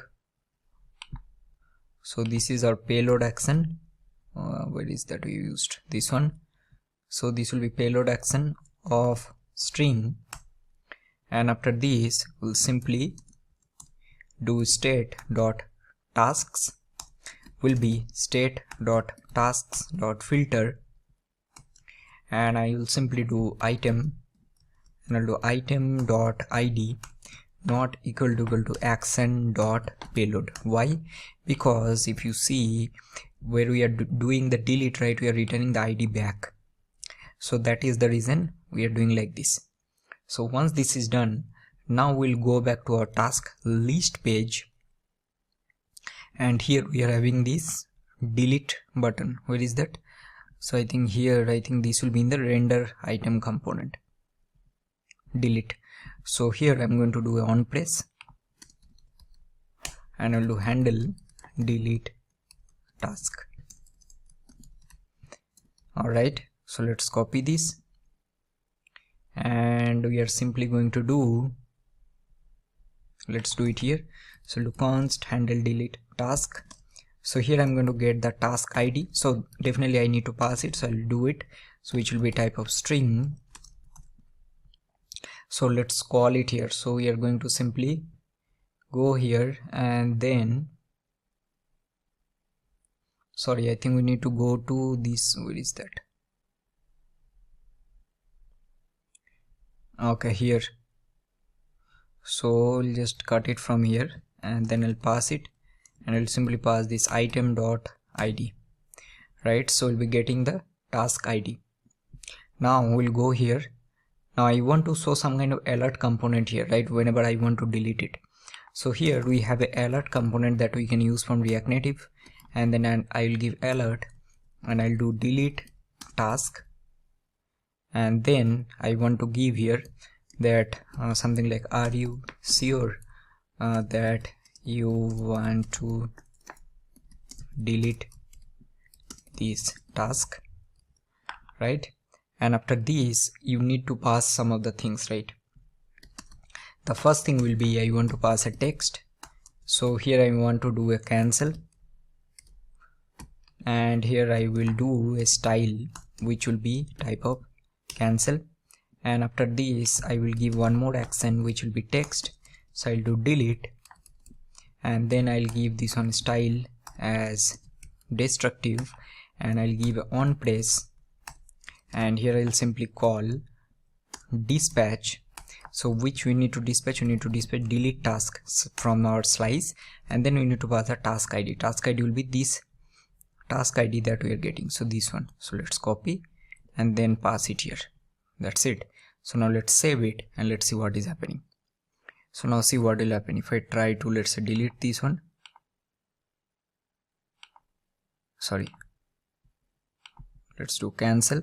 Let's delete one more time, and I'll do delete, See, it's deleted. Let's delete this one. Awesome. So now we'll go here, come back, and you can see the data will be persisted here even if you close the app and open it, because this data is now stored in our async storage. So with this, the delete functionality is now completed. So what is left? So the left is the toggle one, right? So let's first go to our task slice and let's create our toggle task functionality. So here I'll do export. Okay, let's do export const toggle task, and then I'm going to do a create async thunk, and let's give this one as tasks slash toggle task. So this will be async. Now for toggle task also, right, we are going to get the current task ID. So we'll get the task ID, so which will be string, and also I'll get the get state, our current state. Now let's start working. So first I'll get the state, so I'll do state which will be get state as, so I'll get the tasks which will be my task state. Then I'll do const task. So I need to get the current task, right? Let's say if I click on this one, I need to get the current task. So I'll do state dot task dot task dot find. So I'll do task item, and I'll do task item dot id will be equal to current task id. So if this task is present, else we are simply, or let's throw some error. For now we'll do if the task is present, we'll do const updated task. So here I'll get the task, current task, and I'll make the completed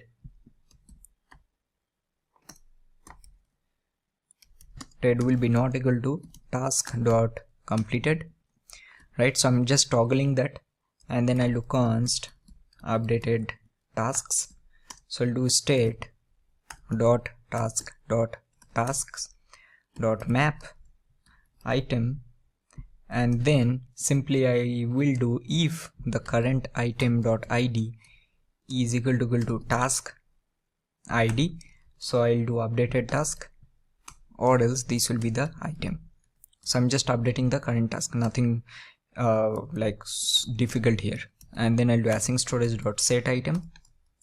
So I'll do tasks, and then I'll do json dot stringify, and I'll pass the updated task here. That's it. And then simply return the updated task, or else I'll just simply throw a new error that task not found. Alright, so I think this is done. So now let's go here and then let's add one more case. So I'll do add case. So I'll do toggle task dot fulfilled, and here also we are going to get the same thing. So let's copy it from here, and then we will do what we are doing something wrong, is it?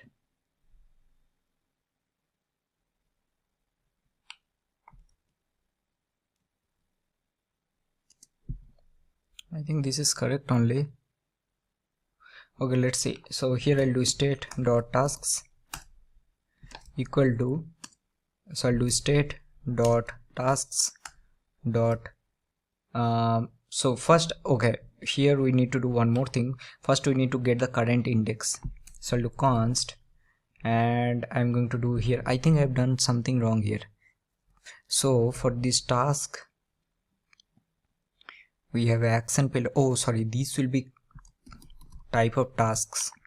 Yeah, that is the reason. So now we need to get the index, and this will be state dot tasks, because we are returning the updated task, right? If you see, so payload type will be a type of task. No, it is not a string. So we are going to do state dot task dot find index. So we'll do item, and we'll do item dot id is equal to action dot payload dot id. And then we are going to do if this index is not equal to -1. So we're going to do state dot task of that index will be equal to action.payload. So what is this action.payload? This action.payload is this updated task, and I think now this should work. So now let's save it. So now let's go to our task list component. So here what we are going to do, right, simply now on click of this, okay, let's go there. So here we have this touchable opacity, right, that we have created. So here we are going to simply do, I'll take a on press and then just call this patch, and I'll do toggle task, and here we are going to simply pass our item.id. Now let's save it and let's see what is happening. See, if I moment, I'll click here, see, it's toggling, right? Click, so it's toggling, right? If you delete, it's deleting. If you add a new one, so let's add new one added. If you click, it's toggling. If you delete, it's deleting. Awesome. So with this we have completed this particular project. Now you might think, okay, why this, he's telling that this project is completed but we haven't done anything on the project section. Remember, I told you that I will give you one homework, and that will be whatever lecture I have given, that whatever concepts that you have learned so far you need to apply in some section, right? So this is the section I was talking about. So in this project section, see, as I already told you, right, my teaching style is actually different. So I don't follow like what other YouTubers or what other teachers are teaching. In this particular section, now it's your idea, like whatever innovative idea you are thinking of, try to apply in this particular section. I'll give you some of the placeholder that what are the things you need to apply here, right? And you will thank me later, like this is how you need to practice all of this, right? So that is the reason I'm not giving anything here. So I'll give some of the placeholder that what are the concepts you need to apply or learn or apply here. So I'll give style, and then I'll do styles.todo, or let's give styles.homework. So I'll copy this, and here I'm going to also give a font size of 20 and font weight of bold. Okay, so here I will just do that. First I'll give something like this, that try to apply all basic components that we learned so far. So that is the first thing. Second, you need to do that next thing, create subscreens in projects using screen using stack navigation. So here you can create multiple subscreen like project screen 1 or something like that. This is the second thing. Next, what you can do, I'm not giving single line, just read it. Next, apply some basic animation and some combination properties from Reanimated. 4, integrate third-party API in one of the subscreen and use context there for dark theme. Right, I hope you are getting how I'm giving the homework, right? I'm applying all the things that you learned so far. At the end, create one form in another subscreen and manage state using redux. So what will happen? See, if you try to do all of this in this, right, so this will help you to apply all the concepts that we have learned so far. It's very, very important, everyone, please do it.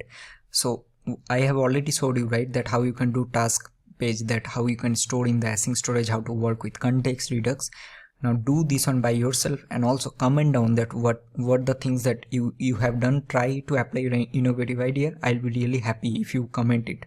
Okay, so that's all about this particular section. Now let's move on to the next one.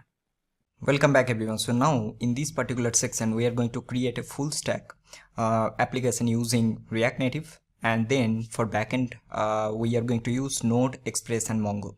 Okay, so I just want to discuss a couple of things that what I've done till now. So the first thing is that you can see I already created, so I have a folder that is called recipe app. So the app functionality will be very simple. So we are going to implement authentication, login and sign up using JWT, and then in the client side we'll be using async storage to store the token and to check if the user is authenticated or not. Once user will sign up, they will go to the login page.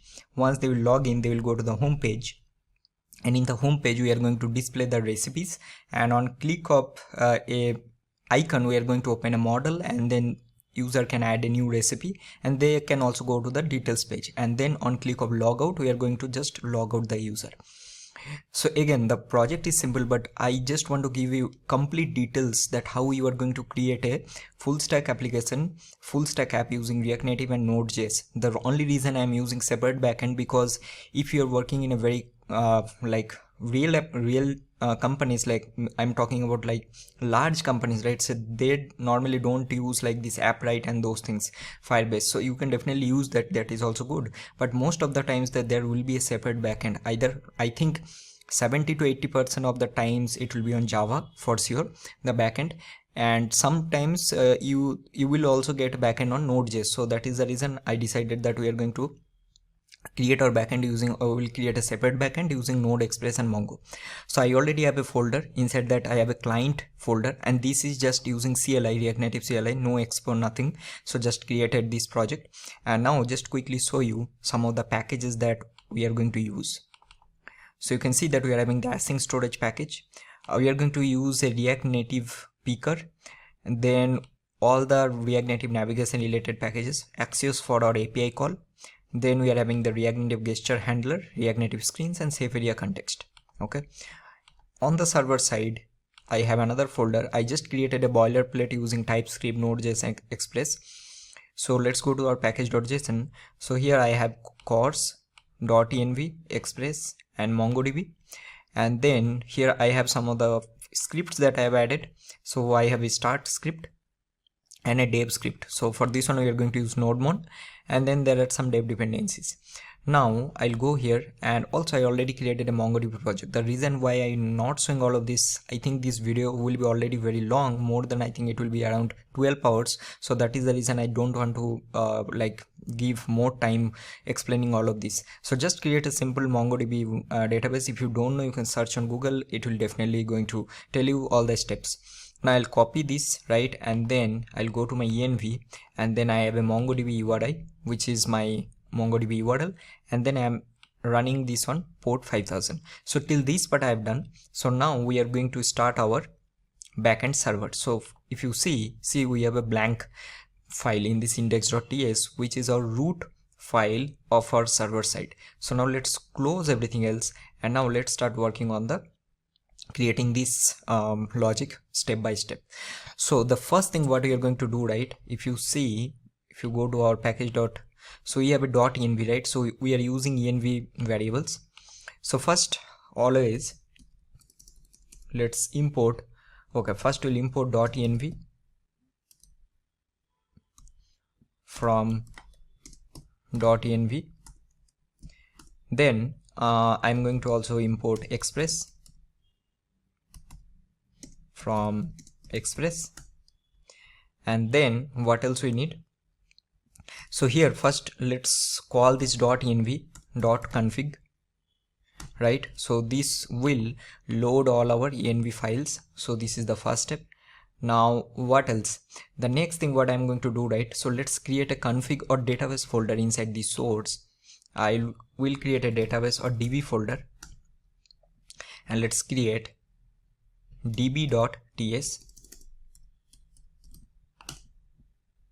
Now let's import, let me just 1 minute. Okay, so let's import mongoose from mongoose, and then we are going to simply do const connect to db. This will be async, so we are going to simply return promise. Okay, and here we will do a try catch. So here just simply log this error.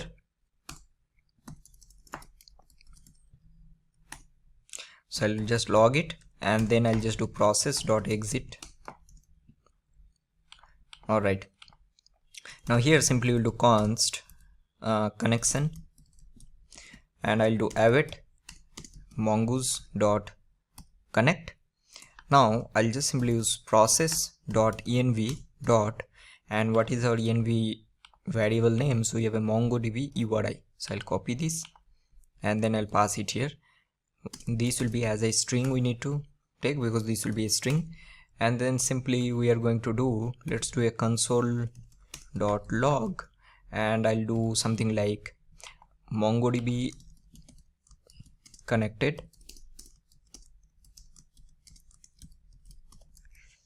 Let's give this connection dot,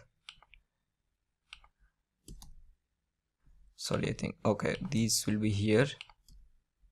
So connection dot host will be getting a host, right? So now let's save it, and I'm going to simply do export default, and let's do connect to db.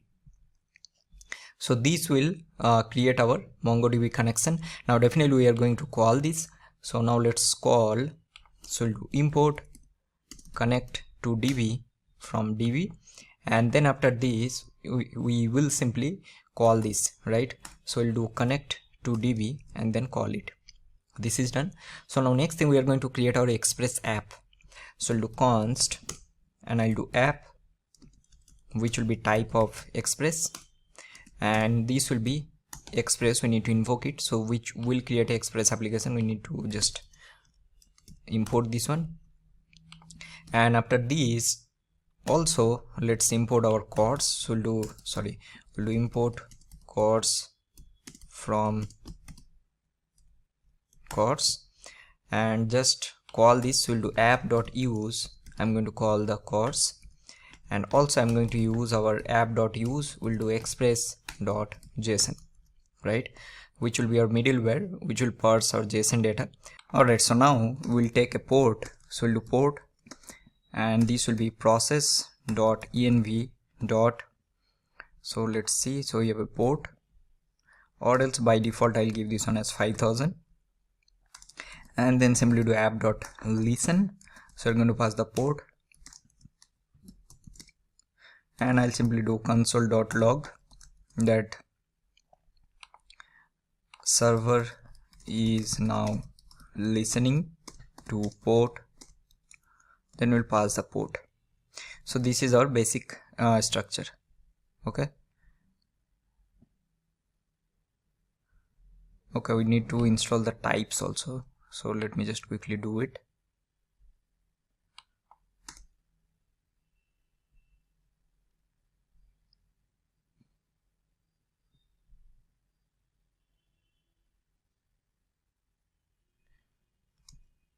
This will be chords. Okay,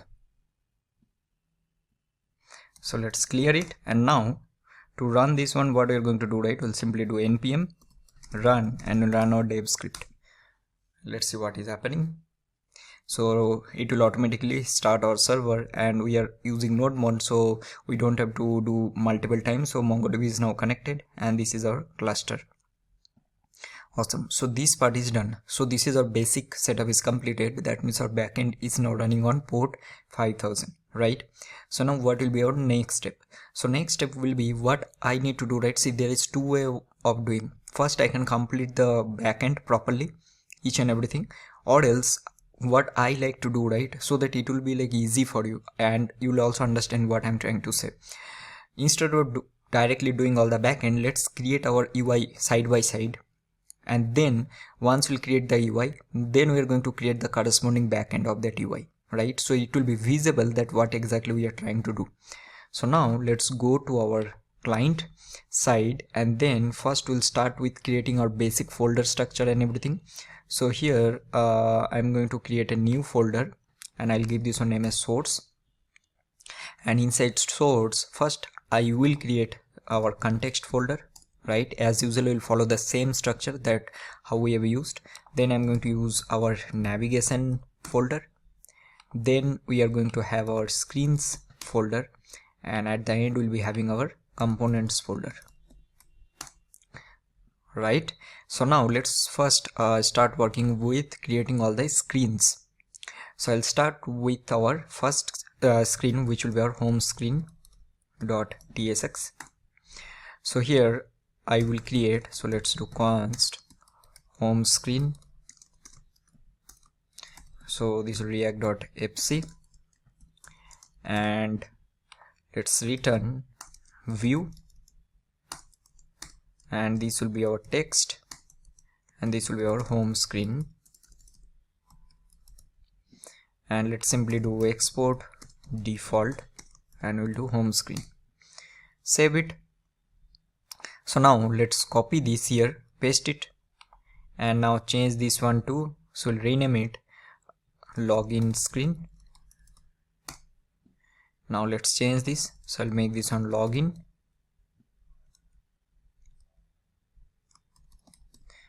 Save this, copy it, paste it, and again give the name as, we'll give sign up screen. So we'll do here sign up, and this will be sign up. Save it. Now let's copy and paste it. So we also will be having another screen where we'll be able to see all the recipe details, right? So let's give this one as recipe details screen. So here I'll give this one as recipe details screen, and let's use it. And also we are going to change this one as recipe details. Save it. So for now we are having home screen where we'll be rendering all the recipes. We are login, recipe details, and the sign up screen. Awesome. So now what we are going to do, right? First we'll create our root navigation as usual. So I'll do root navigation.tsx. So here first let's use all the components or screens we have created so far. So I'll do const, and I'll do root navigation. This will be react.fc, and I'm going to return. So first we are going to create our stack navigator, right? So we'll do const, and we'll do stack, and this will be create navigation, create native stack navigator. Also we need to create our param list. So we'll do export type root stack params list. So here first we'll start with our login page. So for login I'll give this one as undefined. Then we are having the sign up page. So for sign up also I'm going to give undefined. Then we are having our home screen. For this one also I'm going to do undefined. And then I'm going to also do a recipe details. Now for recipe details, what will happen? So this is a details page, right? So we need to pass unique recipe ID, corresponding recipe ID. So this will need a param. So here I'm going to use a recipe ID, which will be a string. So this will be our param list. So now I'll pass it here. So this will be a root param list, and then just call it, invoke it. Now let's return. So what we are going to do simply, so I'm going to simply return stack.navigator, correct? And here also let's give a initial route name as login. Okay, so inside this what we need to use, we need to use all the screens, right? So we'll do stack.screen. So I'll give a name. So name will be login. I'm going to give the component. So component will be my login screen, and also I'll give a options, and in this one I don't want to show the header, so I'll give the header shown as false. So save this. Now let's copy it, paste it 4 times, and for this one I'll make this one as sign up. So let's copy from here. So this will be sign up screen. So for this one also I'll make the header shown as false. Then we are having the home screen, so this will be home, and for home screen also don't want to show the header, and at the end we are having the recipe details. So copy this.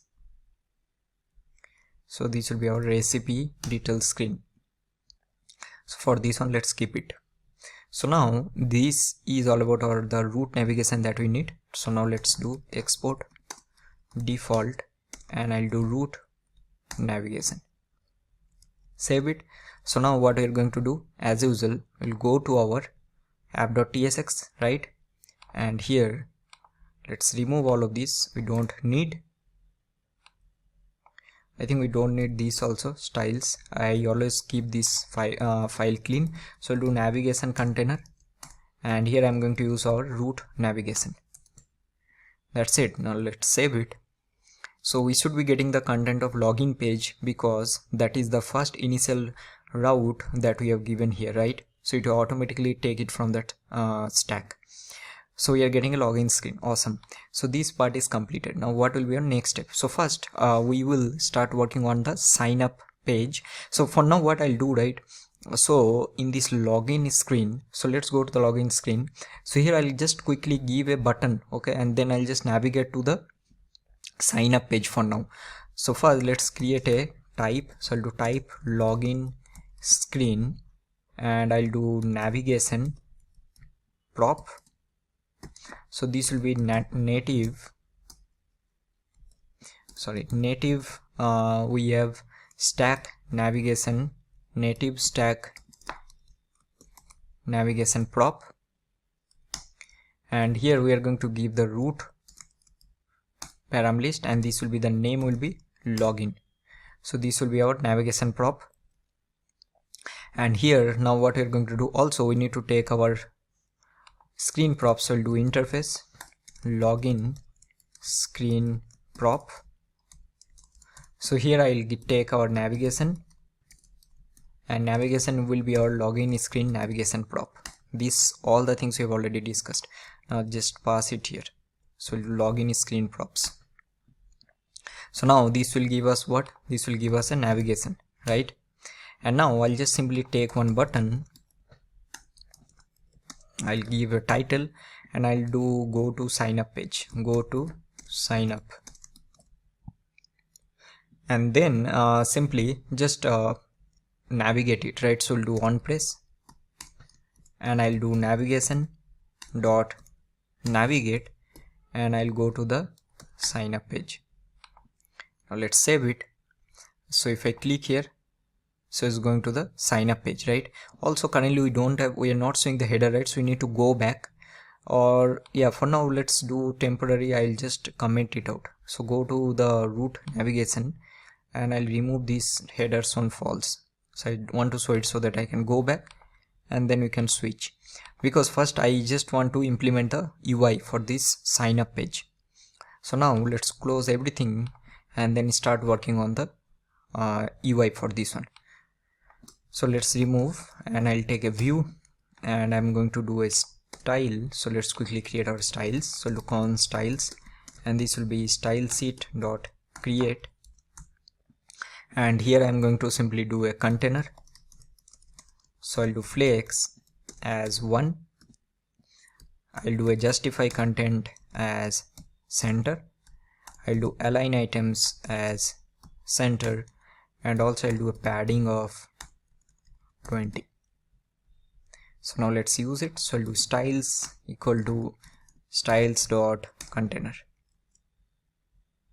Now inside this, what we'll do, we'll take a text, and then this will be text, and here I just want to render, just give some sign up only, keep this one simple. So we'll do sign up, So save it. So we'll be getting in middle because we have taken justify content center.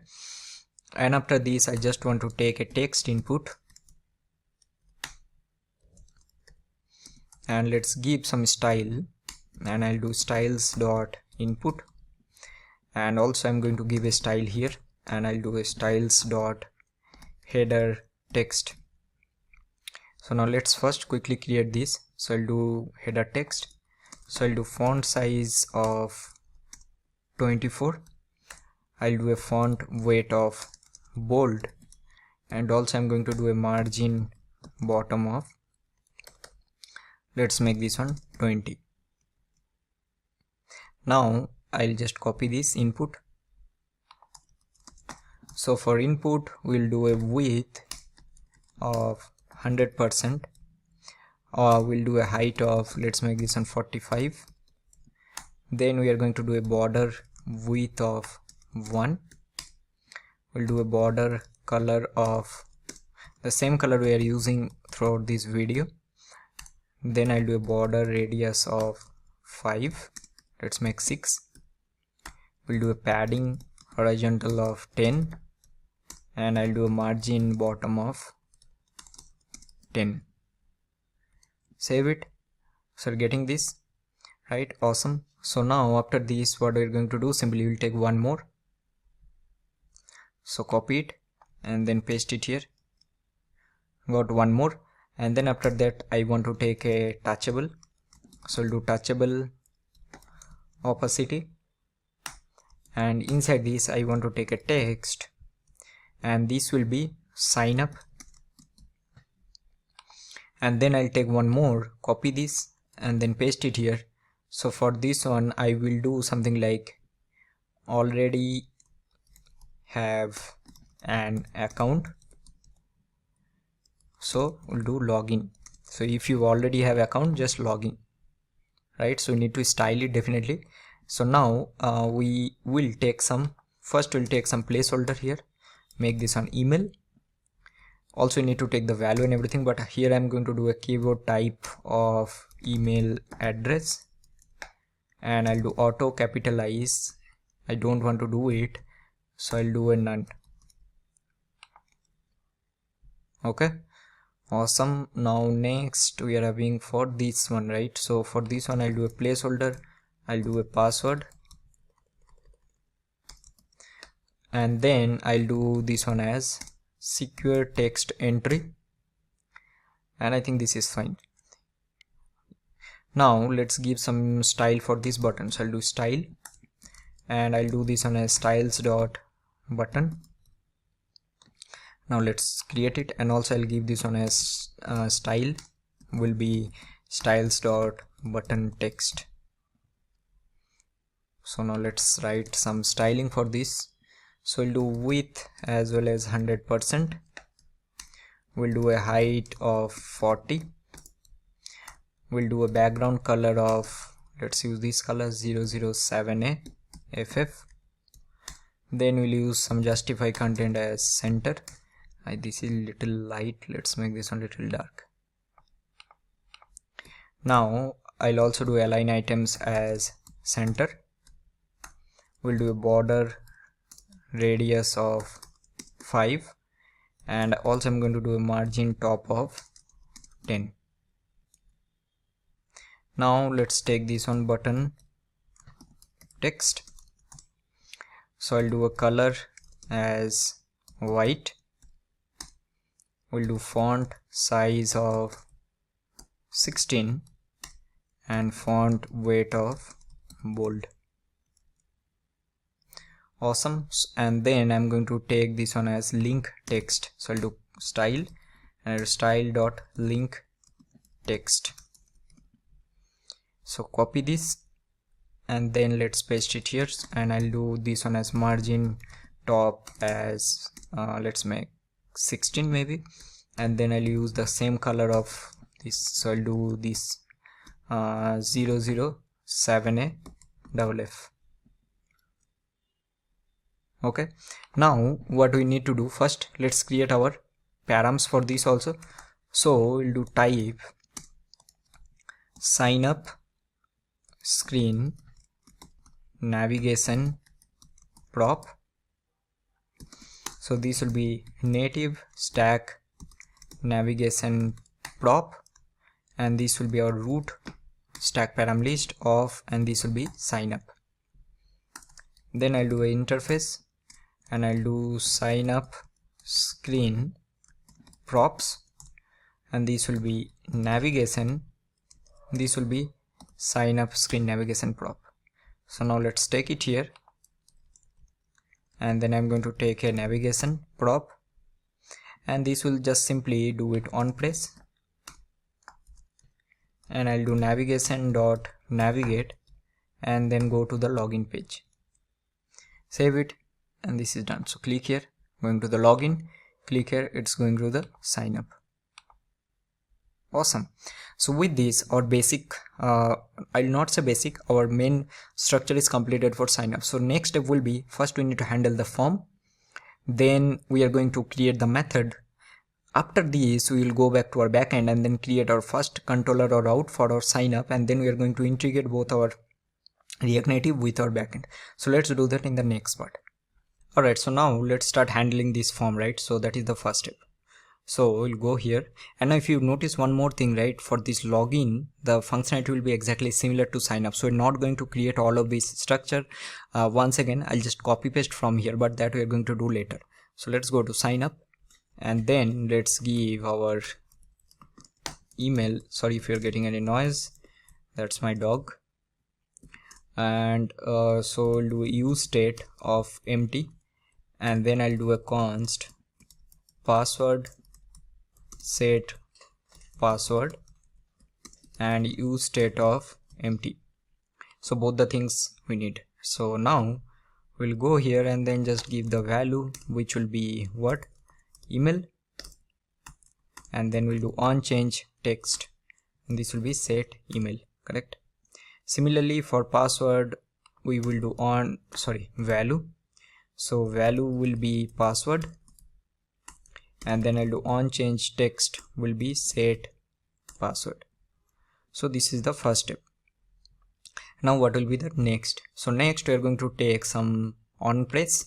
So I'll do on press and I'll do handle sign up.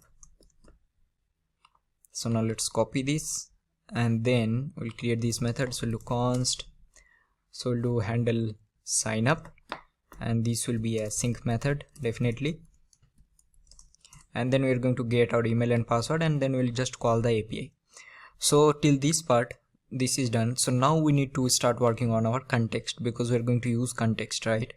So I'll go to context and let's create our first context, and let's give this our name as auth context, probably auth context.tsx. Okay, so now let's start creating our context.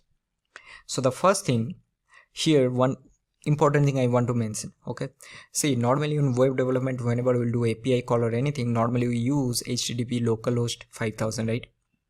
Because we are using Android emulator, so it will not work like that. So we need to use, instead of localhost, we need to use 10.0.2.2. of 5000. So that is one very interesting point I just want to mention. So first I'll take with this one only. So I'll do API URL, and this will be HTTP, right? And here just give 10.0.2.2.5000, right? So this is similar to what we usually do in localhost. So this is the first step. So now I will take my interface, and let's give this one as auth context data. So now what are the things we'll be having here? So let's discuss all of this, right? So the first thing, we need to create one method, which will be our sign up method. Second, we need to have a sign in method. Third, we need to have a sign out method. Fourth, we'll be having a is loading, which will tell that if some API calling is in progress, we are going to show some kind of loading state. Fifth, there will be user ID that we are going to store, which is the current user ID, and the sixth will be our current user token. So these all the things we are going to have. So I just want to take all of this at once so that we don't have to come back and do again and again. So I'll do a token, which will be definitely string, or it will be a null. Next we'll be having a is loading, which will be a boolean. Then I'm going to have a user ID, which will be definitely string, or it will be a null. Then I'll have a sign up method. So for sign up method we need two things, right? First we need the email. So this is the email that user will be typing, so which will be a string type. And then I'll be having a password, which also will be a string type. Now this will return a promise. The similar we need to do for sign in also. So we'll do a sign in and it will be same. So we need email and password. Next at the end we need a sign out. So for sign out we don't need all of this. So we'll do sign out and we'll just simply return promise void. So this will be our main auth context interface. So now we are going to take our context. We'll do export const and I'll do auth context. So this will be create context, and here we need to give our auth context data. So here we are going to do empty object as auth context data. Alright, so after this we are going to create our auth provider. So we'll do export const and I'll do auth provider. So this auth provider will be a react.fc, and here we also will get a children, right? So these children will be a React node, and after this we are going to take our children. Sorry, I think we have done some mistake, or it's correct only. No, it's correct. Okay. And now we are going to simply return. So we'll return what? Auth context dot provider, right? And then simply pass our children here, and then we need to give a value property which will be empty object for now. Okay. Okay, we need to give all of this. This is the problem. So this is missing all of this. Okay, let's do one thing. Let's quickly create all of this for now. So I'll just quickly create all the states here. So I'll do const and I'll do token. Let's do a set token, and this will be use state of, so the type, this will be a string, or else this will be a null, and first time I'll keep this one as null. Copy this, paste it here. So I'll do a user ID and I'll use a set user ID, which also will be same. Then I need one more, which will be is loading, and I'll do set is loading. So this will be used state of, let's make this one true, and we'll remove this. So this part is done. So now let's pass all of this. So first I'll pass the token, I'll pass the user ID, I'll pass the is loading, and now I'm going to create two more methods. So first one will be const sign up, which will be async. So this will need what? It will need a email, right? So which will be a string, and also it will need a password, which also will be a string. Also let's give the return type. So this will return a promise, and I'm going to return a boolean from here. Okay, so now for now let's do one thing. Let's simply return true. Alright, now let's copy this, paste it. So I'll do sign in. This also will be same, and here also let's return boolean only and return true. Now I'm going to pass both sign in and sign up. Alright, so I think we are getting some error here. So let's see what is this. Is not unable to type promise void. Okay, I think we have had this will be boolean. Sorry. Alright, so I think now this error should not be there. Now only one thing which is missing here, and that is it's missing the sign out. So let's create the sign out also, because anyway we need all of this, right? So we'll do async, and here simply we'll return promise void, and just simply take it and then pass this sign out here. Alright, so with this all of this error will be gone. So now everything is done. So sign out method also I've created. Now sorry, sign up method. So this is the first method that we will start working on. So first, before doing that, we need to do another thing, right? We need to go to our app.tsx and we need to wrap this in our context. So now what I'll do, right, just cut it from here and then I'll use auth provider and pass it here. So this will be the second step. Now let's go here and then, so let's go back to that component now. So now I'll go to handle sign up and I'll check if email and password. So here I want to do, so I'll do const, so I'll do success equal to await. So I want to call the sign up method, right? So we need to call it. So we'll do const something from use context of auth context and we'll get our sign up method. So I'll do sign up and we need to pass the email comma password. So right, so now if the success is completed, so that we are going to do later, but that is not the point here now because we need to create our backend also, right? Else I am going to show a alert. So I'll do alert and here I'll do something like that, sign up failed, and let's give something like please try again with a different email.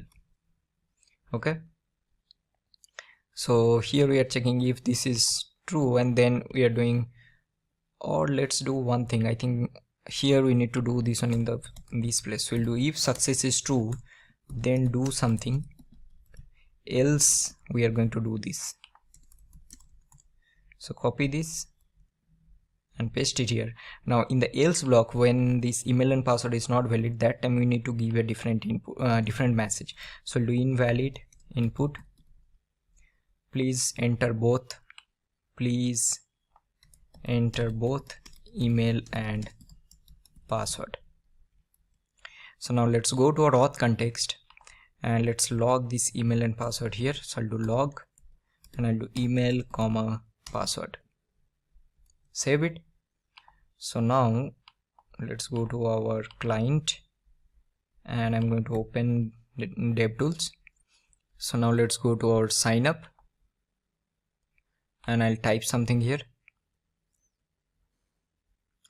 So let's give @gmail.com and I'll do here 1 2 3 4 5 6. Click on sign up. So you're getting in our auth context both the values, right? Awesome. So now this is working fine. And let's say if you remove this and try to do sign up, we are getting invalid input and this is working fine. Awesome. So now with this, our sign up front end functionality is completed. So now we can go to our backend and start implementing the logic for the sign up. So once this is completed, right, then only we will navigate the user to the login page. Alright everyone, so now let's start working on our backend for this, right? So let's go to our server. So inside source, now I will create two folder. So I'll give one as models and one will be my routes. Now I don't want to create another separate controllers folder, so let's do everything in the routes. If you want, you can separate the logic in a controller file and then you can import it in the routes. Okay, so now let's go to our models and let's create our user.ts. So here I'm going to import mongoose from mongoose, and here I'll create. So first I also need the type document here, and also I need the schema.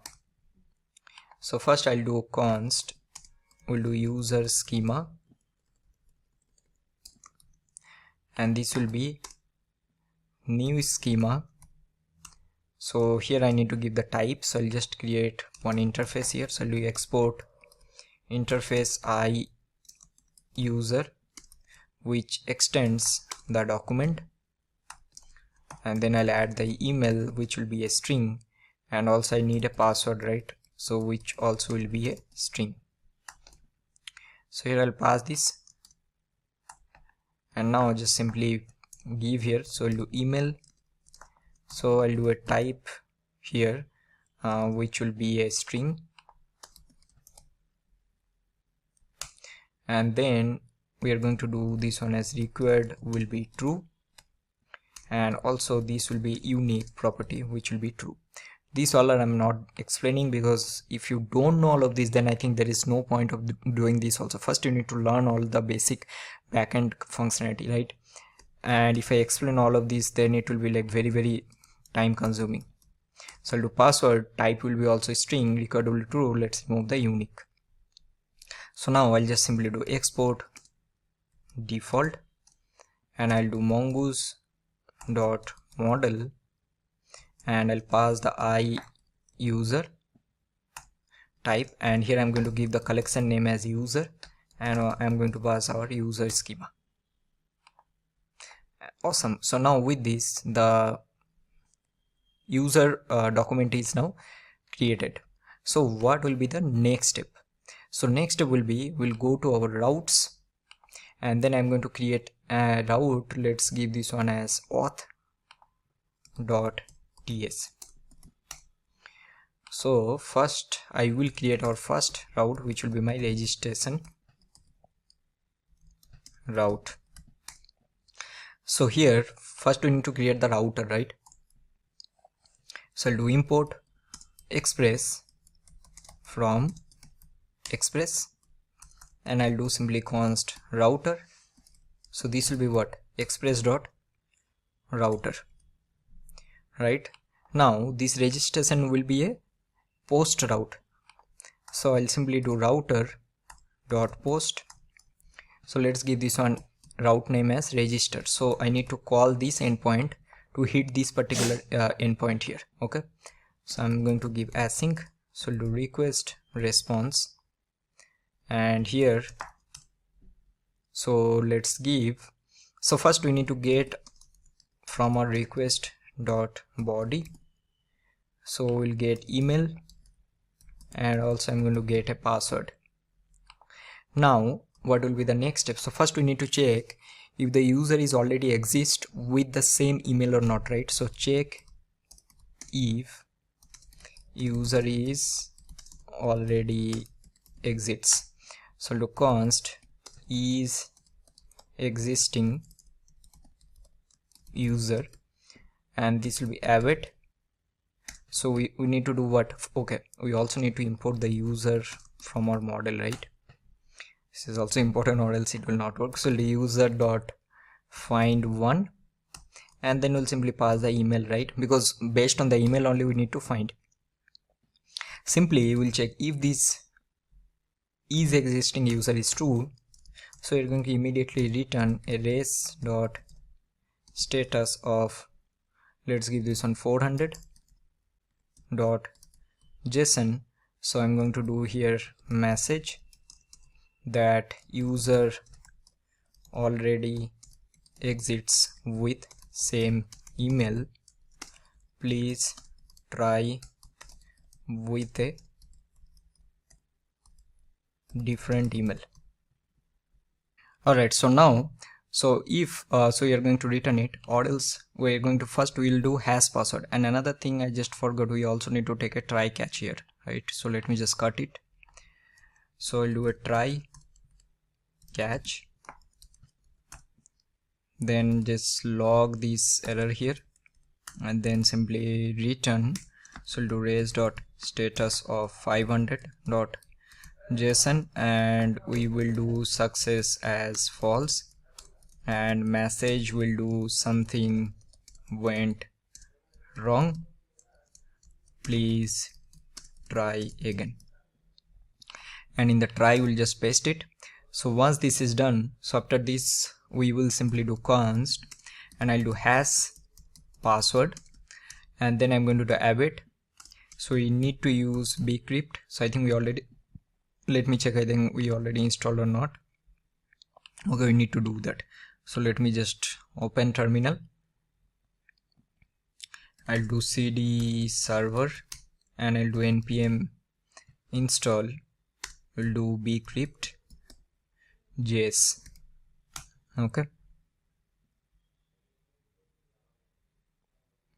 So this is done. So now let's import it. So we'll do bcrypt,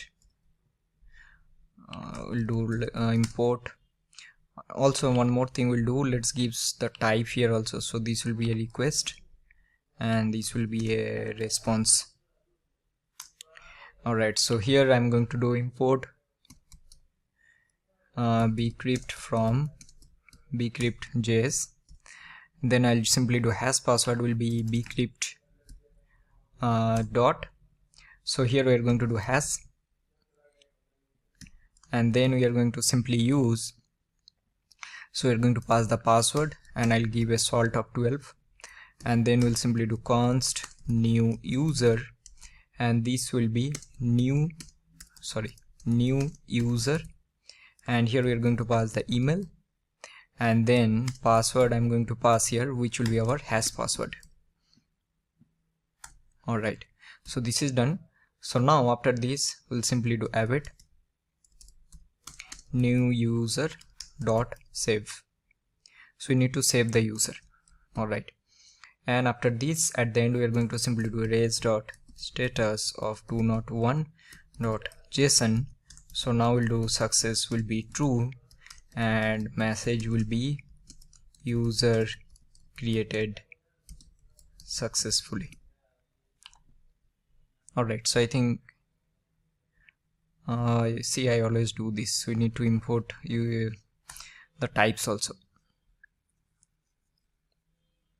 Alright, so I think now with this error will be resolved, and then the first registration part is completed. So now let's save it.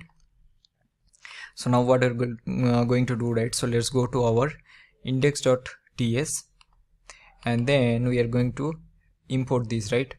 So let's import. Also let's go to our auth and we need to export this also. So yeah, we are already doing it. So now I'm going to simply do import, and we'll do auth routes from, and we'll go to routes, and then we'll go to auth, and now I'm going to simply copy this, and after this I'll just do app.use, and here I'm going to /API/auth, and then I'm going to call this auth routes, and with this part is completed, right? So now it's our turn that we need to integrate our front end or React Native with our backend. So to do this one, we are going to go to our auth context, right? So in the auth context, we already installed the axios, and already we have the API URL. So now in our sign up, what we are going to do, so in the sign up method first we will do const, so let's take a try, and here I'm going to do a catch. So I'll do error. So let's first log this error, and I'm going to just do a let's log this error directly, and then I'll do if I'll import axios dot is axios error of this error.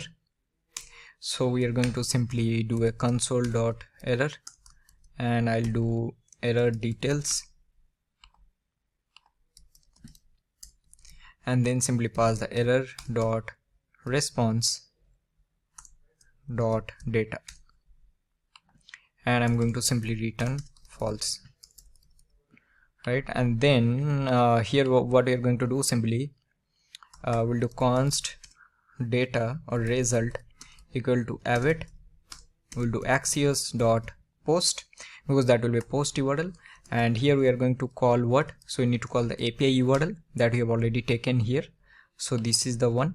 Then we'll go what, so we need to go to /API/auth/register, because that is our endpoint, and here we are going to pass email, we're going to pass our email, and also we're going to pass our password. That's it. Now here first let's log this, right? So I'm going to log this result, and we'll see what is happening here. So now let's save it, and we'll go here, and I want to do, I think it's still refreshing, let's wait. Okay, now let's go to sign up, and I'll do some values. We'll give abc@gmail.com, and I'll do 1 2 3 4 5 6. Awesome.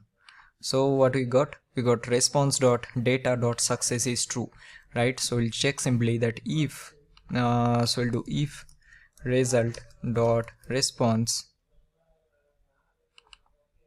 Sorry, we're getting what we got, response dot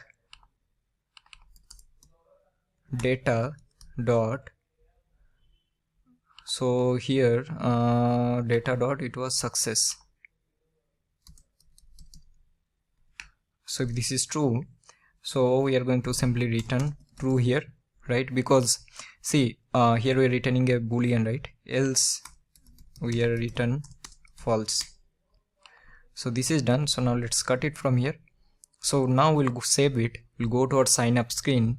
So in the sign up screen, here when we are doing success, right, if success is true, do something. So what we are going to do, so we'll do alert dot alert, and I'm going to do here success, and now I'll do account created successfully, right? And then I'll do please login. Now once this is done, after this I'll simply do navigation dot navigate, and let's go to our login page. Identifier expected, why is that?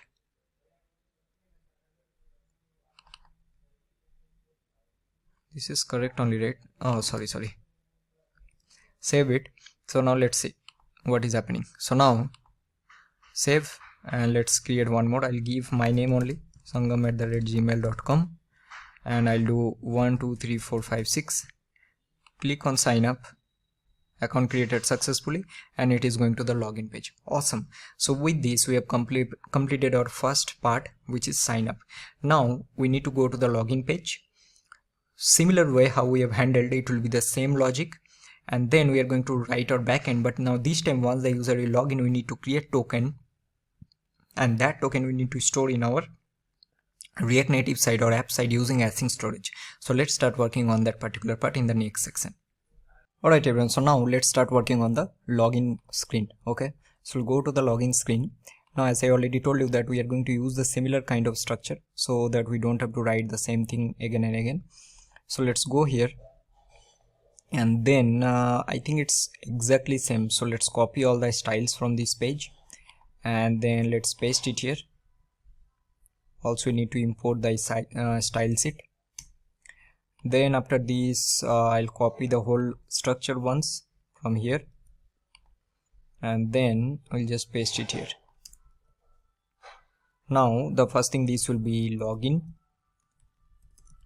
Okay, so let's import our text input, and then also we will take our state. So we'll do const, we'll do email comma set email, and this will be use state of empty. Then we'll do const password set password, and this will be also use state of empty. Next we are having the touchable opacity. Let's import this.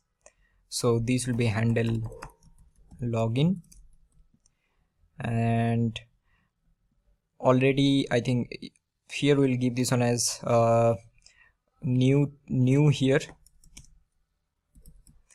and then I'll give sign up, right? So we'll go to the sign up page.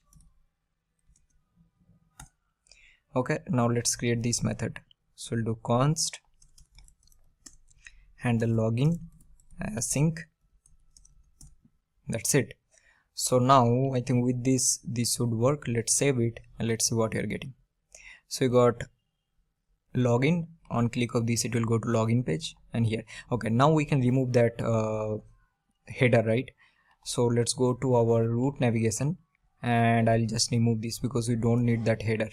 So save it, and if I go to login, this is our sign up page, and if I click here, it is our login page. And also we need to change this button. So I'll make this one from login to sign up to login. Okay, so this is done. So now let's go to our auth context, and I think before that also let's remove this from here. This is not required. Before that also, first let's quickly complete the backend for this, right? So the backend, what you're going to do, so first we'll go to our routes, and we are going to create one more here. So this will be our login route. So I'm going to do const sorry, not const, this will be also router.post, and I'll give /login, and here we are going to do async. So I'll do request response, so this will be request and this will be response. Okay, and here what we are going to do, simply the first thing we need to take a try catch. So we'll just log this error, and I'll do a res.status of 500.json. so I'll do a success as false, and message will do logged in. We'll do something went wrong,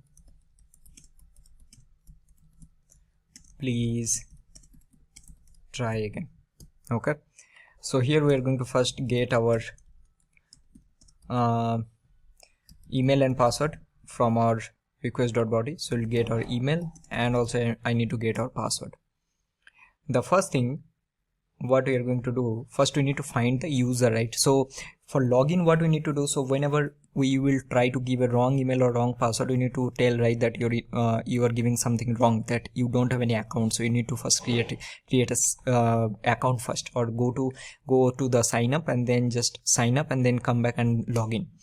So here first we'll find our current user, so we'll do current user, and here this will be await, and we'll do user dot find one, and I'm going to pass my email. So based on my email, will be able to get the user information, right? So now I'll check that if this current user is not present, so that means what we are going to simply return res.status of 400.json. so I'll do success as false, and message I will do like invalid credentials. So this is the first step. So after this, what we are going to do, simply we'll check our password match, that is password match, and here I'll do await bcrypt dot compare. So which, sorry, I got one call. So which password I need to compare? So I need to compare with this password with this current user password, means the password I am typing here, let's say 123456, and the password is currently stored in your database. So if there is no match between those two, that means your password is wrong, right? So I'm going to check my password, and we are going to do current user dot password, right? So I'm going to check it. So if this password match is false, so we'll do is password match is false. So again we're going to return, we'll do res.status of 400.json, that success you have given false, and message will be will give something like invalid password. Okay, now after these we need to now create our token, right? So what we are going to do, first we are going to import our JWT. So let's import, so we'll do import JWT from, I think we haven't installed JSON web token, right? So let's quickly install it. So we need that one, so we are going to do clear. Okay, so we'll do npm install JSON web token.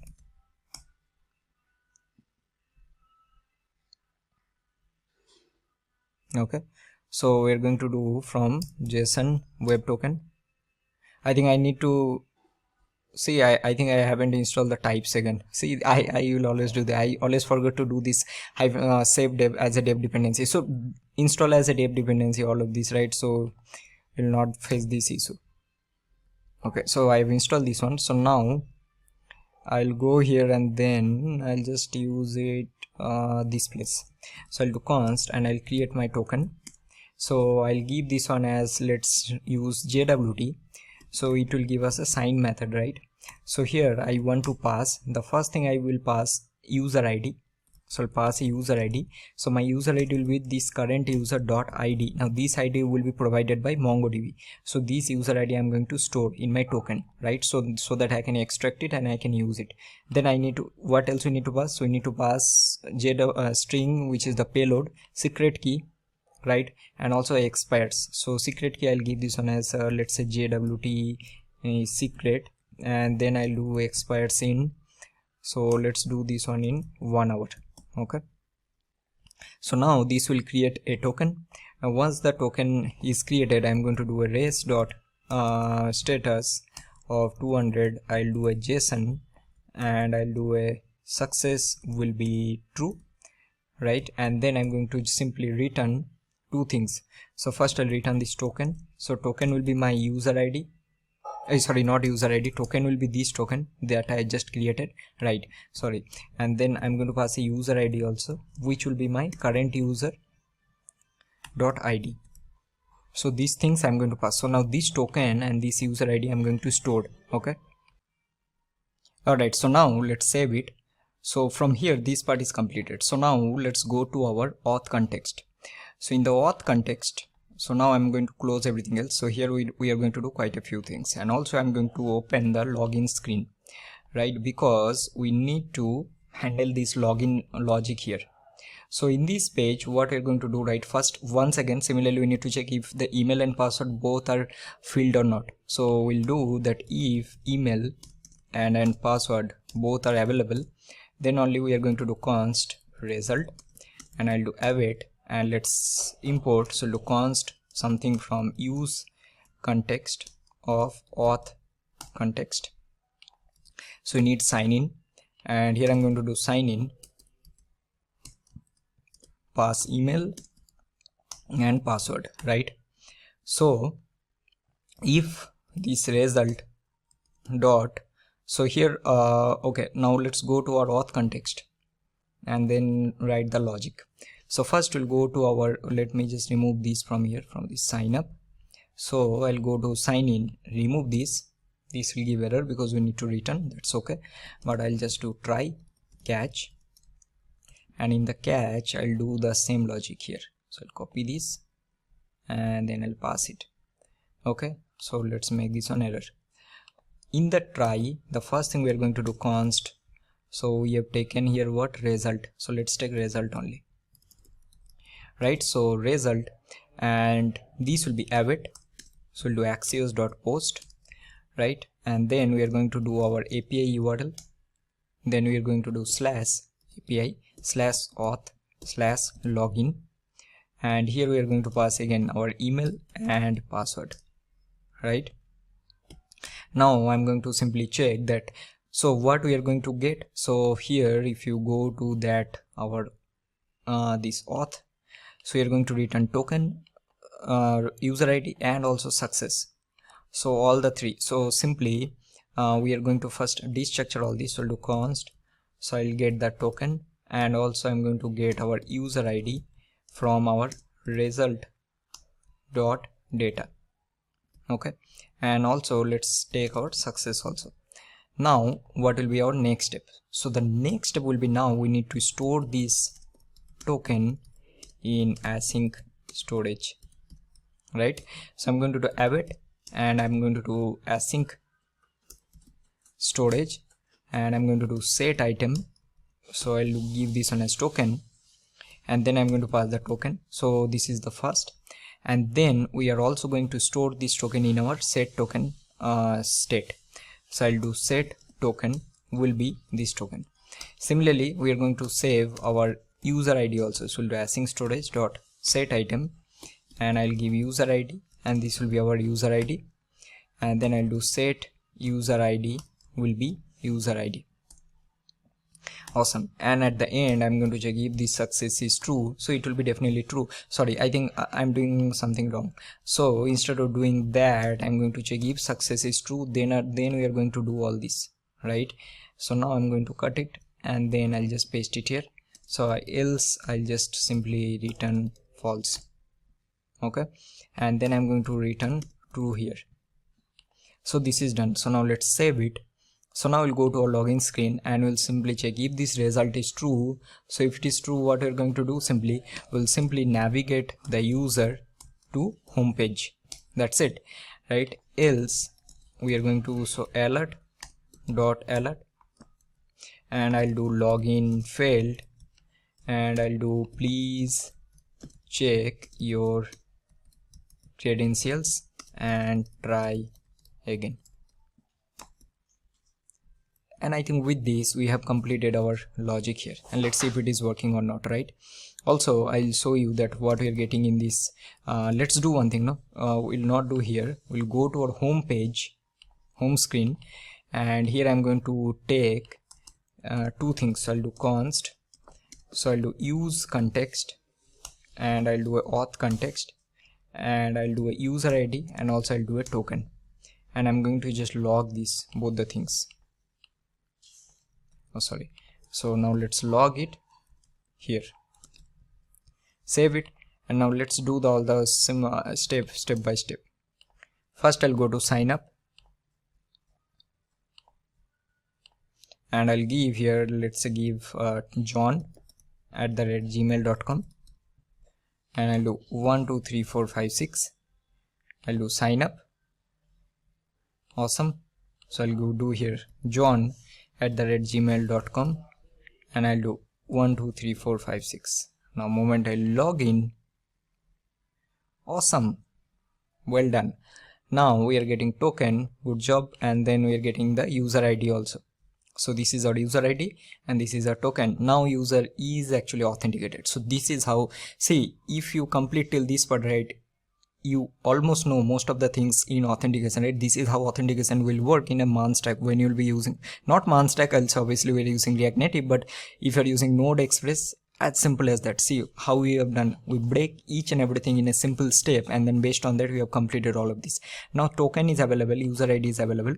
So before doing anything in the home page, right, so now we are going to create the this home page layout.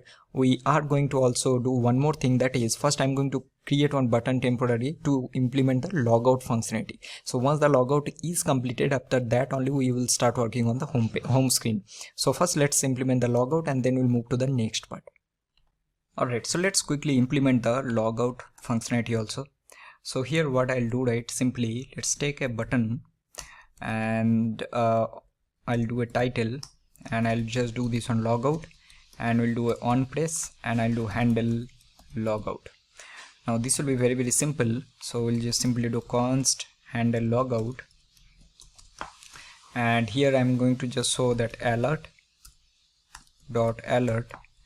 and I'll do logout, and here I'll show are you sure you want to log out. Okay, let's give a question mark, and inside this I'm going to show buttons. So first I'll give a cancel, and I'll do a style of cancel. Copy this, and we'll do this one as logout, and here I want to give a on press. Let's make this one async, and simply, so first we'll go to our auth context. So on logout there are some things we need to do, like some steps. So the first step will be, we'll take a try, and we'll do a catch. We'll just log this error, and then here we'll simply do await. We'll do async storage dot remove item. So we'll remove our token. We'll do async storage dot remove item, remove our user ID. We'll make the set token as null, and we'll do set let's make it here, we'll do set user ID as null. That's it. So these will be the steps that is required. Now I'll go to our home screen, and here also another thing you'll notice that we actually going back to the login page. That is because the state is not persisting, so every time this page screen load, we need to get that right on page load. So that part also we need to do. So I'll do that in the next part, but after this, so we we are doing that logic that what are the things that we have done. So first remove the token, remove the user ID, reset both the states, go to the home screen, and then get sign out also here. And in this on place, in the async method, we are going to simply do await, and I'll call the sign out, and I'll do simply, okay, also need to create our type. So I'll do simply type home screen, and I'll do this one as navigation prop. So this will be native stack navigation prop. So I'll do root stack param list, and this will be our home page. Then we'll create our interface, home screen props, and I'll do a navigation prop, and this navigation will be this home screen navigation prop, and then just pass it here. So we'll do home screen props, and we'll get our navigation. So here I'll simply do navigation dot replace with login page. That means every time I'll just log out, I'll just replace the user to the login page. That's it. I'll remove these two, this is not required, so it will be cleaner. So now let's do it, right? So we've given john@gmail.com, and I'll do 1 2 3 4 5 6 login, going log out. Are you sure you want to log out? Log out, going to the login page. Awesome. So with this we have completed the login functionality, sign up functionality, sorry, and the sign out functionality. So next step will be what we need to do, right? We need to persist the data. See, you notice that one, right? Previously, whenever I'm doing some changes, it will, although the user is authenticated, but user is going back to the login page, and that is happening because on page load, every time the screens will mounted, that time we need to get the token and we need to set this token value, right? Or else it will not work. So let's start working on that part in the next section. Alright, so now let's start working on that part, right? So as I already told you that, see, if I just let's go to, I'll show you these examples. I'll just log in, and I'll give 1 2 3 4 5 6. Let's go to login. So it's going to this page. Now I'll do nothing. Okay, so I'll just go, let's say, in this here, and then I'll just simply do log out, and then I'll just save it and see what will happen. See, it's going to the login page. So that means what is happening, right? In the root navigator, we are having this initial route login, so it's every time going to this page. So how we are going to fix it? So for this one, we are going to do a couple of things. So in our auth context interface, I'll take two more. So I'll do is authenticated. So this will be a boolean. And also I'll take one more method, and that will be check auth. So this check auth method will check that whether user is authenticated or not. So this will return a promise boolean. So now let's save it. So now what we're going to do, right here, I'll make this loading to true, and then I'll take a use effect hook, and then I'm going to just create a method, and that will be this check auth method. So this will be check auth. Okay, so here, so let's create this method quickly. So let's see step by step that how we are going to do it. So I'll do check auth. So this will be async, and here what we are going to return, so this will return a promise, and this will return a boolean value. And here what we are going to do, simply first we'll do a try and catch, and just log this error, and then I'm going to return false.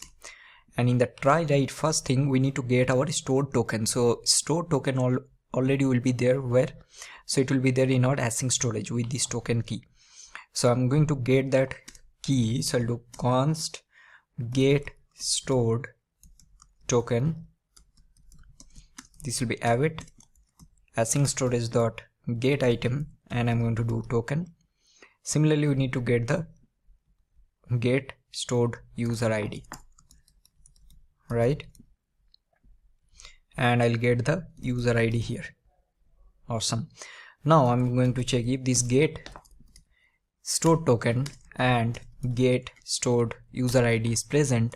So I'll do set token will be get stored token, and set user ID will be get stored user ID. And now I'm going to make set, I'll take one more state here. Okay, so we need to take one more, and that will be is authenticated. Let me just copy it from here, and also I'll do set is authenticated, right? So I'm going to do, this will be use state of false, right? And then now once the user will sign in, this time also I'll make this set is authenticated as true, and what value we have given in the initial, let me check, I think we have given false, that is correct. And then also when we'll do sign out, I'm going to make this set is authenticated as false. All right, now let's go back to that method. So now what I'll do, that simply here I'll do set is authenticated will be true, and then I'm going to simply return true here. Okay, so this is done. So now what we're going to do, simply, okay, why we are getting error, function return stem return and include undefined. Okay, so here also you need to return false. Okay, so I think now these errors should not be there. Awesome. And now we are going to pass both this is authenticated. So let me remove this. So I'll pass this is authenticated here, and also I'm going to pass the check auth method here. So now these errors should not be there. So with this we are passing both. Now how we are going to test it? Now to do this one, we need to manage the overall authentication logic in our main root navigation file. So in this file, what we are going to simply do, right? The first thing, let's create our navigation prop here. So I'll do type, and I'm going to do this one as navigation prop, and this will be navigation, sorry, native stack navigation prop, and here I'm going to give root stack param list. Now I'll do simply const navigation will be use navigation. So you need to give the navigation prop as a type, that's it. And then I'm going to take this from use context. So I'll call use context auth context. So I need is authenticated, I need is loading, and also I need the check auth. Okay, so these all the methods things we need. Now let's go to auth context one more time and see what we are doing here. So here we are having the use state loading is true. So I'm going to do one more thing, right? So here we also need to, just give me 1 minute. So you also need to manage this one. So I'll do take a finally, and here let's do set is loading as false. So now let's go here. Now in this method, what we're going to do, simply take this use effect, and then just on page or screen mounts, just call this check auth, and then I'm going to take one more use effect, and here I'll keep is loading, is authenticated, and the navigation as a dependency, and I'm going to check if not equal to is loading, means if loading is false. And now I'll simply check here, sorry, so if is loading, so I'm going to check if is authenticated, means if the user is authenticated. So I'll simply call navigation dot reset. So here I'm going to call, I'll make the index as 0, and I'm going to do the routes will be name. So this will go to the home page. So that means when the user is authenticated, it will always will be in the home page. Else if the user is not authenticated, I'll just copy the same thing, and then I'll pass this one, and I'll do this one as login page, and this is done. So now let's save it and let's see what is happening. So now I'm going to just log the user. Okay, 1 2 3 4 5 6 login. Now just for checking purpose, right? So I'll change something here. Let's do here only. So I'll just log add something. So I'll do added, save it. Okay, still it is in this page. This is something is wrong. So let's see what we are doing.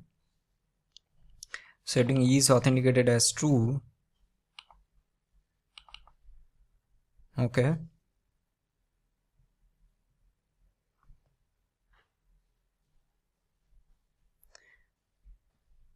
okay, let's log here. Let's see what you're getting.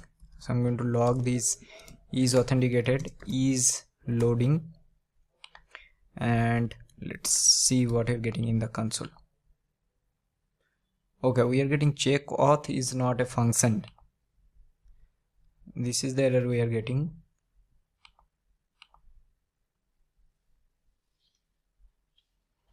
Okay, let's see. So we'll just do john@gmail.com and I'll do 1 2 3 4 5 6. So we're getting true. This is false. Now if I just go to this auth context, so we are getting the token and the user ID. We're setting both and we're returning true. I don't see any problem here. Okay, well, let's see what is happening. So I'm going to just remove this, save it. Still we are getting, but this is correct only, right?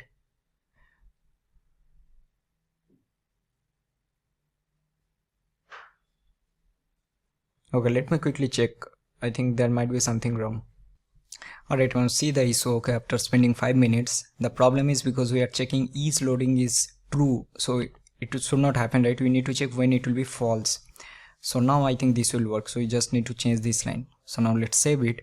It will work. See, also if I remove this, right, and let's see if I change something here. Let's say I'll add this log and then save it. See, it's going to the login page. So this is the reason. Also, what I'm thinking, you can also remove this use effect from here also, because anyway on our auth context we are calling this here, so we can remove from this. I think this is not required, so let's remove this and now let's save it. See, it's going to the always in the this home screen, right? Until unless we log out, then only it will be in this page, login page. So now let's try to do john@gmail.com and I'll do 1 2 3 4 5 6 and I'll do login. So it will be in this page only, and if you try to check, just remove this, save it, it is in this page only. Also you can give something like if is loading is true, just return a activity indicator, and here we'll give a size. So we have size small, large. Let's give this one as large, and also you can give a color. So let's give this one as red. So let's save it.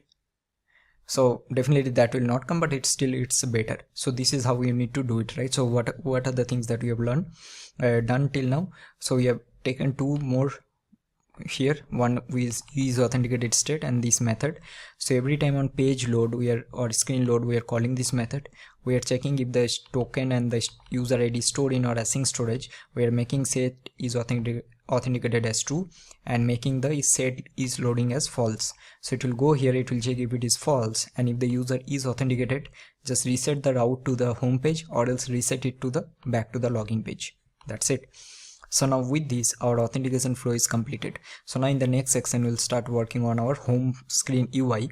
So we are going to do quite a few things, like we need to create a model and everything. So let's start working on that particular section. Alright everyone, so now let's start creating the UI of this home screen step by step, right? There are quite a few things we need to do. So I'm going to close everything else and then let's go here and first let's create our styles. So do const styles, and this will be styleset dot create, and here first let's give this one a style. So I'm going to do styles dot container, and here let's give this one the container a flex 1. So do container, I'll do a flex of 1, and also I'm going to do a color of F5.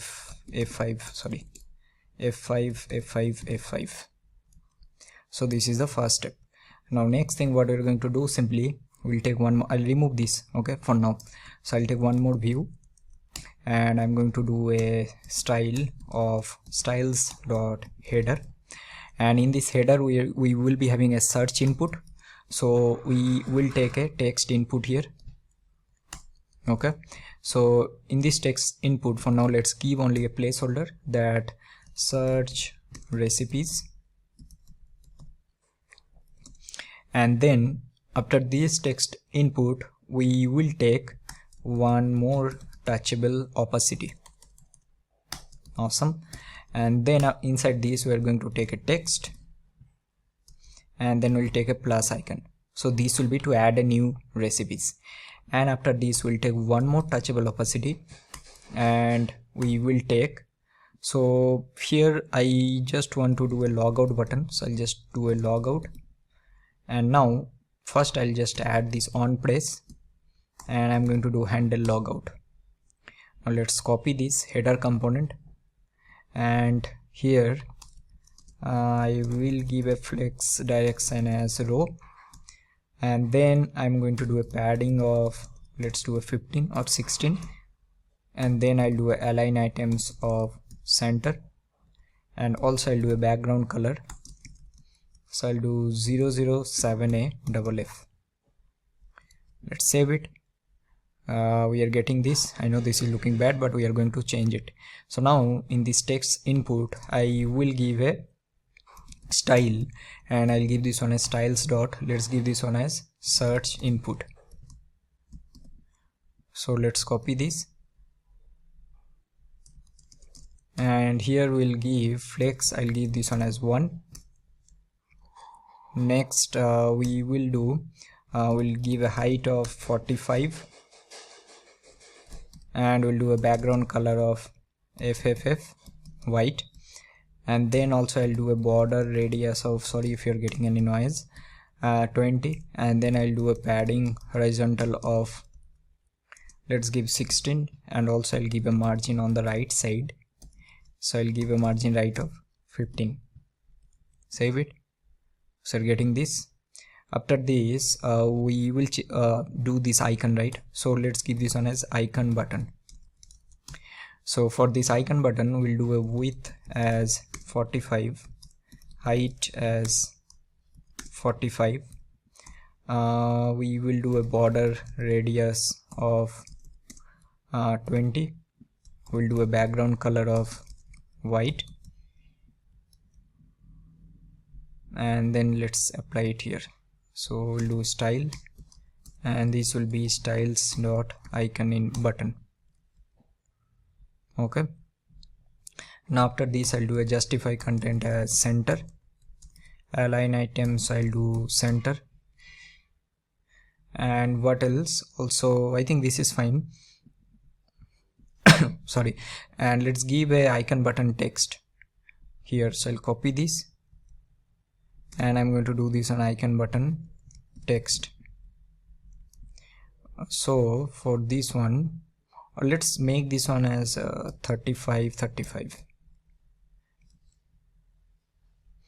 and then I'll do icon button, and I'll do a font size of 16 maybe, let's do 20. Okay, I think this is fine. And what else, so color, I'll change this color to this 007A_F.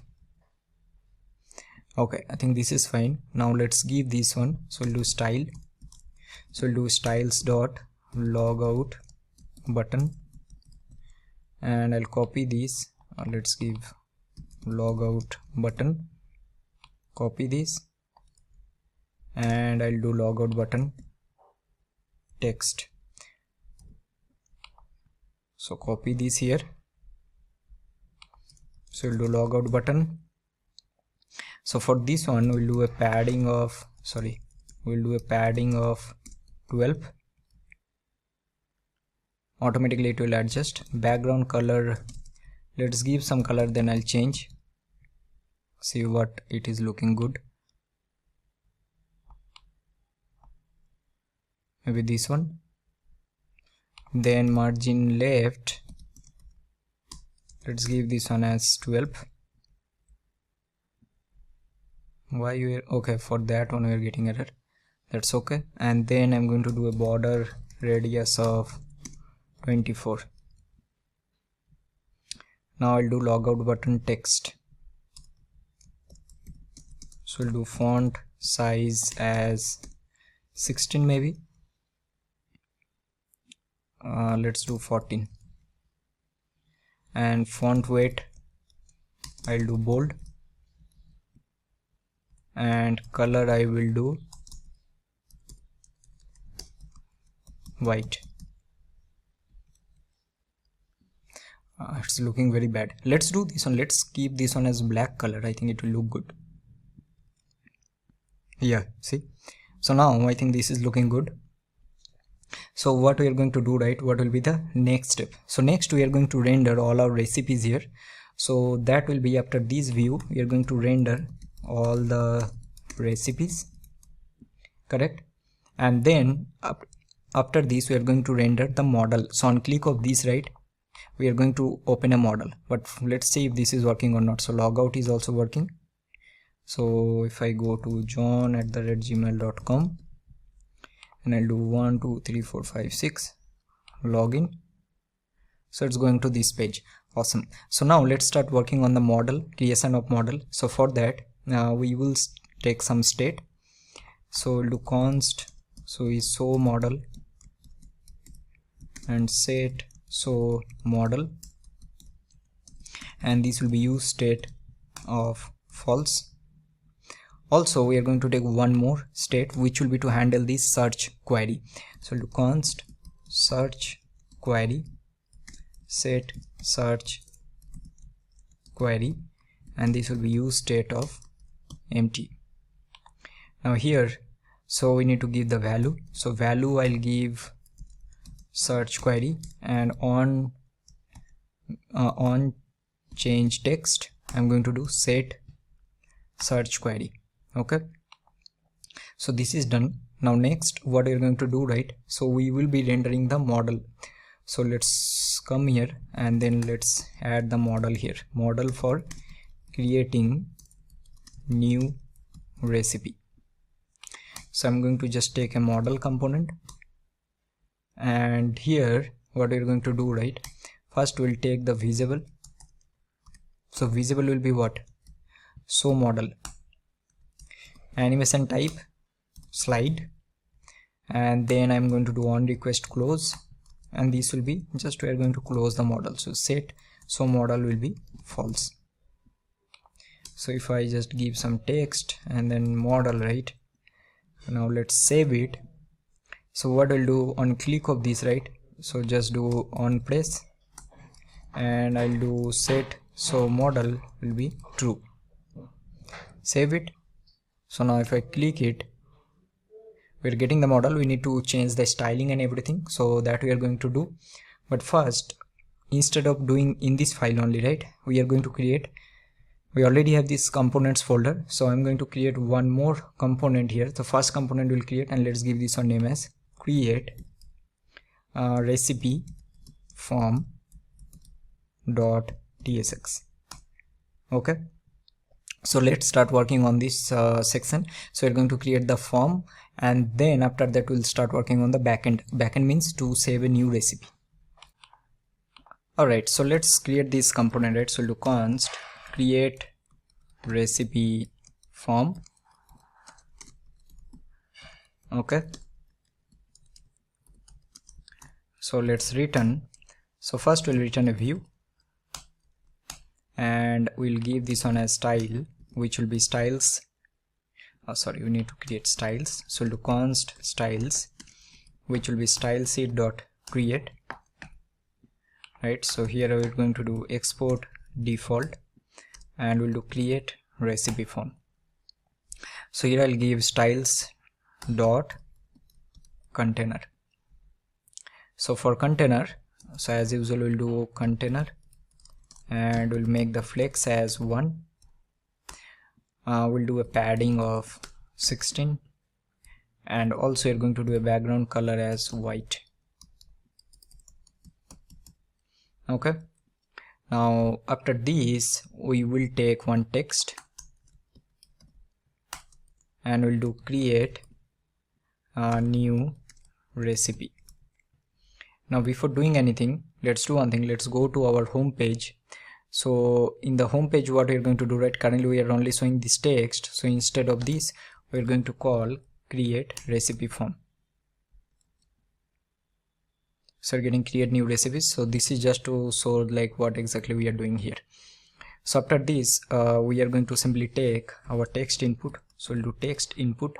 Sorry, we need to import from React Native, and I'll just copy, and we need one for title, one for description, and then we are going to also take our picker. Picker means we have already installed one package, right? If I show you, so I told you, right, to install one package, that is the React Native picker, this one, for our select dropdown. So the first text input, so here we are going to give, so let's give a placeholder. So I'll do recipe title, and I'll do this one as recipe description. Okay, and after this we are going to take one view, and for this one let's give some style. So we will give this one as styles.title. For this one we'll give style, which will be styles.input. Same I'll give for this also. For view, let's give a style here, and I'll do styles dot, let's give picker container. Okay, now inside this I'm going to do one text, and I'll do like difficulty, and here I'm going to give style will be styles dot label. Okay, and after this text we are going to import picker from React Native picker. Okay, and here how it will work, so you need to take picker dot item, and you need to just give a label. So label will be, let's say, easy, and there will be a value property which will be, let's say, easy. Similarly, we're going to copy it and paste it 2 more times. So this will be, let's say, medium, and this will be a medium. Then we are going to do hard, and this will be hard. Save it. So you can see we are getting this on. If I click here, right, you will be getting this drop down. Awesome. So after this view, now we are going to take another view, and that will be, so we'll do style, and this will be styles dot button container. So now we are going to take 2 buttons. So one will be touchable opacity, and inside this I will take a text, and I'll make this one as cancel. Copy this, and I'll do one more, and this will be submit. Okay, now for this touchable also, let's take, so we'll take a style, and I'll do a styles dot button. So this will be a common button, and I'll do styles dot cancel button. Similarly, let's copy this, and this will be styles dot submit button. For text, we will do style will be styles dot button text. So now quite a few styles we need to do, so let's quickly do on that. Okay, I think I pasted it in wrong place, so let's cut it from here. So this will be in this opacity. Okay, so with this we have completed our basic structure, right? Let's make this one as create recipe.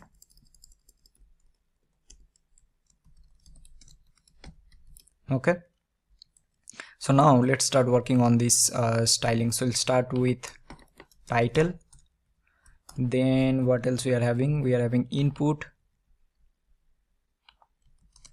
then we are having picker container, label. What else? We are also having the button container, button, cancel button. So we'll do button container, button, then we are having cancel button, then we are having the submit button, and also we are having the button text. Okay, so now let's create or write all this. So let's start with our title. So for title, I'll make the font size as 24. Then I'll do font weight as bold, and also I'll do a margin bottom as 16. Awesome. So for input, I think input we have already taken in the login pages, so let's use the same instead of rewriting. So let's go down, copy it, and let's paste it here, and let's see how it's looking, and based on that we'll change. Okay, this is fine. And what else we'll do? Label. Also another thing we need to do, and that is we need to also style the picker. So here I'll take a picker, right? So I'll do style. So for this one, let's give this one name as styles.picker. Okay, so now let's copy this, and also let's do this also here. Okay, now we'll start with our label. So for label, just give font size as 16, and for label I'm going to do margin right as 8. Then we are having picker container, which I'll do flex direction as row. We'll do align item as center, and also I'll do a margin bottom of 16. Okay, so after this, what we're going to do for picker, I'll do flex as 1, and I'll do height of 50. Okay, now what else we are having? We are having the button container, right?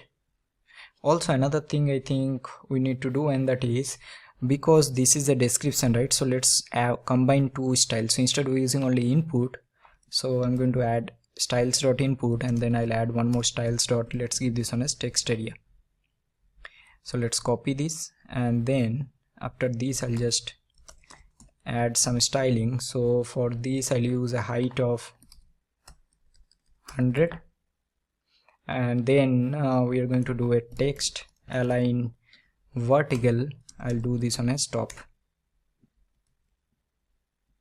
right? So it's looking like a text area. Alright, so after this button container, just simply do flex direction row, and also I'll do justify content space between. Then we're having the button.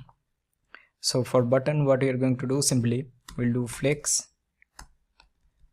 1, we'll do a padding of 16, we'll do border radius of 4, and also I'm going to do align item as center. Awesome. Now cancel button, for both the buttons we'll use some different color. So let's use some color here. Okay, and then for submit button, let's use that blue color only. So we'll use 007FF. Also for button text, I'll use a color of white. We'll do font weight as bold, and also I'll do a font size of 16. Now another thing what we can do, right? For this cancel button, let's give a margin right of 8. Sorry, for margin, not this one, for this cancel button. Awesome. So now what we're going to do, simply on click of this cancel, we need to close the model, right? So let's create our interface. So I'll do here interface, and I'll do create recipe form props, and here I'll do on cancel. Also we need another one that will be on create recipe that we're going to do, but for this one it will simply just return void. Now here we'll get, so pass this, so we'll do create recipe form props, and this will receive a on cancel, right? Now we need to pass it from that component, or else we are going to get error. Now what you're going to do, simply just go here and then on place of this, right, on place of this cancel button, on place, just call that on cancel, save it. So now we'll go here, we need to pass this on cancel. So on cancel, what we'll do, simply we'll do set model will be false, save it. So now if I click here, right, see, click, we are getting, and it's working fine. Awesome. So now with this, our functionality is now completed. So what will be our next step? So next step will be, we need to handle this form. Once we'll get the data, on click of this, we are going to call a API endpoint, and then we need to save that recipe in our database. So let's start working on that part in the next section. So now we will start working on our recipe context. So now let's go to create one more context here, and I'll give this one name as recipe context.tsx. and now let's close everything else. So the first thing, we will create our interface for our recipe.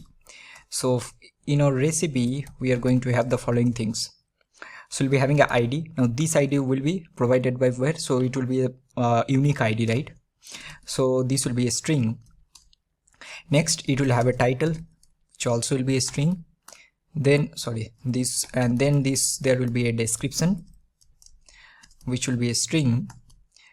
We also will be having difficulty, so it will be either easy or it will be medium or it will be hard.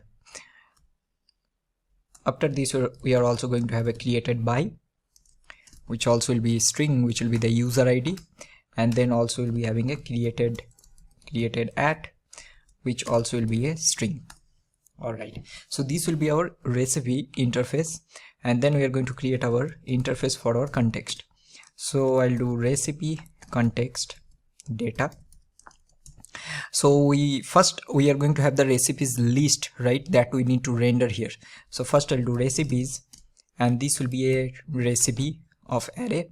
So this is the type, and after this also we are going to create multiple, right? There will be one more method for fetching all the recipes. Then we need to create recipes, get single recipe, and also delete recipe. Now all those we are going to do later, but for now we are going to have one more, which will be my create recipe. So in this create recipe, so here what we are going to do, right, we will simply take our recipe. Now here we are going to do omit. So I just want to omit from this recipe interface. I'll omit this ID. Then I'm going to omit, so we are going to do or. So we'll do created by, let's copy it, and also I'm going to do the same for created at.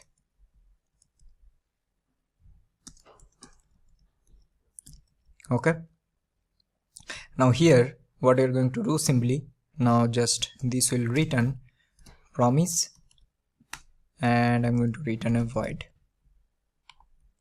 Let's save it. So this will be our create recipe. Now let's create our context. So we'll do export const recipe context. This will be create context of recipe context data. So this will be as recipe context data. Save it. Now let's create our provider. So I'll do export const, and I'm going to do recipe provider, and this will be react.fc. So here I'm going to take my children. So here we'll be having react node, right? So this will be, so we're going to take our nested children's, and here I'm going to simply return. So what we need to return, we need to return recipe context dot provider, and I'm going to pass the children here.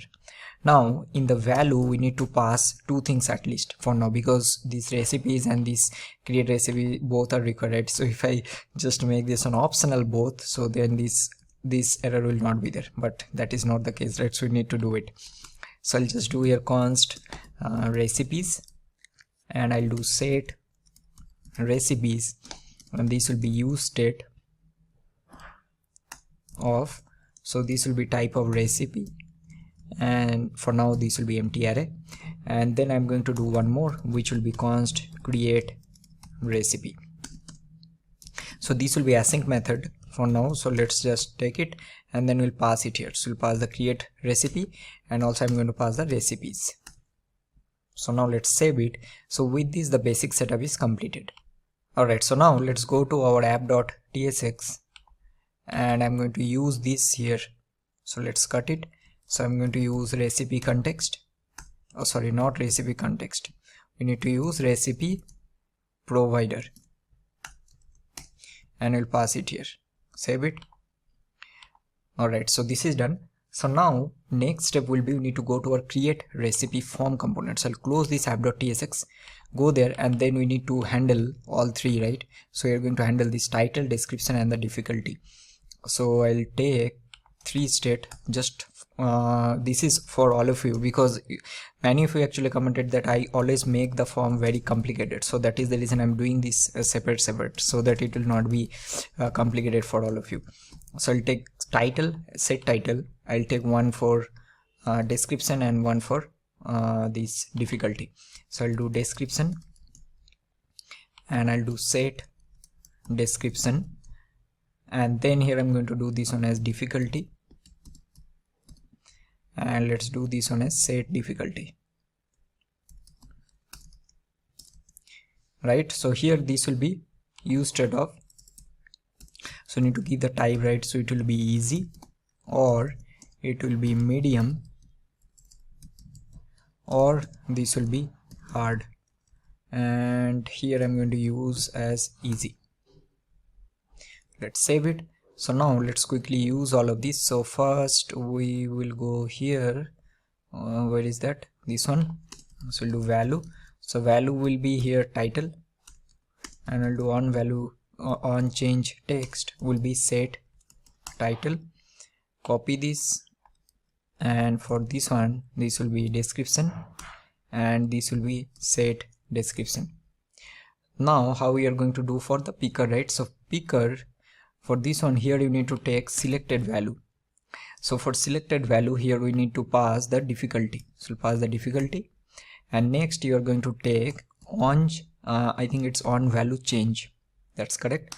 And here what you're going to do, right, you'll take, let's item value, or the current selected value, that whatever value I'll be selecting from here, that value. So this value we need to do set difficulty will be item value, and here you need to pass as, so you'll give this one as easy, or medium, or this will be hard. Save it, and this will be completed. So now what we're going to do, right, we have this, we actually have handled this. So now on click of this create recipe we are going to call another method. So that will be similarly for on cancel, we have added this on cancel, right? So I'll add one more for on submit.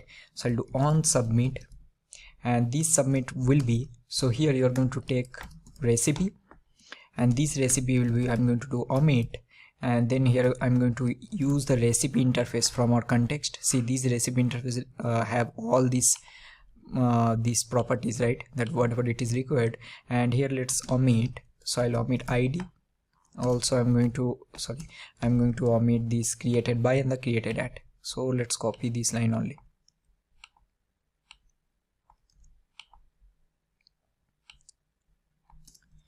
Okay, now here what you're going to do, again this will return a promise of void.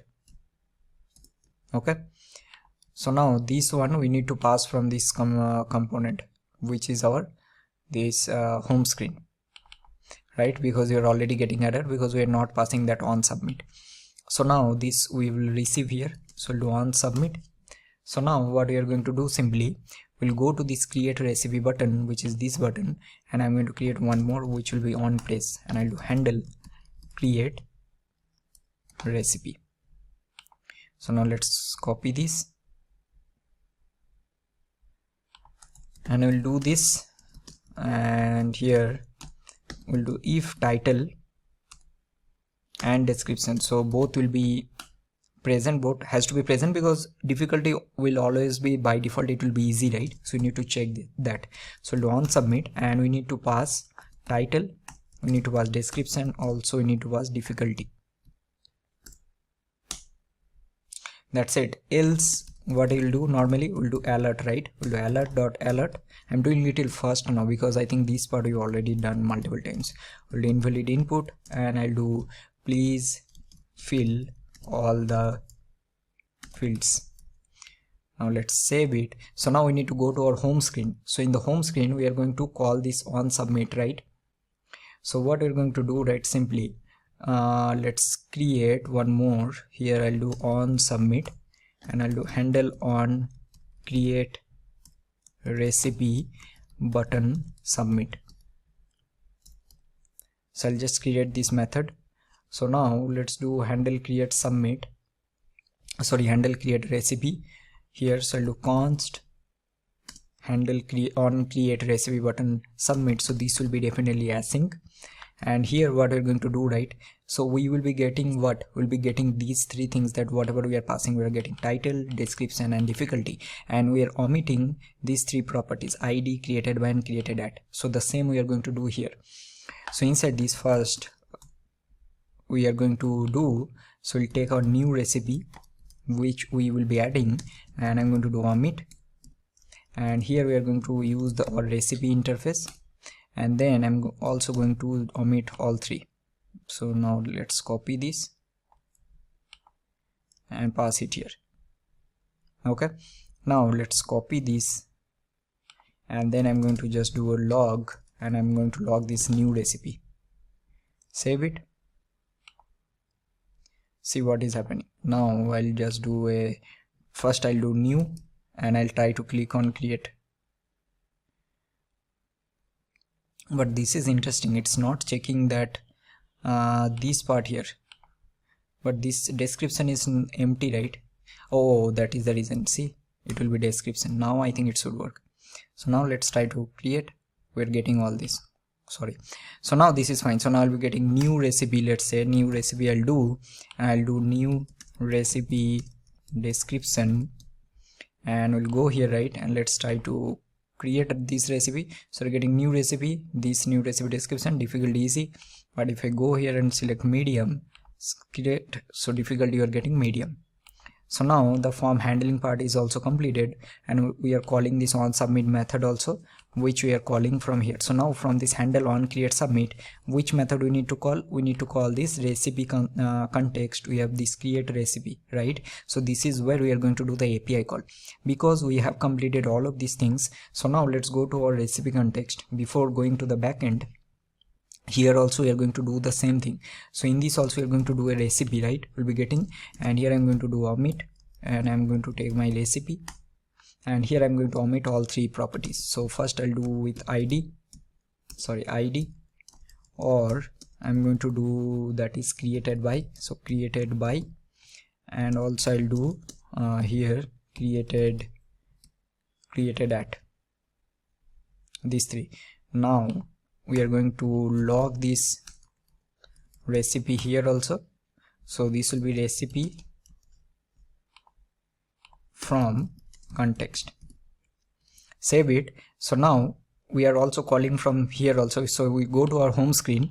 So in this method, first I need to get that from our context. So I'll do const get something. We'll do use context of recipe context, and we need to do create recipe. This is the method, and in this create recipe what we are going to pass, so we will be passing our new recipe, right? So now let's save it, and I'll remove this one from here. Now because this create recipe is our create recipe from this context, so we should be getting this log here. So now let's go, and then let's click on this plus, and I'll do new recipe title, and I'll do new recipe description, and let's create. So we are getting recipe from context. So everything is completed. So now from our recipe context, what we need to do, we need to just call the API, and then we are going to store this in our MongoDB database. But before that, let's start working on the back end for this. So we'll start working from the next section.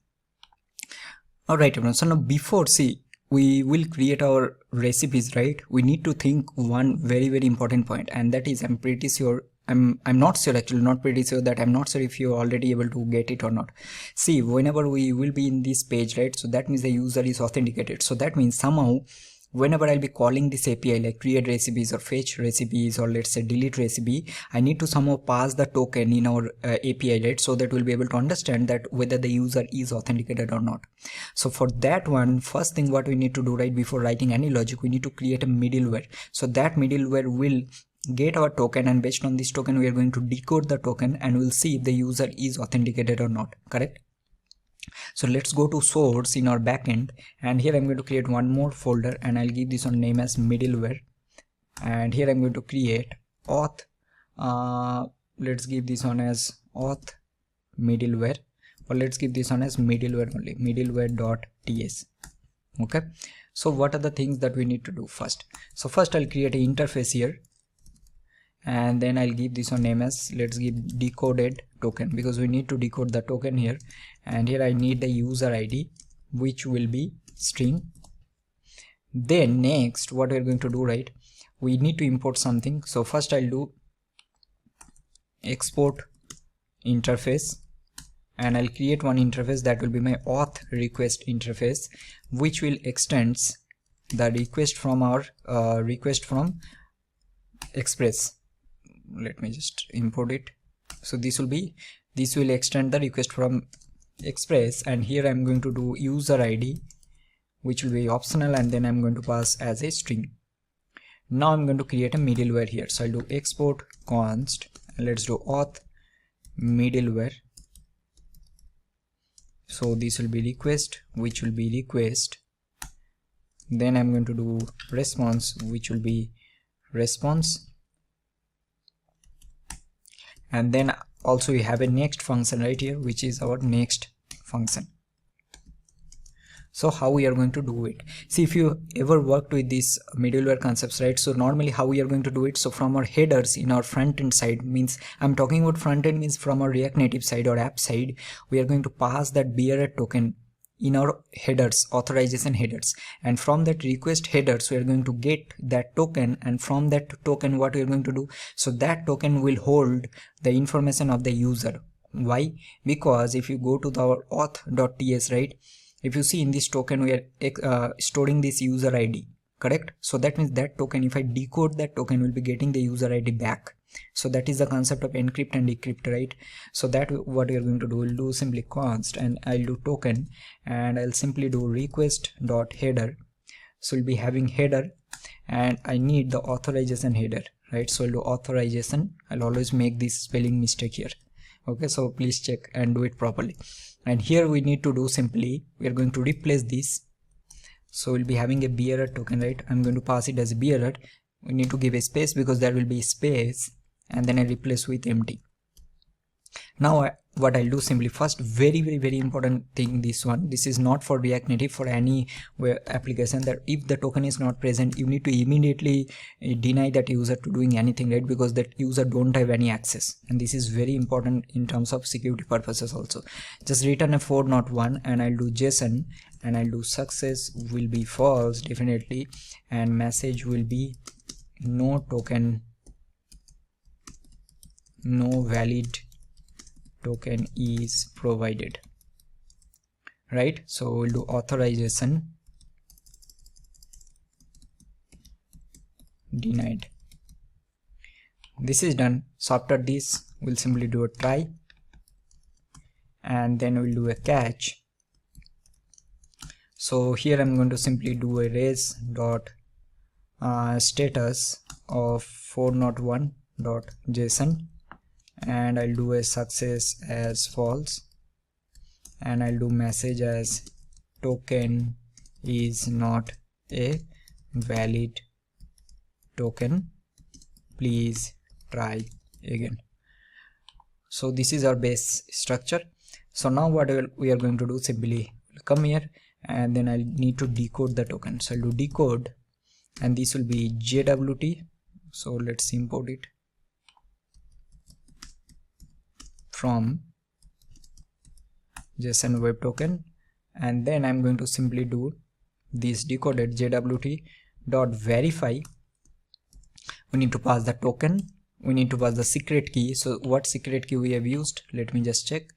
So if I go to our auth.ts, this is the secret. So you can also keep this in your env file, that is also okay. And this is done. And after this, what we're going to do, simply just take request.user id. I'll add this request.user id, and this will be decoded.user id. Okay. Alright, so I think here what we need to do, okay, here we need to pass this as, I think we have created the, okay, these we need to pass here.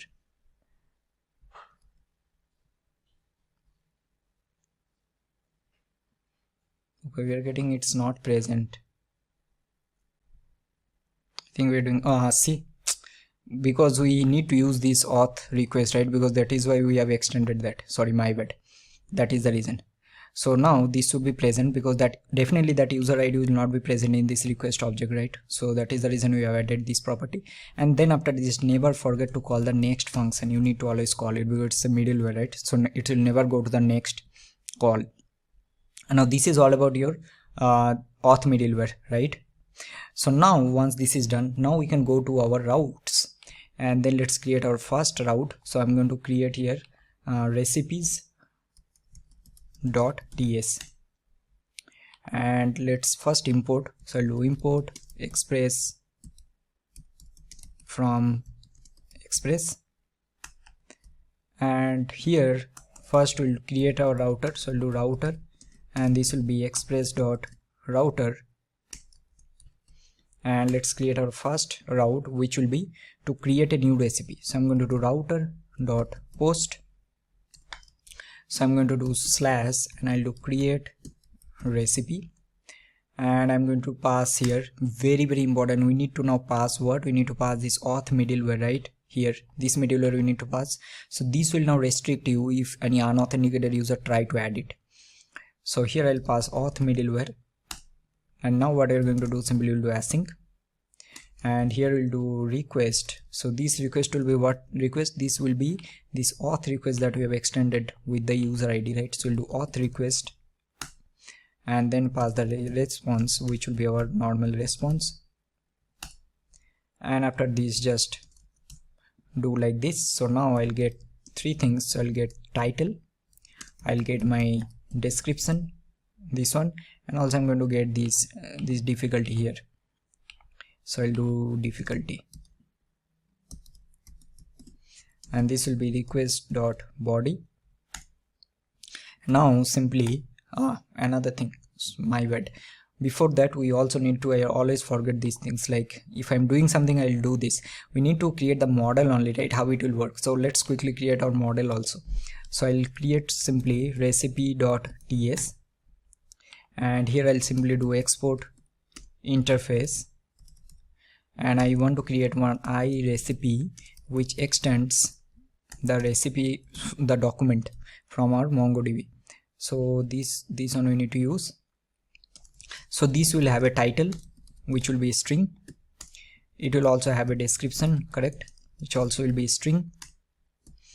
This will also have a difficulty. So this will be easy or medium, or it will be hard. Then it also will have a created by. So this will be mongoose, we need to import mongoose dot types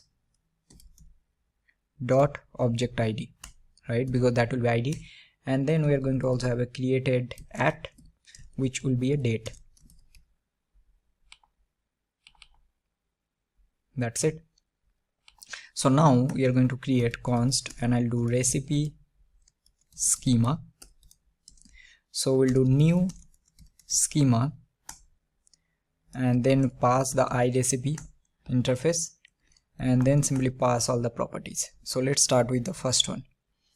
So first I'm going to do a title. So this will be type of string,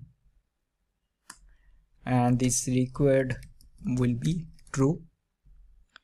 Copy this, paste it 3 times. So this will be description and this will be difficulty. So this will be true, and here we are going to add one more. So I'll add a enum property. So I want to add easy, comma, medium, comma, hard. And then we are going to take the created at and created by. So let's copy these only from here. And then just simply pass type. So this will be type of schema. So schema dot types dot object id. Okay, now here you need to give the reference. So reference will be our user reference. So ref, here I'm going to give our user reference. So that is this user collection that we are having. And required also, this also will be true. Okay, now created at, here we are going to do type as date. So we'll do type as date, and I want to just pass a default which will be date dot now. So with this it's completed. So now just simply do export default, and we'll do mongoose dot model, pass the type, and then I'm going to just create our collection. We'll do recipe, and I'm going to pass our schema, which is recipe schema, which is this one. Now I think this is completed. So now let's save it. Now we'll go to our recipes file, and then we're going to just call it. So we'll get the title, description and difficulty, right? So just we'll do simply const recipe, or we'll do newly created recipe, and this will be new recipe from our model. And what are the things we need to pass here? We need to pass title, we need to pass description, we need to pass difficulty, and also we need to pass created by. And this will be how you will be getting it. Can you guess? So this, because we are passing this auth middleware in this request object, what we'll get? See, this is very important. If you see, right, in this request object I am adding this user ID property, correct? Very important. And this user ID property I'll be getting from my token. So now I can simply just pass it here, right? So this will be my request dot user ID. See, it's already present. That's it. And why it's not giving error for that date one? Because date we are already passing default here. See this one, right? So now newly created recipe, this will be created. Now once this is created, just simply do await, and then do newly created recipe dot save, and then we are going to simply do res dot status of 201 dot json, and I'll do success will be true, and message will be recipe is added successfully. That's it. So now we have successfully created our first route. Now simply just do export default router. Now let's save it. Now let's go to our index.tss. So we need to import it. So now I'll just copy this, paste it here, and I'll do this on as recipe routes. So I'll import from recipes. So now let's copy this, paste it. So we'll do this one as recipe, and these will be our recipe routes. But I want to change one thing, and that is instead of create recipe, let's keep this on only create. Let's keep this on only create. Okay, so now we have completed our add recipe logic. So now what next we are going to do? So next we'll go to our context. Go to context. So here we are doing what? Create a recipe. So simply cut it from here, and I'm going to do a try.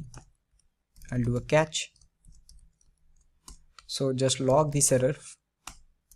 Alright, so now in this try block, what we'll do, right, we'll simply do const, and I'll do result, And now here I'll just want to do await, and we'll do axios dot post, and here so let's call our API URL slash so we have API slash recipe slash create, right? And here we are going to pass our recipe data. So data will be this recipe that we are getting as input, so we'll pass the recipe. And now here what you're going to do, right, you need to pass the headers. This is what I was talking about. So now I'll do authorization, and here simply what you need to do, so you need to take a bearer token, right? So we'll do bearer, and then we have a space. Now if you go right to the middleware, and you'll see that, see what we are having this bearer and then space. Now we will be passing the token. So now this part, this bearer and space part, will be replaced with this empty string. So what will happen, only the token will be left. But how we are going to get the token here, that is the thing, right? So I think we already have, okay, let me, I think I was, so here we just need to take this token. Maybe I was just checking something.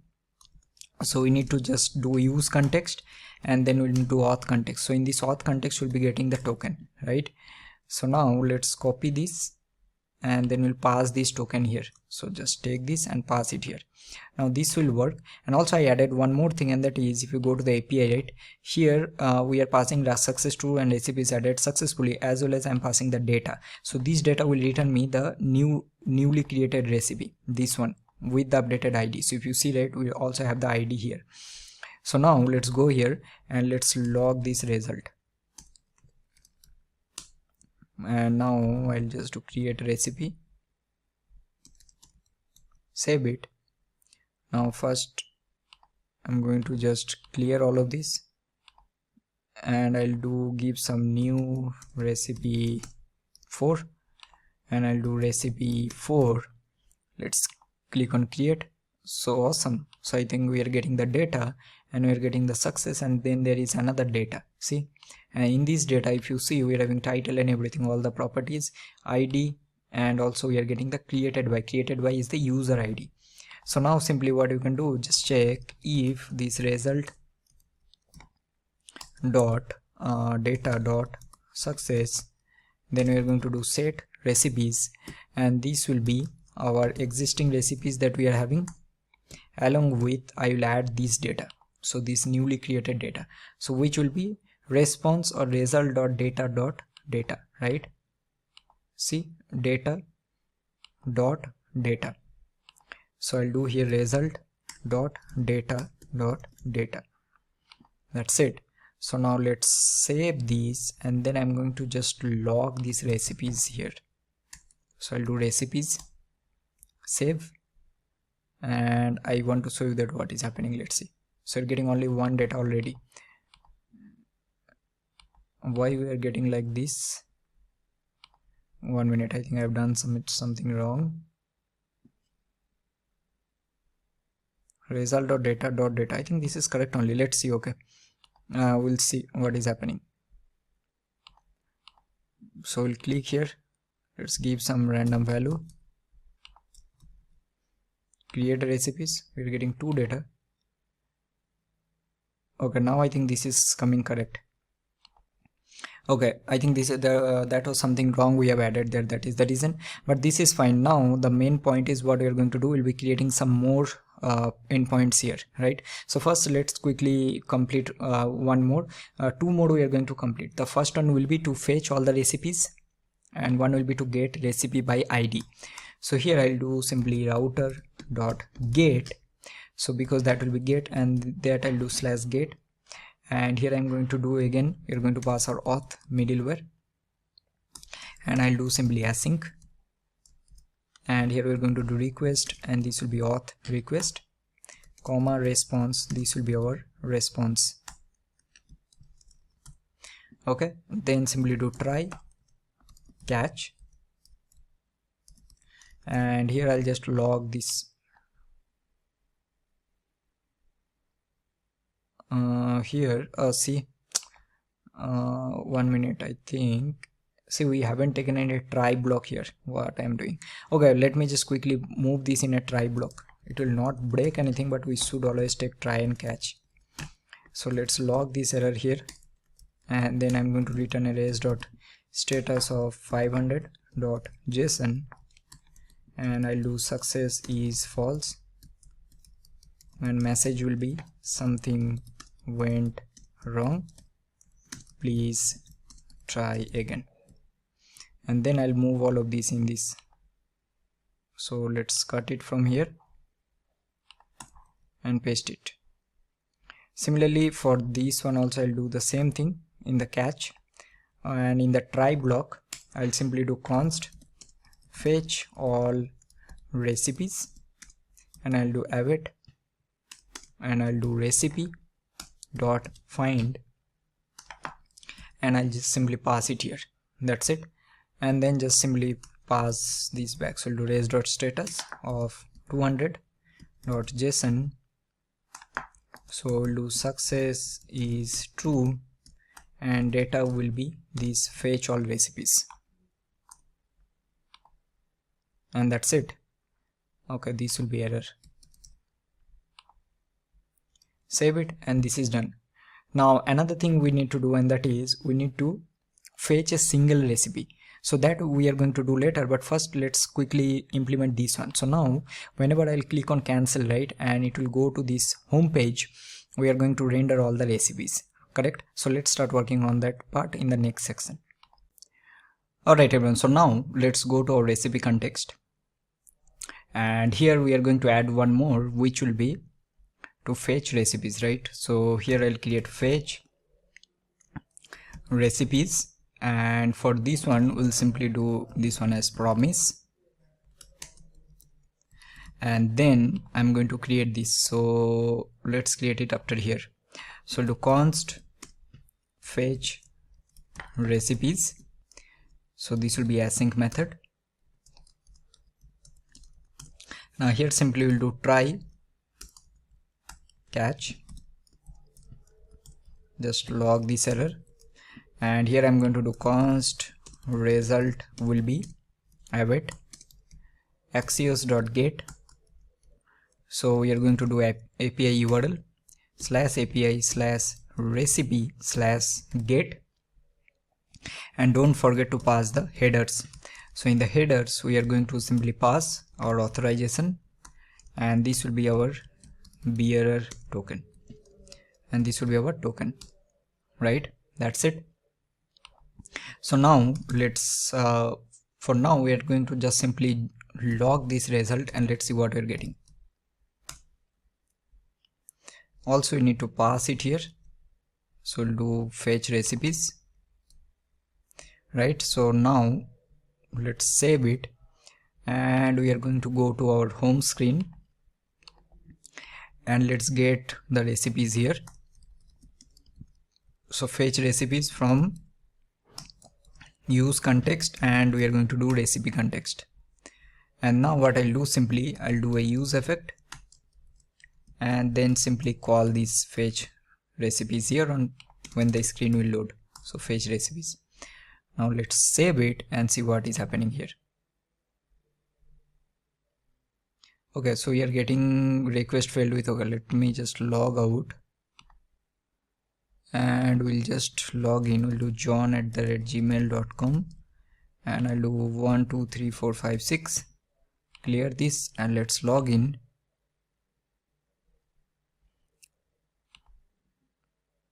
Okay, so what we are getting, okay, here we are getting, but in our recipe context we are getting data, and then we are having data of 4. Okay, awesome. Yeah, we are getting all the data. So now what we can do, simply we can go to our context. So let's go to context and just log set recipes will be the result, recipes dot data, not recipes dot data, it will be result dot data. So we are having result dot data dot data dot data. Now let's remove this. Now I'll save it. I will go to my home screen, and I'm going to get my recipes also here. And now let's log these recipes in this component. So I'll do recipes, and this will be my recipe list. Save it and see what you're getting. So you can see that we are getting 4 recipe list, and this is working fine. So now we need to render the list of recipes here, right? So what we're going to do simply, so first let's go to our return method, and so we are having text inputs after this is here. So we are going to render the list of recipes. So which component we need to use? You need to use a FlatList.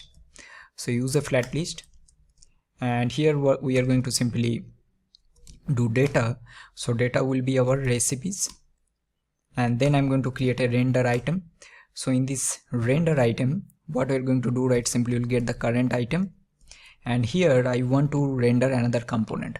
So for that I will create another component here, and that I'll give this one name as recipe item.tsx. So now let's quickly create this component. We'll do const recipe item. Okay, and let's return a view, and I'm going to return a text, and I'll do recipe item component. And now let's do export default, and I'll do recipe item. Now here I will get our current recipe, right? So we'll do interface, we'll do recipe item props, and I'll get the recipe, which will be my type of will be recipe, and this I'll pass it here. So I'll do recipe item props. So here I'll be getting my recipe. Save it. So now from our home screen, what we're going to do, simply we will call this recipe item component, and we're going to pass the recipe, which will be this item. That's it. And now let's save it, and let's see what we're getting. We're getting 4. Now what I need to do, right here, what we can do, simply let's go to our context. So I think this is fine. So we'll do one thing, we'll check one more. So I'll add one more recipe here, and let's create recipe. Okay, this is the part I was talking about. So after we'll do create recipe, right? So in the home screen only we are doing that. So let's go to home screen. So here when we are doing this, we need to do set model as false, because we need to close the model also. So save it. So now let's cancel, and now let's do plus one more. So I'll do new, I'll do create recipe. So we're getting now 6, one more is added. Awesome. And if you close it, and we're getting this. Okay, this is working fine. So now we need to start working on this recipe not create recipe. You need to start working on this component. Where is that? Recipe item component. So let's go to that component, and let's start working on that. So we'll try to keep this one simple. So first we will return this one as a touchable. We'll make this one completely touchable, and we'll do opacity, and I'm going to give a style, and this I'll do styles. So we need to create styles. So we'll do const styles, and this will be style sheet dot create, and here we are going to do a card. Sorry. So I'll give this one as styles dot card. So for this card, let's use, so I'll use a background color as white. Then we are going to do a border radius of 8. We'll do a padding of 16. We'll do a margin horizontal of 8. Let's do 16 double. We'll do a margin vertical of 8. We'll do a shadow color of black. We'll do a shadow offset. So I'll do width as 0. Height I will give as 2. Then I'll do a shadow opacity as 0.1. We'll do shadow radius as 4, and also I'm going to do elevation of, let's make this one 5. Save it. So we're getting this. Now inside this, what we're going to do, right, we'll return a view, and let's give this one name as style, and I'll give this one as styles.card content. Now inside this I want to render the title. So I'll do text, and I'll do this one as recipe.title. and let's give this one as style, which will be styles dot title. Now here I'm going to also copy this, paste it, and this will be my description. And here I want to give this one as description, and here I'll give number of line as 2. After this we will also render the difficulty, so let's give this one as difficulty, and we'll give the same style here. Alright, so after this view we also need to give a delete, but for delete we have some logic. So not everyone can delete all the recipes, right? Only the user who have created that particular recipe, they can only delete it. So that also we are going to see, but for now let's quickly create the button at least. So I'm going to give a style, so let's give this one as styles dot delete button, and I'm going to give this one as text, and I'll do delete, and I'll do delete button text. Okay, so let's save it. So you're getting all of this. So 1 2 3 4 5 6 7. So let's add one more. Let's see what is happening. Okay, and let's create. See, new one is also added, right? Awesome. So this is fine. So now let's start working on the styles.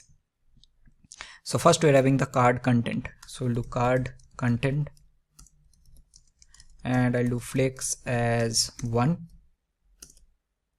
Next we are having the title, so for title I'll do font size as 18. We'll do font weight as bold, and also I'm going to do a margin bottom of 8. Save it. Next we are having the description, so we'll do description. So here I'll do font size of 15. I'll do a color of 666, and also I want to do a margin bottom of 8 for this also. Let's give this one 10. Awesome. Now next we are going to do a difficulty. So for this one let's copy this, so I'll make this one as 12. I'll do this one as 007A FD, and then margin bottom I don't want to keep. Let's make the font weight as bold, so it will look little different. Okay, and then we are having the delete button, right? So I'll do delete button. So let's make the position as absolute. We'll do top as 15, right as 10. We'll do a background color, so let's give this color and I'll change it accordingly. So let's give some different type of color. Let's give this color, and then I'll do padding horizontal as 8. Also do padding vertical as 4, and I'll do a border radius of 4. Then also we have a delete button text, and I'll do delete button text. For this one we'll just make the color as white. Font weight I'll make bold, and font size I will do 12. Okay, this will be delete button text. What else is left? Card content. Card content we have already taken, right? See, card. Okay, now let's save it. Let's see. Awesome. So I think this is fine. Let's do one thing for this one, right? This color is not looking good, man. I'm not liking this.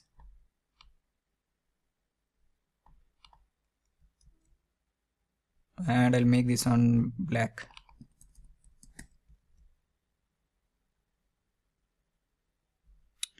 Let's give some different color. What else? Let's keep this one. What we can do, right? We can keep either this background color will keep black.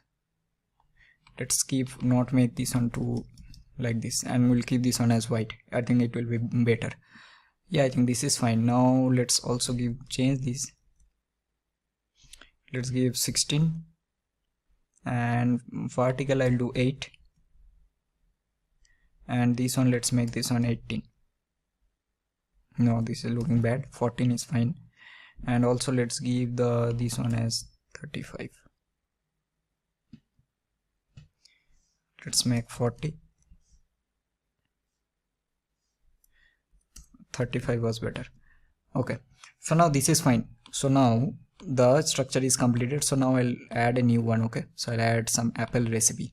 So I'll do apple recipe, and I'll do apple recipe description. Make this on hard, create, added. Awesome. So now everything is done. So now first two things is left. So one will be the user who have deleted this recipe, they can only see it, this button. Second, on click of this touchable, we need to go to the details page. So first we'll start working on that details page, and after that we'll start working on that delete functionality. Now for details page, first let's quickly create the backend. Go here, and then I'm going to create one more, and this will be router.get, and this will be a dynamic, right? So we'll do /get /id, because we need to get the current recipe ID. And here what we are going to do, again we need to pass auth middleware, and we'll do async request. So this will be auth request response, and this will be our response. So we'll do a try catch. I'm not writing this catch multiple times, it is like too many times we are doing. So let's copy it from there only. So let's copy this and we'll paste it here, and also let's log this error. Alright, so here what we're going to do, simply first we'll get the recipe. So we'll do recipe, or we'll do get single recipe. So this will be await recipe dot find one. So here we need to get the ID based on ID, right? So we'll do ID because we have the ID, and this will be request dot params dot ID. Now this ID is nothing but this ID value that we'll be having, right, from this ID. Alright, and then also you need to get the created by. So now I'll do a created by, also I'll pass that by which user this is created, and this will be my request dot user ID. So now if this not equal to get single recipe, that means recipe is not found. So just simply return, and I'll do res dot status of 400 dot JSON.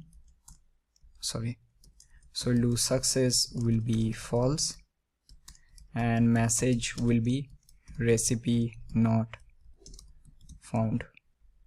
Or else what I'll do, simply just pass this. So we'll do res dot status of 200 dot JSON. So we'll do success as true. Message will show recipe is fetched successfully, and also you're going to do a data which will be my get single recipe, and this is done. So now the first thing we need to do quite a few things, right? First we need to, on click of this, we need to go to the recipe details page. So that is the first step, and once we'll go to the recipe details page, after that what we need to do, simply we need to fetch this API endpoint, and once we'll fetch this API endpoint, after that only we are going to render that data. Now remember that for that one we have done something, right? So what we have done, if I go to the first, let's close everything, like we have opened so many files. Let's go to our client side and go to root navigation, first step, and see we have added this recipe details. It will take a recipe ID. That means whenever I'll go to navigate to this page, I should be able to pass this recipe ID, which will be the, on click of this individual recipe item ID I need to pass, right? So if I click here, I need to pass the ID to the recipe details page. So this is what we are going to do. First, we will go to our recipe details, and here we need to take some type. So first, we'll do a type, and I'm going to do this one as recipe details screen. We'll do route, and we'll do prop, and this will be my route prop. And here you need to pass what? Root stack param list, remember, and you need to give the name as recipe details.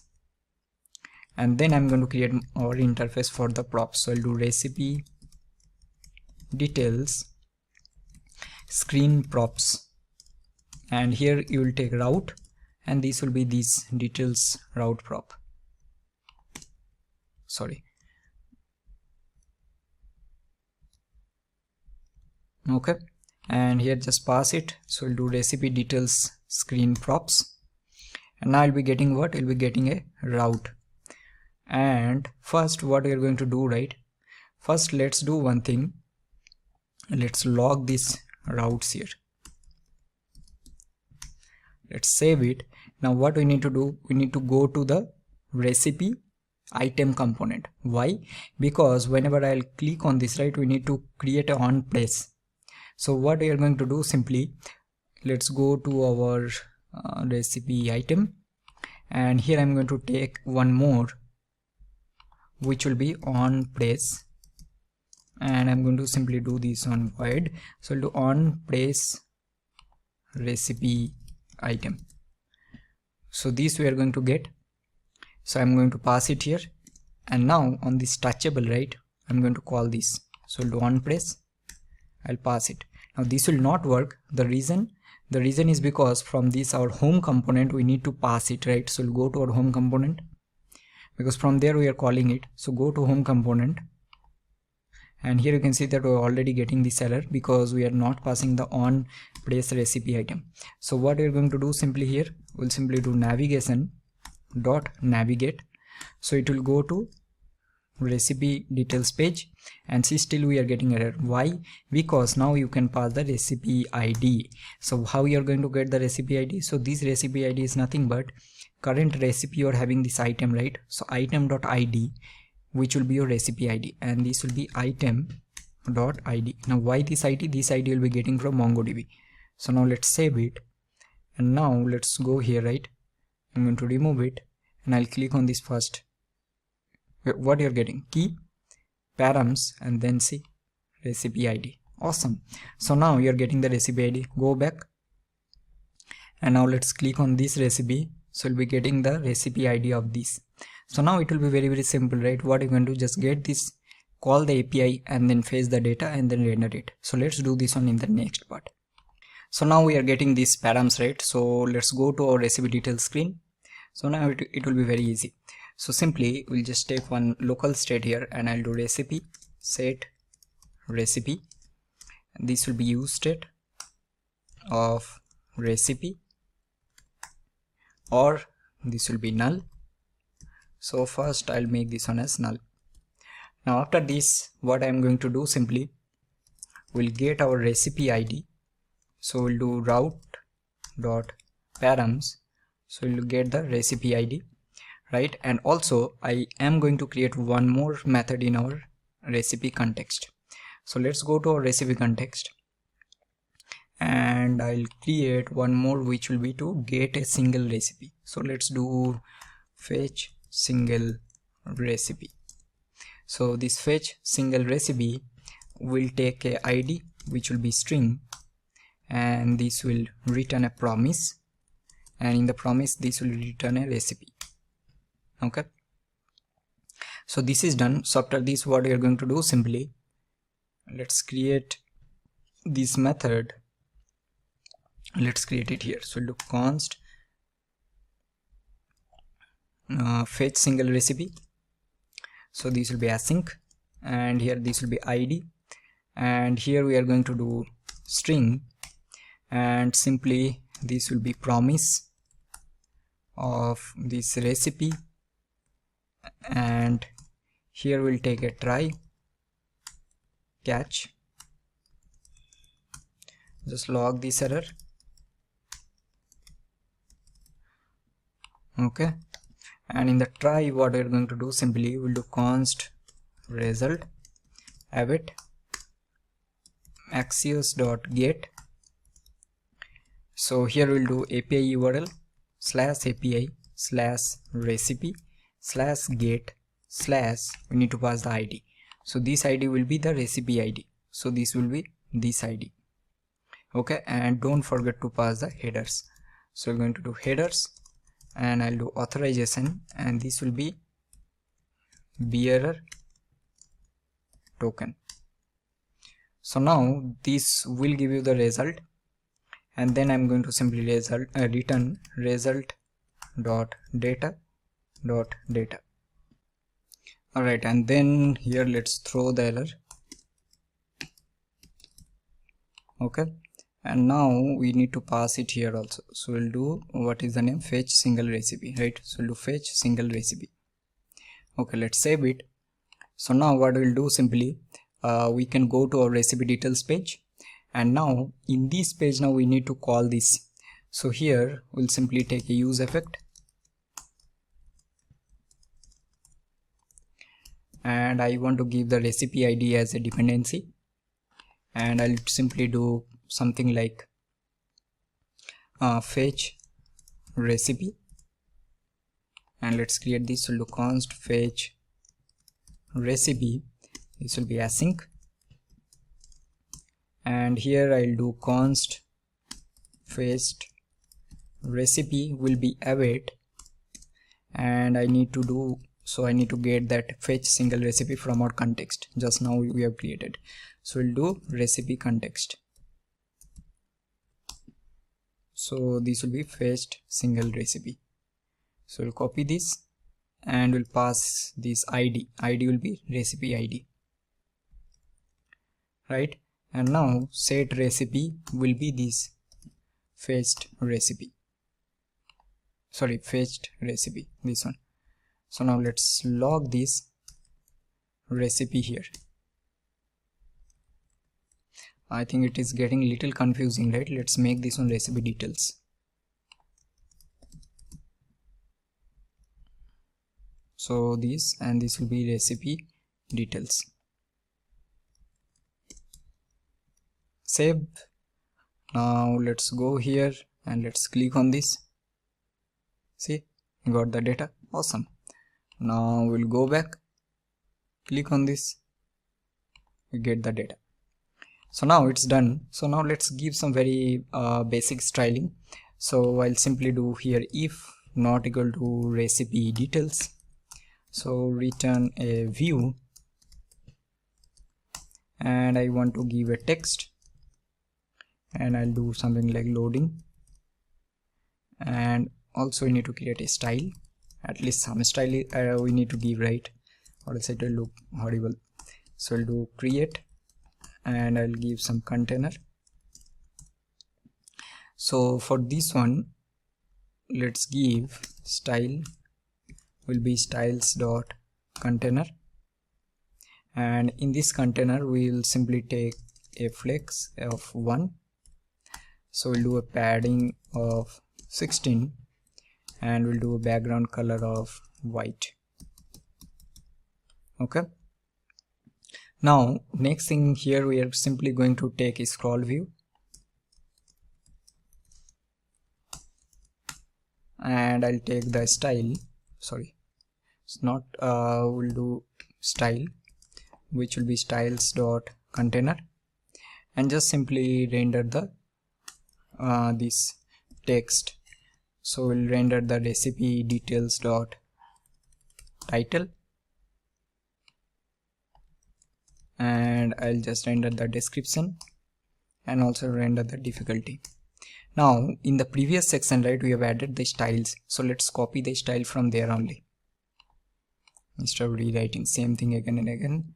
So we, okay, not here, we have a recipe item component here. So we have a title, description and difficulty. Sorry, copy this and let's go to this, and then we'll paste it here.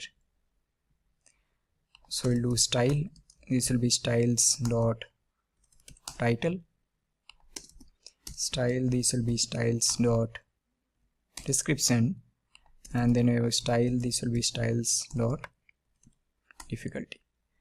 Save it. Now you're getting this. Go back, click, see how fast this is, click here, immediately you are getting right. New, awesome, and this is working fine. So now the only thing that is left, that is the delete functionality. So for delete, what we are going to do, only those user can delete who have created it. So for that, first we are going to add some logic. So what logic we need to add? So let's go to this recipe item component only we need to go, because there only we need to add some logic. I'll just close everything else and I'll open the home screen also. So now from the home screen, what we're going to do, right? So from where we are calling this recipe item component, we're going to pass a current user ID, because we need to get the current user ID, that which user has created this component, right? So first let's go to the recipe card component, and we need to add two more things. So first we'll add one which will be the current user ID. So this will be string or null, and also I need on recipe item delete.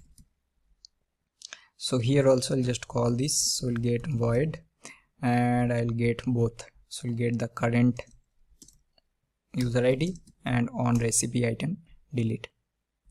So now what we're going to do, save this.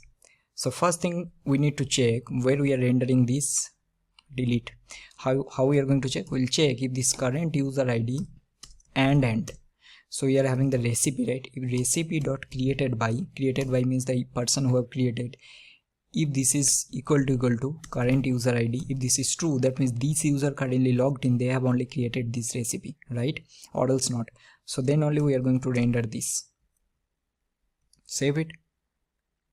Okay, now this part we need to do, because we are not passing this from here, we need to do that. So now let's go here, and in our home page what we're going to do, right, we need to pass it. So let's go to our home screen, and which place we're calling this here. So I'm going to do current user ID. So current user ID will be our user ID. So from where we'll be getting this user ID? User ID you can easily get it from our context. So we will get here. So we'll do user ID, and this user ID I want to pass here. Okay, save it. We got all this, awesome. Also we need to create a on delete method also, right? So let's create this one, something like handle delete recipe. So I'll do on recipe item delete, I'll do handle delete recipe. So what we're going to do, right, in this method we need to get the current recipe item, current recipe ID. So I'll call this and I'll do handle delete recipe, and I'll pass this item dot ID. So let's copy this, create this method. So we'll do handle delete recipe. So this also will be async. We'll get the ID which will be string. Now let's save it. So now we'll go here, and then we are having this on press, right? So on press we are going to call on recipe item delete. Save it. So now let's go here and then log this ID. Let's give this one as current recipe item ID to delete. So log this, save it. So now we can click on this, you're getting the ID, click here, you are getting the ID.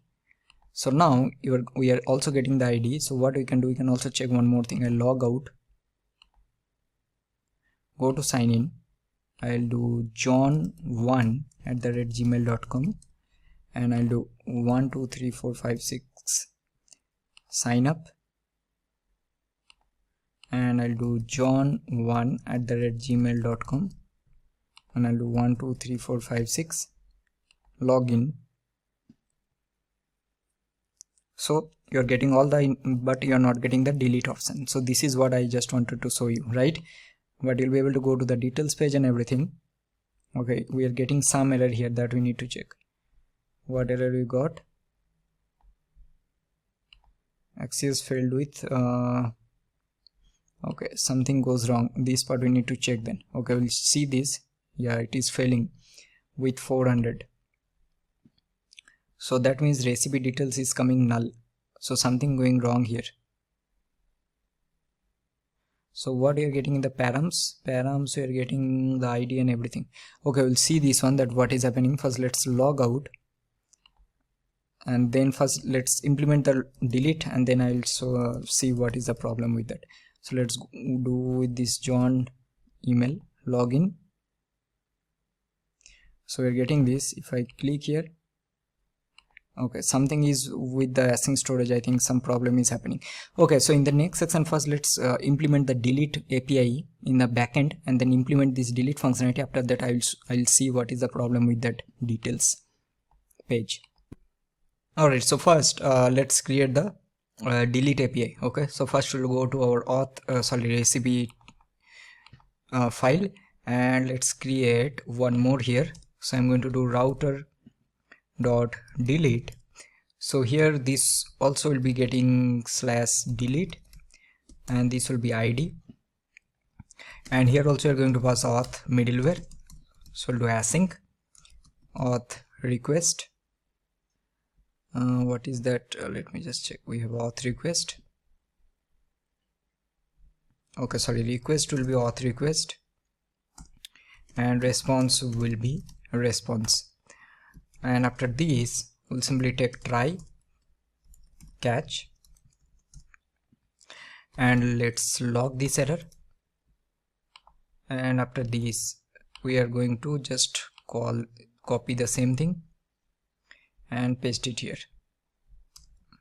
So in the try, what we are going to do, simply first we need to get the current recipe, right? So to get the current recipe, let's get from here only. So we'll find it from the params ID and who created this, and then we'll do if not equal to get single recipe.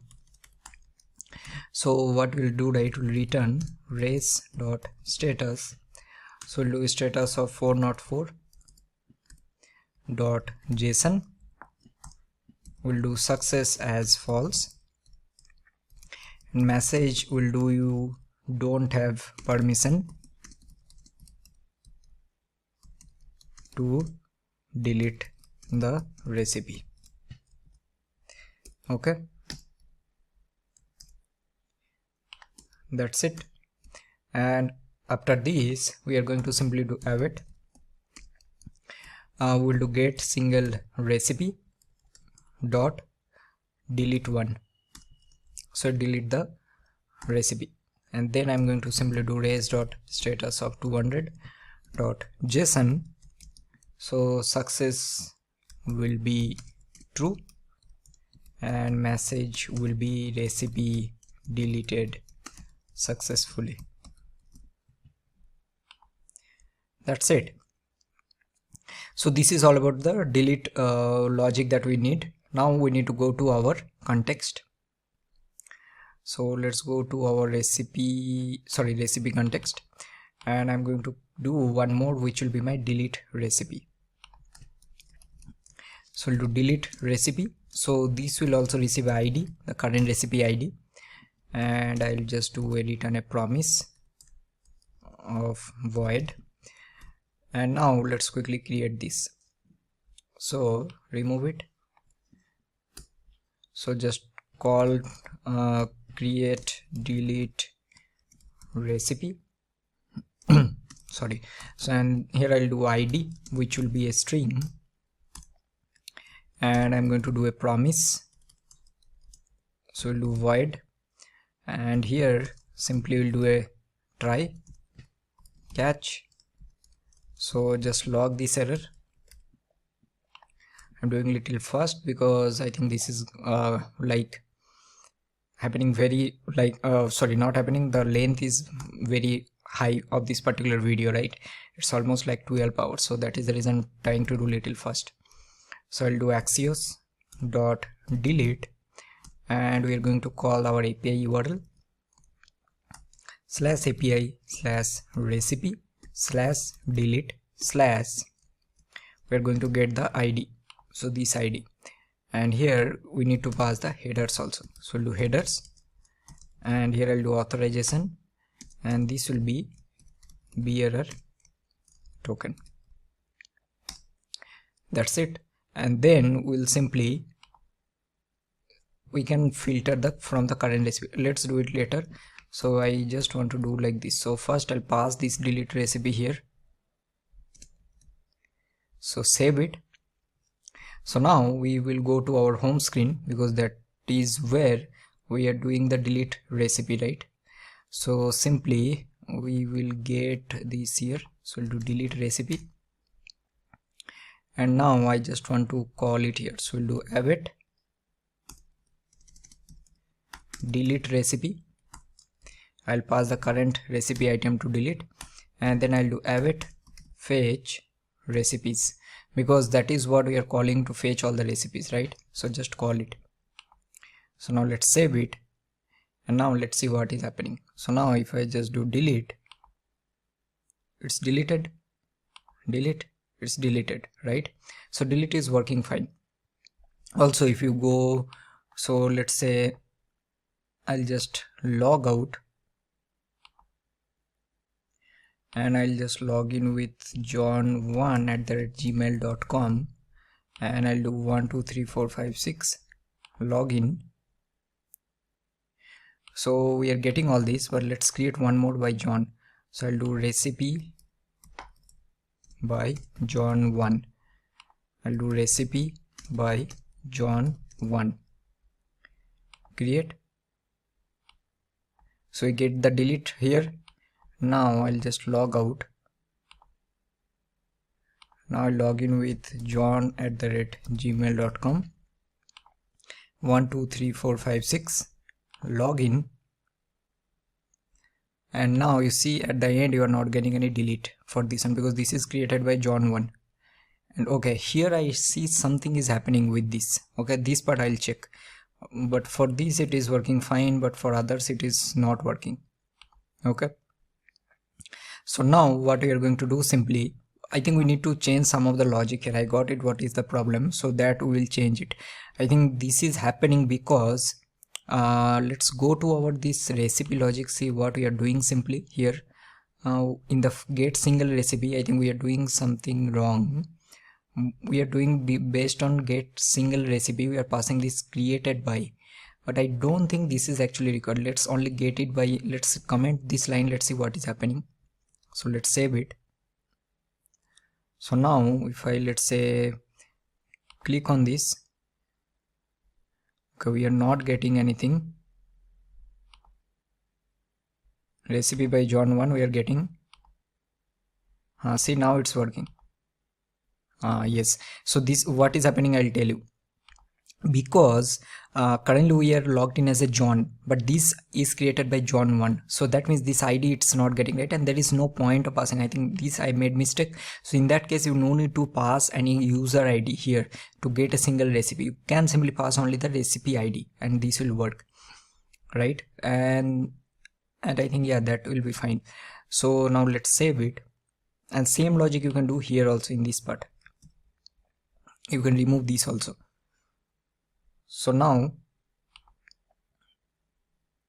okay, I think it's loading. Let's click here, but something is happening still, right?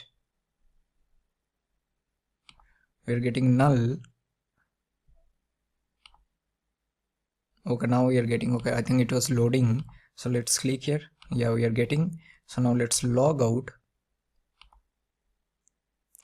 and I'm going to do John1 now, gmail.com, and I'll do 1 2 3 4 5 6 login. So you're getting all this. Now click here, we're getting John1, and these all are created by only John, right? If I click here, this should also work. Yeah, it's working now. Okay, then I think there is no point of passing that ID. But here if you see, this is created by John 1, right? If I try to delete, so it's deleted. Now you're not getting. So if I just log out and then log with John email ID 1 2 3 4 5 6, so now we are not getting that because John 1 has just deleted it. So let's click here, it's working. Click this one, it's working.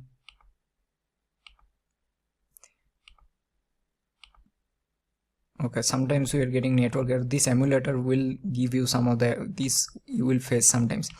Let's create a new one. So I'll do created some chicken recipe.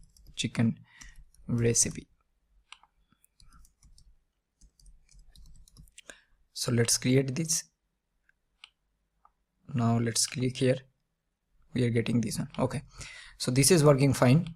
Now let's log out. Logout is also working. So let's quickly add this search features also. So this will be pretty simple, right? We can do one thing. We already have this search query, this one.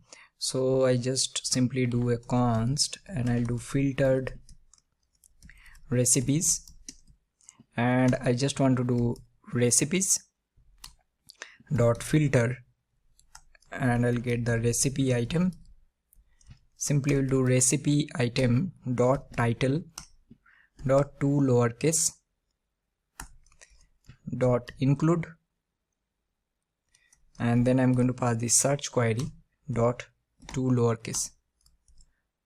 And now instead of passing that recipes, I'll just simply pass these filtered recipes in this. So now let's save it. So now if I search with these, let's say new, see we are getting, remove it, and I'll do DA. See, if you give, it's not working. Now it's working. Awesome. So I think with this we have completed this project and everything is working fine. So that's all about this full stack project. I'll highly suggest that you practice all of these, create some different projects, and try to experiment whatever concepts that we have learned so far. Hey everyone, so till now we have covered a lot of things. So now I just wanted to create this small section at the end. So I'll give you some of the overview that how you can create different kind of builds, right? So the first one we have already seen, and that is whenever we'll run this npx react native and we'll do run android. So this will create a debug build, correct? And that debug build will be created inside our Android app, and then there will be a build folder will be created, and then we'll be having the APK. Now see, debug builds are okay. So whenever you'll be writing codes and you will be debugging, or you need to debug the code, as simple as that. But that is not that much will give you performance or the optimization, right? So for that you need to create a release build. So how we are going to create a release build? So that is one thing we need to check. And also I'm going to show you that how you can normally change the app icon. So till now I'm pretty sure you already have seen that whenever we are installing the app icon, that app icon normally coming from where? So it's actually coming from, if you go to Android, then go to app, then go to source, then go to main, and then if you go to this res folder, see you are having these icons, all the icons in different sizes. If you go to any of the icon, right, and let's see, if you click here, and you'll be able to see that particular icon. See, this is the icon you are seeing, right, whenever we are installing this. So now let's see, if you want to change this particular icon, how you are going to do it. So to do this one, you need to add all of this, and you need to change or replace these icons. So let's say I'll go here, right, and I just search some on Google that Android app icon generator, and if you go to this next this second link, right, launcher icon generator Android asset studio, click here. So what will happen, you will be able to get different icons just for your testing purpose. And now let's say I want to use some icon like this one. So click here, and now let's say you need to download it. So download this icon here, and now if I go to this file, and now let's just do extract. And now here you can see that if you go here, right, inside this res you will be having different sizes. So the same structure you are having here also. So what you can do, right, for example, just for a quick I want to do something like this. I'll go to this file explorer in this folder, and then I'll just simply go inside it, and then let's go to this, from this folder from where I just downloaded all the icons. I'll just copy all of this and then I'll just paste it here or replace it. Okay, so replace all of this, and now you'll see that we'll be having all the different icons here. So inside race, and now if I let's say go to this icon, so I'll be getting this some different icon. Now okay, one more thing we have done mistake, and that is we need to also give the different name for this one. So what you can do, right, simply, so instead of using these, so here you can see that, okay, this is that icon. Okay, so yeah, this is the icon. All right, so I think we are already having this IC launcher.png. So this icon you need. So now what you can do, right, if you build this app, right, we are going to do it and you'll be seeing this icon instead of the previous one. So what I'm trying to say, that whenever you need to change the app icon, right, you need to come to this folder, Android app source main res, and then you need to replace all the resolution icons with the one that you want to do. So this is the first thing. Second thing, how you can create a release build. Very important. Now to create a release build, right, what you need to do, we need to use a different command. But before creating any release build, I want to explain one more very important thing, and that is how you can manage your app version.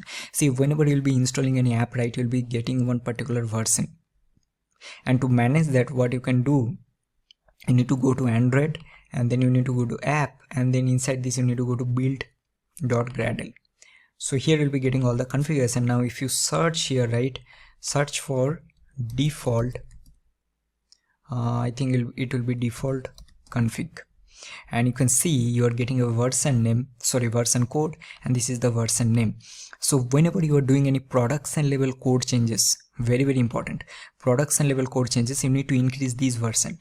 But if you're doing any user specific or user faced version change, then you need to make change in this particular version, right? Let's say you're uploading this app to a Play Store, so instead of 1.0 you will do this one as 1.0.1, something like that. And then if you're doing another user specific version change, user means the one that user will be using that particular version. This is not a code change, as well as let's say you are going to publish this in your Play Store, so you'll make this on 0.2. okay, so there are two type of version. One is version code and version name. And version code you can change every time we'll do a production level code changes. So this is another very important point I just want to explain. Now to create a release build, right, and also signed we need to create a signed APK. So normally whenever you'll upload any app in a Play Store, right, you can't directly do it unless that APK will be signed, and that is a mandatory rule from I think Google. So what you can do, right, to create a signed APK, you need to do something like this. So first you need to go to this Android, and inside this app you can see there is a debug.keystore. So this keystore you need to create, but this is actually using the debug keys. Normally you should not create debug keys, you need to create your own signed APK. So how you are going to do it, right? So normally if you go to Android and then app and then build.gradle, right, and if I search for here sign in configs, see sign in configs, and here you can see that we are having a debug, and then you are having build types. So in the build types you are having debug, which is using the signing configs.debug, and the same is using for release also. See, it's also using the same for release. So you should not use this. So you need to use a release APK which will be signed. Okay, so how you are going to do that? Now to do this one, you need to create a your own key store, and that will be inside your Android and app directory. So in this directory, so you need to go here, and then I'm going to open this, I'm going to open this in my terminal folder, and now let's expand this one. Now I just already copied, so this is the command you need to use, and this is your key name, or means the key store name, file name. Here I'm giving my release key, you can give any name you want. Just copy this and just paste it here. Clear this. Okay, let's clear it, and then let's paste it, hit enter. So now it will ask for password. So for now I'll just give 1 2 3 4 5 6. Now this has to be secret. 1 2 3 4 5 6. It will ask for my name, so I'll give my name here. Ask for organization unit, let's give my name only, just for purpose. I'll give my name. City, I'll give Kolkata, or let's give Bangalore. State, Karnataka. What is the 2-letter code? So it will be IN. Correct, yes. And now this will be created.